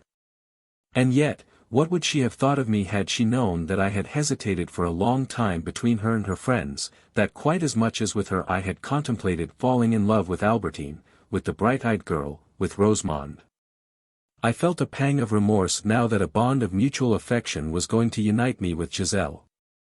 I could, moreover, truthfully have assured her that Albertine no longer interested me. I had seen her that morning as she swerved aside, almost turning her back on me, to speak to Giselle. On her head, which was bent sullenly over her bosom, the hair that grew at the back, different from and darker even than the rest, shone as though she had just been bathing. Like a dying duck in a thunderstorm. I thought to myself, this view of her hair having let into Albertine's body a soul entirely different from that implied hitherto by her glowing complexion and mysterious gaze. That shining cataract of hair at the back of her head had been for a moment or two all that I was able to see of her, and continued to be all that I saw in retrospect. Our memory is like a shop in the window of which is exposed now one, now another photograph of the same person. And as a rule the most recent exhibit remains for some time the only one to be seen. While the coachman whipped on his horse I sat there listening to the words of gratitude and affection which Giselle was murmuring in my ear, born, all of them, of her friendly smile and outstretched hand. The fact being that in those periods of my life in which I was not actually, but desired to be in love, I carried in my mind not only an ideal form of beauty once seen, which I recognized at a glance in every passing stranger who kept far enough from me for her confused features to resist any attempt at identification, but also the moral phantom, ever ready to be incarnate, of the woman who was going to fall in love with me, to take up her cues in the amorous comedy which I had written out in my mind from my earliest boyhood, and in which every nice girl seemed to me to be equally desirous of playing, provided that she had also some of the physical qualifications required. In this play, whoever the new star might be whom I invited to create or to revive the leading part, the plot, the incidents, the lines themselves preserved an unalterable form. Within the next few days, in spite of the reluctance that Albertine had shown from introducing me to them, I knew all the little band of that first afternoon, except Giselle, whom, owing to a prolonged delay at the level crossing by the station and a change in the timetable, I had not succeeded in meeting on the train, which had been gone some minutes before I arrived, and to whom as it happened I never gave another thought. And 2 or 3 other girls as well to whom at my request they introduced me. And thus, my expectation of the pleasure which I should find in a new girl springing from another girl through whom I had come to know her. The latest was like one of those new varieties of rose which gardeners get by using first a rose of another kind.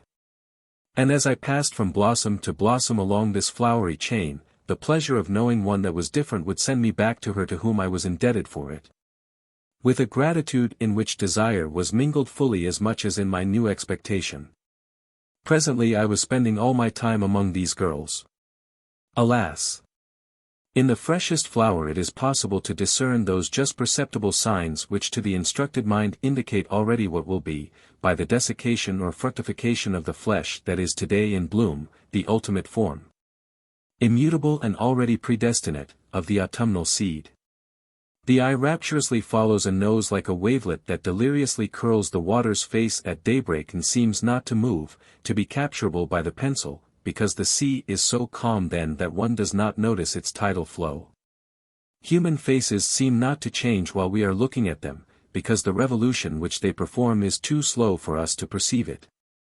But we have only to see, by the side of any of those girls, her mother or her aunt, to realize the distance over which, obeying the gravitation of a type that is, generally speaking, deplorable, her features will have traveled in less than 30 years, and must continue to travel until the sunset hour, until her face, having vanished altogether below the horizon, catches the light no more.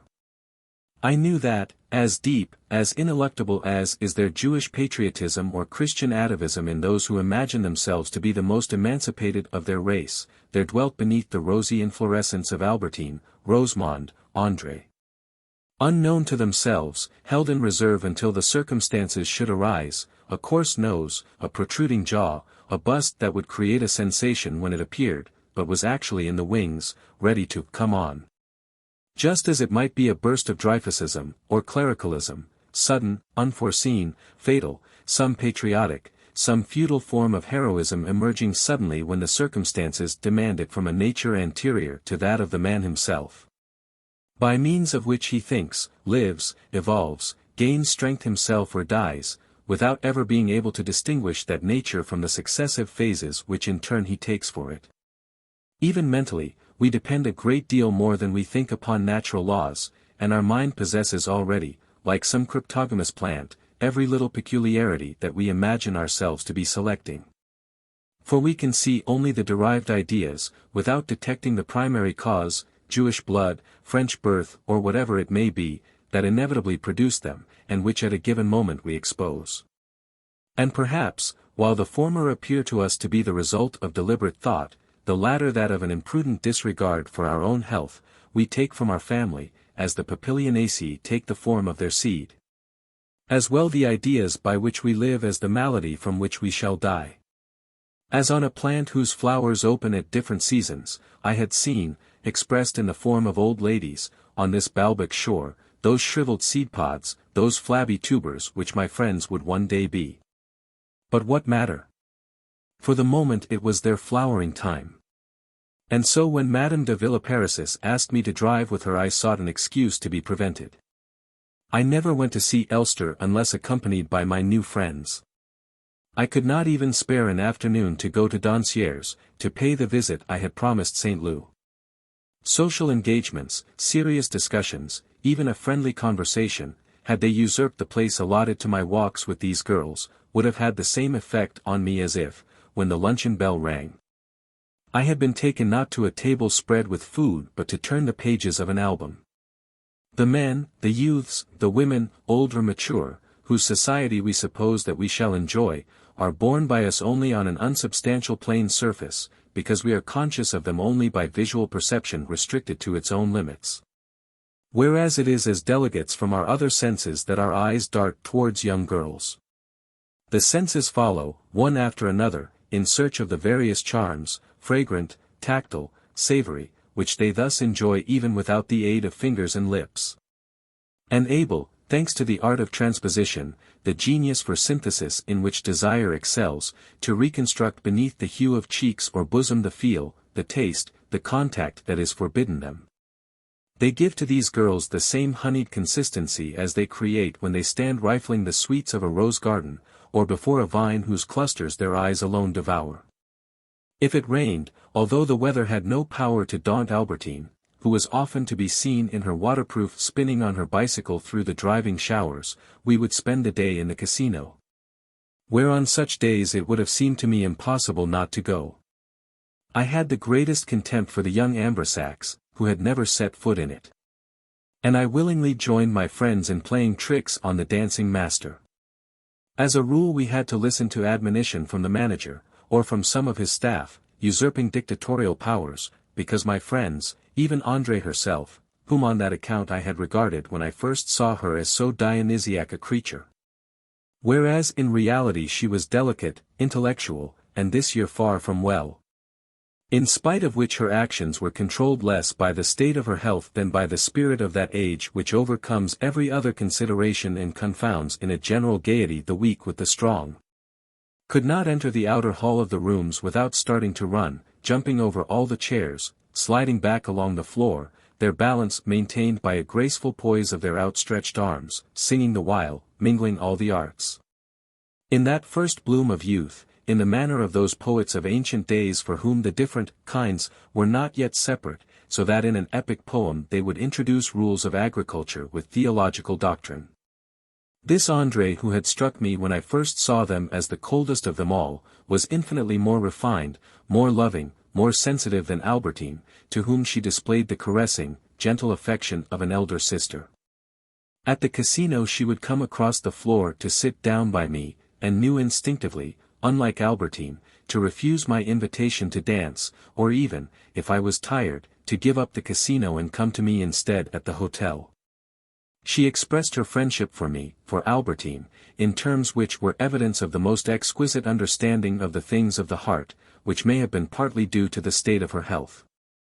She had always a merry smile of excuse for the childish behavior of Albertine, who expressed with a crude violence the irresistible temptation held out to her by the parties and picnics to which she had not the sense, like André, resolutely to prefer staying and talking with me.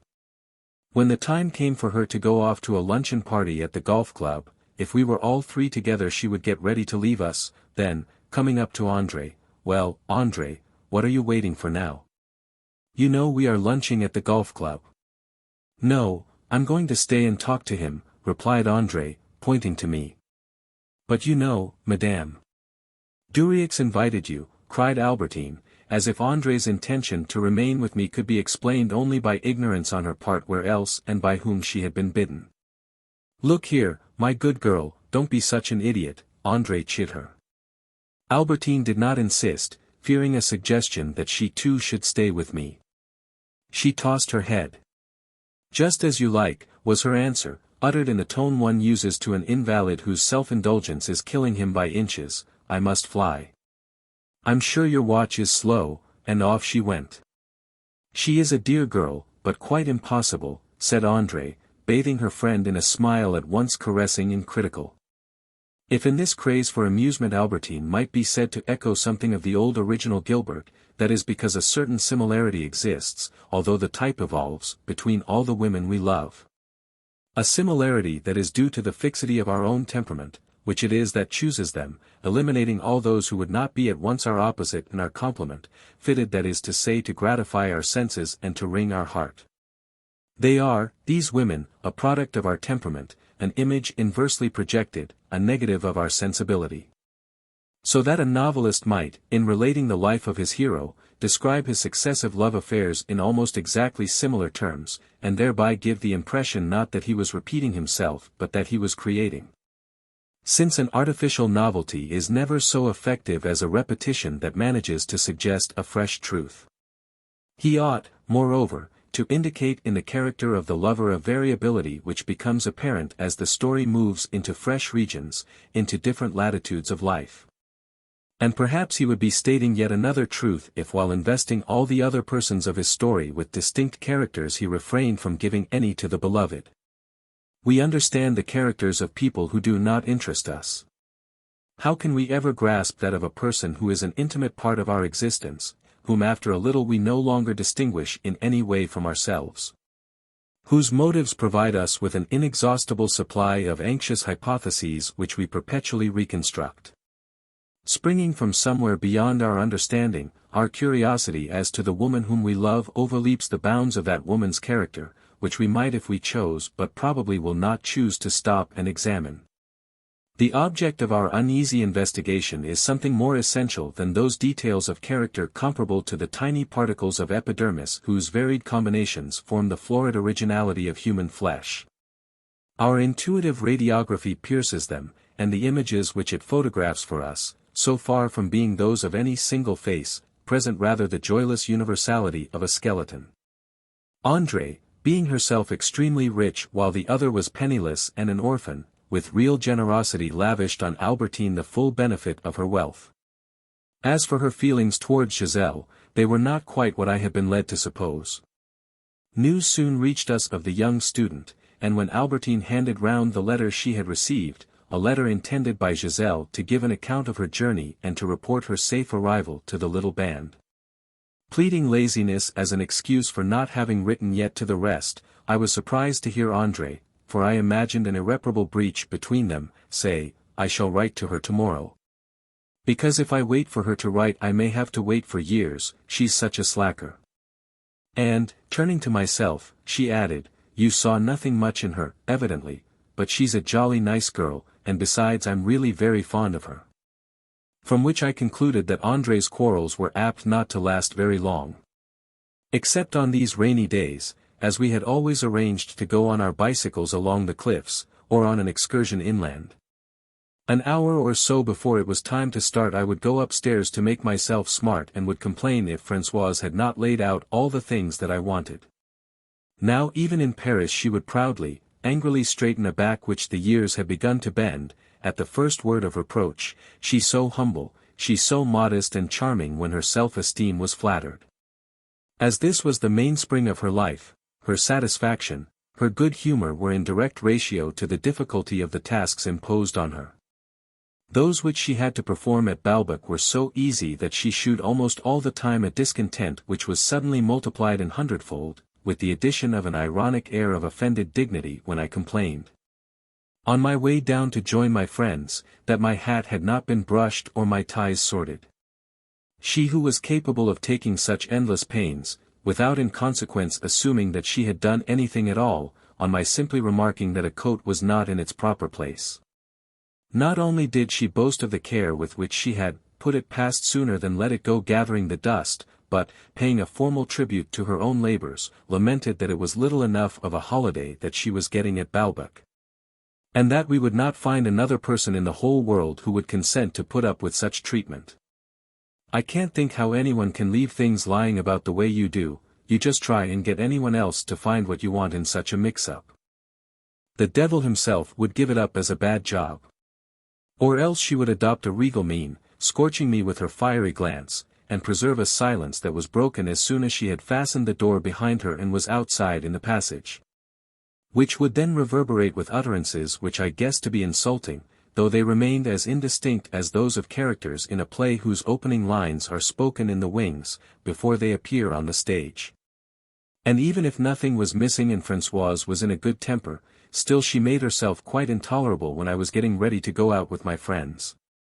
For, drawing upon a store of stale witticisms at their expense which, in my need to be talking about the girls, I had made in her hearing, she put on an air of being about to reveal to me things of which I should have known more than she had there been any truth in her statements, which there never was, Françoise having misunderstood what she had heard. She had, like most people, her own ways. A person is never like a straight highway, but surprises us with the strange, unavoidable windings of his course through life, by which, though some people may not notice them, we find it a perpetual annoyance to be stopped and hindered. Whenever I arrived at the stage of, "Where is my hat?" or uttered the name of André or Albertine, I was forced by Françoise to stray into endless and absurd sidetracks which greatly delayed my progress. So too when I asked her to cut me the sandwiches of cheese or salad, or sent her out for the cakes which I was to eat while we rested on the cliffs, sharing them with the girls, and which the girls might very well have taken turns to provide, if they had not been so close, declared Françoise, to whose aid there came at such moments a whole heritage of atavistic peasant rapacity and coarseness, and for whom one would have said that the soul of her late enemy Eulalie had been broken into fragments and reincarnate, more attractively than it had ever been in St. Aloys, in the charming bodies of my friends of the little band. I listened to these accusations with a dull fury at finding myself brought to a standstill at one of those places beyond which the well-trodden country path that was Françoise's character became impassable, though fortunately never for very long. Then, my hat or coat found and the sandwiches ready, I sailed out to find Albertine, André, Rosamond, and any others there might be, and on foot or on our bicycles we would start. In the old days I should have preferred our excursion to be made in bad weather. For then I still looked to find in Balbec the Cimmerians' land, and fine days were a thing that had no right to exist there, an intrusion of the vulgar summer of seaside holidaymakers into that ancient region swathed in eternal mist. But now, everything that I had hitherto despised, shut out of my field of vision, not only effects of sunlight upon sea and shore, but even the regattas, the race meetings, I would have sought out with ardor. For the reason for which formerly I had wanted only stormy seas, which was that these were now associated in my mind, as the others had been, with an aesthetic idea. Because I had gone several times with my new friends to visit Elster, and, on the days when the girls were there, what he had selected to shew us were drawings of pretty women in yachting dress, or else a sketch made on a racecourse near Balbec. I had at first shyly admitted to Elster that I had not felt inclined to go to the meetings that were being held there. "You were wrong," he told me, "it is such a pretty sight, and so well worth seeing.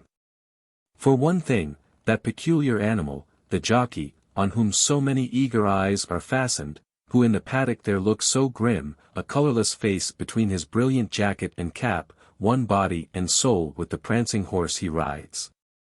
How interesting to analyze his professional movements, the bright splash of color he makes, with the horse's coat blending in it, as they stream down the course. What a transformation of every visible object in that luminous vastness of a racecourse where one is constantly surprised by fresh lights and shades which one sees only there. How charming the women can look there, too. The first day's racing was quite delightful, and there were women there exquisitely dressed, in the misty light of a Dutch landscape, in which one could feel rising to cloud the sun itself the penetrating coldness of the water.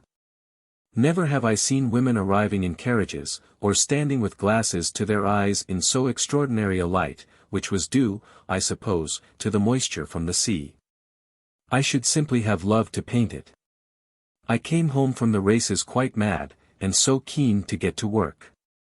After which he became more enthusiastic still over the yacht races, and I realized that regattas, social fixtures where well-dressed women might be seen bathed in the greenish light of a marine racecourse, might be for a modern artist as interesting a subject as were the revels which they so loved to depict for a Veronese or Carpaccio.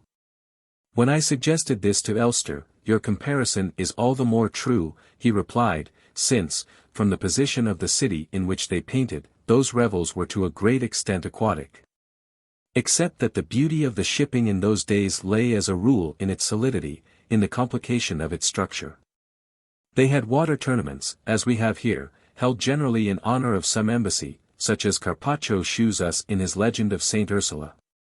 The vessels were massive, built up like architecture, and seemed almost amphibious, like lesser Venices set in the heart of the greater, when, moored to the banks by hanging stages decked with crimson satin and Persian carpets, they bore their freight of ladies in cherry-red brocade and green damask close under the balconies encrusted with many-colored marbles from which other ladies leaned to gaze at them, in gowns with black sleeves slashed with white, stitched with pearls or bordered with lace.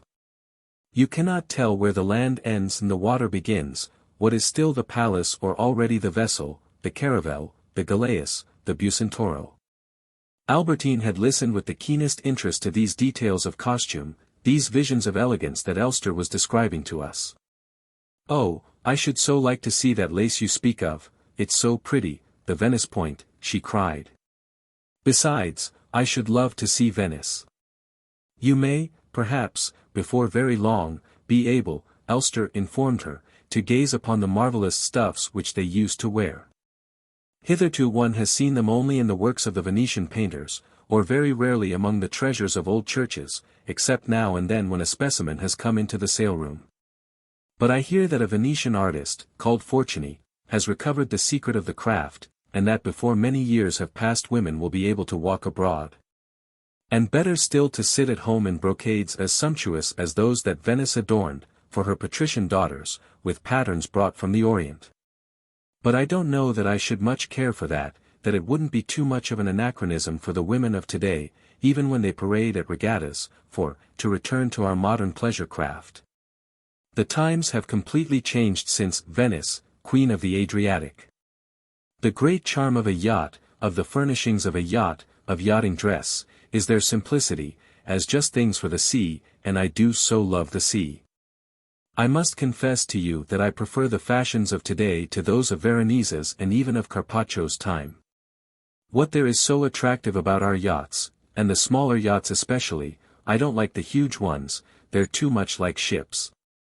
Yachts are like women's hats, you must keep within certain limits, is the unbroken surface, simple, gleaming, grey, which under a cloudy, leaden sky takes on a creamy softness.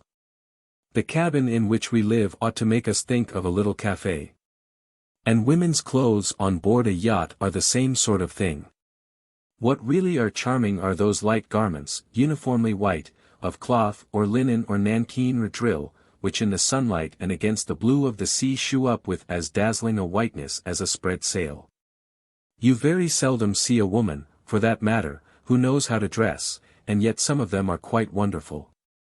At the races, Leah had a little white hat and a little white sunshade, simply enchanting. I don't know what I wouldn't give for that little sunshade. I should have liked very much to know in what respect this little sunshade differed from any other, and for other reasons, reasons of feminine vanity, Albertine was still more curious. But, just as Françoise used to explain the excellence of her soufflés by, "It's the way you do them," so here the difference lay in the cut. It was, Elster explained, quite tiny, quite round, like a Chinese umbrella.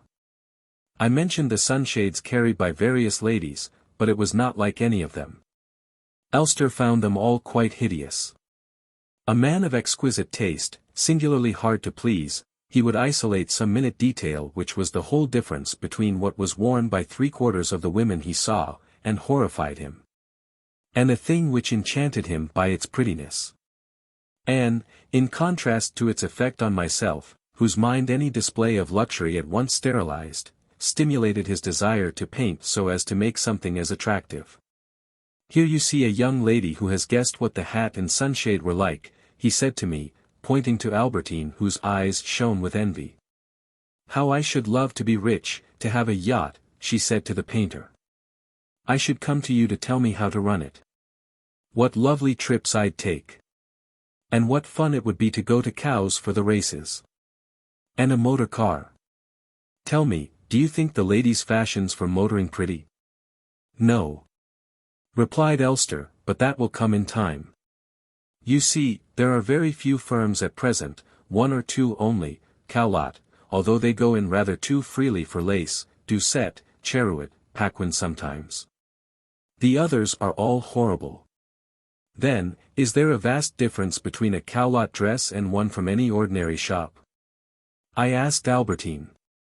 "Why, an enormous difference, my little man. I beg your pardon. Only, alas! What you get for 300 francs in an ordinary shop will cost 2,000 there.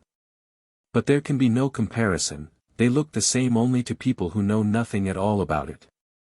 "Quite so," put in Elster.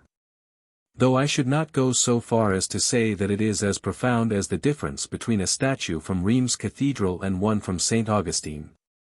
By the way, talking of cathedrals," he went on, addressing himself exclusively to me, because what he was saying had reference to an earlier conversation in which the girls had not taken part. "And which for that matter would not have interested them at all. I spoke to you the other day of Balbec Church as a great cliff, a huge breakwater built of the stone of the country. Now look at this," he handed me a watercolor.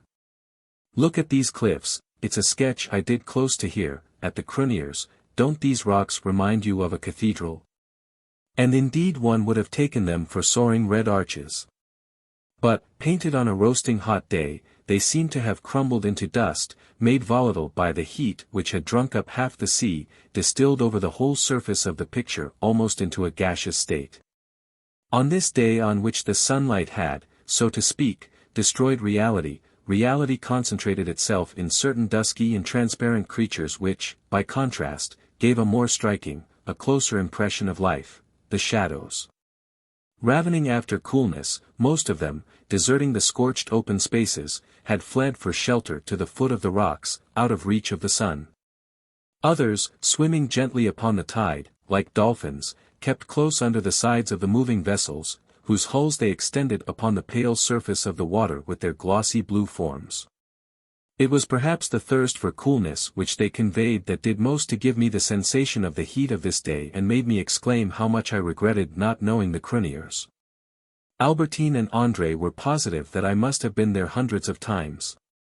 If so, I had been there without knowing it, never suspecting that one day the sight of these rocks was to inspire me with such a thirst for beauty, not perhaps exactly natural beauty such as I had been seeking hitherto among the cliffs of Balbec, but rather architectural.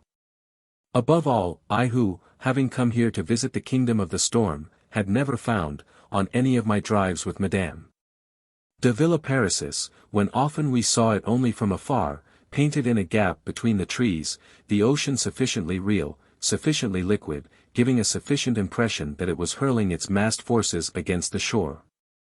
And would have liked to see it lie motionless only under a wintry shroud of fog. I could never have believed that I should now be dreaming of a sea which was nothing more than a whitish vapor that had lost both consistency and color. But of such a sea Elster, like the people who sat musing on board those vessels drowsy with the heat, had so intensely felt the enchantment that he had succeeded in transcribing. In fixing for all time upon the painted sheet the imperceptible reflux of the tide, the throb of one happy moment. And one suddenly became so enamored, at the sight of this magic portrait, that one could think of nothing else than to range the world over, seeking to recapture the vanished day in its instantaneous, slumbering beauty. So that if before these visits to Elster, before I had set eyes on one of his sea pictures in which a young woman in a dress of white serge or linen, on the deck of a yacht flying the American flag, had duplicated a white linen dress and colored flag in my imagination, which at once bred in me an insatiable desire to visit the spot and see there with my own eyes white linen dresses and flags against the sea. As though no such experience had ever yet befallen me, always until then I had taken care when I stood by the sea to expel from my field of vision, as well as the bathers in the foreground, the yachts with their two dazzling sails that were like seaside costumes. Everything that prevented me from persuading myself that I was contemplating the immemorial flood of ocean which had been moving with the same mysterious life before the appearance of the human race, and had grudged even the days of radiant sunshine which seemed to me to invest with the trivial aspect of the world's universal summer this coast of fog and tempest, to mark simply an interruption, equivalent to what in music is known as a rest.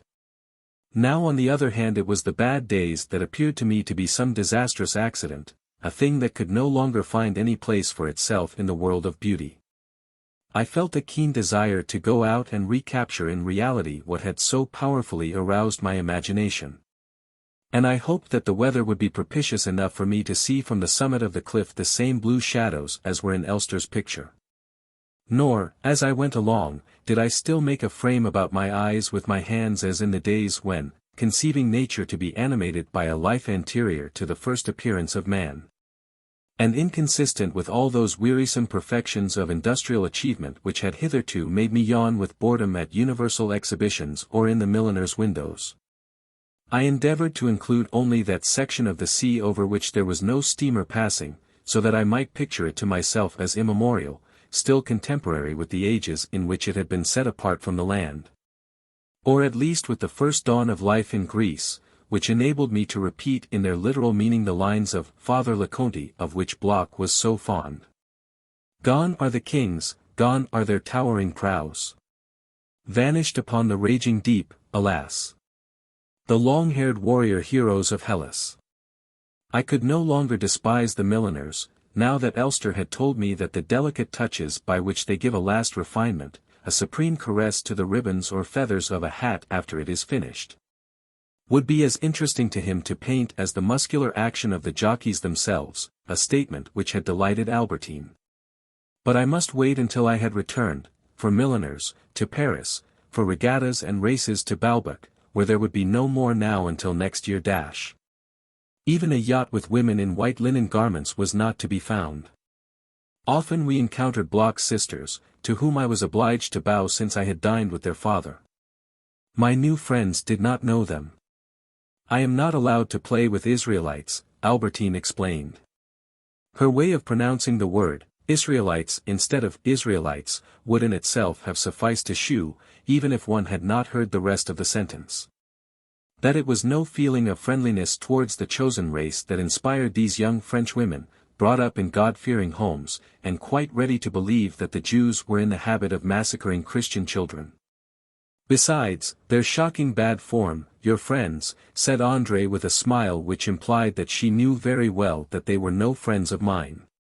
Like everything to do with the tribe, went on Albertine, in the sententious tone of one who spoke from personal experience.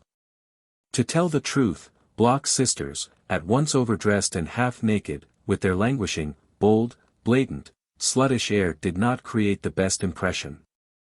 And one of their cousins, who was only 15, scandalized the casino by her unconcealed admiration for Leah, whose talent as an actress M. Bloch Sr. rated very high, but whose tastes were understood to lead her not exactly in the direction of the gentleman. Some days we took our refreshment at one of the outlying farms which catered to visitors. These were the farms known as Les Accords, Marie Therese, La Croix d'Holland, Bagatelle, Californie and Marie Antoinette. It was the last that had been adopted by the little band. But at other times, instead of going to a farm, we would climb to the highest point of the cliff, and, when we had reached it and were seated on the grass, would undo our parcel of sandwiches and cakes. My friends preferred the sandwiches, and were surprised to see me eat only a single chocolate cake, sugared with Gothic tracery, or an apricot tart. This was because, with the sandwiches of cheese or of green stuff, a form of food that was novel to me and knew nothing of the past, I had nothing in common. But the cakes understood, the tarts were gossips. There were in the former an insipid taste of cream, in the latter a fresh taste of fruit which knew all about Cambrai, and about Gilberte, not only the Gilberte of Cambrai but her too of Paris, at whose tea parties I had found them again. They reminded me of those cake plates of the Arabian Nights pattern, the subjects on which were such a distraction to my Aunt Leonie when Françoise brought her up, one day, Aladdin or the wonderful lamp, another day Ali Baba, or the sleeper awakes. Or Sinbad the sailor embarking at Bassora with all his treasure. I should dearly have liked to see them again, but my grandmother did not know what had become of them, and thought moreover that they were just common plates that had been bought in the village. No matter, in that grey, Midland Cambrai scene they and their pictures were set like many-coloured jewels, as in the dark church were the windows with their shifting radiance. As in the dusk of my bedroom were the projections cast by the magic lantern, as in the foreground of the view of the railway station and the little local line the buttercups from the Indies and the Persian lilacs. As were my great-aunt's shelves of old porcelain in the sombre dwelling of an elderly lady in a country town. Stretched out on the cliff I would see before me nothing but grassy meadows and beyond them not the seven heavens of the Christian cosmogony but two stages only, one of a deeper blue, the sea, and over it another more pale. We ate our food, and if I had brought with me also some little keepsake which might appeal to one or other of my friends, joy sprang with such sudden violence into her translucent face, flushed in an instant, that her lips had not the strength to hold it in, and to allow it to escape parted in a shout of laughter. They had gathered close round me. And between their faces which were almost touching one another the air that separated them traced azure pathways such as might have been cut by a gardener wishing to clear the ground a little so as to be able himself to move freely through a thicket of roses. When we had finished eating we would play games which until then I should have thought boring, sometimes such childish games as King of the Castle, or Who Laughs First. Not for a kingdom would I have renounced them now. The rosy dawn of adolescence, with which the faces of these girls were still aglow, and from which I, young as I was, had already emerged, shed its light on everything round about them and, like the fluid painting of some of the primitives, brought out the most insignificant details of their daily lives in relief against a golden background. Even the faces of the girls were, for the most part, clouded with this misty effulgence of a dawn from which their actual features had not yet emerged. One saw only a charming sheet of color beneath which what in a few years' time would be a profile was not discernible. The profile of today had nothing definite about it, and could be only a momentary resemblance to some deceased member of the family to whom nature had paid this commemorative courtesy. It comes so soon, the moment when there is nothing left to wait for, when the body is fixed in an immobility which holds no fresh surprise in store. When one loses all hope on seeing, as on a tree in the height of summer leaves already brown, round a face still young hair that is growing thin or turning grey. It is so short, that radiant morning time that one comes to like only the very youngest girls, those in whom the flesh, like a precious leaven, is still at work. They are no more yet than a stream of ductile matter, molded ever afresh by the fleeting impression of the moment. You would say that each of them was in turn a little statuette of childish gaiety, of a child grown earnest, coaxing, surprised, taking its pattern from an expression frank and complete, but fugitive. This plasticity gives a wealth of variety and charm to the pretty attentions which a little girl pays to us.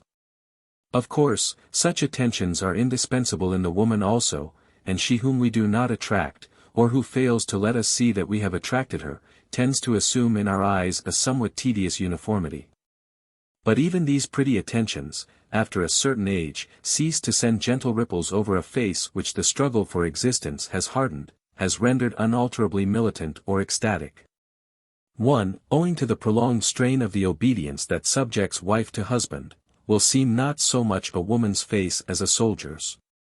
Another, carved by the sacrifices which a mother has consented to make, day after day, for her children, will be the face of an apostle. A third is, after a stormy passage through the years, the face of an ancient mariner, upon a body of which its garments alone indicate the sex. Certainly the attentions that a woman pays us can still, so long as we are in love with her, scatter fresh charms over the hours that we spend in her company, but she is not then for us a series of different women. Her gaiety remains external to an unchanging face. Whereas adolescence is anterior to this complete solidification. And from this it follows that we feel, in the company of young girls, the refreshing sense that is afforded us by the spectacle of forms undergoing an incessant process of change.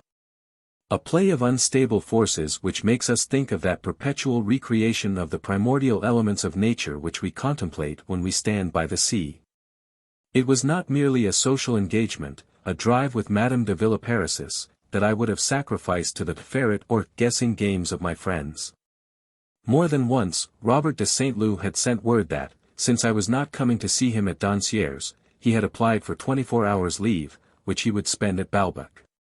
Each time I wrote back that he was on no account to come, offering the excuse that I should be obliged to be away myself that very day, when I had some duty call to pay with my grandmother on family friends in the neighborhood.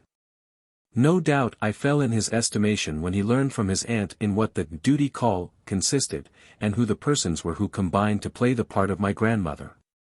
And yet I had not been wrong, perhaps, after all, in sacrificing not only the vain pleasures of the world but the real pleasure of friendship to that of spending the whole day in this green garden. People who enjoy the capacity, it is true that such people are artists, and I had long been convinced that I should never be that, are also under an obligation to live for themselves. And friendship is a dispensation from this duty, an abdication of self. Even conversation, which is the mode of expression of friendship, is a superficial digression which gives us no new acquisition. We may talk for a lifetime without doing more than indefinitely repeat the vacuity of a minute, whereas the march of thought in the solitary travail of artistic creation proceeds downwards, into the depths. In the only direction that is not closed to us, along which we are free to advance, though with more effort, it is true, towards a goal of truth.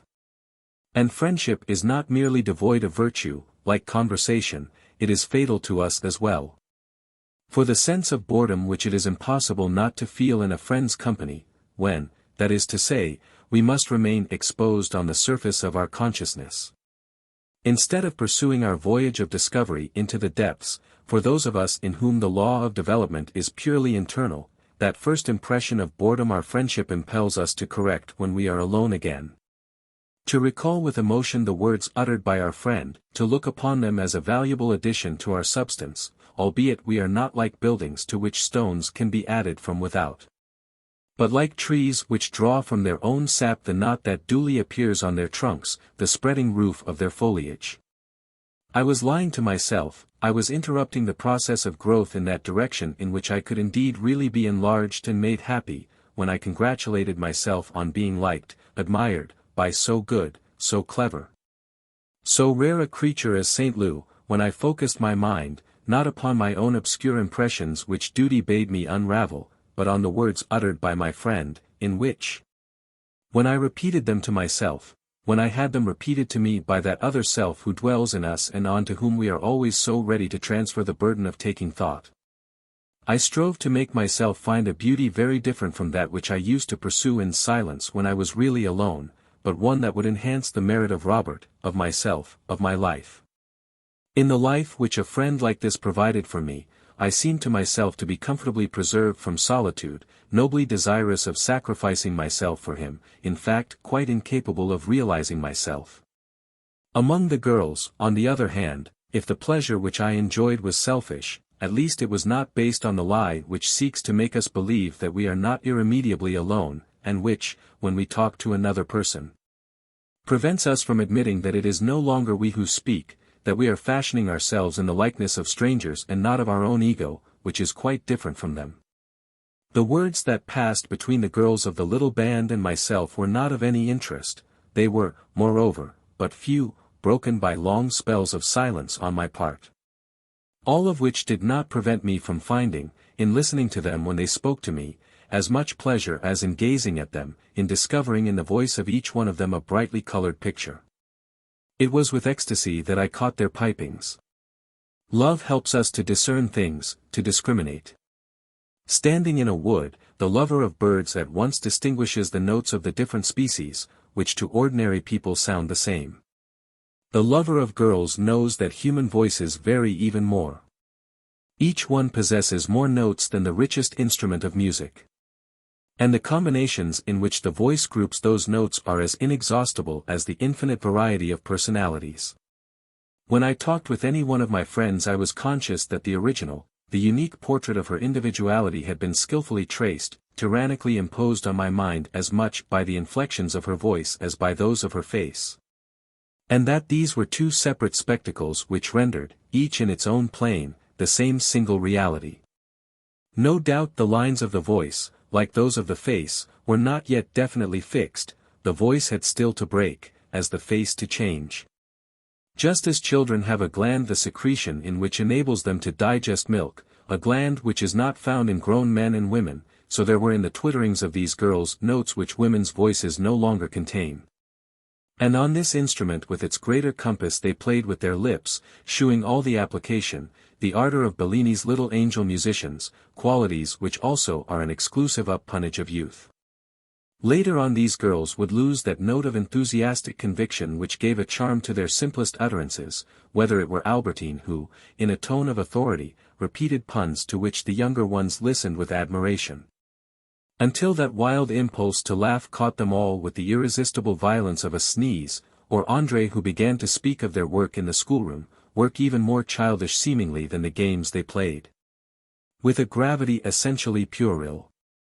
And their words changed in tone, like the lyrics of ancient times when poetry, still hardly differentiated from music, was declaimed upon the different notes of a scale. In spite of which, the girls' voices already gave a quite clear indication of the attitude that each of these little people had adopted towards life. An attitude so personal that it would be speaking in far too general terms to say of one, she treats everything as a joke, of another, she jumps from assertion to assertion, of a third, she lives in a state of expectant hesitation. The features of our face are hardly more than gestures which force of habit has made permanent. Nature, like the destruction of Pompeii, like the metamorphosis of a nymph into a tree, has arrested us in an accustomed movement.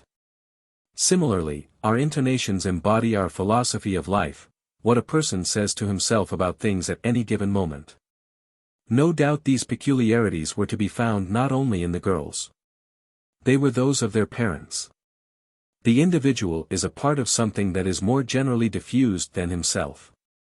By this reckoning, our parents furnish us not only with those habitual gestures which are the outlines of our face and voice, but also with certain mannerisms in speech, certain favorite expressions, which, almost as unconscious as an intonation, almost as profound, indicate likewise a definite point of view towards life. It is quite true, since we are speaking of girls, that there are certain of these expressions which their parents do not hand on to them until they have reached a certain age, as a rule not before they are women. These are kept in reserve. Thus, for instance, if you were to speak of the pictures of one of Elster's friends, André, whose hair was still down, could not yet make use, personally, of the expression which her mother and elder sister employed, it appears. The man is quite charming. But that would come in due course, when she was allowed to go to the Palais Royal. And already, since her first communion, Albertine had begun to say, like a friend of her aunt, "I'm sure I should find that simply terrible." She had also had given to her, as a little present, the habit of repeating whatever you had just been saying to her, so as to appear to be interested, and to be trying to form an opinion of her own.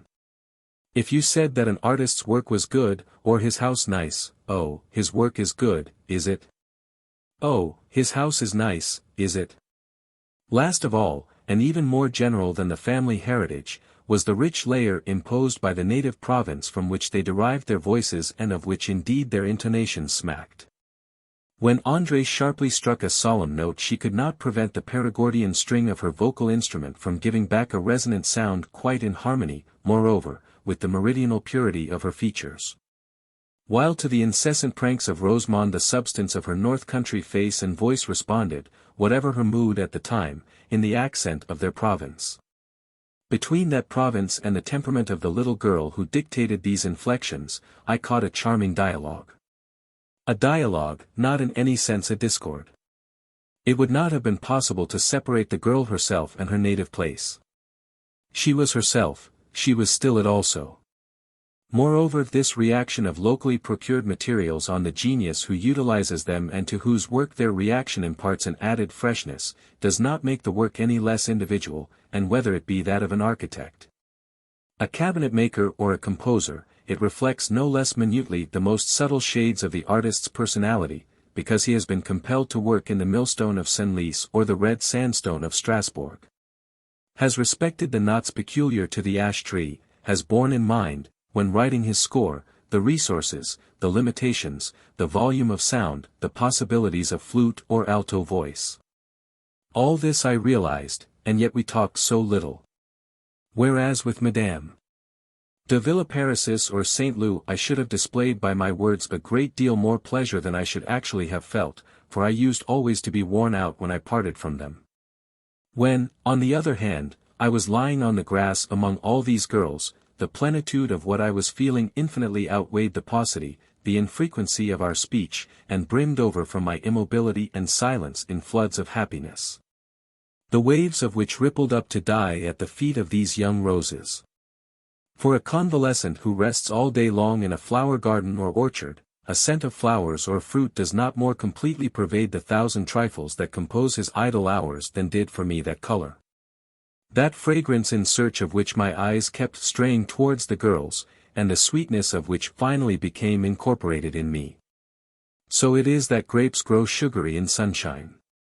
And by their slow continuity these simple little games had gradually wrought in me also, as in those who do nothing else all day but lie outstretched by the sea, breathing the salt air and growing sunburned, a relaxation, a blissful smile, a vague sense of dizziness that had spread from brain to eyes. Now and then a pretty attention from one or another of them would stir in me vibrations which dissipated for a time my desire for the rest. Thus one day Albertine had suddenly asked, "Who has a pencil?" André had provided one, Rosamond the paper. Albertine had warned them, "Now, young ladies, you are not to look at what I write."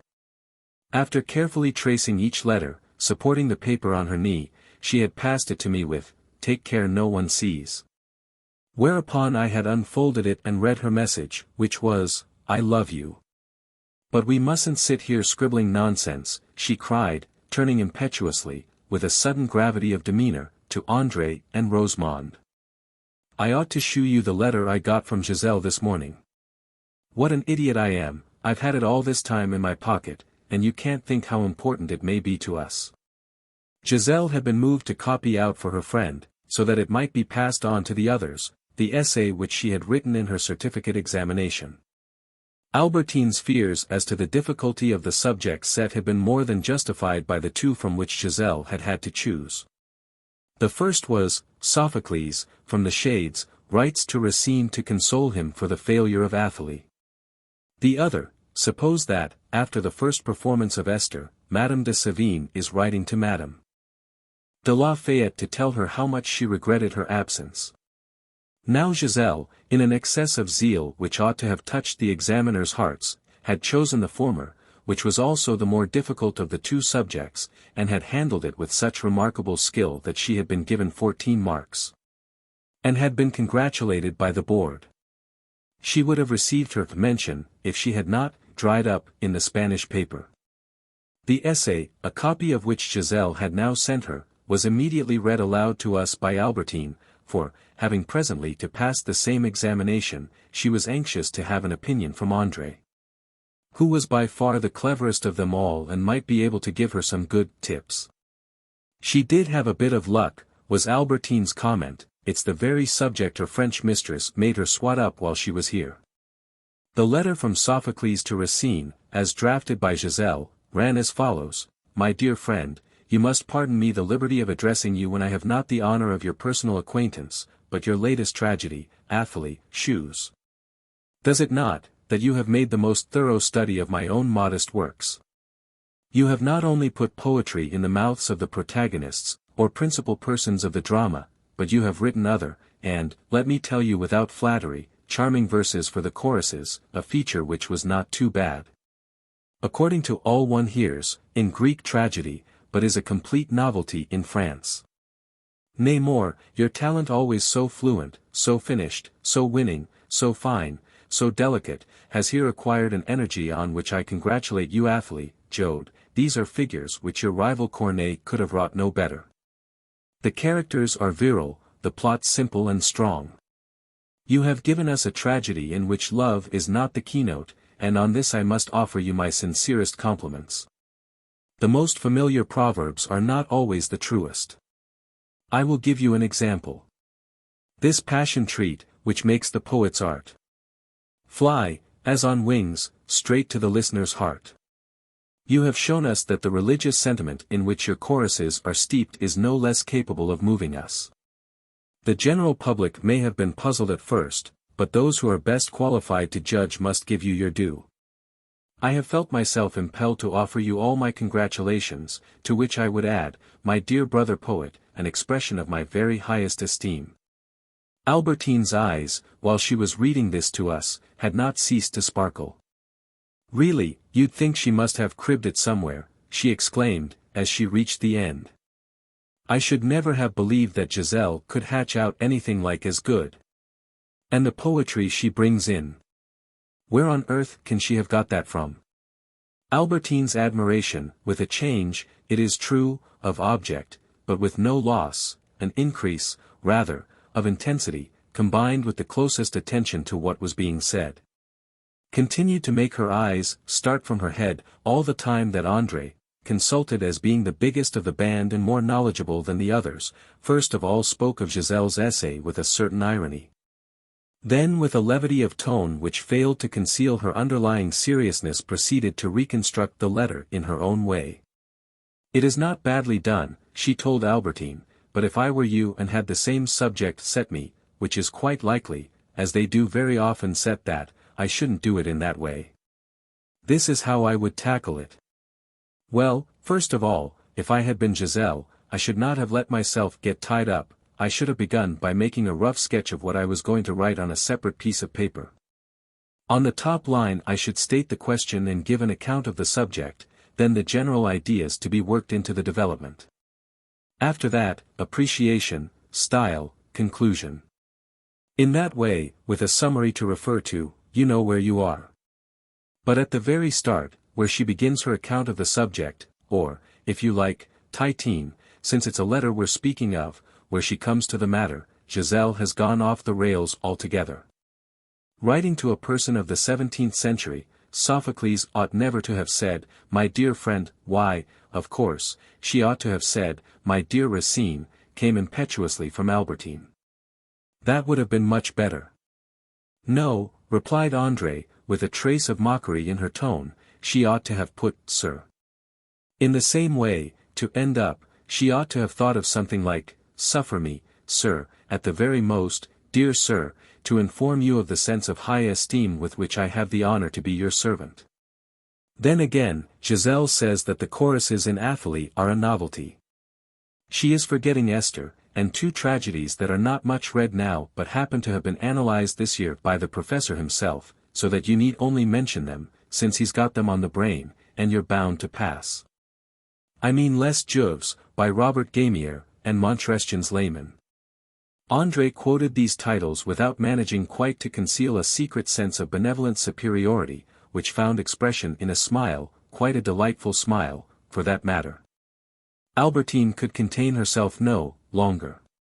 André, you really are a perfect marvel, she cried. You must write down those names for me. Just fancy, what luck it would be if I got on to that, even in the oral, I should bring them in at once and make a colossal impression. But in the days that followed, every time that Albertine begged André just to tell her again the names of those two plays so that she might write them down, her blue-stocking friend seemed most unfortunately to have forgotten them. And left her none the wiser. And another thing, André went on with the faintest note in her voice of scorn for companions so much younger than herself. Though she relished their admiration and attached to the manner in which she herself would have composed the essay a greater importance than she wanted us to think, Sophocles in the Shades must be kept well informed of all that goes on. He must know, therefore, that it was not before the general public but before the King's Majesty and a few privileged courtiers that Athalie was first played. What Giselle says in this connection of the esteem of qualified judges is not at all bad, but she might have gone a little further. Sophocles, now that he is immortal, might quite well have the gift of prophecy and announce that, according to Voltaire, Athalie is to be the supreme achievement not of Racine merely but of the human mind. Albertine was drinking in every word. Her eyes blazed. And it was with the utmost indignation that she rejected Rosamond's suggestion that they should begin to play. And so, André concluded, in the same easy, detached tone, blending a faint sneer with a certain warmth of conviction, if Giselle had noted down properly, first of all, the general ideas that she was going to develop. It might perhaps have occurred to her to do what I myself should have done, point out what a difference there is between the religious inspiration of Sophocles' choruses and Racine's. I should have made Sophocles remark that if Racine's choruses are instinct with religious feeling like those of the Greek tragedians, the gods are not the same. The god of Jode has nothing in common with the god of Sophocles. And that brings us quite naturally, when we have finished developing the subject, to our conclusion: what does it matter if their beliefs are different? Sophocles would hesitate to insist upon such a point. He would be afraid of wounding Racine's convictions, and so, slipping in a few appropriate words on his masters at Port Royal, he prefers to congratulate his disciple on the loftiness of his poetic genius. Admiration and attention had so heated Albertine that great drops were rolling down her cheeks. André preserved the unruffled calm of a female dandy. It would not be a bad thing either to quote some of the opinions of famous critics, she added, before they began their game. Yes, put in Albertine, so I've been told. The best ones to quote, on the whole, are Sainte-Beuve and Merlet, aren't they? Well, you're not absolutely wrong, André told her. Merlet and Sainte-Beuve are by no means bad. But you certainly ought to mention Deltour and Gasque des Fosses. She refused, however, despite Albertine's entreaties, to write down these two unfamiliar names. Meanwhile I had been thinking of the little page torn from a scribbling block which Albertine had handed me. "I love you," she had written. And an hour later, as I scrambled down the paths which led back, a little too vertically for my liking, to Balbec, I said to myself that it was with her that I would have my romance. The state of being indicated by the presence of all the signs by which we are accustomed to recognize that we are in love, such as the orders which I left in the hotel not to awaken me whoever might ask to see me. Unless it were one or other of the girls, the beating of my heart while I waited for her, whichever of them it might be that I was expecting, and on those mornings my fury if I had not succeeded in finding a barber to shave me, and must appear with the disfigurement of a hairy chin before Albertine, Rosamond or André, no doubt this state, recurring indifferently at the thought of one or another, was as different from what we call love as is from human life the life of the zoophytes, where an existence, an individuality, if we may term it, is divided up among several organisms. But natural history teaches us that such an organization of animal life is indeed to be observed, and that our own life, provided only that we have outgrown the first phase, is no less positive as to the reality of states hitherto unsuspected by us, through which we have to pass, and can then abandon them altogether. Such was for me this state of love divided among several girls at once. Divided, say rather undivided, for more often than not what was so delicious to me, different from the rest of the world. What was beginning to become so precious to me that the hope of finding it again on the morrow was the greatest happiness in my life, was rather the whole of the group of girls, taken as they were all together on those afternoons on the cliffs. During those lifeless hours, upon that strip of grass on which were laid those forms, so exciting to my imagination, of Albertine, Rosamond, André. And that without my being able to say which of them it was that made those scenes so precious to me, which of them I was most anxious to love. At the start of a new love as at its ending, we are not exclusively attached to the object of that love, but rather the desire to be loving from which it will presently emerge, and, later on, the memory which it leaves behind, wanders voluptuously through a zone of interchangeable charms, simply natural charms, it may be, gratification of appetite, enjoyment of one's surroundings, which are so far harmonized among themselves that it does not in the presence of any one of them feel itself out of place. Besides, as my perception of them was not yet dulled by familiarity, I had still the faculty of seeing them, that is to say of feeling a profound astonishment every time that I found myself in their presence. No doubt this astonishment is to some extent due to the fact that the other person on such occasions presents himself in a fresh aspect. But so great is the multiformity of each of us, so abundant the wealth of lines of face and body, lines so few of which leave any trace, once we have parted from the other person, on the arbitrary simplicity of our memory.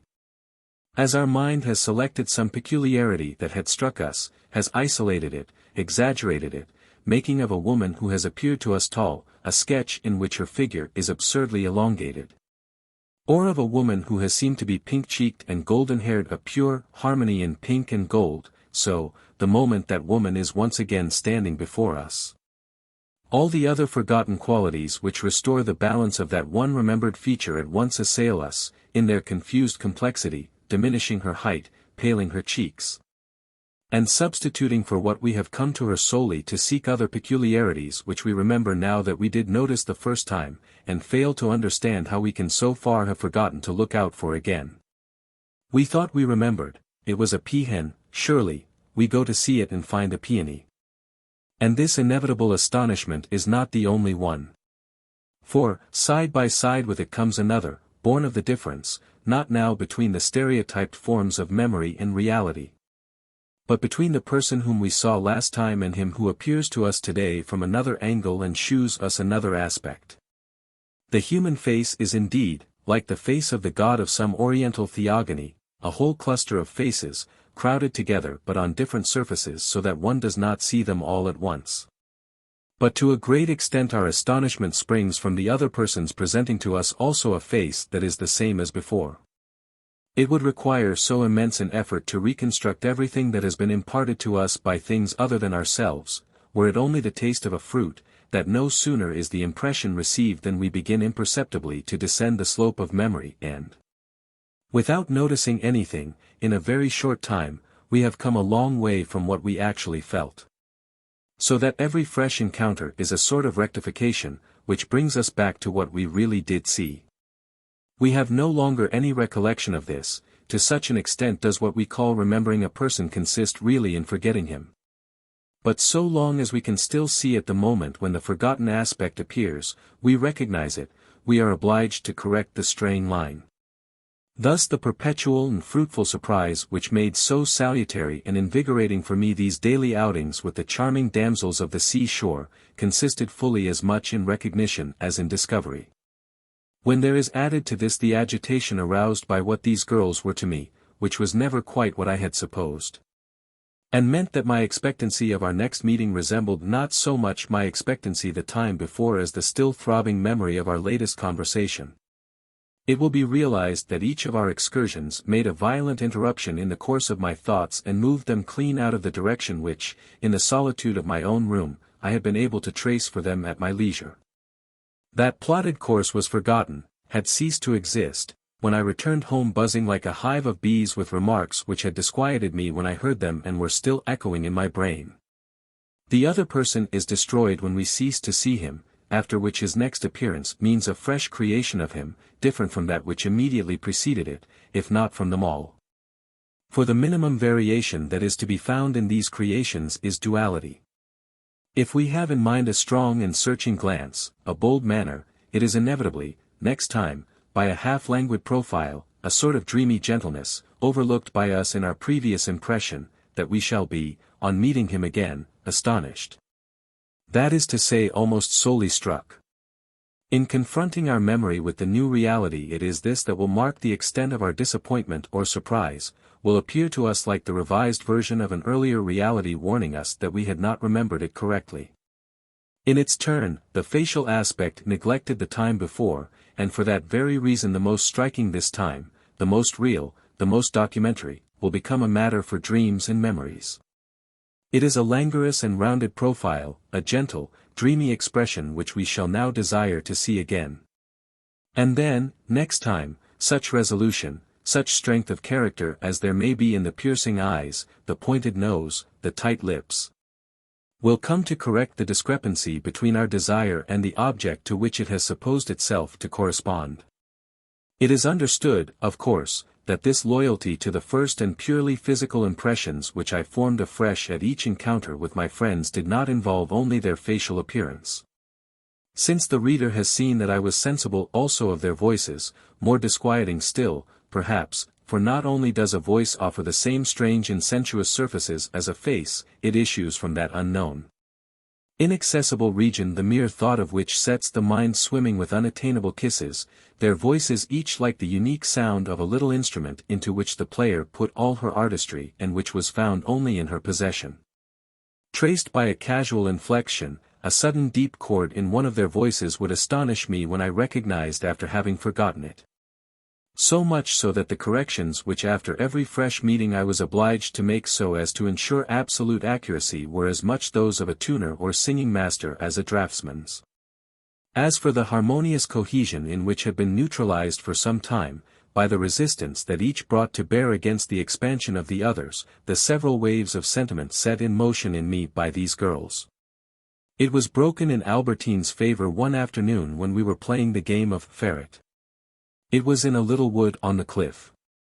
Stationed between two girls, strangers to the little band, whom the band had brought in its train because we wanted that day to have a bigger party than usual, I gazed enviously at Albertine's neighbor, a young man, saying to myself that if I had been in his place I could have been touching my friend's hands all those miraculous moments which might perhaps never recur, and that this would have been but the first stage in a great advance.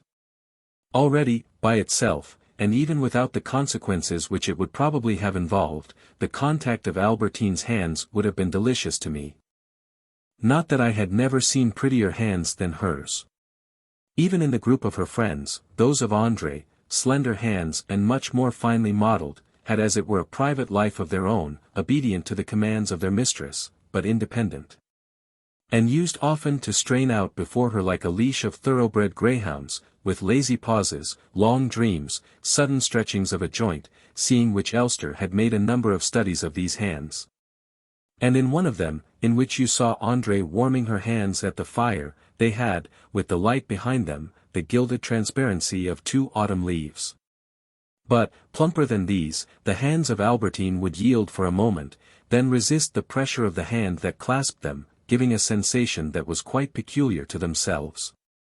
The act of pressing Albertine's hand had a sensual sweetness which was in keeping somehow with the rosy, almost mauve coloring of her skin. That pressure seemed to allow you to penetrate into the girl's being, to plumb the depths of her senses, like the ringing sound of her laughter, indecent as may be the cooing of doves or certain animal cries.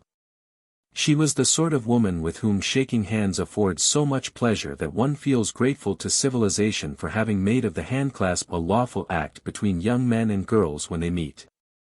If the arbitrary code of good manners had replaced the clasp of hands by some other gesture, I should have gazed, day after day, at the unattainable hands of Albertine with a curiosity to know the feel of them as ardent as was my curiosity to learn the savor of her cheeks. But in the pleasure of holding her hand unrestrictedly in mine, had I been next to her at ferret I did not envisage that pleasure alone. What avowals, declarations silenced hitherto by my bashfulness, I could have conveyed by certain pressures of hand, on her side, how easy it would have been for her, in responding by other pressures, to shew me that she accepted. What complicity, what a vista of happiness stood open! My love would be able to make more advance in a few minutes spent thus by her side than it had yet made in all the time that I had known her. Feeling that they would last but a short time, were rapidly nearing their end, since presumably we were not going on much longer with this game, and that once it was over I should be too late, I could not keep in my place for another moment. I let myself deliberately be caught with the ring, and, having gone into the middle, when the ring passed I pretended not to see it but followed its course with my eyes, waiting for the moment when it should come into the hands of the young man next to Albertine, who herself, pealing with helpless laughter, and in the excitement and pleasure of the game, was blushing like a rose. "Why, we really are in the fairy wood," said André to me, pointing to the trees that grew all round, with a smile in her eyes which was meant only for me and seemed to pass over the heads of the other players, as though we two alone were clever enough to double our parts, and make, in connection with the game we were playing, a remark of a poetic nature. She even carried the delicacy of her fancy so far as to sing half unconsciously, "The ferret of the wood has passed this way, sweet ladies, he has passed by this way, the ferret of fairy wood."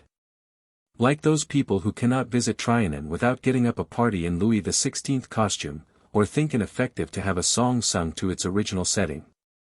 I should no doubt have been sorry that I could see no charm in this piece of mimicry, had I had time to think of it, but my thoughts were all elsewhere.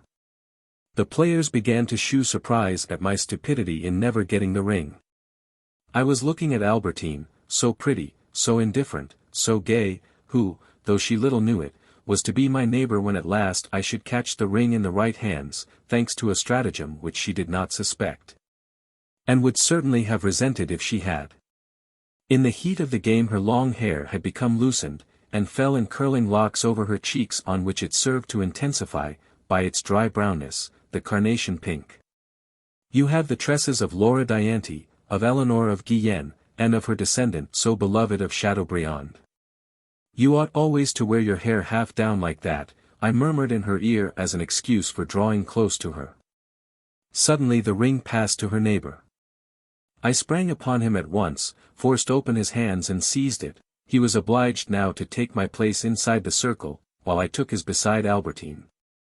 A few minutes earlier I had been envying this young man, when I saw that his hands as they slipped over the cord were constantly brushing against hers. Now that my turn was come, too shy to seek, too much moved to enjoy this contact, I no longer felt anything save the rapid and painful beating of my heart. At one moment Albertine leaned towards me, with an air of connivance, her round and rosy face, making a show of having the ring, so as to deceive the ferret, and keep him from looking in the direction in which she was just going to pass it. I realized at once that this was the sole object of Albertine's mysterious, confidential gaze, but I was a little shocked to see thus kindle in her eyes the image, purely fictitious, invented to serve the needs of the game, of a secret. An understanding between her and myself which did not exist, but which from that moment seemed to me to be possible and would have been divinely sweet. While I was still being swept aloft by this thought, I felt a slight pressure of Albertine's hand against mine, and her caressing finger slip under my finger along the cord, and I saw her, at the same moment, give me a wink which she tried to make pass unperceived by the others. At once, a mass of hopes, invisible hitherto by myself, crystallized within me. She is taking advantage of the game to let me feel that she really does love me, I thought to myself, in an acme of joy, from which no sooner had I reached it than I fell, on hearing Albertine mutter furiously, "Why can't you take it? I've been shoving it at you for the last hour." Stunned with grief, I let go the cord, the ferret saw that ring and swooped down on it, and I had to go back into the middle, where I stood helpless, in despair, looking at the unbridled rout which continued to circle round me. Stung by the jeering shouts of all the players, obliged, in reply, to laugh when I had so little mind for laughter, while Albertine kept on repeating, "People can't play if they don't pay attention, and spoil the game for the others. He shan't be asked again when we're going to play, André, if he is, I don't come." André, with a mind above the game, still chanting her fairy wood, which, in a spirit of imitation, Rosamond had taken up too, but without conviction, sought to make a diversion from Albertine's reproaches by saying to me, "We're quite close to those old cruniers you wanted so much to see. Look, I'll take you there by a dear little path, and we'll leave these silly idiots to go on playing like babies in the nursery." As André was extremely nice to me, as we went along I said to her everything about Albertine that seemed calculated to make me attractive to the latter. André replied that she too was very fond of Albertine, thought her charming. In spite of which the compliments that I was paying to her friend did not seem altogether to please her. Suddenly, in the little sunken path, I stopped short, touched to the heart by an exquisite memory of my childhood. I had just recognized, by the fretted and glossy leaves which it thrust out towards me, a hawthorn bush, flowerless, alas, now that spring was over. Around me floated the atmosphere of far-off months of Mary, of Sunday afternoons, of beliefs, or errors long ago forgotten. I wanted to stay it in its passage. I stood still for a moment, and André, with a charming divination of what was in my mind, left me to converse with the leaves of the bush. I asked them for news of the flowers, those hawthorn flowers that were like merry little girls, headstrong, provocative, pious. The young ladies have been gone from here for a long time now, the leaves told me. And perhaps they thought that, for the great friend of those young ladies that I pretended to be, I seemed to have singularly little knowledge of their habits. A great friend, but one who had never been to see them again for all these years, despite his promises. And yet, as Gilberte had been my first love among girls, so these had been my first love among flowers. Yes, I know all that, they leave about the middle of June, I answered, but I am so delighted to see the place where they stayed when they were here. They came to see me, too, at Cambrai, in my room, my mother brought them when I was ill in bed. And we used to meet on Saturday evenings, too, at the month of Merry Devotions. Can they get to them from here? Oh, of course. Why, they make a special point of having our young ladies at Saint Denis du Desert, the church near here. Then, if I want to see them now? Oh, not before May, next year. But I can be sure that they will be here. They come regularly every year. Only I don't know whether it will be easy to find the place. Oh, dear, yes. They are so gay, the young ladies, they stop laughing only to sing hymns together, so that you can't possibly miss them, you can tell by the scent from the other end of the path. I caught up André, and began again to sing Albertine's praises. It was inconceivable to me that she would not repeat what I said to her friend, seeing the emphasis that I put into it. And yet I never heard that Albertine had been told. André had, nevertheless, a far greater understanding of the things of the heart, a refinement of nice behavior. Finding the look, the word, the action that could most ingeniously give pleasure, keeping to herself a remark that might possibly cause pain, making a sacrifice, and making it as though it were no sacrifice at all, of an afternoon's play. Or it might be an at-home, or a garden party in order to stay beside a friend who was feeling sad, and thus shew him or her that she preferred the simple company of a friend to frivolous pleasures. These were her habitual delicacies. But when one knew her a little better one would have said that it was with her as with those heroic cravens who wish not to be afraid, and whose bravery is especially meritorious. One would have said that in her true character there was none of that generosity which she displayed at every moment out of moral distinction, or sensibility, or a noble desire to shew herself a true friend. When I listened to all the charming things she was saying to me about a possible affection between Albertine and myself, it seemed as though she were bound to do everything in her power to bring it to pass. Whereas, by mere chance perhaps, not even of the least of the various minor opportunities which were at her disposal and might have proved effective in uniting me to Albertine did she ever make any use. And I would not swear that my effort to make myself loved by Albertine did not, if not provoke in her friend's secret stratagems destined to bring it to naught, at any rate arouse in her an anger which however she took good care to hide and against which even in her delicacy of feeling, she may herself have fought. Of the countless refinements of goodness which André shewed Albertine would have been incapable, and yet I was not certain of the underlying goodness of the former as I was to be, later on, of the latter's. Shewing herself always tenderly indulgent to the exuberant frivolity of Albertine, André would greet her with speeches, with smiles which were those of a friend, better still, she always acted towards her as a friend. I have seen her, day after day, in order to give the benefit of her own wealth, to bring some happiness to this penniless friend take, without any possibility of advantage to herself, more pains than a courtier would take who sought to win his sovereign's favour.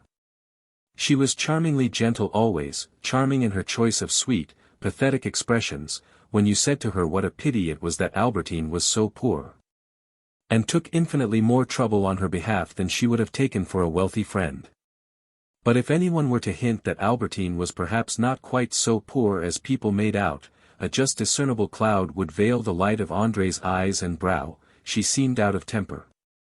And if you went on to say that after all Albertine might perhaps be less difficult to marry off than people supposed, she would vehemently contradict you, repeating almost angrily, "Oh dear, no, she will never get married. I am quite certain of it. It is a dreadful worry to me."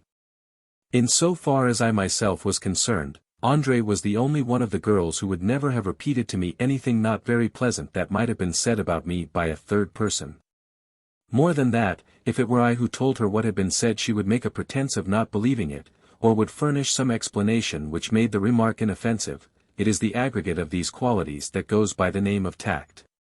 Tact is the attribute of those people who, if we have called a man out in a duel, congratulate us and add that there was no necessity, really, so as to enhance still further in our own eyes the courage of which we have given proof without having been forced to do low.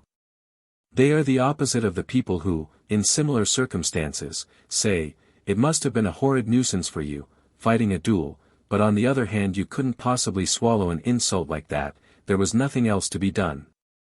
But as there is always something to be said on both sides, if the pleasure, or at least the indifference shown by our friends in repeating something offensive that they have heard said about us, proves that they do not exactly put themselves in our skin at the moment of speaking, but thrust in the pinpoint, turn the knife blade as though it were gold-beater's skin and not human. The art of always keeping hidden from us what might be disagreeable to us in what they have heard said about our actions, or in the opinion which those actions have led the speakers themselves to form of us, proves that there is in the other kind of friends, in the friends who are so full of tact, a strong vein of dissimulation. It does no harm if indeed they are incapable of thinking evil, and if what is said by other people only makes them suffer as it would make us. I supposed this to be the case with André, without, however, being absolutely sure. We had left the little wood and had followed a network of overgrown paths through which André managed to find her way with great skill. Suddenly, "Look now," she said to me, "there are your famous cruniers, and, I say, you are in luck, it's just the time of day, and the light is the same as when Elster painted them." But I was still too wretched at having fallen, during the game of ferret, from such a pinnacle of hopes.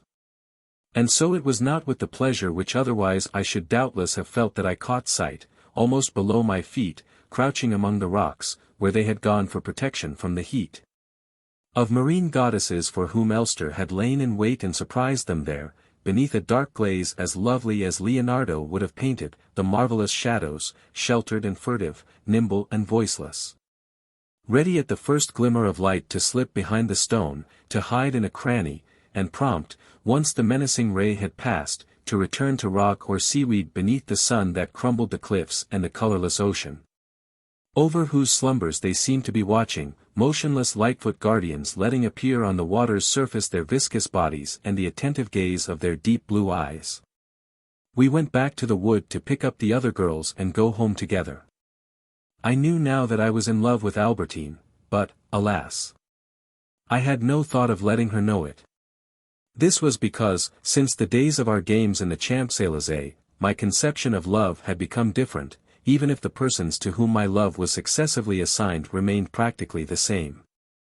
For one thing, the avowal, the declaration of my passion to her whom I loved no longer seemed to me one of the vital and necessary incidents of love, nor love itself an external reality, but simply a subjective pleasure.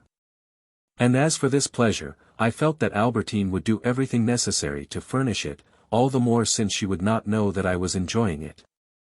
As we walked home, the image of Albertine, bathed in the light that streamed from the other girls, was not the only one that existed for me.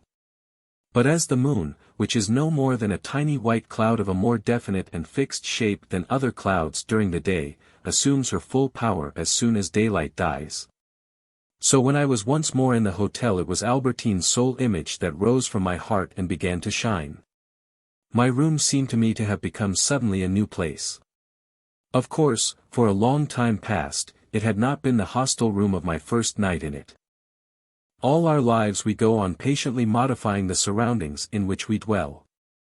And gradually, as habit dispenses us from feeling them, we suppress the noxious elements of color, shape and smell which were at the root of our discomfort. Nor was it any longer the room, still potent enough over my sensibility, not certainly to make me suffer, but to give me joy, the fount of summer days, like a marble basin in which, halfway up its polished sides, they mirrored an azure surface steeped in light over which glided for an instant, impalpable and white as a wave of heat, a shadowy and fleeting cloud.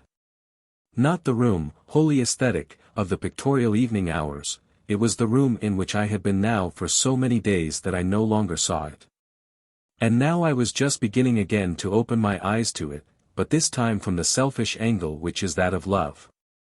I liked to feel that the fine big mirror across one corner, the handsome bookcases with their fronts of glass would give Albertine, if she came to see me, a good impression of myself. Instead of a place of transit in which I would stay for a few minutes before escaping to the beach or to Rivebelle, my room became real and dear to me, fashioned itself anew. For I looked at and appreciated each article of its furniture with the eyes of Albertine. A few days after the game of ferret, when, having allowed ourselves to wander rather too far afield, we had been fortunate in finding at Mainville a couple of little tubs, with 2 seats in each which would enable us to be back in time for dinner, the keenness, already intense, of my love for Albertine, had the following effect: first of all, that it was Rosemonde and André in turn that I invited to be my companion, and never once Albertine, after which, in spite of my manifest preference for André or Rosemonde, I led everybody, by secondary considerations of time and distance, cloaks and so forth, to decide, as though against my wishes, that the most practical policy was that I should take Albertine, to whose company I pretended to resign myself for good or ill. Unfortunately, since love tends to the complete assimilation of another person, while other people are not comestible by way of conversation alone, Albertine might be, and indeed was, as friendly as possible to me on our way home. When I had deposited her at her own door she left me happy but more famished for her even than I had been at the start, and reckoning the moments that we had spent together as only a prelude, of little importance in itself, to those that were still to come. And yet this prelude had that initial charm which is not to be found again. I had not yet asked anything of Albertine. She could imagine what I wanted, but, not being certain of it, would suppose that I was tending only towards relations without any definite purpose, in which my friend would find that delicious vagueness, rich in surprising fulfillments of expectations, which is true romance. In the week that followed I scarcely attempted to see Albertine. I made a show of preferring André. Love is born. One would like to remain, for her whom one loves, the unknown whom she may love in turn, but one has need of her. One requires contact not so much with her body as with her attention, her heart. One slips into a letter some spiteful expression which will force the indifferent reader to ask for some little kindness in compensation, and love, following an unvarying procedure, sets going with an alternating movement the machinery in which one can no longer either refrain from loving or be loved. I gave to André the hours spent by the others at a party which I knew that she would sacrifice for my sake, with pleasure, and would have sacrificed even with reluctance, from a moral nicety, so as not to let either the others or herself think that she attached any importance to a relatively frivolous amusement. I arranged in this way to have her entirely to myself every evening, meaning not to make Albertine jealous, but to improve my position in her eyes. Or at any rate not to imperil it by letting Albertine know that it was herself and not André that I loved. Nor did I confide this to André either, lest she should repeat it to her friend. When I spoke of Albertine to André I affected a coldness by which she was perhaps less deceived than I by her apparent credulity. She made a show of believing in my indifference to Albertine, of desiring the closest possible union between Albertine and myself. It is probable that, on the contrary, she neither believed in the one nor wished for the other. While I was saying to her that I did not care very greatly for her friend, I was thinking of one thing only, how to become acquainted with Madame Bontemps, who was staying for a few days near Balbec, and to whom Albertine was going presently on a short visit. Naturally I did not let André become aware of this desire, and when I spoke to her of Albertine's people, it was in the most careless manner possible. André's direct answers did not appear to throw any doubt on my sincerity. Why then did she blurt out suddenly, about that time, "Oh, guess who I've just seen, Albertine's aunt." It is true that she had not said in so many words, "I could see through your casual remarks all right that the one thing you were really thinking of was how you could make friends with Albertine's aunt." But it was clearly to the presence in André's mind of some such idea which she felt it more becoming to keep from me that the word "just" seemed to point.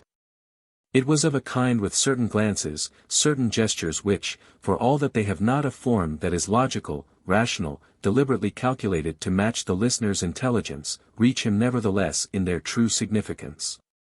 Just as human speech, converted into electricity in the telephone, is turned into speech again when it strikes the ear. In order to remove from André's mind the idea that I was interested in Madame Bontemps, I spoke of her from that time onwards not only carelessly but with downright malice, saying that I had once met that idiot of a woman and trusted I should never have that experience again. Whereas I was seeking by every means in my power to meet her.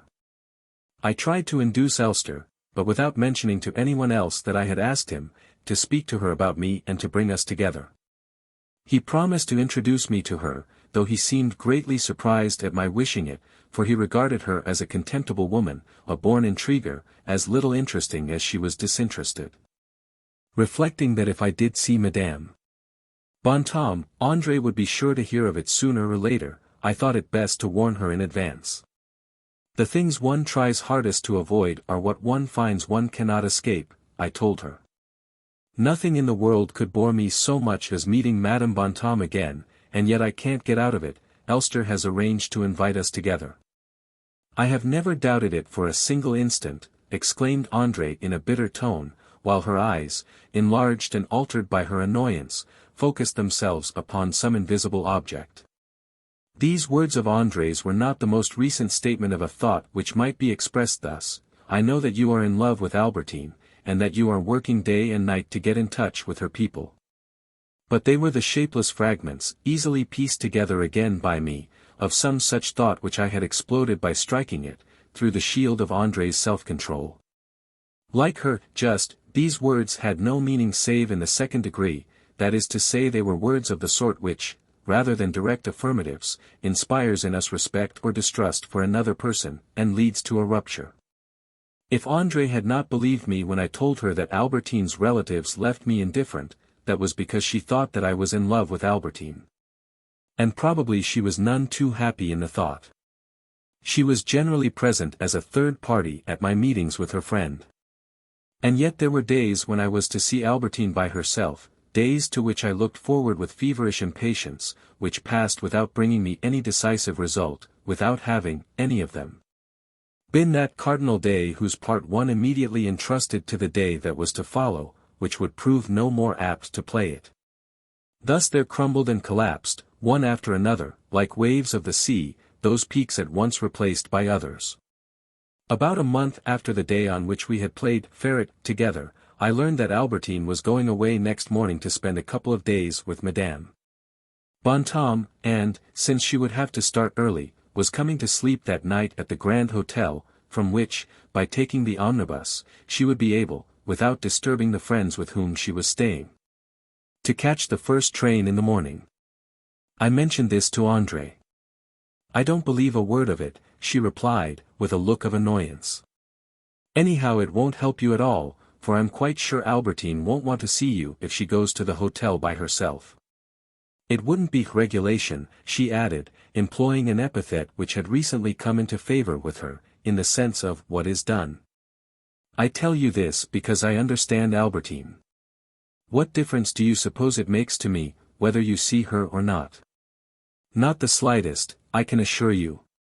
We were joined by Octave, who had no hesitation in telling André the number of strokes he had gone round in, the day before, at golf, then by Albertine, counting her diabolo as she walked along, like a nun telling her beads. Thanks to this pastime she could be left alone for hours on end without growing bored. As soon as she joined us I became conscious of the obstinate tip of her nose, which I had omitted from my mental pictures of her during the last few days. Beneath her dark hair the vertical front of her brow controverted, and not for the first time, the indefinite image that I had preserved of her, while its whiteness made a vivid splash in my field of vision. Emerging from the dust of memory, Albertine was built up afresh before my eyes. Golf gives one a taste for solitary pleasures. The pleasure to be derived from Diabolo is undoubtedly one of these. And yet, after she had joined us, Albertine continued to toss up and catch her missile, just as a lady on whom friends have come to call does not on their account stop working at her crochet. I hear that Madame de Villeparisis, she remarked to Octave, has been complaining to your father. I could hear, underlying the word, one of those notes that were peculiar to Albertine. Always, just as I had made certain that I had forgotten them, I would be reminded of a glimpse caught through them before of Albertine's determined and typically Gallic mien. I might have been blind, and yet have detected certain of her qualities, alert and slightly provincial, from those notes, just as plainly as from the tip of her nose. These were equivalent and might have been substituted for one another, and her voice was like what we are promised in the phototelephone of the future, the visual image was clearly outlined in the sound. She's not written only to your father, either, she wrote to the mayor of Balbec at the same time, to say that we must stop playing Diabolo on the front as somebody hit her in the face with one. Yes, I was hearing about that. It's too silly. There's little enough to do here as it is. André did not join in the conversation, she was not acquainted, any more than was Albertine or Octave, with Madame de Villeparisis. She did, however, remark, I can't think why this lady should make such a song about it. Madame de Cambremer got hit in the face, and she never complained. I will explain the difference, replied Octave gravely, striking a match as he spoke. It's my belief that Madame de Cambremer is a woman of the world, and Madame de Villeparisis is just an upstart. Are you playing golf this afternoon? And he left us, followed by André. I was alone now with Albertine. Do you see, she began, I'm wearing my hair now the way you like, look at my ringlet. They all laugh at me and nobody knows who I'm doing it for. My aunt will laugh at me too. But I shan't tell her why, either. I had a sidelong view of Albertine's cheeks, which often appeared pale, but, seen thus, were flushed with a coursing stream of blood which lighted them up. Gave them that dazzling clearness which certain winter mornings have when the stones sparkling in the sun seem blocks of pink granite and radiate joy. The joy that I was drawing at this moment from the sight of Albertine's cheeks was equally keen, but led to another desire on my part, which was not to walk with her but to take her in my arms. I asked her if the report of her plans which I had heard were correct. Yes, she told me, I shall be sleeping at your hotel tonight, and in fact as I've got rather a chill, I shall be going to bed before dinner. You can come and sit by my bed and watch me eat, if you like, and afterwards we'll play at anything you choose. I should have liked you to come to the station tomorrow morning, but I'm afraid it might look rather odd, I don't say to André, who is a sensible person, but to the others who will be there. If my aunt got to know, I should never hear the last of it. But we can spend the evening together, at any rate. My aunt will know nothing about that. I must go and say goodbye to André. So long, then. Come early, so that we can have a nice long time together, she added, smiling. At these words I was swept back past the days in which I loved Gilberte to those in which love seemed to me not only an external entity but one that could be realized as a whole. Whereas the Gilberte whom I used to see in the Champs-Élysées was a different Gilberte from the one whom I found waiting inside myself when I was alone again, suddenly in the real Albertine, her whom I saw every day. Whom I supposed to be stuffed with middle-class prejudices and entirely open with her aunt, there was incarnate the imaginary Albertine, she whom, when I still did not know her, I had suspected of casting furtive glances at myself on the front. She who had worn an air of being reluctant to go indoors when she saw me making off in the other direction. I went in to dinner with my grandmother. I felt within me a secret which she could never guess. Similarly with Albertine, tomorrow her friends would be with her, not knowing what novel experience she and I had in common. And when she kissed her niece on the brow, Madame Bontemps would never imagine that I stood between them, in that arrangement of Albertine's hair which had for its object, concealed from all the world, to give me pleasure, me who had until then so greatly envied Madame Bontemps because, being related to the same people as her niece, she had the same occasions to don mourning, the same family visits to pay, and now I found myself meaning more to Albertine than did the aunt herself.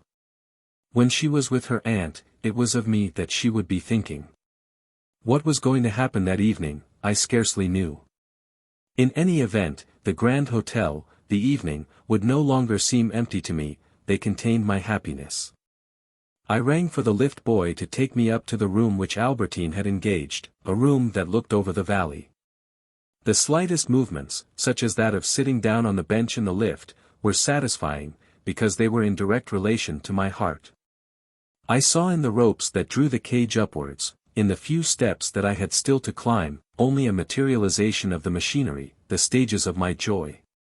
I had only 2 or 3 steps to take now along the corridor before coming to that room in which was enshrined the precious substance of that rosy form, that room which, even if there were to be done in it delicious things, would keep that air of permanence, of being, to a chance visitor who knew nothing of its history, just like any other room, which makes of inanimate things the obstinately mute witnesses, the scrupulous confidants, the inviolable depositaries of our pleasure. Those few steps from the landing to Albertine's door, those few steps which no one now could prevent my taking, I took with delight, with prudence, as though plunged into a new and strange element. As if in going forward I had been gently displacing the liquid stream of happiness, and at the same time with a strange feeling of absolute power, and of entering at length into an inheritance which had belonged to me from all time. Then suddenly I reflected that it was wrong to be in any doubt. She had told me to come when she was in bed. It was as clear as daylight. I pranced for joy, I nearly knocked over Françoise who was standing in my way, I ran, with glowing eyes, towards my friend's room. I found Albertine in bed. Leaving her throat bare, her white nightgown altered the proportions of her face, which, flushed by being in bed or by her cold or by dinner, seemed pinker than before. I thought of the colors which I had had, a few hours earlier, displayed beside me, on the front, the savor of which I was now at last to taste. Her cheek was crossed obliquely by one of those long, dark, curling tresses, which, to please me, she had undone altogether. She looked at me and smiled. Beyond her, through the window, the valley lay bright beneath the moon.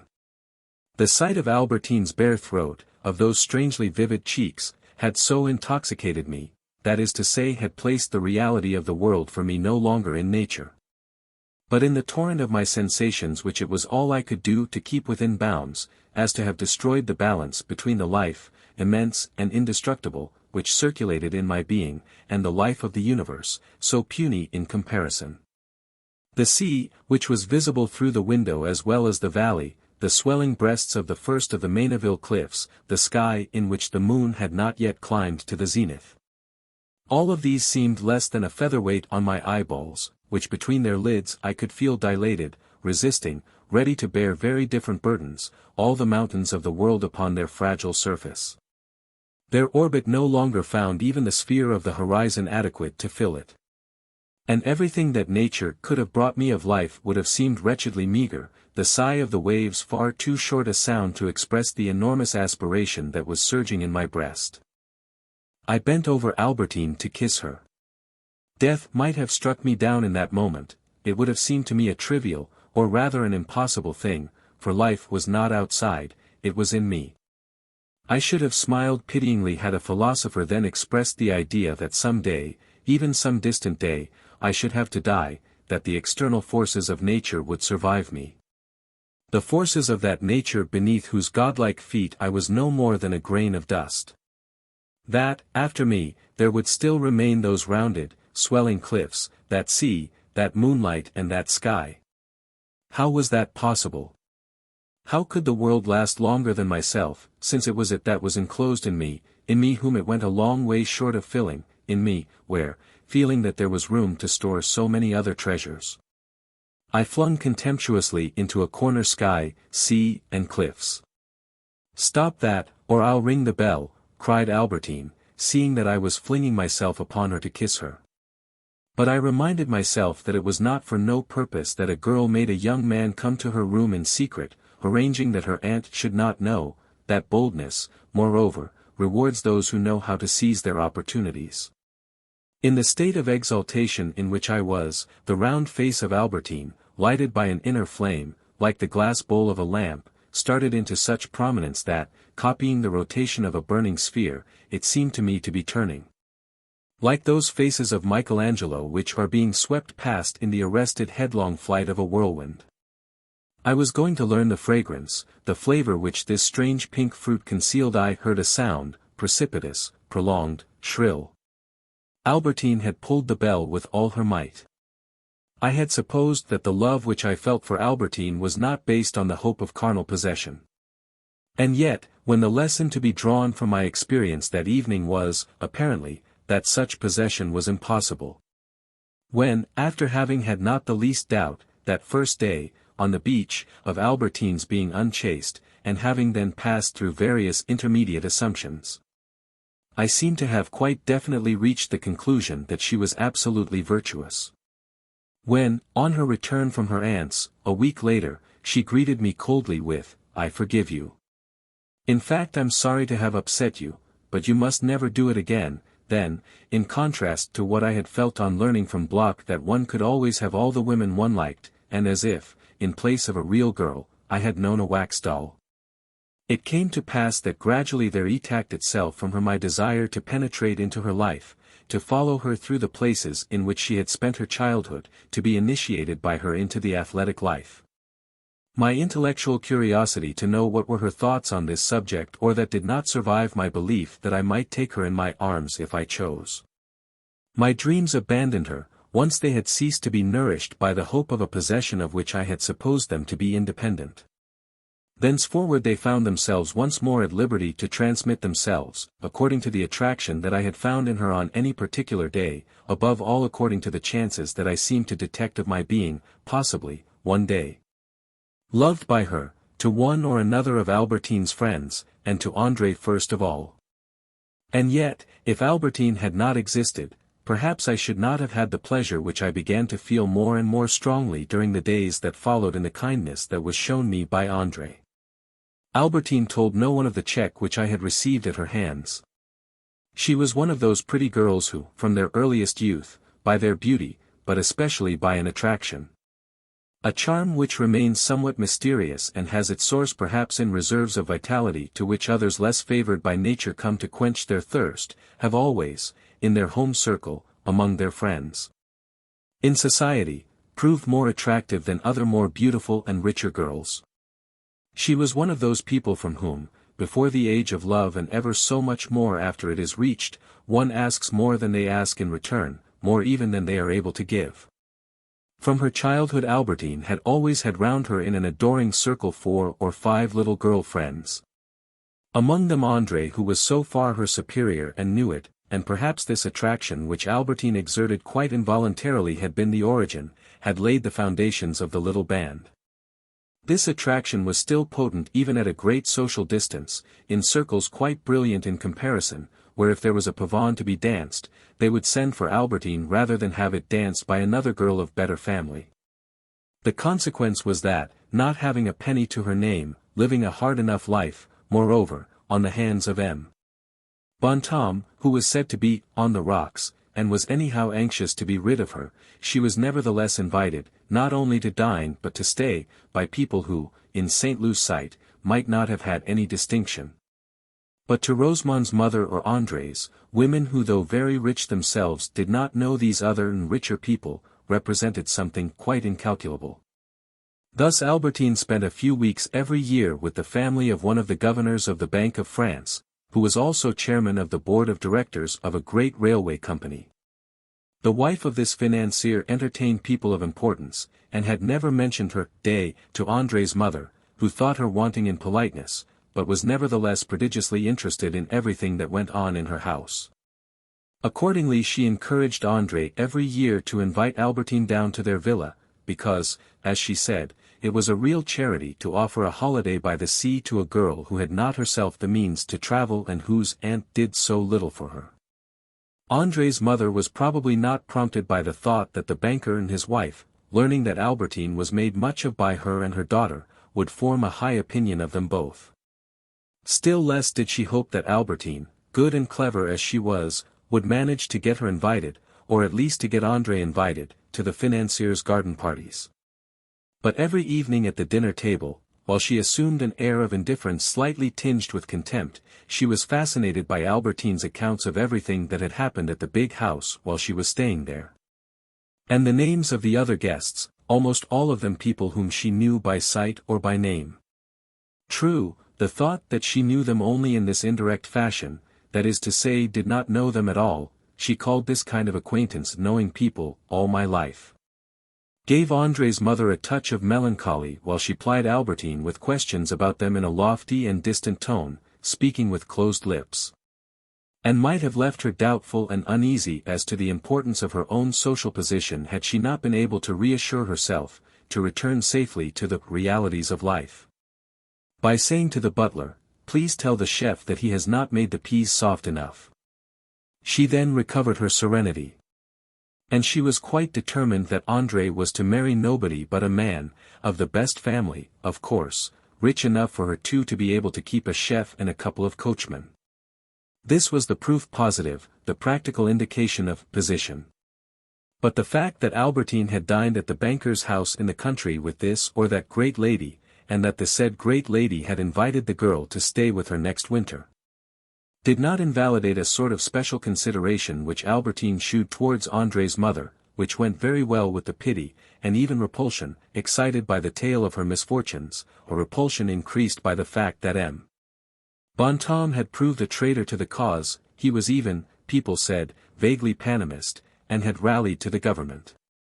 Not that this deterred André's mother, in her passion for abstract truth, from withering with her scorn the people who appeared to believe that Albertine was of humble origin. "What's that you say? Why, they're one of the best families in the country. Simonet with a single N, you know."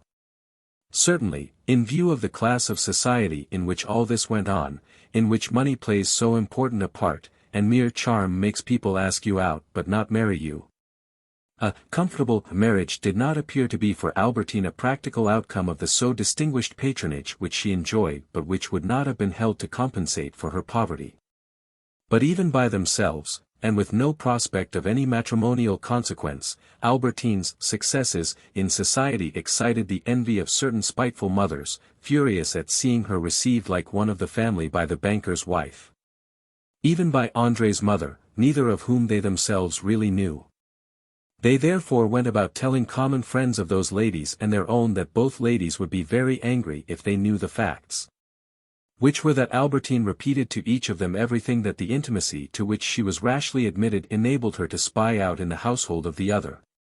1,000 little secrets which it must be infinitely unpleasant to the interested party to have made public. These envious women said this so that it might be repeated and might get Albertine into trouble with her patrons.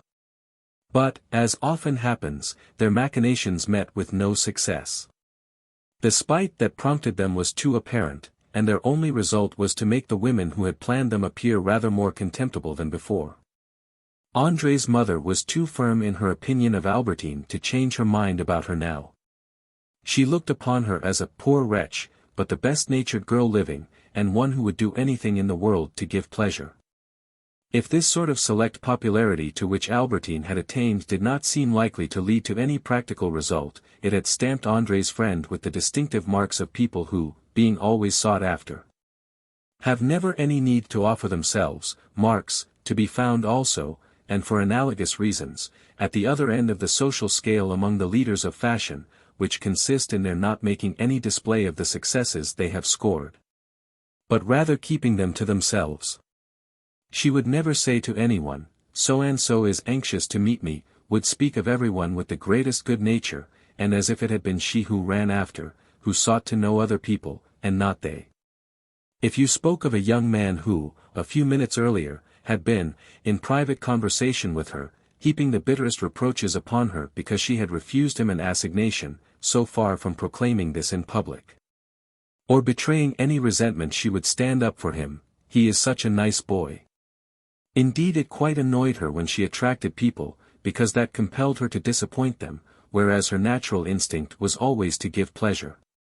So much did she enjoy giving pleasure that she had come to employ a particular kind of falsehood, found among utilitarians and men who have arrived. Existing besides in an embryonic state in a vast number of people, this form of insincerity consists in not being able to confine the pleasure arising out of a single act of politeness to a single person. For instance, if Albertine's aunt wished her niece to accompany her to a party which was not very lively, Albertine might have found it sufficient to extract from the incident the moral profit of having given pleasure to her aunt.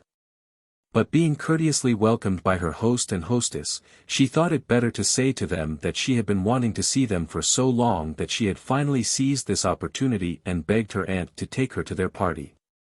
Even this was not enough. At the same party there happened to be one of Albertine's friends who was in great distress. "I did not like the idea of your being here by yourself.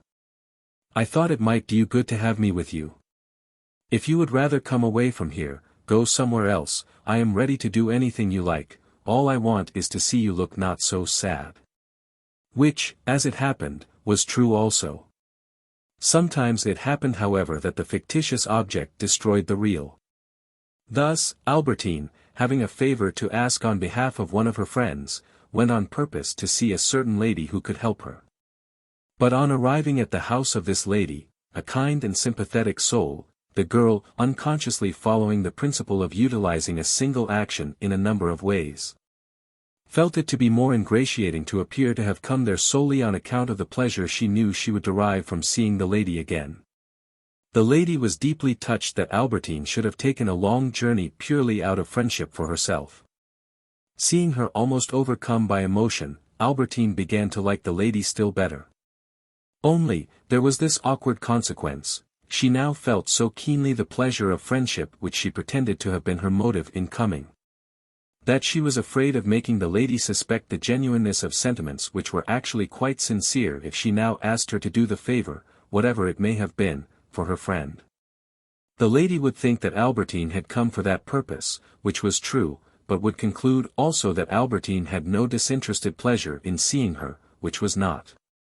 With the result that she came away without having asked the favor, like a man sometimes who has been so good to a woman, in the hope of winning her, that he refrains from declaring his passion in order to preserve for his goodness an air of nobility. In other instances it would be wrong to say that the true object was sacrificed to the subordinate and subsequently conceived idea. But the two were so far incompatible that if the person to whom Albertine endeared herself by stating the second had known of the existence of the first, his pleasure would at once have been turned into the deepest annoyance. At a much later point in this story, we shall have occasion to see this kind of incompatibility expressed in clearer terms. Let us say for the present, borrowing an example of a completely different order, that they occur very frequently in the most divergent situations that life has to offer. A husband has established his mistress in the town where he is quartered with his regiment. His wife, left by herself in Paris, and with an inkling of the truth, grows more and more miserable, and writes her husband letters embittered by jealousy. Very well, the mistress is obliged to go up to Paris for the day. The husband cannot resist her entreaties that he will go with her, and applies for short leave, which is granted. But as he is a good-natured fellow, and hates to make his wife unhappy, he goes to her and tells her, shedding a few quite genuine tears, that, driven to desperation by her letters, he has found the means of getting away from his duties to come to her, to console her in his arms. He has thus contrived by a single journey to furnish wife and mistress alike with proofs of his affection. But if the wife were to learn the reason for which he has come to Paris, her joy would doubtless be turned into grief, unless her pleasure in seeing the faithless wretch outweighed, in spite of everything, the pain that his infidelities had caused her. Among the men who have struck me as practicing with most perseverance this system of what might be called killing any number of birds with one stone, must be included M. de Norpois. He would now and then agree to act as intermediary between two of his friends who had quarreled, which led to his being called the most obliging of men. But it was not sufficient for him to appear to be doing a service to the friend who had come to him to demand it. He would represent to the other the steps which he was taking to effect a reconciliation as undertaken not at the request of the first friend but in the interest of the second. An attitude of the sincerity of which he had never any difficulty in convincing a listener already influenced by the idea that he saw before him the most serviceable of men. In this fashion, playing in two scenes turnabout, what in stage parlance is called doubling two parts, he never allowed his influence to be in the slightest degree imperiled. And the services which he rendered constituted not an expenditure of capital but a dividend upon some part of his credit. At the same time every service, seemingly rendered twice over, correspondingly enhanced his reputation as an obliging friend, and, better still, a friend whose interventions were efficacious, one who did not draw bows at a venture, whose efforts were always justified by success, as was shown by the gratitude of both parties. This duplicity in rendering services was, allowing for disappointments such as are the lot of every human being, an important element of M. de Norpois's character. And often at the ministry he would make use of my father, who was a simple soul, while making him believe that it was he, M.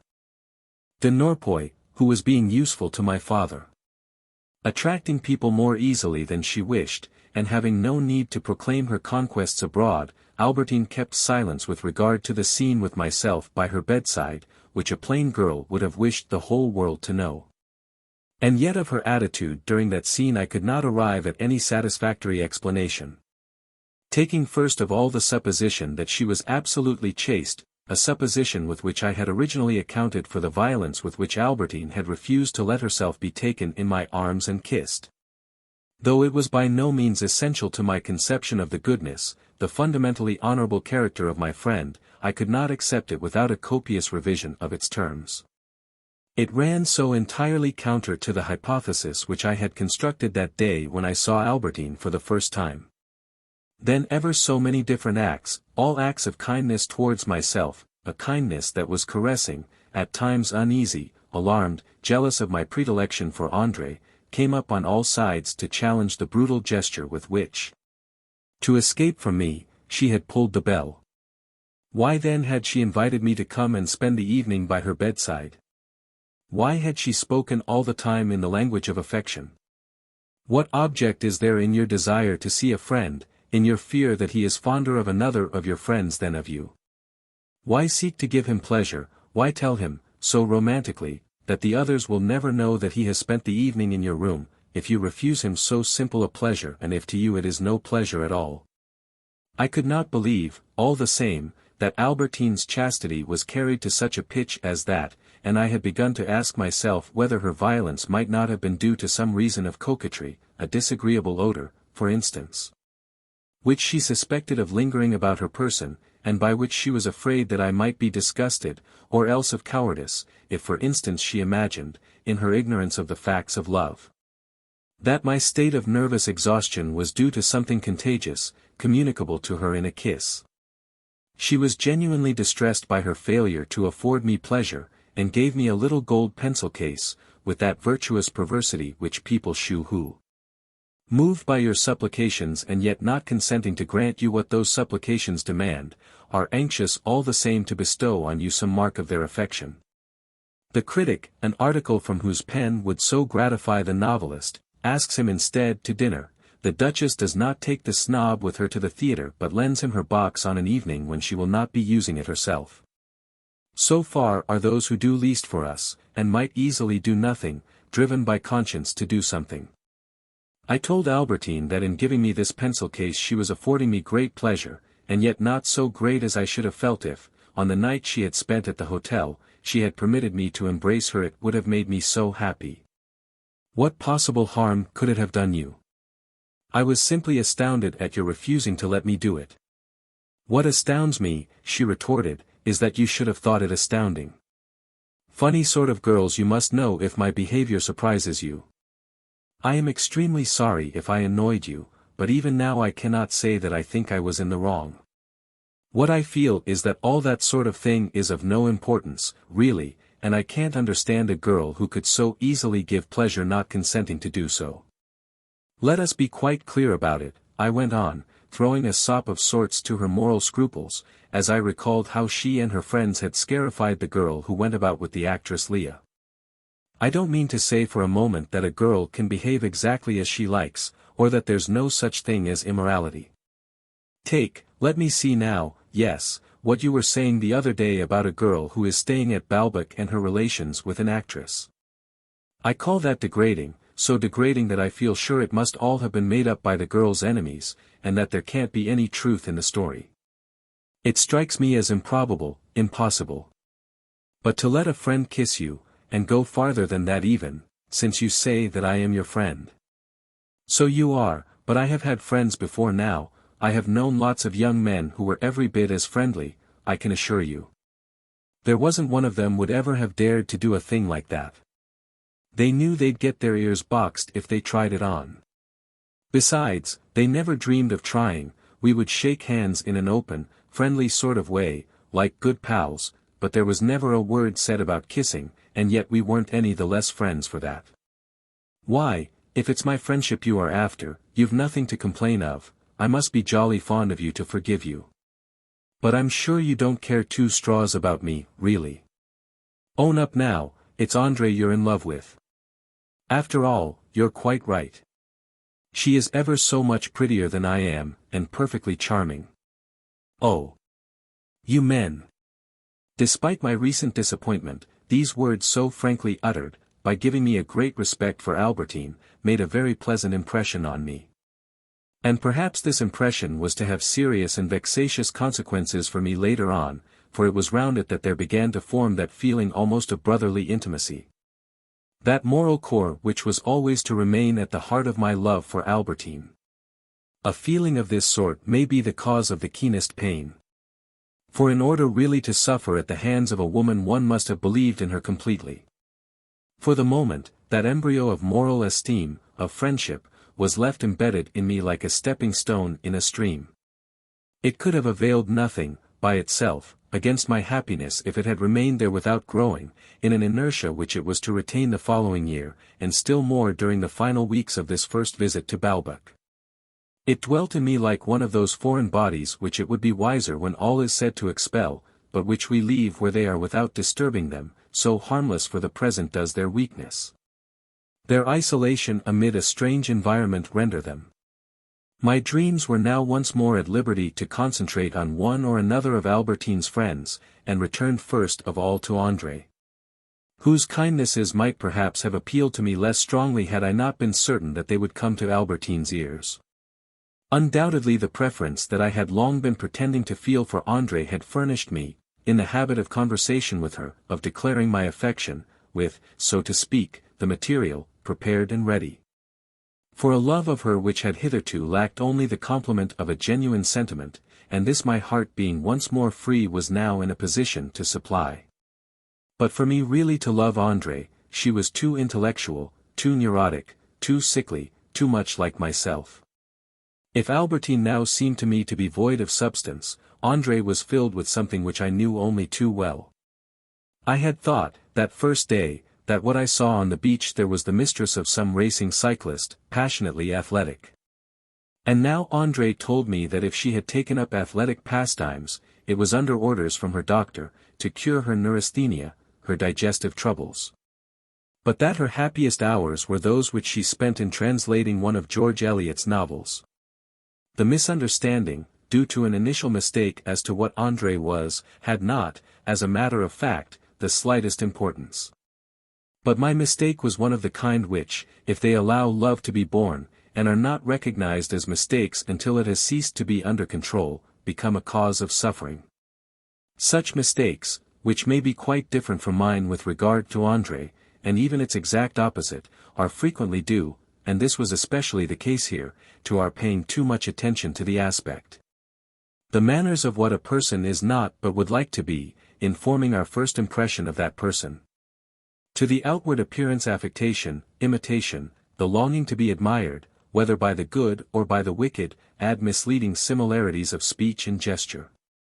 These are cynicisms and cruelties which, when put to the test, prove no more genuine than certain apparent virtues and generosities. Just as we often discover a vain miser beneath the cloak of a man famed for his bountiful charity, so her flaunting of vice leads us to suppose a Messalina a respectable girl with middle-class prejudices. I had thought to find in André a healthy, primitive creature, whereas she was merely a person in search of health, as were doubtless many of those in whom she herself had thought to find it. And who were in reality no more healthy than a burly arthritic with a red face and in white flannels is necessarily a Hercules. Now there are circumstances in which it is not immaterial to our happiness that the person whom we have loved because of what appeared to be so healthy about her is in reality only one of those invalids who receive such health as they possess from others. As the planets borrow their light, as certain bodies are only conductors of electricity. No matter, André, like Rosamond and Giselle, indeed more than they, was, when all was said, a friend of Albertine, sharing her life, imitating her conduct, so closely that, the first day, I had not at once distinguished them one from another. Over these girls, flowering sprays of roses whose principal charm was that they outlined themselves against the sea, the same undivided partnership prevailed as at the time when I did not know them. When the appearance of no matter which of them had caused me such violent emotion by its announcement that the little band was not far off. And even now the sight of one of them filled me with a pleasure into which there entered, to an extent which I should not have found it easy to define, the thought of seeing the others follow her in due course. And even if they did not come that day, speaking about them, and knowing that they would be told that I had been on the beach. It was no longer simply the attraction of those first days, it was a regular love-longing which hesitated among them all, so far was each the natural substitute for the others. My bitterest grief would not have been to be thrown over by whichever of the girls I liked best, but I should at once have liked best. Because I should have fastened on to her the whole of the melancholy dream which had been floating vaguely among them all, her who had thrown me over. It would, moreover, in that event, be the loss of all her friends, in whose eyes I should speedily have forfeited whatever advantage I might possess, that I should, in losing her, have unconsciously regretted. Having vowed to them that sort of collective love which the politician and the actor feel for the public for whose desertion of them after they have enjoyed all its favors they can never be consoled. Even those favors which I had failed to win from Albertine I would hope suddenly to receive from one or other who had parted from me in the evening with a word or glance of ambiguous meaning, thanks to which it was to her that, for the next day or so, my desire would turn. It strayed among them all the more voluptuously in that upon those volatile faces a comparative fixation of features had now begun. And had been carried far enough for the eye to distinguish, even if it were to change yet further, each malleable and floating effigy. To the differences that existed among them there was doubtless very little that corresponded in the no less marked differences in the length and breadth of those features, any of which might, perhaps, dissimilar as the girls appeared, almost have been lifted bodily from one face and imposed at random upon any other. But our knowledge of faces is not mathematical. In the first place, it does not begin with the measurement of the parts, it takes as its starting point an expression, a combination of the whole. In André, for instance, the fineness of her gentle eyes seemed to go with the thinness of her nose. As slender as a mere curve which one could imagine as having been traced in order to produce along a single line the idea of delicacy divided higher up between the dual smile of her twin gaze. A line equally fine was engraved in her hair, pliant and deep as the line with which the wind furrows the sand. And in her it must have been hereditary. For the snow-white hair of André's mother was driven in the same way, forming here a swelling, there a depression, like a snowdrift that rises or sinks according to the irregularities of the soil. Certainly, when compared with the fine delineation of André's, Rosamond's nose seemed to present broad surfaces, like a high tower raised upon massive foundations. Albeit expression suffices to make us believe in enormous differences between things that are separated by infinitely little, albeit that infinitely little may by itself create an expression that is absolutely unique. An individuality. It was not only the infinitely little of its lines and the originality of its expression that made each of these faces appear irreducible to terms of any other. Between my friends' faces their coloring established a separation wider still, not so much by the very beauty of the tones with which it provided them, so contrasted that I felt when I looked at Rosamond, flooded with a sulphureous rose color, with the further contrast of the greenish light in her eyes, and then at André, whose white cheeks received such an austere distinction from her black hair, the same kind of pleasure as if I had been looking alternately at a geranium growing by a sunlit sea and a camellia in the night. But principally because the infinitely little differences of their lines were enlarged out of all proportion, the relations between one and another surface entirely changed by this new element of color which, in addition to being a dispenser of tints, is great at restoring, or rather at altering, dimensions.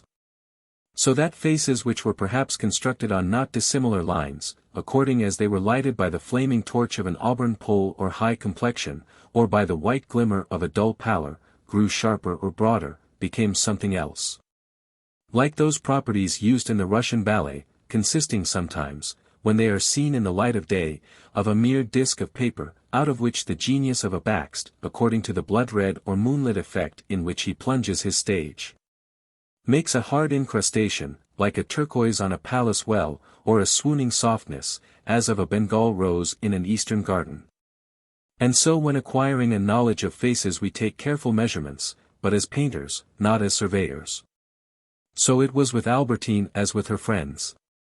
On certain days, slim, with grey cheeks, a sullen air, a violet transparency falling obliquely from her such as we notice sometimes on the sea, she seemed to be feeling the sorrows of exile. On other days her face, more sleek, caught and glued my desires to its varnished surface and prevented them from going any farther. Unless I caught a sudden glimpse of her from the side, for her dull cheeks, like white wax on the surface, were visibly pink beneath, which made me anxious to kiss them, to reach that different tint which thus avoided my touch.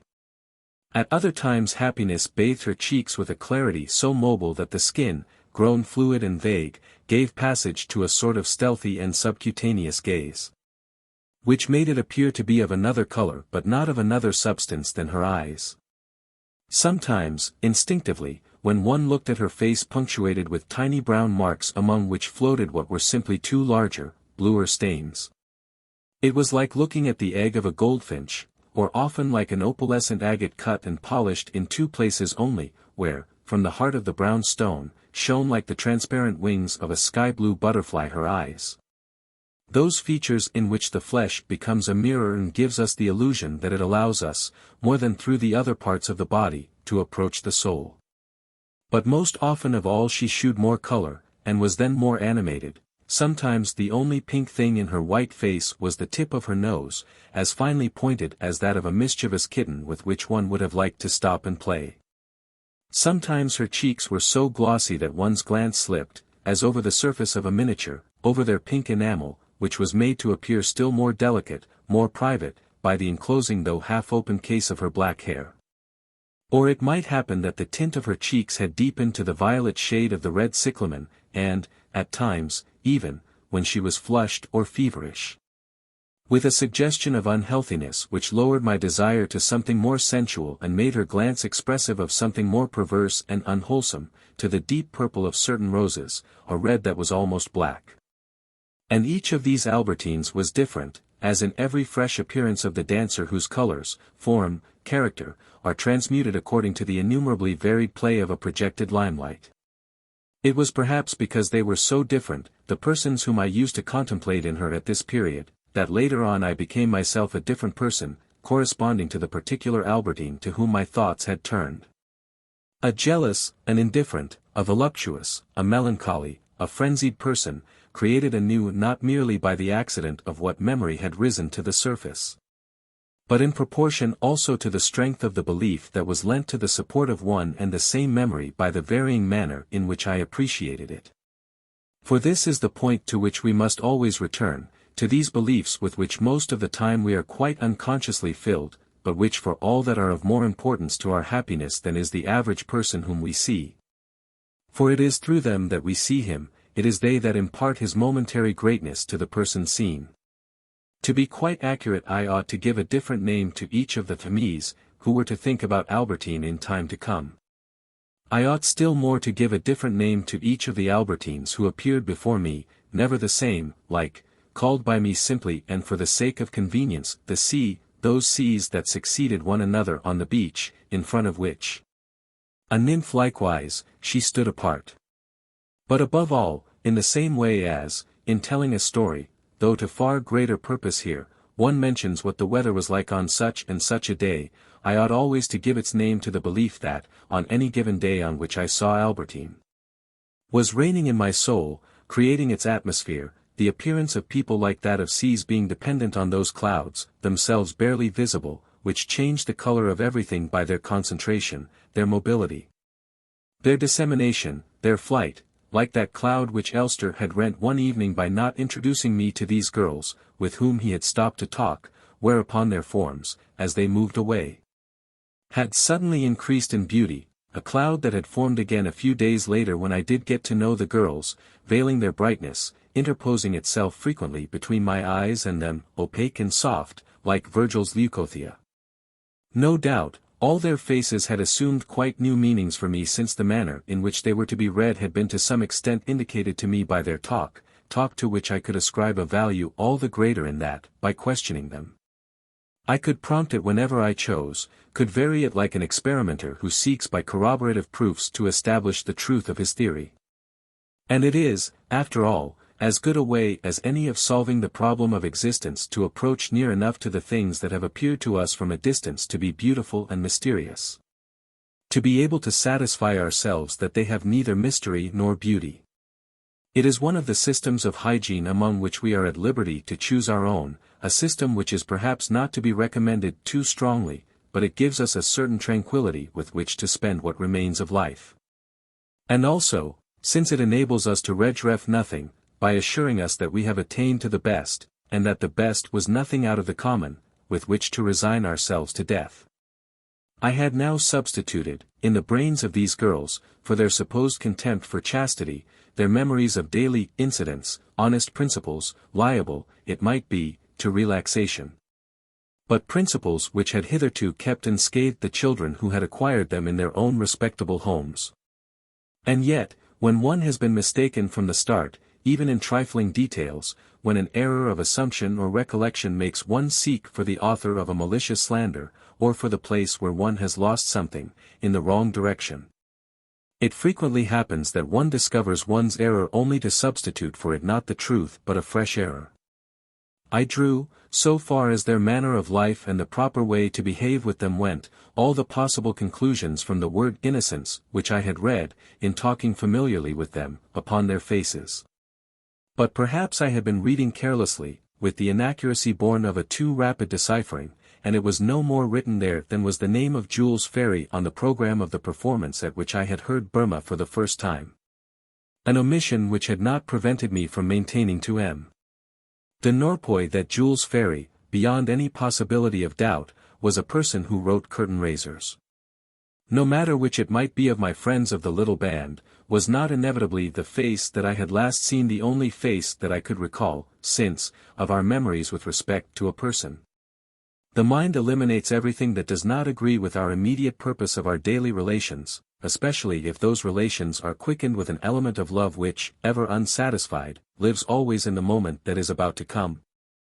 That purpose allows the chain of spent days to slip away, holding on only to the very end of it, often of a quite different metal from the links that have vanished in the night, and in the journey which we make through life. Counts as real only in the place in which we at any given moment are. But all those earliest impressions, already so remote, could not find, against the blunting process that assailed them day after day, any remedy in my memory. During the long hours which I spent in talking, eating, playing with these girls, I did not remember even that they were the same ruthless, sensual virgins whom I had seen, as in a fresco, file past between me and the sea. Geographers, archaeologists may conduct us over Calypso's island, may excavate the palace of Minos, only Calypso becomes then nothing more than a woman, Minos than a king with no semblance of divinity. Even the good and bad qualities which history teaches us to have been the attributes of those quite real personages, often differ widely from those which we had ascribed to the fabulous beings who bore the same names as they. Thus had there faded and vanished all the lovely mythology of ocean which I had composed in those first days. But it is not altogether immaterial that we do succeed, at any rate now and then, in spending our time in familiar intercourse with what we have thought to be unattainable and have longed to possess. In our later dealings with people whom at first we found disagreeable there persists always, even among the artificial pleasure which we have come at length to enjoy in their society, the lingering taint of the defects which they have succeeded in hiding. But, in relations such as I was now having with Albertine and her friends, the genuine pleasure which was there at the start leaves that fragrance which no amount of skill can impart to hothouse fruits, to grapes that have not ripened in the sun. The supernatural creatures which for a little time they had been to me still introduced, even without any intention on my part, a miraculous element into the most commonplace dealings that I might have with them. Or rather prevented such dealings from ever becoming commonplace at all.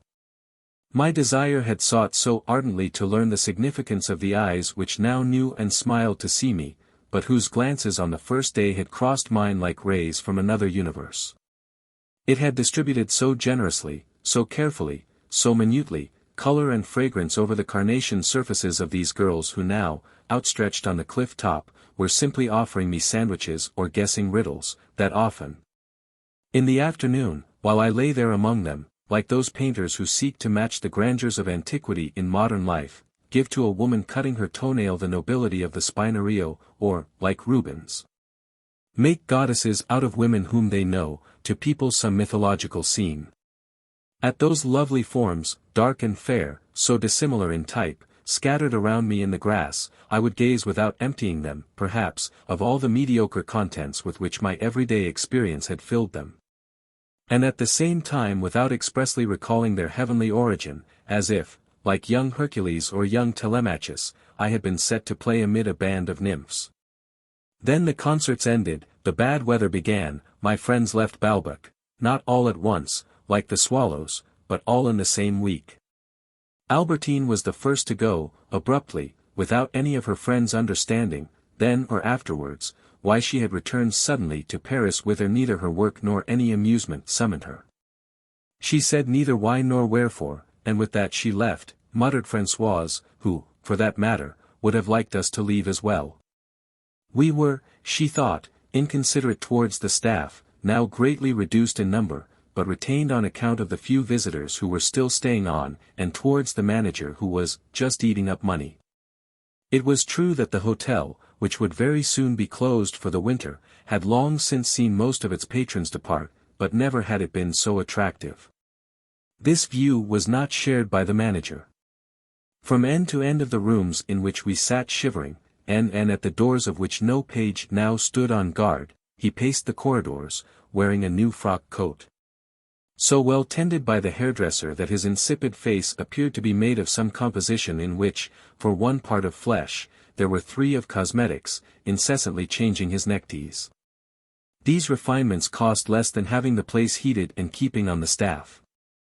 Just as a man who is no longer able to subscribe 10,000 francs to a charity can still parade his generosity without inconvenience to himself by tipping the boy who brings him a telegram with 5. He appeared to be inspecting the empty air, to be seeking to give, by the smartness of his personal appearance, a provisional splendor to the desolation that could now be felt in this hotel where the season had not been good. And walked like the ghost of a monarch who returns to haunt the ruins of what was once his palace. He was particularly annoyed when the little local railway company, finding the supply of passengers inadequate, discontinued its trains until the following spring. What is lacking here, said the manager, is the means of commotion. In spite of the deficit which his books shewed, he was making plans for the future on a lavish scale. And as he was, after all, capable of retaining an exact memory of fine language when it was directly applicable to the hotel-keeping industry and had the effect of enhancing its importance, I was not adequately supported. Although in the dining room I had an efficient squad, he explained. But the pages left something to be desired. You will see, next year, what a phalanx I shall collect. In the meantime the suspension of the services of the B.C.B. obliged him to send for letters and occasionally to dispatch visitors in a light cart. I would often ask leave to sit by the driver, and in this way I managed to be out in all weathers, as in the winter that I had spent at Cambrai. Sometimes, however, the driving rain kept my grandmother and me, the casino being closed, in rooms almost completely deserted, as in the lowest hold of a ship when a storm is raging. And there, day by day, as in the course of a sea voyage, a new person from among those in whose company we had spent 3 months without getting to know them, the chief magistrate from Cannes, the leader of the Cherbourg bar. An American lady and her daughters, came up to us, started conversation, discovered some way of making the time pass less slowly, revealed some social accomplishment, taught us a new game, invited us to drink tea or to listen to music. To meet them at a certain hour, to plan together some of those diversions which contain the true secret of pleasure-giving, which is to aim not at giving pleasure but simply at helping us to pass the time of our boredom, in a word, formed with us. At the end of our stay at Balbec, ties of friendship which, in a day or two, their successive departures from the place would sever. I even made the acquaintance of the rich young man, of one of his pair of aristocratic friends and of the actress, who had reappeared for a few days. But their little society was composed now of 3 persons only, the other friend having returned to Paris. They asked me to come out to dinner with them at their restaurant. I think, they were just as well pleased that I did not accept.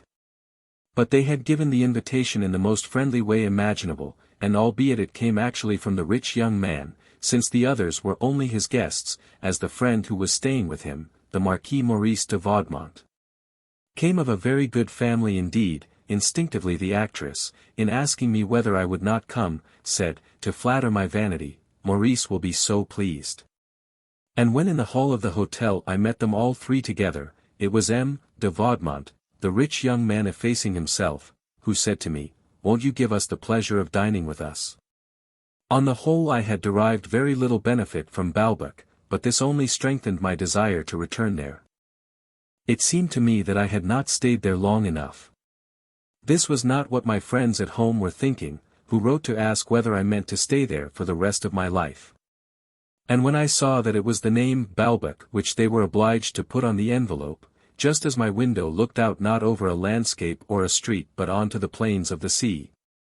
As I heard through the night its murmur to which I had before going to sleep entrusted my ship of dreams, I had the illusion that this life of promiscuity with the waves must effectively, without my knowledge, pervade me with the notion of their charm, like those lessons which one learns by heart while one is asleep. The manager offered to reserve better rooms for me next year, but I had now become attached to mine, into which I went without ever noticing the scent of flowering grasses, while my mind, which had once found such difficulty in rising to fill its space had come now to take its measurements so exactly that I was obliged to submit it to a reverse process when I had to sleep in Paris, in my own room, the ceiling of which was low. It was high time, indeed, to leave Balbec, for the cold and damp had become too penetrating for us to stay any longer in a hotel which had neither fireplaces in the rooms nor a central furnace. Moreover, I forgot almost immediately these last weeks of our stay. What my mind's eye did almost invariably see when I thought of Balbec were the hours which, every morning during the fine weather, as I was going out in the afternoon with Albertine and her friends, my grandmother, following the doctor's orders, insisted on my spending lying down, with the room darkened. The manager gave instructions that no noise was to be made on my landing, and came up himself to see that they were obeyed. Because the light outside was so strong, I kept drawn for as long as possible the big violet curtains which had adopted so hostile an attitude towards me the first evening. But as, in spite of the pins with which, so that the light should not enter, Françoise fastened them every night, pins which she alone knew how to unfasten. As in spite of the rugs, the red cretonne table cover, the various fabrics collected here and there which she fitted into her defensive scheme, she never succeeded in making them meet exactly, the darkness was not complete. And they allowed to spill over the carpet as it were a scarlet shower of anemone petals, among which I could not resist the temptation to plunge my bare feet for a moment. And on the wall which faced the window and so was partially lighted, a cylinder of gold with no visible support was placed vertically and moved slowly along like the pillar of fire which went before the Hebrews in the desert. I went back to bed, obliged to taste without moving, in imagination only, and all at once, the pleasures of games, bathing, walks which the morning prompted. Joy made my heart beat thunderingly like a machine set going at full speed but fixed to the ground, which can spend its energy only by turning upon its own axis.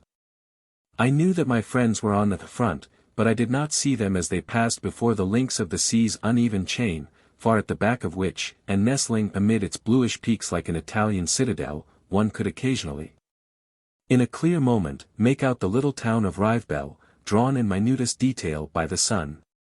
I did not see my friends, but, while there mounted to my belvedere the shout of the newsboy, the journalists as Françoise used to call them, the shouts of the bathers and of children at play.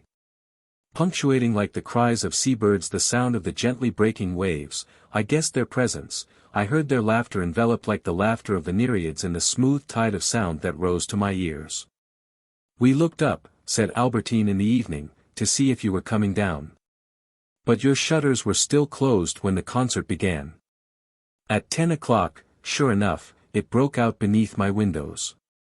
In the intervals and the blare of the instruments, if the tide were high, would begin again, slurred and continuous. The gliding surge of a wave which seemed to enfold the notes of the violin in its crystal spirals and to be spraying its foam over echoes of a submarine music. I grew impatient because no one had yet come with my things, so that I might rise and dress. 12 o'clock struck, Françoise arrived at last. And for months on end, in this Balbec to which I had so looked forward because I imagined it only as battered by the storm and buried in fogs, the weather had been so dazzling and so unchanging that when she came to open the window I could always, without once being wrong, expect to see the same patch of sunlight folded in the corner of the outer wall, of an unalterable color which was less moving as a sign of summer than depressing as the color of a lifeless and composed enamel. And after Françoise had removed her pins from the moldings of the window frame, taken down her various cloths, and drawn back the curtains, the summer day which she disclosed seemed as dead, as immemorially ancient as would have been a sumptuously attired dynastic mummy from which our old servant had done no more than precautionally unwind the linen wrappings before displaying it to my gaze, embalmed in its vesture of gold.